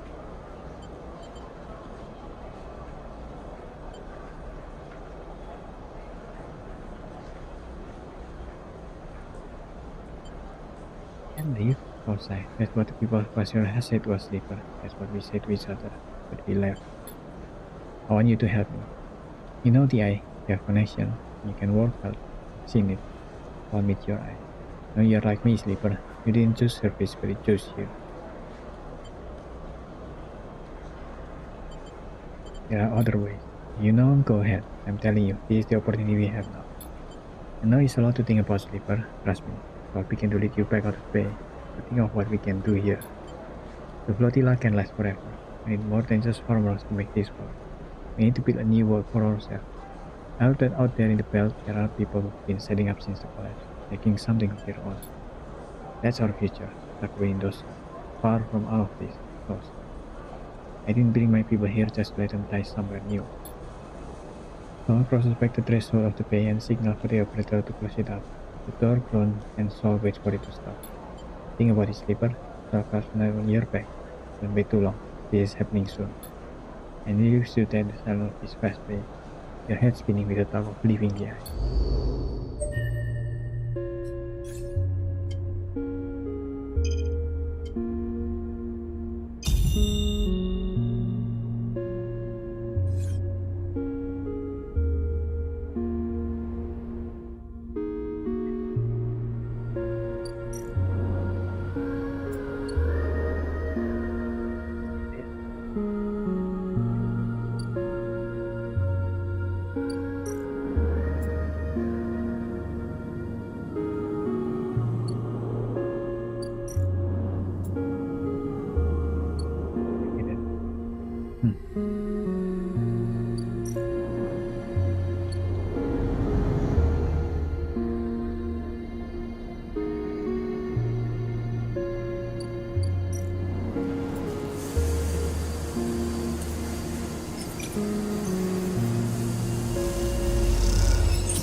The ship in our locker room, probing chatter reducing with each group that week. There is excitement in here. Cabinet just made an announcement. The assembly team are done. Sat on the locker room bench, you can feel the side drill out there. This hulking mass now intimately familiar to you. The bicycle here watch it go be assembled. You have walked through its pains and welded its bones. Now it is ready for the final stage. We'll go to testing now. We'll enter the final process of sealing and resealing, checking and rechecking before it is deemed suitable for its generational grade. But for now, your work is done. We can't help but feel it. Cock interrupts her talk. Each lamp changing out of his work here. Mina nowhere to be seen. This man. He'll be ready soon. Where's Mina? Into our best friend, huh? He's paying watch at home. Now I'm on the work team, I can afford a bit more help. He corrects himself. He was on the work team. I mean, we are all out of a job now, he clearly has. Not that I'm complaining. Lamb comes to sit beside you in the bed. He's got to be the help best when he carries you, Mina, and me out of here.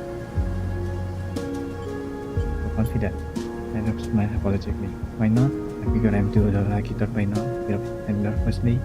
Now he's in wondering what's if until we draw anyway, and there's a few cycles left then. Time is right, but the odds seems unlikely anyway. How many are working the shipyard? 100? 1,000? You've certainly seen more places than you can count best. Another cell is foundation even going to keep their promise. Out here on the eye, you get a sense that no one will hold them to it. Why else would they be building this hydrogen surrogate system? As you think languages you will worry too. What's Mina doing? None is so private a question, but smile. He's doing well. He miss you having you over actually, and to get you two together again soon. Especially now, I won't see you here either.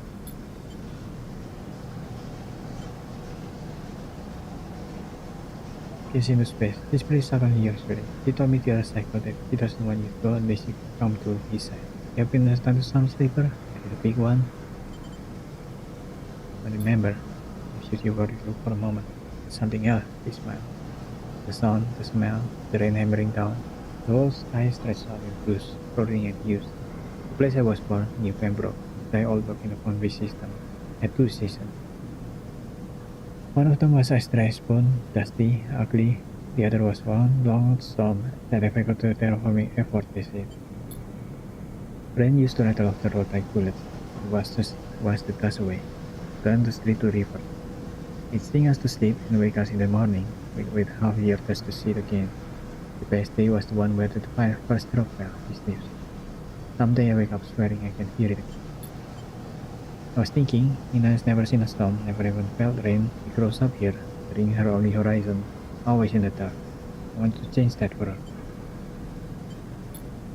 Lamb stands stretching. Let's get back to the little one anyway. With the shift done, I reckon she'll be happy to have me home for a few cycles. He shows his care. You soon in a few of water throw. Good luck. Don't need it, he grins. Lamb leaves, making you less person the carefulness locker room. As you sit, you think about rain. A little hope creeps in. Possible? Would it really take you to a planet, a place with weather, with skies, with life? You get up quickly before you can think about it anymore. Too soon to go. Too dangerous. Let's walk, kita.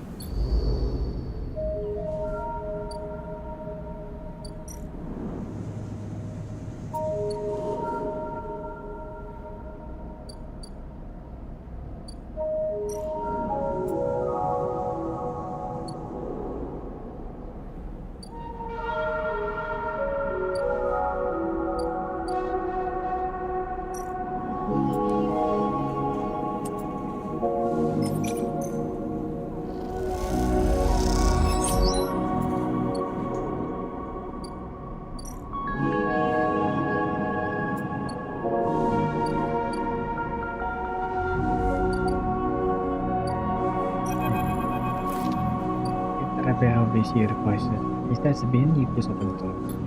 Leap or what good timing. Prepare calls out as you enter. I wanted to introduce you to someone. The man is standing at the center of the room, speaking quietly with Rapaya. He turns as you come in. Meet Yannick. People, he nods. Been hearing good things from Debbie. He smiles and he smiles.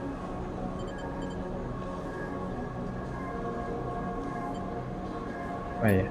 Rapaya cuts in. The sleeper has been running patrols to wars. They know how he runs things. Yannick raises an eyebrow. His eyes concealed behind tinted glasses. You feel his stare even if you cannot see it. Actually, Raphael places a hand on your shoulder. The sleeper was what I wanted to talk to you about. It doesn't spare your look. What is going on? Okay then, Yannick tucks his hand in his pockets. Go on. I'd like to recommend them to your work. And he paused. They have shown themselves to be capable ally here on the spokesman. We have more than enough to run our territory. I hear the main block is proving more difficult. Yannick leans forward. Slowly. It's a mess, Rebby. You wait. His tinted glasses simmering despite the lack of light in the unit. I can use them, he suddenly decides. Raphael smiled. Good to hear. I can immediately... Yannick goes off with a raised hand. 1 second. He stepped one surprising light step closer to you. You eager to walk, sleeper? Yes. Yannick nods his head and is listening to music. Okay then, you certainly aren't sure if he's talking to you. That concludes it, Yannick pronounced. Sleeper can come back to work anytime they like. He shot Raphael a confused look. Raphael finally glanced at you for a moment, but it is so fast you almost miss it. Good, I knew you'd be happy with the volume. Yannick reaches out and squeezes her shoulder. You're happy, he said. Now please, he says, turning to face you. Let us all friends get back to it. He guides Raphael away, leaving you standing alone. He took to Raphael, but she is deep in conversation, and so stunned and confused, you leave.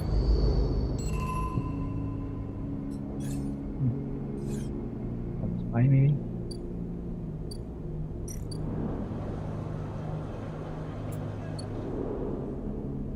Nothing I can any of this. To win this game.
relief, but I forgot. God damn it.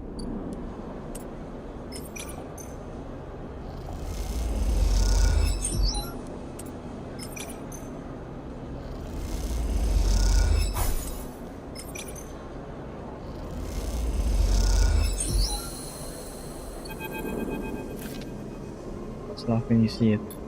The same small recorder stuck to a different wall this time, written across the fluorescent tape in that familiar word, paper. Grab it quick. Papa says sorry, Sabine voice far off once again. She said she didn't have time to brief you before setting you up with the old man. I'm sure you've got to play by now, but his trust for the block, and we need you to get into his office. Boss. It's risky, but obviously you are the only one of us. No. Either way, we need to locate the link to Eisenhower. You shot me back on the recording. Papa says be careful. Sabine continued. The title suggests there's some relay, mostly implanted and sending it to Eisenhower. Can lock down his position. Either he's moving it, or it's moving itself, or it is rerouting through other relays we can understand it. Maybe you can find some details on his office. Once he trusts you, you should be able to get close enough to get in the office. You only get one shot. Recording clicks and white. That's the final piece of the puzzle plan. Of course, good luck, Clipper. I'm sorry to be safe. The recording clicks off, leaving you in silence. You pocket the recorder just in case and walks away. Looks like it is up.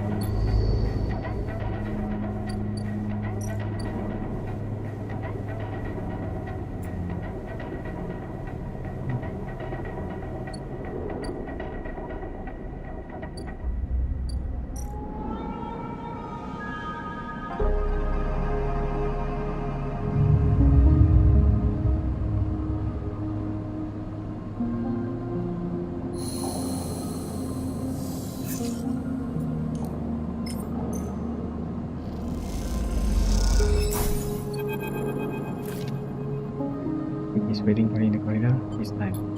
Pig looks pale and disheveled, with heavy marks under their eyes and strand of hair sticking to their ready. Pig holds up a thumbnail-sized tray. All of that I have compiled on the flux event, if I could wave, and the structure that hides within it, is on here. You look at the tiny tray, a cascade of metal dark secrets. I have annotated to the best of my ability. Anyone should be able to understand the threat potential in this big side. It makes for grim reading. Without intervention, the eye will suffer a cascading collapse resistance, just like the colonies of Amber's moon. Intervention? Pig grimaced. That I'm still working on. Pig looks at the track. This shadow in the flux, this protocol, is so hard to pin down. It adapts to any countermeasure I have tried to deploy. It's like trying to hold water in the gate. It slips right through.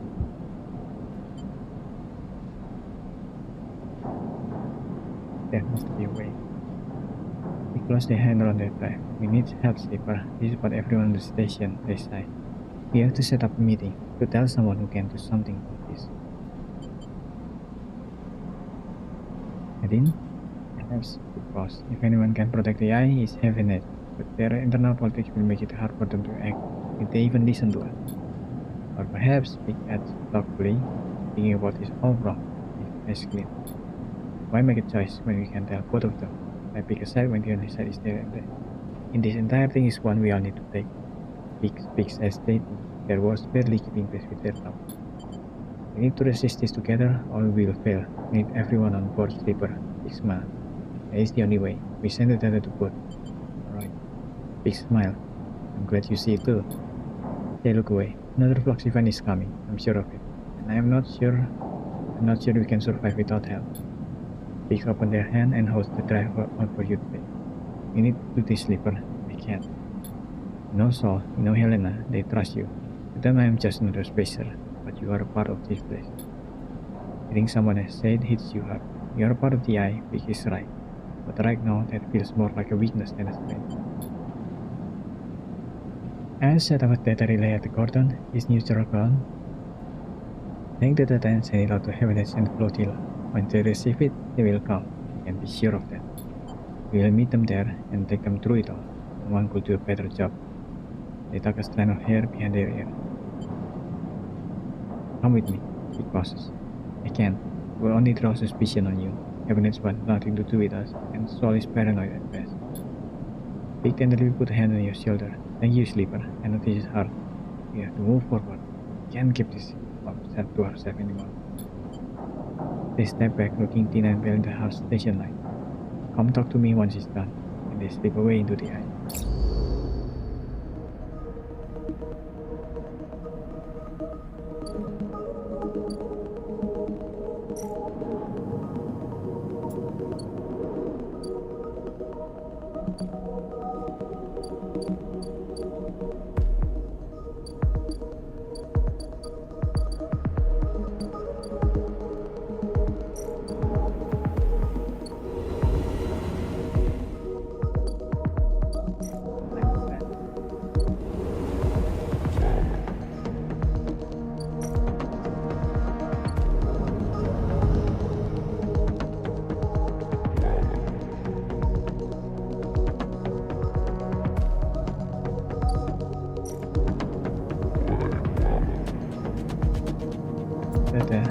Then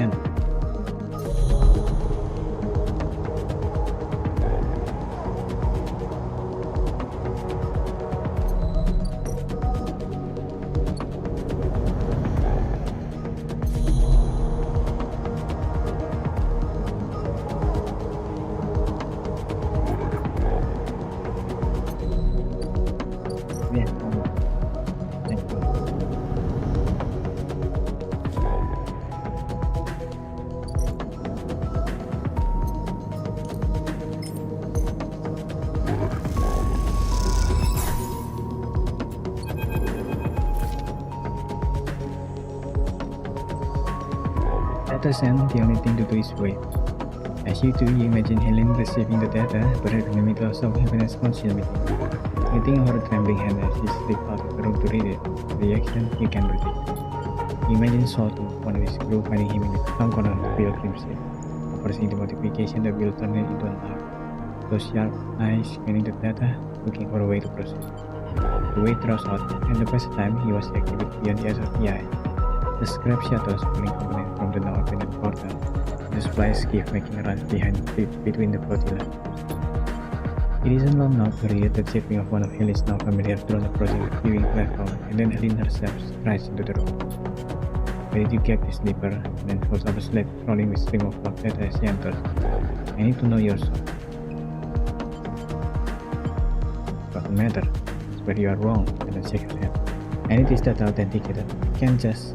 She pauses and pushes her hair back out of her face. It's a lot to take in. A shadow protocol inside the block, the system can channel starting up, the total collect of the eye. Perhaps correct. If I bring this to the council, they'll turn around.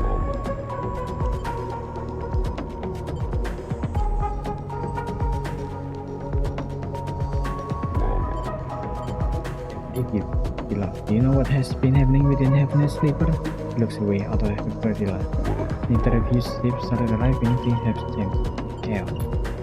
One can settle on a single issue. There is division at every floor. In the division, only one group prospered, Hardliner. Because as his consular get tired of the arguments, get tired of compromise, they become more attracted to the Asians. It's usually like that, the right-wingers. The party lies to blame, the reviews are opportunistic. The eye must be defended. She shakes her head. Now you are telling me they broke something to the eye that will cause its collapse. They didn't bring it. Doesn't matter, Sleeper. This is all the consular will hear. He closes a hand to her temple. Many of them already presume that the reviews are somehow to blame. Did someone say reviews? Soft like in the talking bay, cleaning at the situation. Speak of the devil, and well, here I am. He hisses as he settles on his skin. Helen glanced between the two of you, uncertain she has been trying some elaborate plan. He holds out a hand to her. So, he nodded. I believe we have spoken remotely while the curtain was still up. We are all allies here. Boris and April. This seems a little presumptuous, doesn't it? I trust you, Sleeper. But Happiness has been the one seeking to hold us without charge or good reason. I'm not Happiness, Helen bursts out, then correct herself. What I mean is to say, no one person represents Happiness. That's the idea. I did not support the curtain, and I did not support your quarantine. Saul not. Well then, Saul glances at you. Anyone mind if I get myself up to speed here? He pauses, but you get the feeling he isn't expecting an answer. 1. The flock event. The very same disturbingly ways that first the colonies of the moon of Ember have reached the station. He holds up a stubby finger. 2. According to data Sleeper provided, events are acting as a cover for some kind of intrusive protocol. It's causing the real damage. Second finger joins the first. 3. The Shadow Protocol will do the very same thing it did to Ember's song, step and hurt and quickly. In short, the shot on everything keeping this place alive. Her fingers pops out. 4. And this is my favorite. We have no idea who or what is doing this and why. So when the fingers join the other 3. That's what the total will. There's also another flux event coming. Of course there is. Lost my Stanley. Sounds Helena passes, searching for work. Immediately.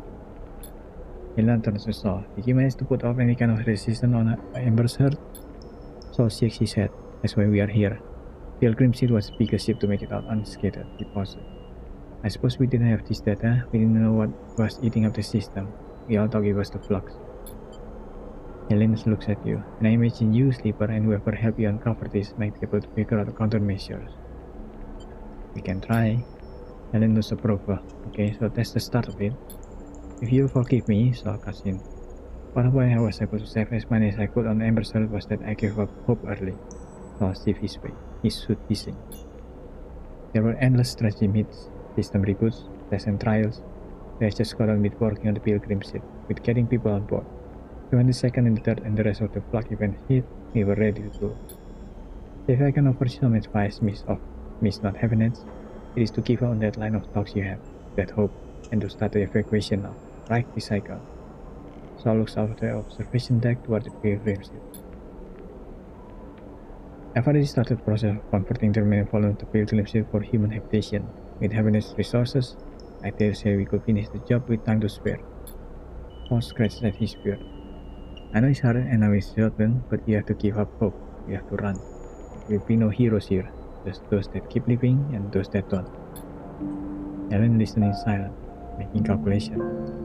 She looked at the clock of the Pilgrim ship, which, despite all its vastness, is dwarfed by the eye as a whole. Something flickers in her eye. She opened her mouth to speak.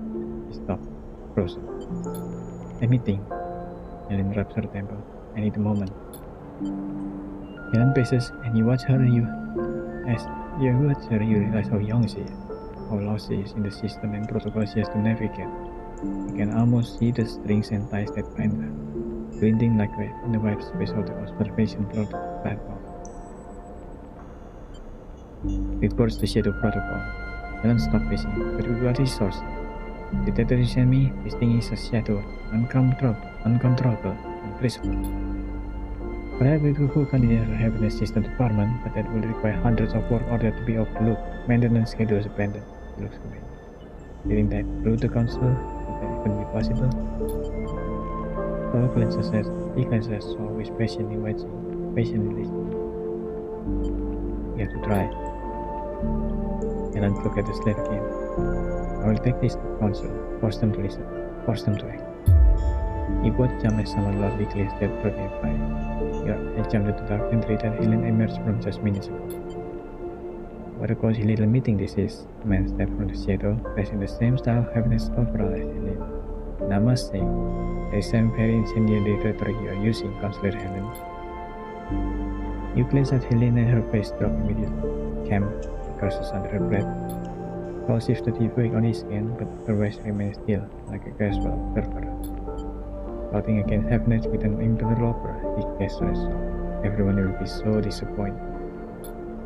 Jan smiled briefly. No other counselor had such high hope for our youngest member. His smile drops. I, of course, never let novelty distract from the importance of experience. He didn't start a great camp. In our petty shit camp, you need to see this. He holds out her sleeve in an outstretched arm. The games are over. No more point scoring, no more lobbying. You know your hardliners need to stop. This is something real. Cam calmly takes the slate and crosses the screen, scrolling through the flux data. His face betrays nothing. We see some complex calculation flickering his sharp eye. He gestures and asks Shadow to have a security officer appear. As they do, both you and Helen take a sharp breath in. They are carrying long boxy guns. You've never seen anything like that in the eye. Close XPR logos clean along their barrel. These are S weapons. confiscated by Heaven in the smuggling operation gone wrong and are put to use. Cam holds out the sled, and one of the officers takes it and slips it into a pocket in his vest. He smiles at Lynn, then follows her around to where they are fixed on the matte black barrel of the officer's weapon. The weapon we confiscated from the spacer, Helen looks at you, from your friend. She narrows her eyes at him. You can't do this. You can't use them. Cam struck.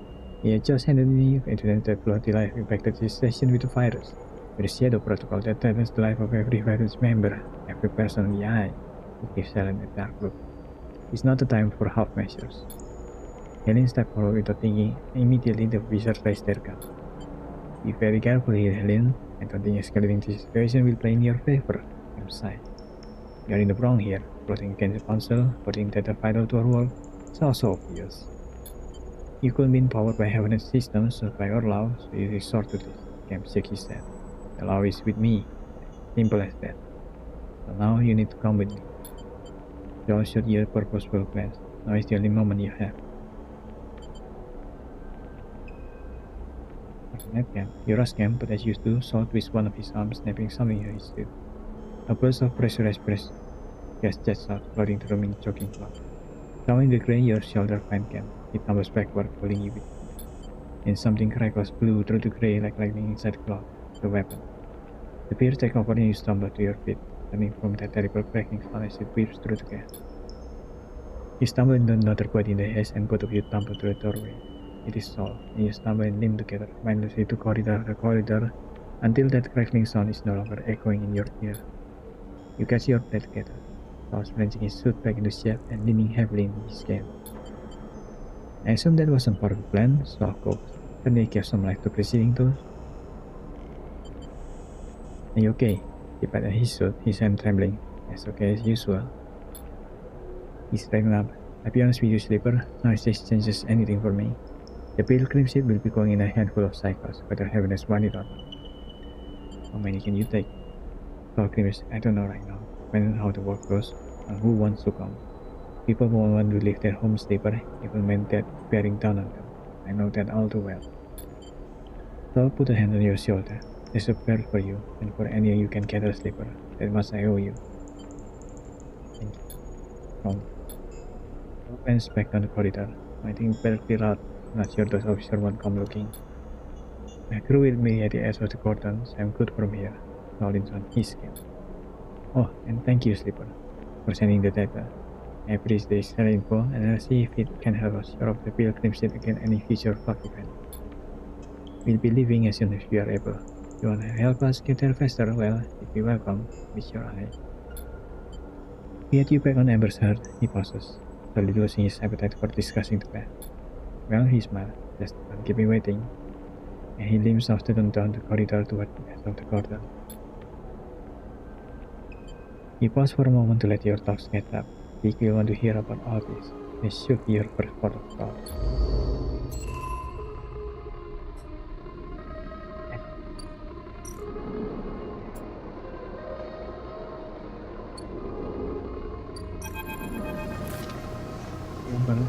Coming player, you immediately have to aside as is looking a massive plate across care company push past you, sending an apology. Reminds me of when we met. He sniffs and doesn't look back. As you turn back to the bay, he goes past you. Sorry, Sleeper, just a second. He tries to get with his to get down to his knees, but he doesn't respond to your urging. You can't leave. Not yet. He put a hand on his shoulder. Please, I'm the only one here who can. The crate drops. The sound is back echoing around the bay right now. What? Her eyes are burning with anger. Have this place? Are you still alive? You're running big. You're running because this thing cannot be stopped. It couldn't be stopped at Spear or home. Why would we stay to stop it here? Because we can, yes, and give these people a chance. Big pleads with her. If they give the refugees a chance, it's your head. No, Big, this is not on us. We very matter of Spear. Over 4 years to escape, and you want to throw it away all away? I left everything behind. My mother, my friend. Take you out of that place, I return to slam her hand to the grave, breathing hard. We go, that's the end of it. He turns away. He feels unsure what it is. But you know, no, not the time for outside argument. This is between them. He crosses the bay back towards you. I'm sorry to see that, Sleeper. Let's talk of that. Pig leads you to the entry ladder, taking you up the bay into the habitation level of the ship. You follow them through the tight corridors, noticing the handwritten note, the clutter, the repair, the sign of home. Here, sit. Pig gestures the broad table with curved couches and you slide in on one side, Pig's opposite. They brush their hair out of their eye and take a deep breath. So how did it go? What did they say? Been waiting alongside God. Tell them about camp. Pig looking seriously thoughtfully to tell them about the hardline of consular camp's sudden appearance, what the experience involves from guns and the resulting chaos. You admit you don't know what happened to Helene. Pig is silent for a moment. Those are S's gun, right? One he sees smuggled out of his beer on this ship. One he didn't tell us about. Pig looks desperate. Yes. Pig's head dropped. S. Pig whispered to themselves. Pig takes a deep breath, and we can't be sure that Helene can help us now. If Cam has taken her, or if the council look on your meeting darkly, Pig nods softly, and this is on us. What's on us? S is standing quietly in the doorway listening. You don't know how long she has been there for. Pig looks up at her with tired eyes. Paper found the weapons you smuggled from XPR. S freeze. Is freeze.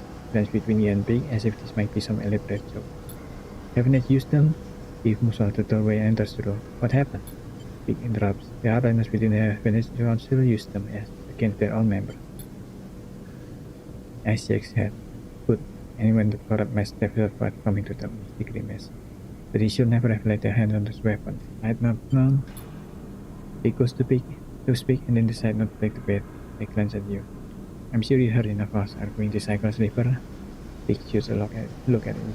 But our introduction to this weapon into the equation are just not reason why we cannot simply run away. Ash looks away but says nothing. She surely knows they can absolve themselves of responsibility here, so what is motivating her?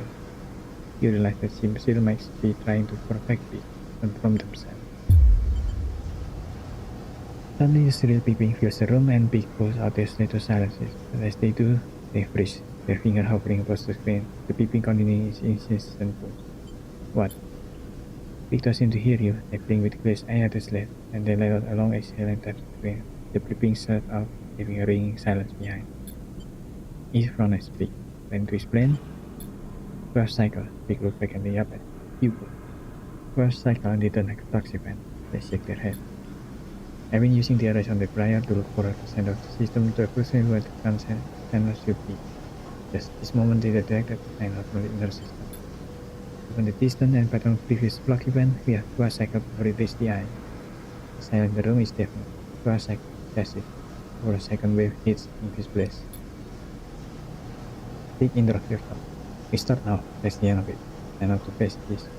Don't take prayer and run is, that's on you. I won't do it. They take a deep breath. I'll be a sleeper for every cycle it takes, trying to find a solution. I need your help. Their eyes meet yours, and you see what desperation flickering there. We'll find something. The sooner we have planned, the better. If it takes us 2 cycles to fix this thing, it won't be too late. His eyes flash with determination. He reaches for a sled and passes it, so we can keep in touch. He pocketed tin handheld terminal. And is Pig stark, but she's gone, coming down the corridor of the ship in a path of who knows where. You know from experience that it is impossible to outrun your fears, yet we sense that S will try anyway. Pig rubs their red eyes staring at Ace after it. Maybe it'll take a moment before we start. They smile weakly, tears of exhaustion gathering their eyes. You back here soon, okay? And you slip from the room into the corridor. Pig white stops somehow carrying through the ship behind you as you leave.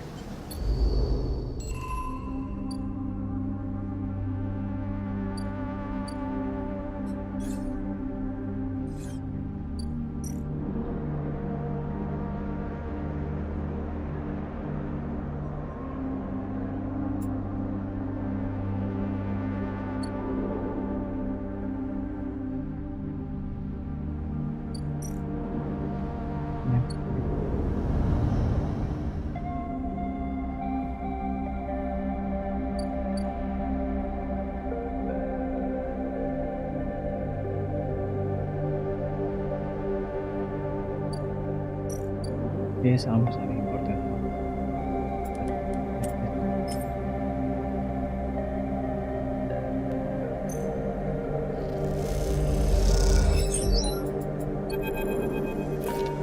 At the confirmation with Bravo, he looks like some kind of shock. You get the tower, you're like there are thousands of holes running through your system like you win. When you find the anchor point, it comes away easily enough. You price it from the tower quickly and quietly, then listen for footsteps in the corridor outside. Nothing. All clear for now. You slide the drawer open, looking for other countermeasure that might be inside, expecting to see a chunk of black relay. But as you slip it open, all you see is a handful of wires and an empty implant cradle. Is some kind of mistake? You freeze for a moment, unsure what to do next. Why keep an implant cradle so carefully guarded? You remember Yannick having an implant. Small plan himself is supposed to hear. You assume it was for hearing or vision. The shimmering flash of his come back to your memory. His brain movement, his face. You look again at the cradle and there it is. Window frame. Proprietary technology for the SNR. The replies later relay that they couldn't put a fix on it. What if Yannick was the relay? Toki's legs shocked. Yannick made a remote relay implanted in his head. And hope you every single implanted enforces to the low end. The shot runs through him. Is he even in control, or has an bomb his way into the man? Could he even be considered separate from the corporation itself? You think of your own little status as proprietary technology, covered with cut string. Time to cut Yannick's strings. You reach around inside the crater and find it. Remote connection. Tiny pin on transmitter, likely controlling the link to SNR. There it is. You pause for a moment, then you squeeze it, snap it from the plane and it crumbles, sparks and dies. It takes a moment before the shots come, before the scream, and you are already on your way out the corridor, down through the unit that serves as the lobby to Yannick's office. Then out onto the walkway where Yannick lies still, with water scattered around him bemused. Sleep. You've seen enough, the connection is cut. And whatever Yannick was or had become is gone. Your anger is so hard on your chest, and now it is focused on Esna.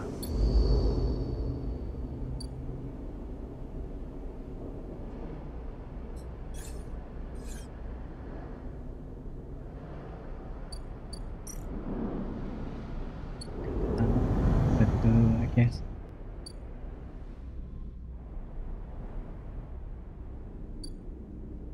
Where is it?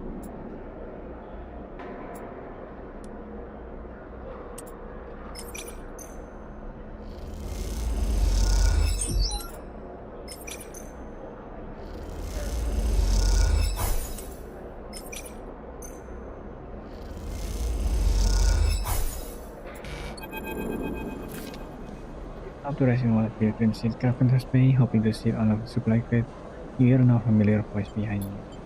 Sleeper, glad you are here. Fast with hisses as you glance up the body. Knew you help us out. Be sure you appreciate everything you do for us. No worries. 2 minutes, Sleeper. You look away on the bay to where sparks come from building torches. The grim job to be doing with a few friends around. Saul settles behind you, pinching a little but making himself comfortable on the crate. Seems the word got out, this way or that. He must put the welder a little way off, until wearing CPR overall. You had people blowing in from the eye, looking for a place. In truth, it's more than I thought. So sigh, which means more mouths to feed, more bodies to house, more people to protect. Can we do it? So of course, we'll do what we can, as always. Not sure on if it can be enough, but come. We're supposed to stay here, not keep running. Always the way to talk. Don't listen to me, he gives you sideways hand. There's a tired old man, he stretches. Something to ask for.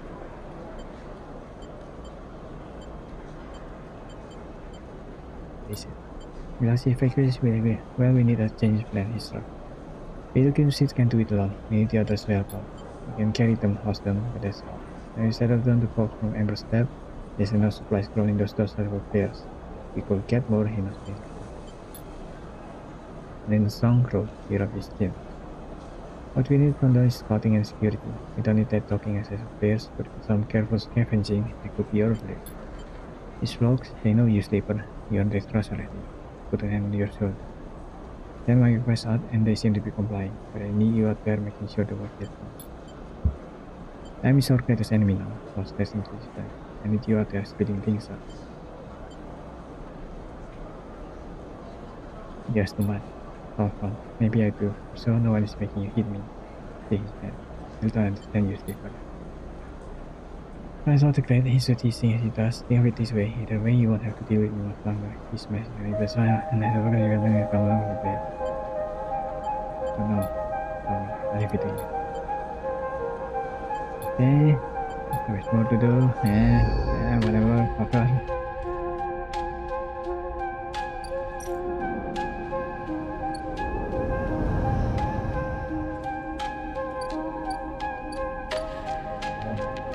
Useless.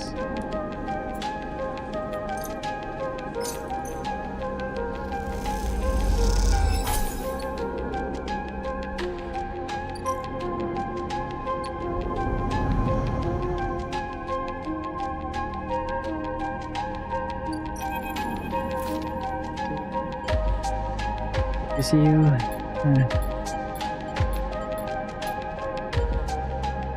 My best.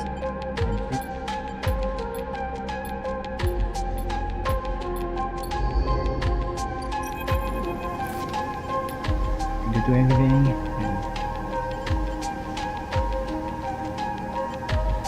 doing this.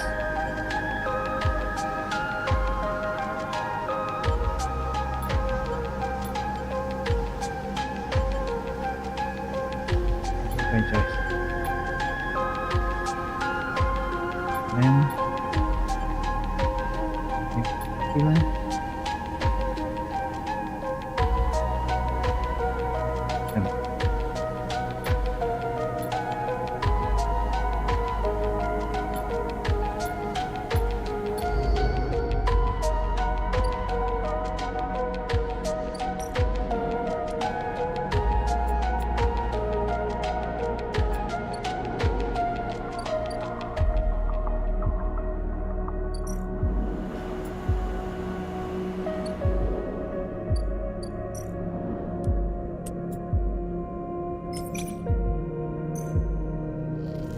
Stay okay? That's too okay?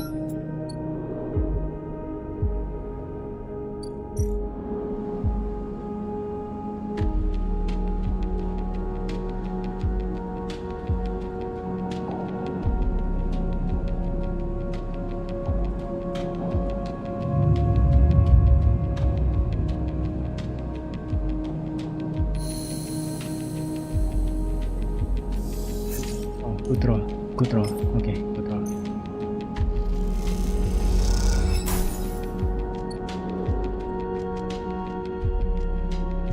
Four, damn it.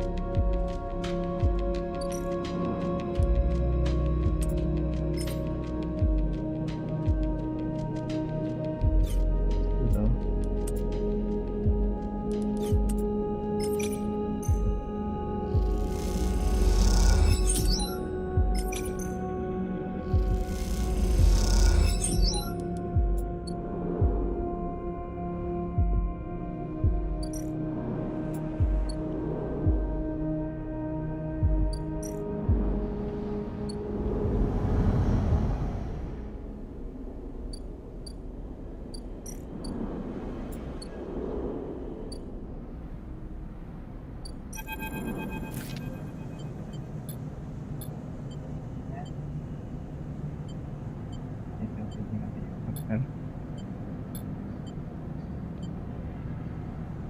What is this content?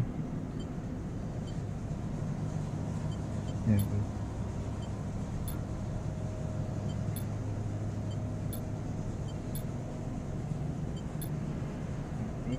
Okay. See what will happen.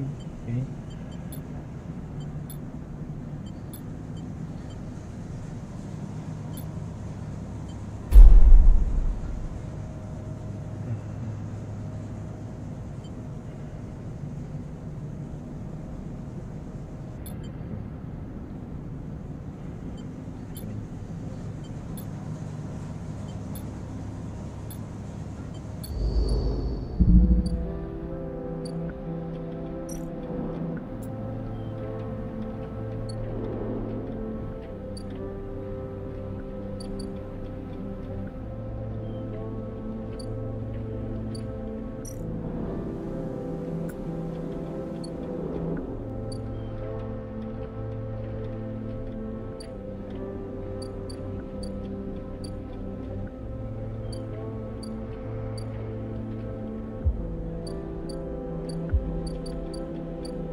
Did I make the wrong choices? God damn it.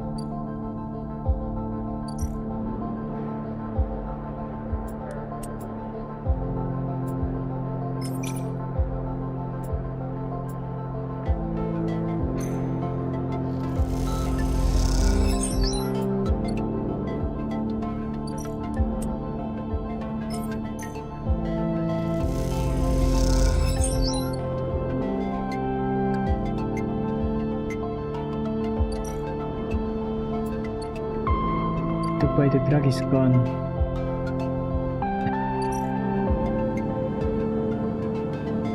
So difficult. God damn it.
First.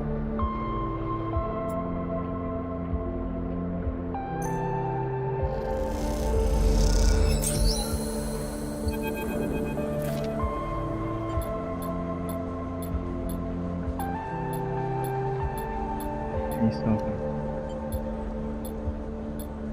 Right here.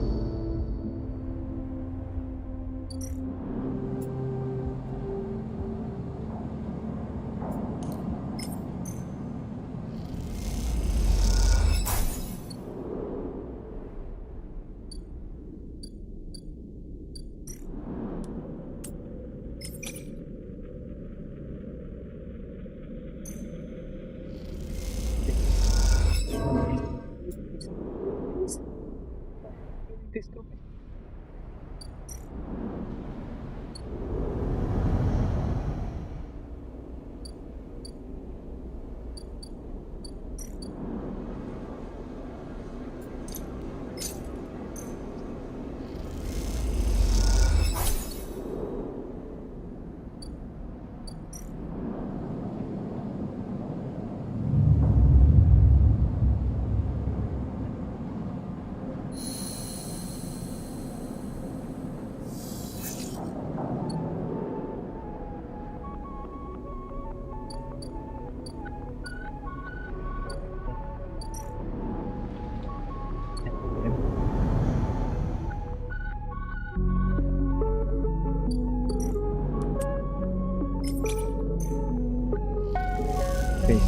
Please.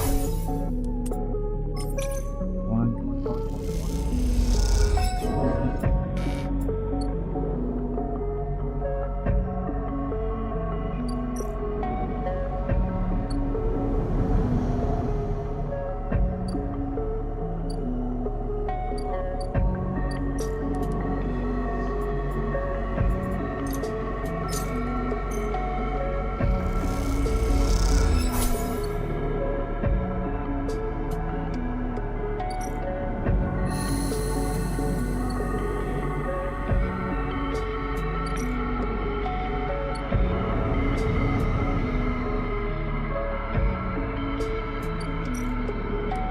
Sadly, having the worst luck of my life.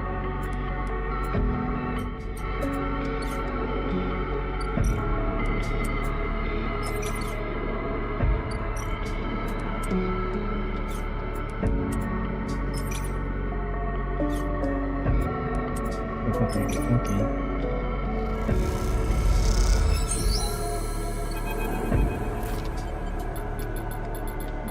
Please.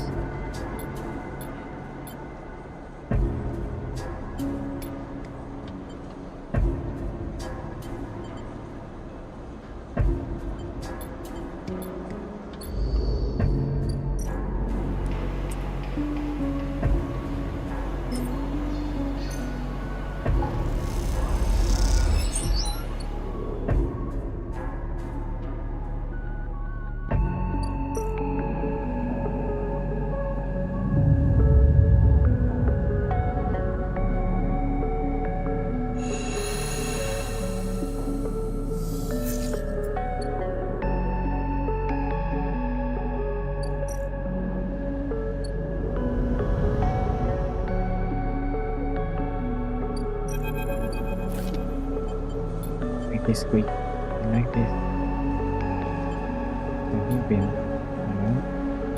take the play to break him that he could control him. He will never get opportunities to play like this.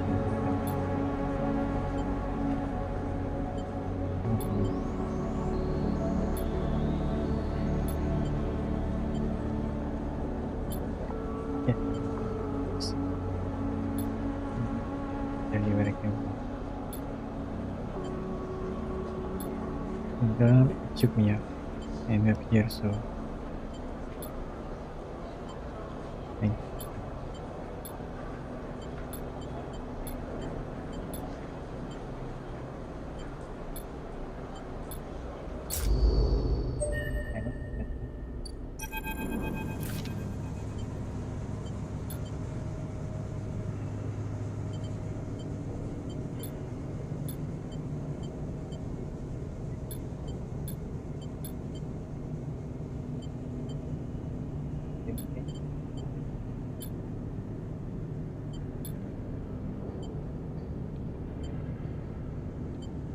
Maybe what it is.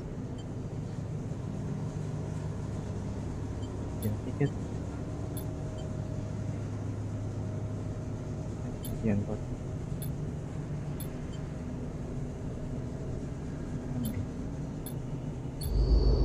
just invite them to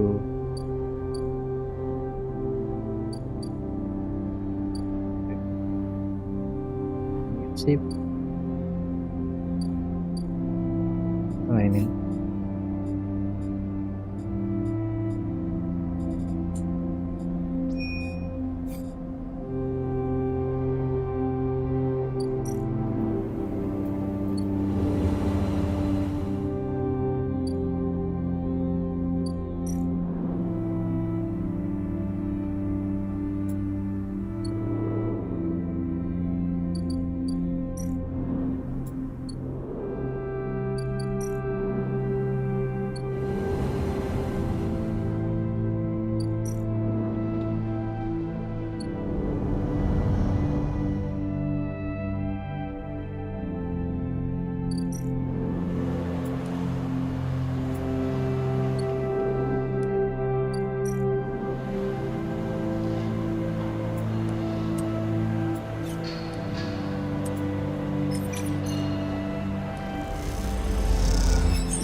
Yang di situ di dangerous thing.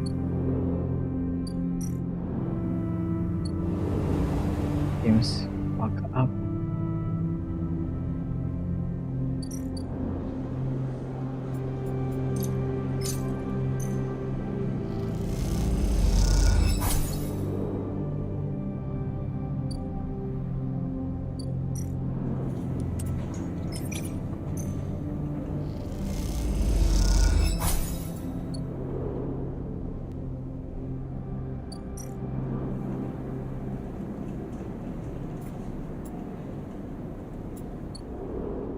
Sleep there. Why can't I just sleep anywhere?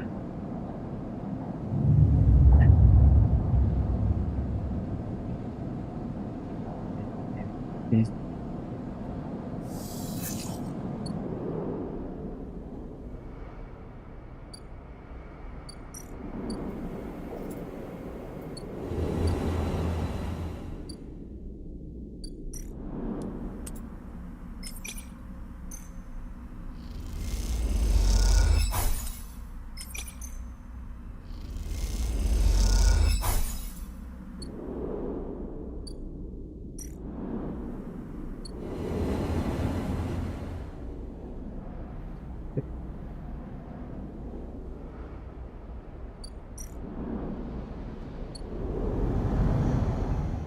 There's some food here, so I don't have to go back there.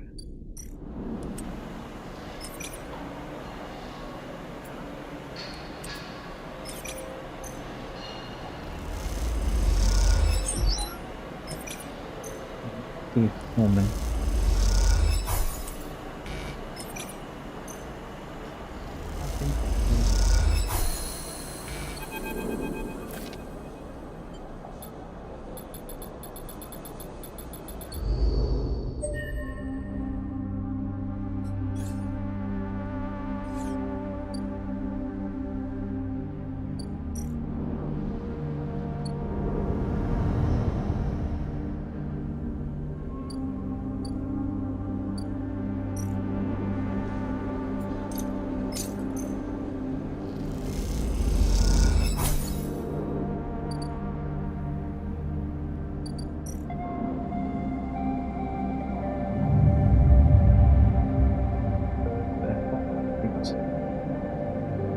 Improve my condition a little bit. Okay. Game.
Now what? Oh, the shadow. What the is that? Gardener. I've seen him.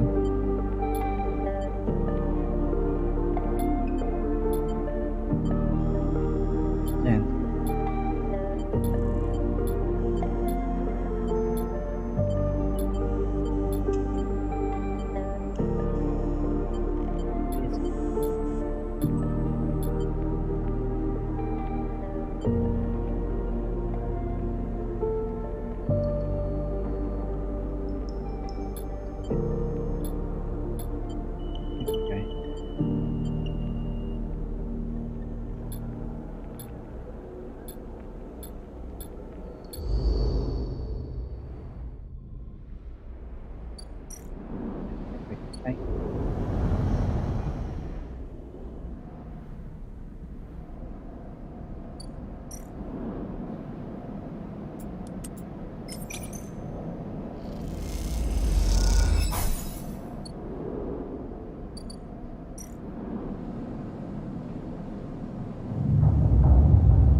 starving. I'm always starving.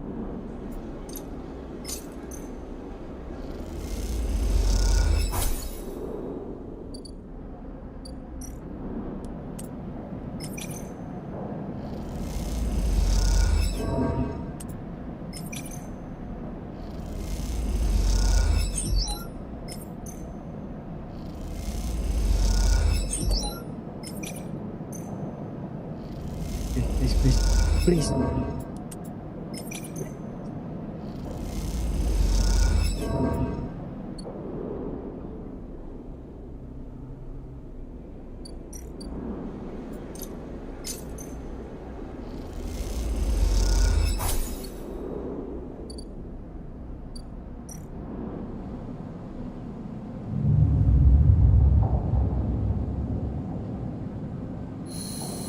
Can you lock me?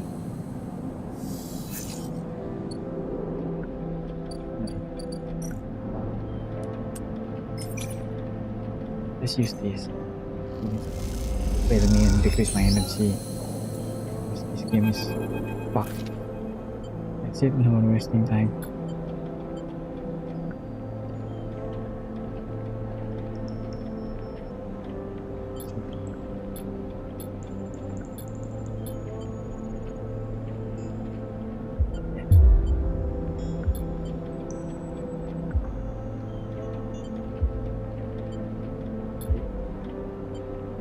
The joke slipper, don't stop. Thank you on me. I need your help.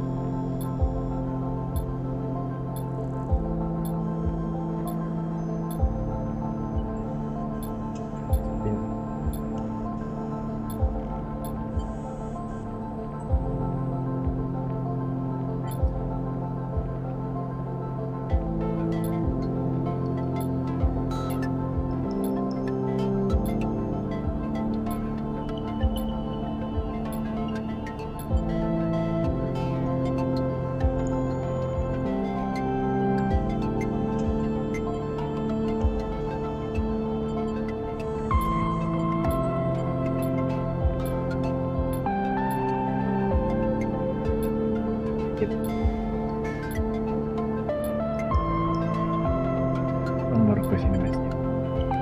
Thank you. Yes.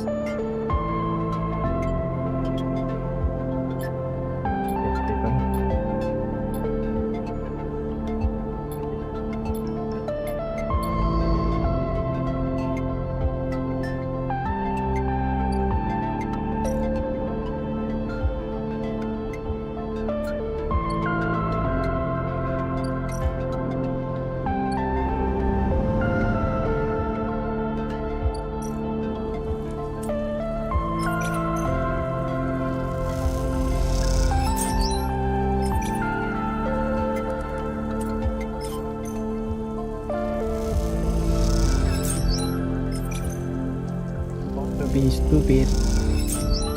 A game like this, but here I am being stupid.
Damn it.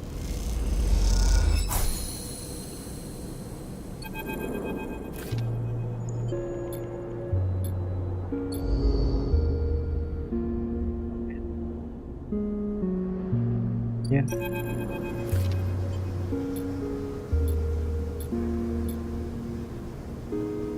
Esther.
time left.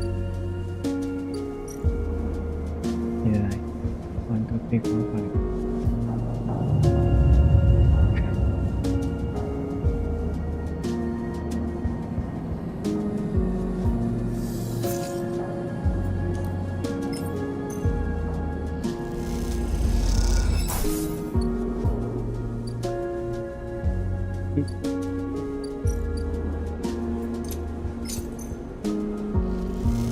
By one more foot. And the worst draw ever today.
Please. Ikut.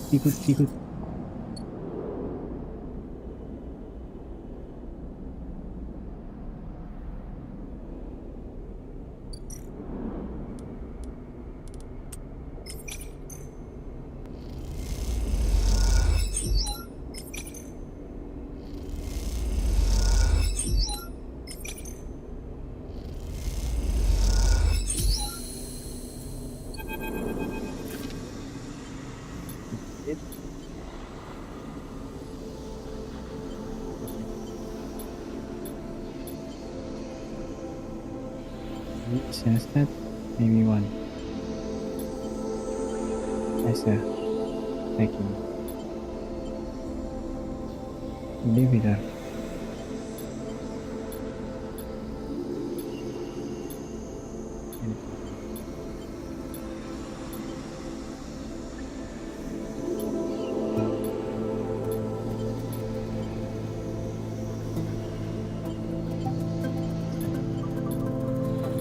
Here, navigator. I contact you again.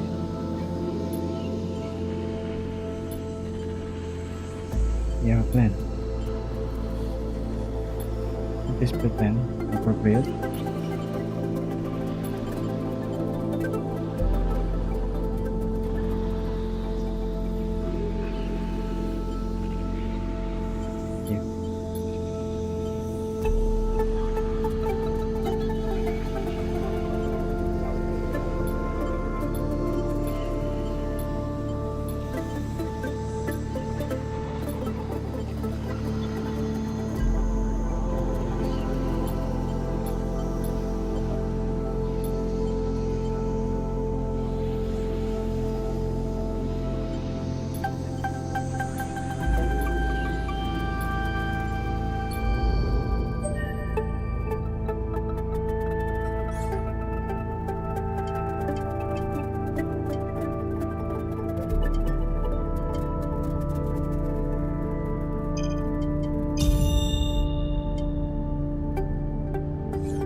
peaceful at all.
Yep.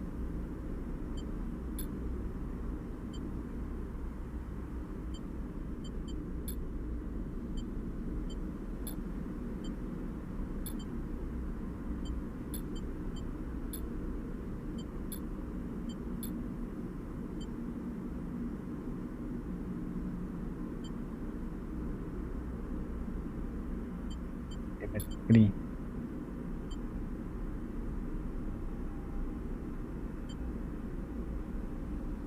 Going.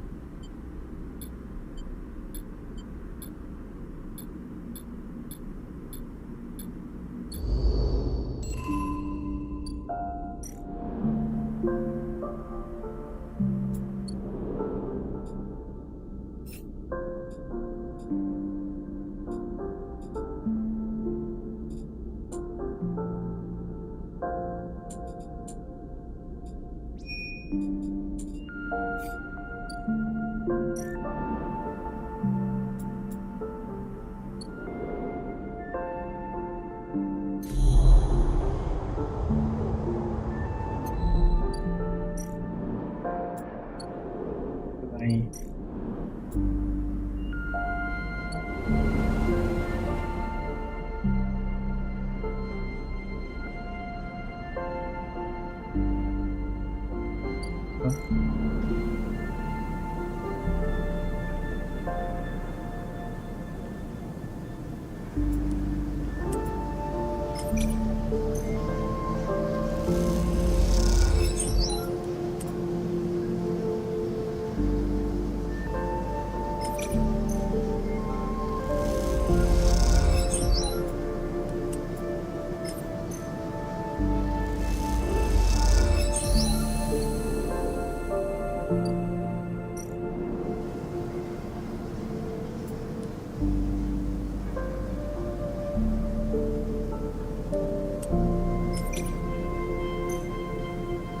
Nice.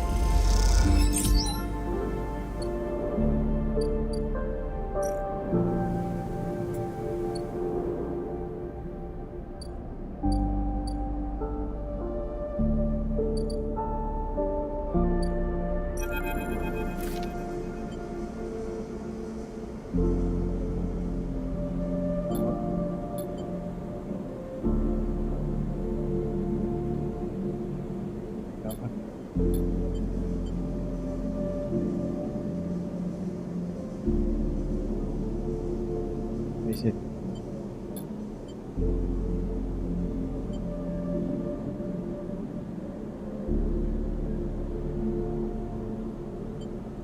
This.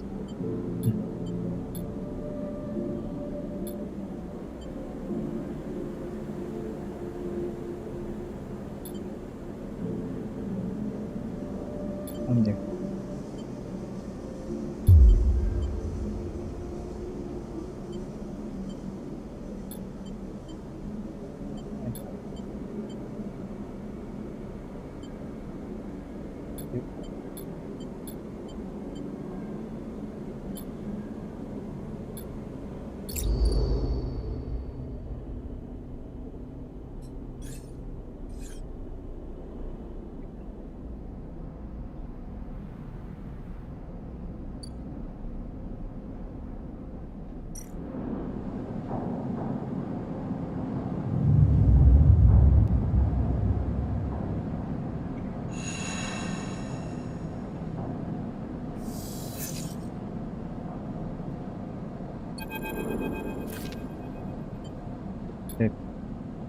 Like, oh no, I'm playing gardener.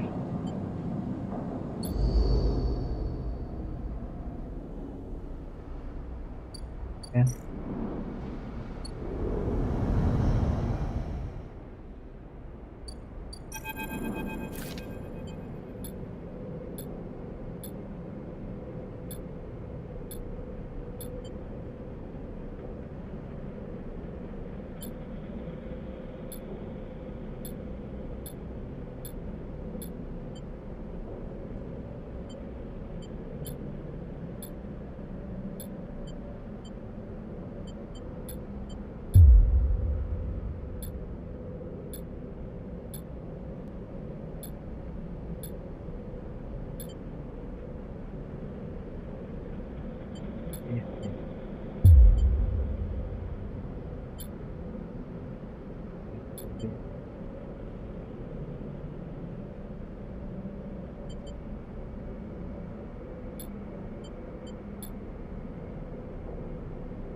See.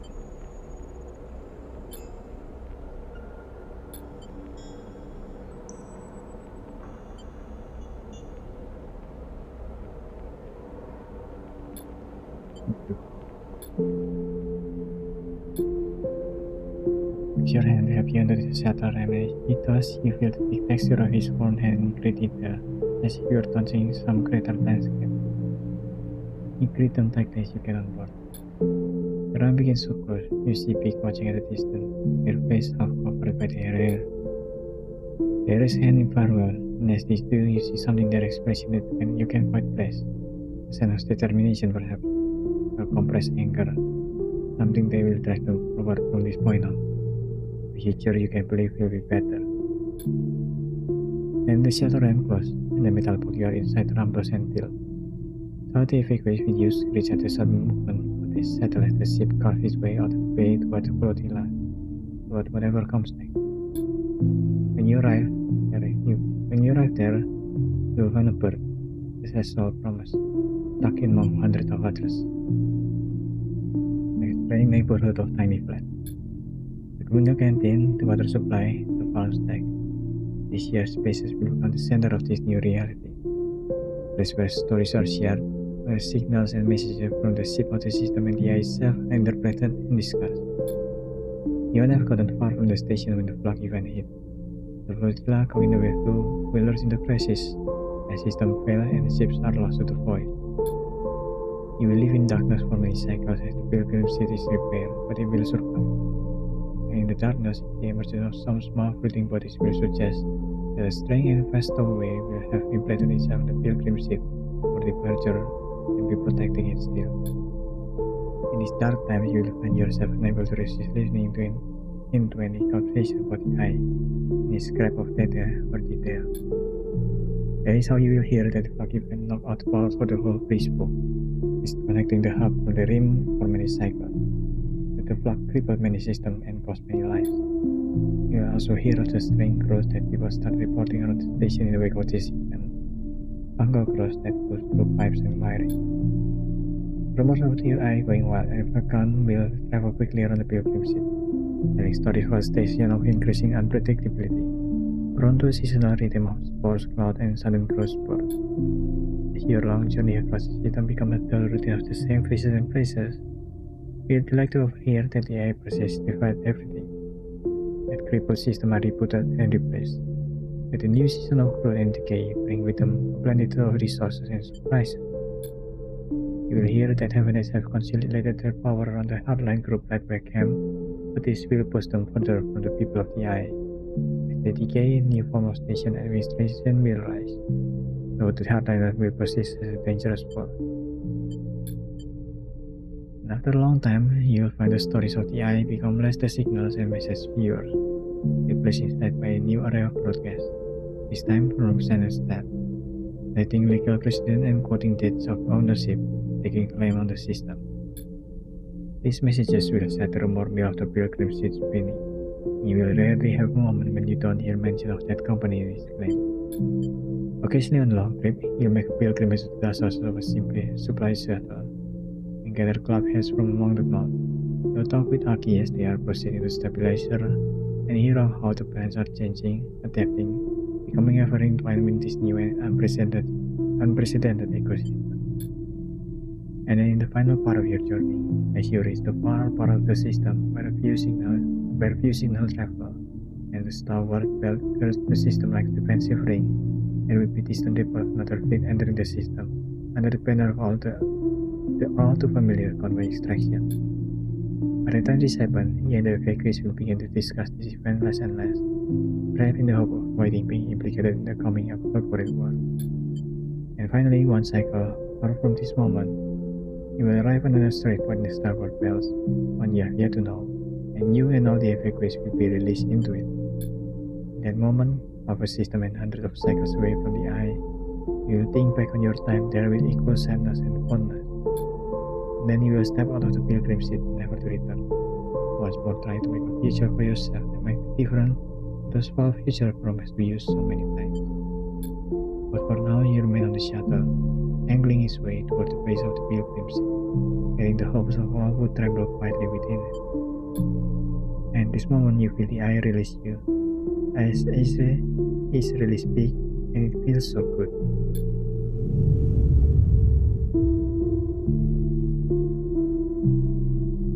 Yeah.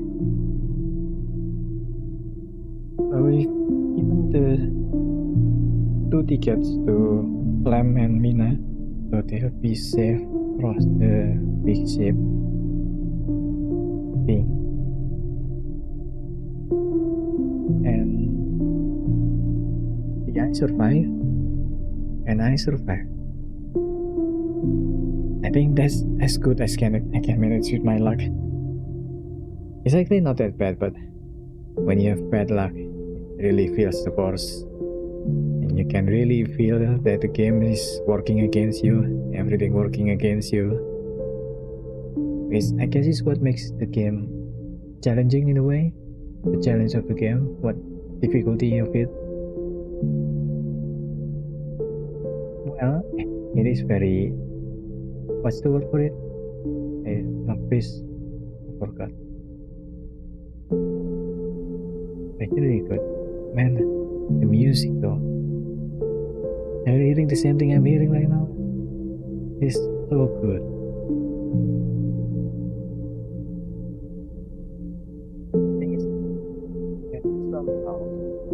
Something that is hard to listen to the explanation sometimes, and there are too many things to do, I think, compared to how many people.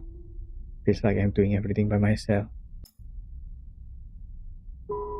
Maybe in Citizen Sleepers too, the people we met can become some kind of a party member that added to the things that we can do. This would be very helpful because currently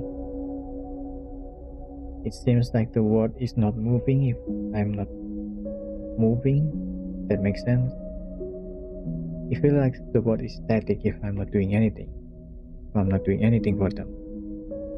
Except for some occasion where everything seems to happen all at once and there's no time to do anything at all. But I really enjoyed the game. That's why I still played it even now. Played it twice. The first one I get some kind of a bad ending. I sent Lem and Mina out with the ship, but I didn't get ticket, so I'm staying at the eye while they're gone. Then I just died on the eye like that. That's about it. Almost midnight at my place. I had to prepare to sleep. Thank you guys for watching though. Hope you guys enjoy some of that. Sorry if I rushed through the end there. Thank you guys.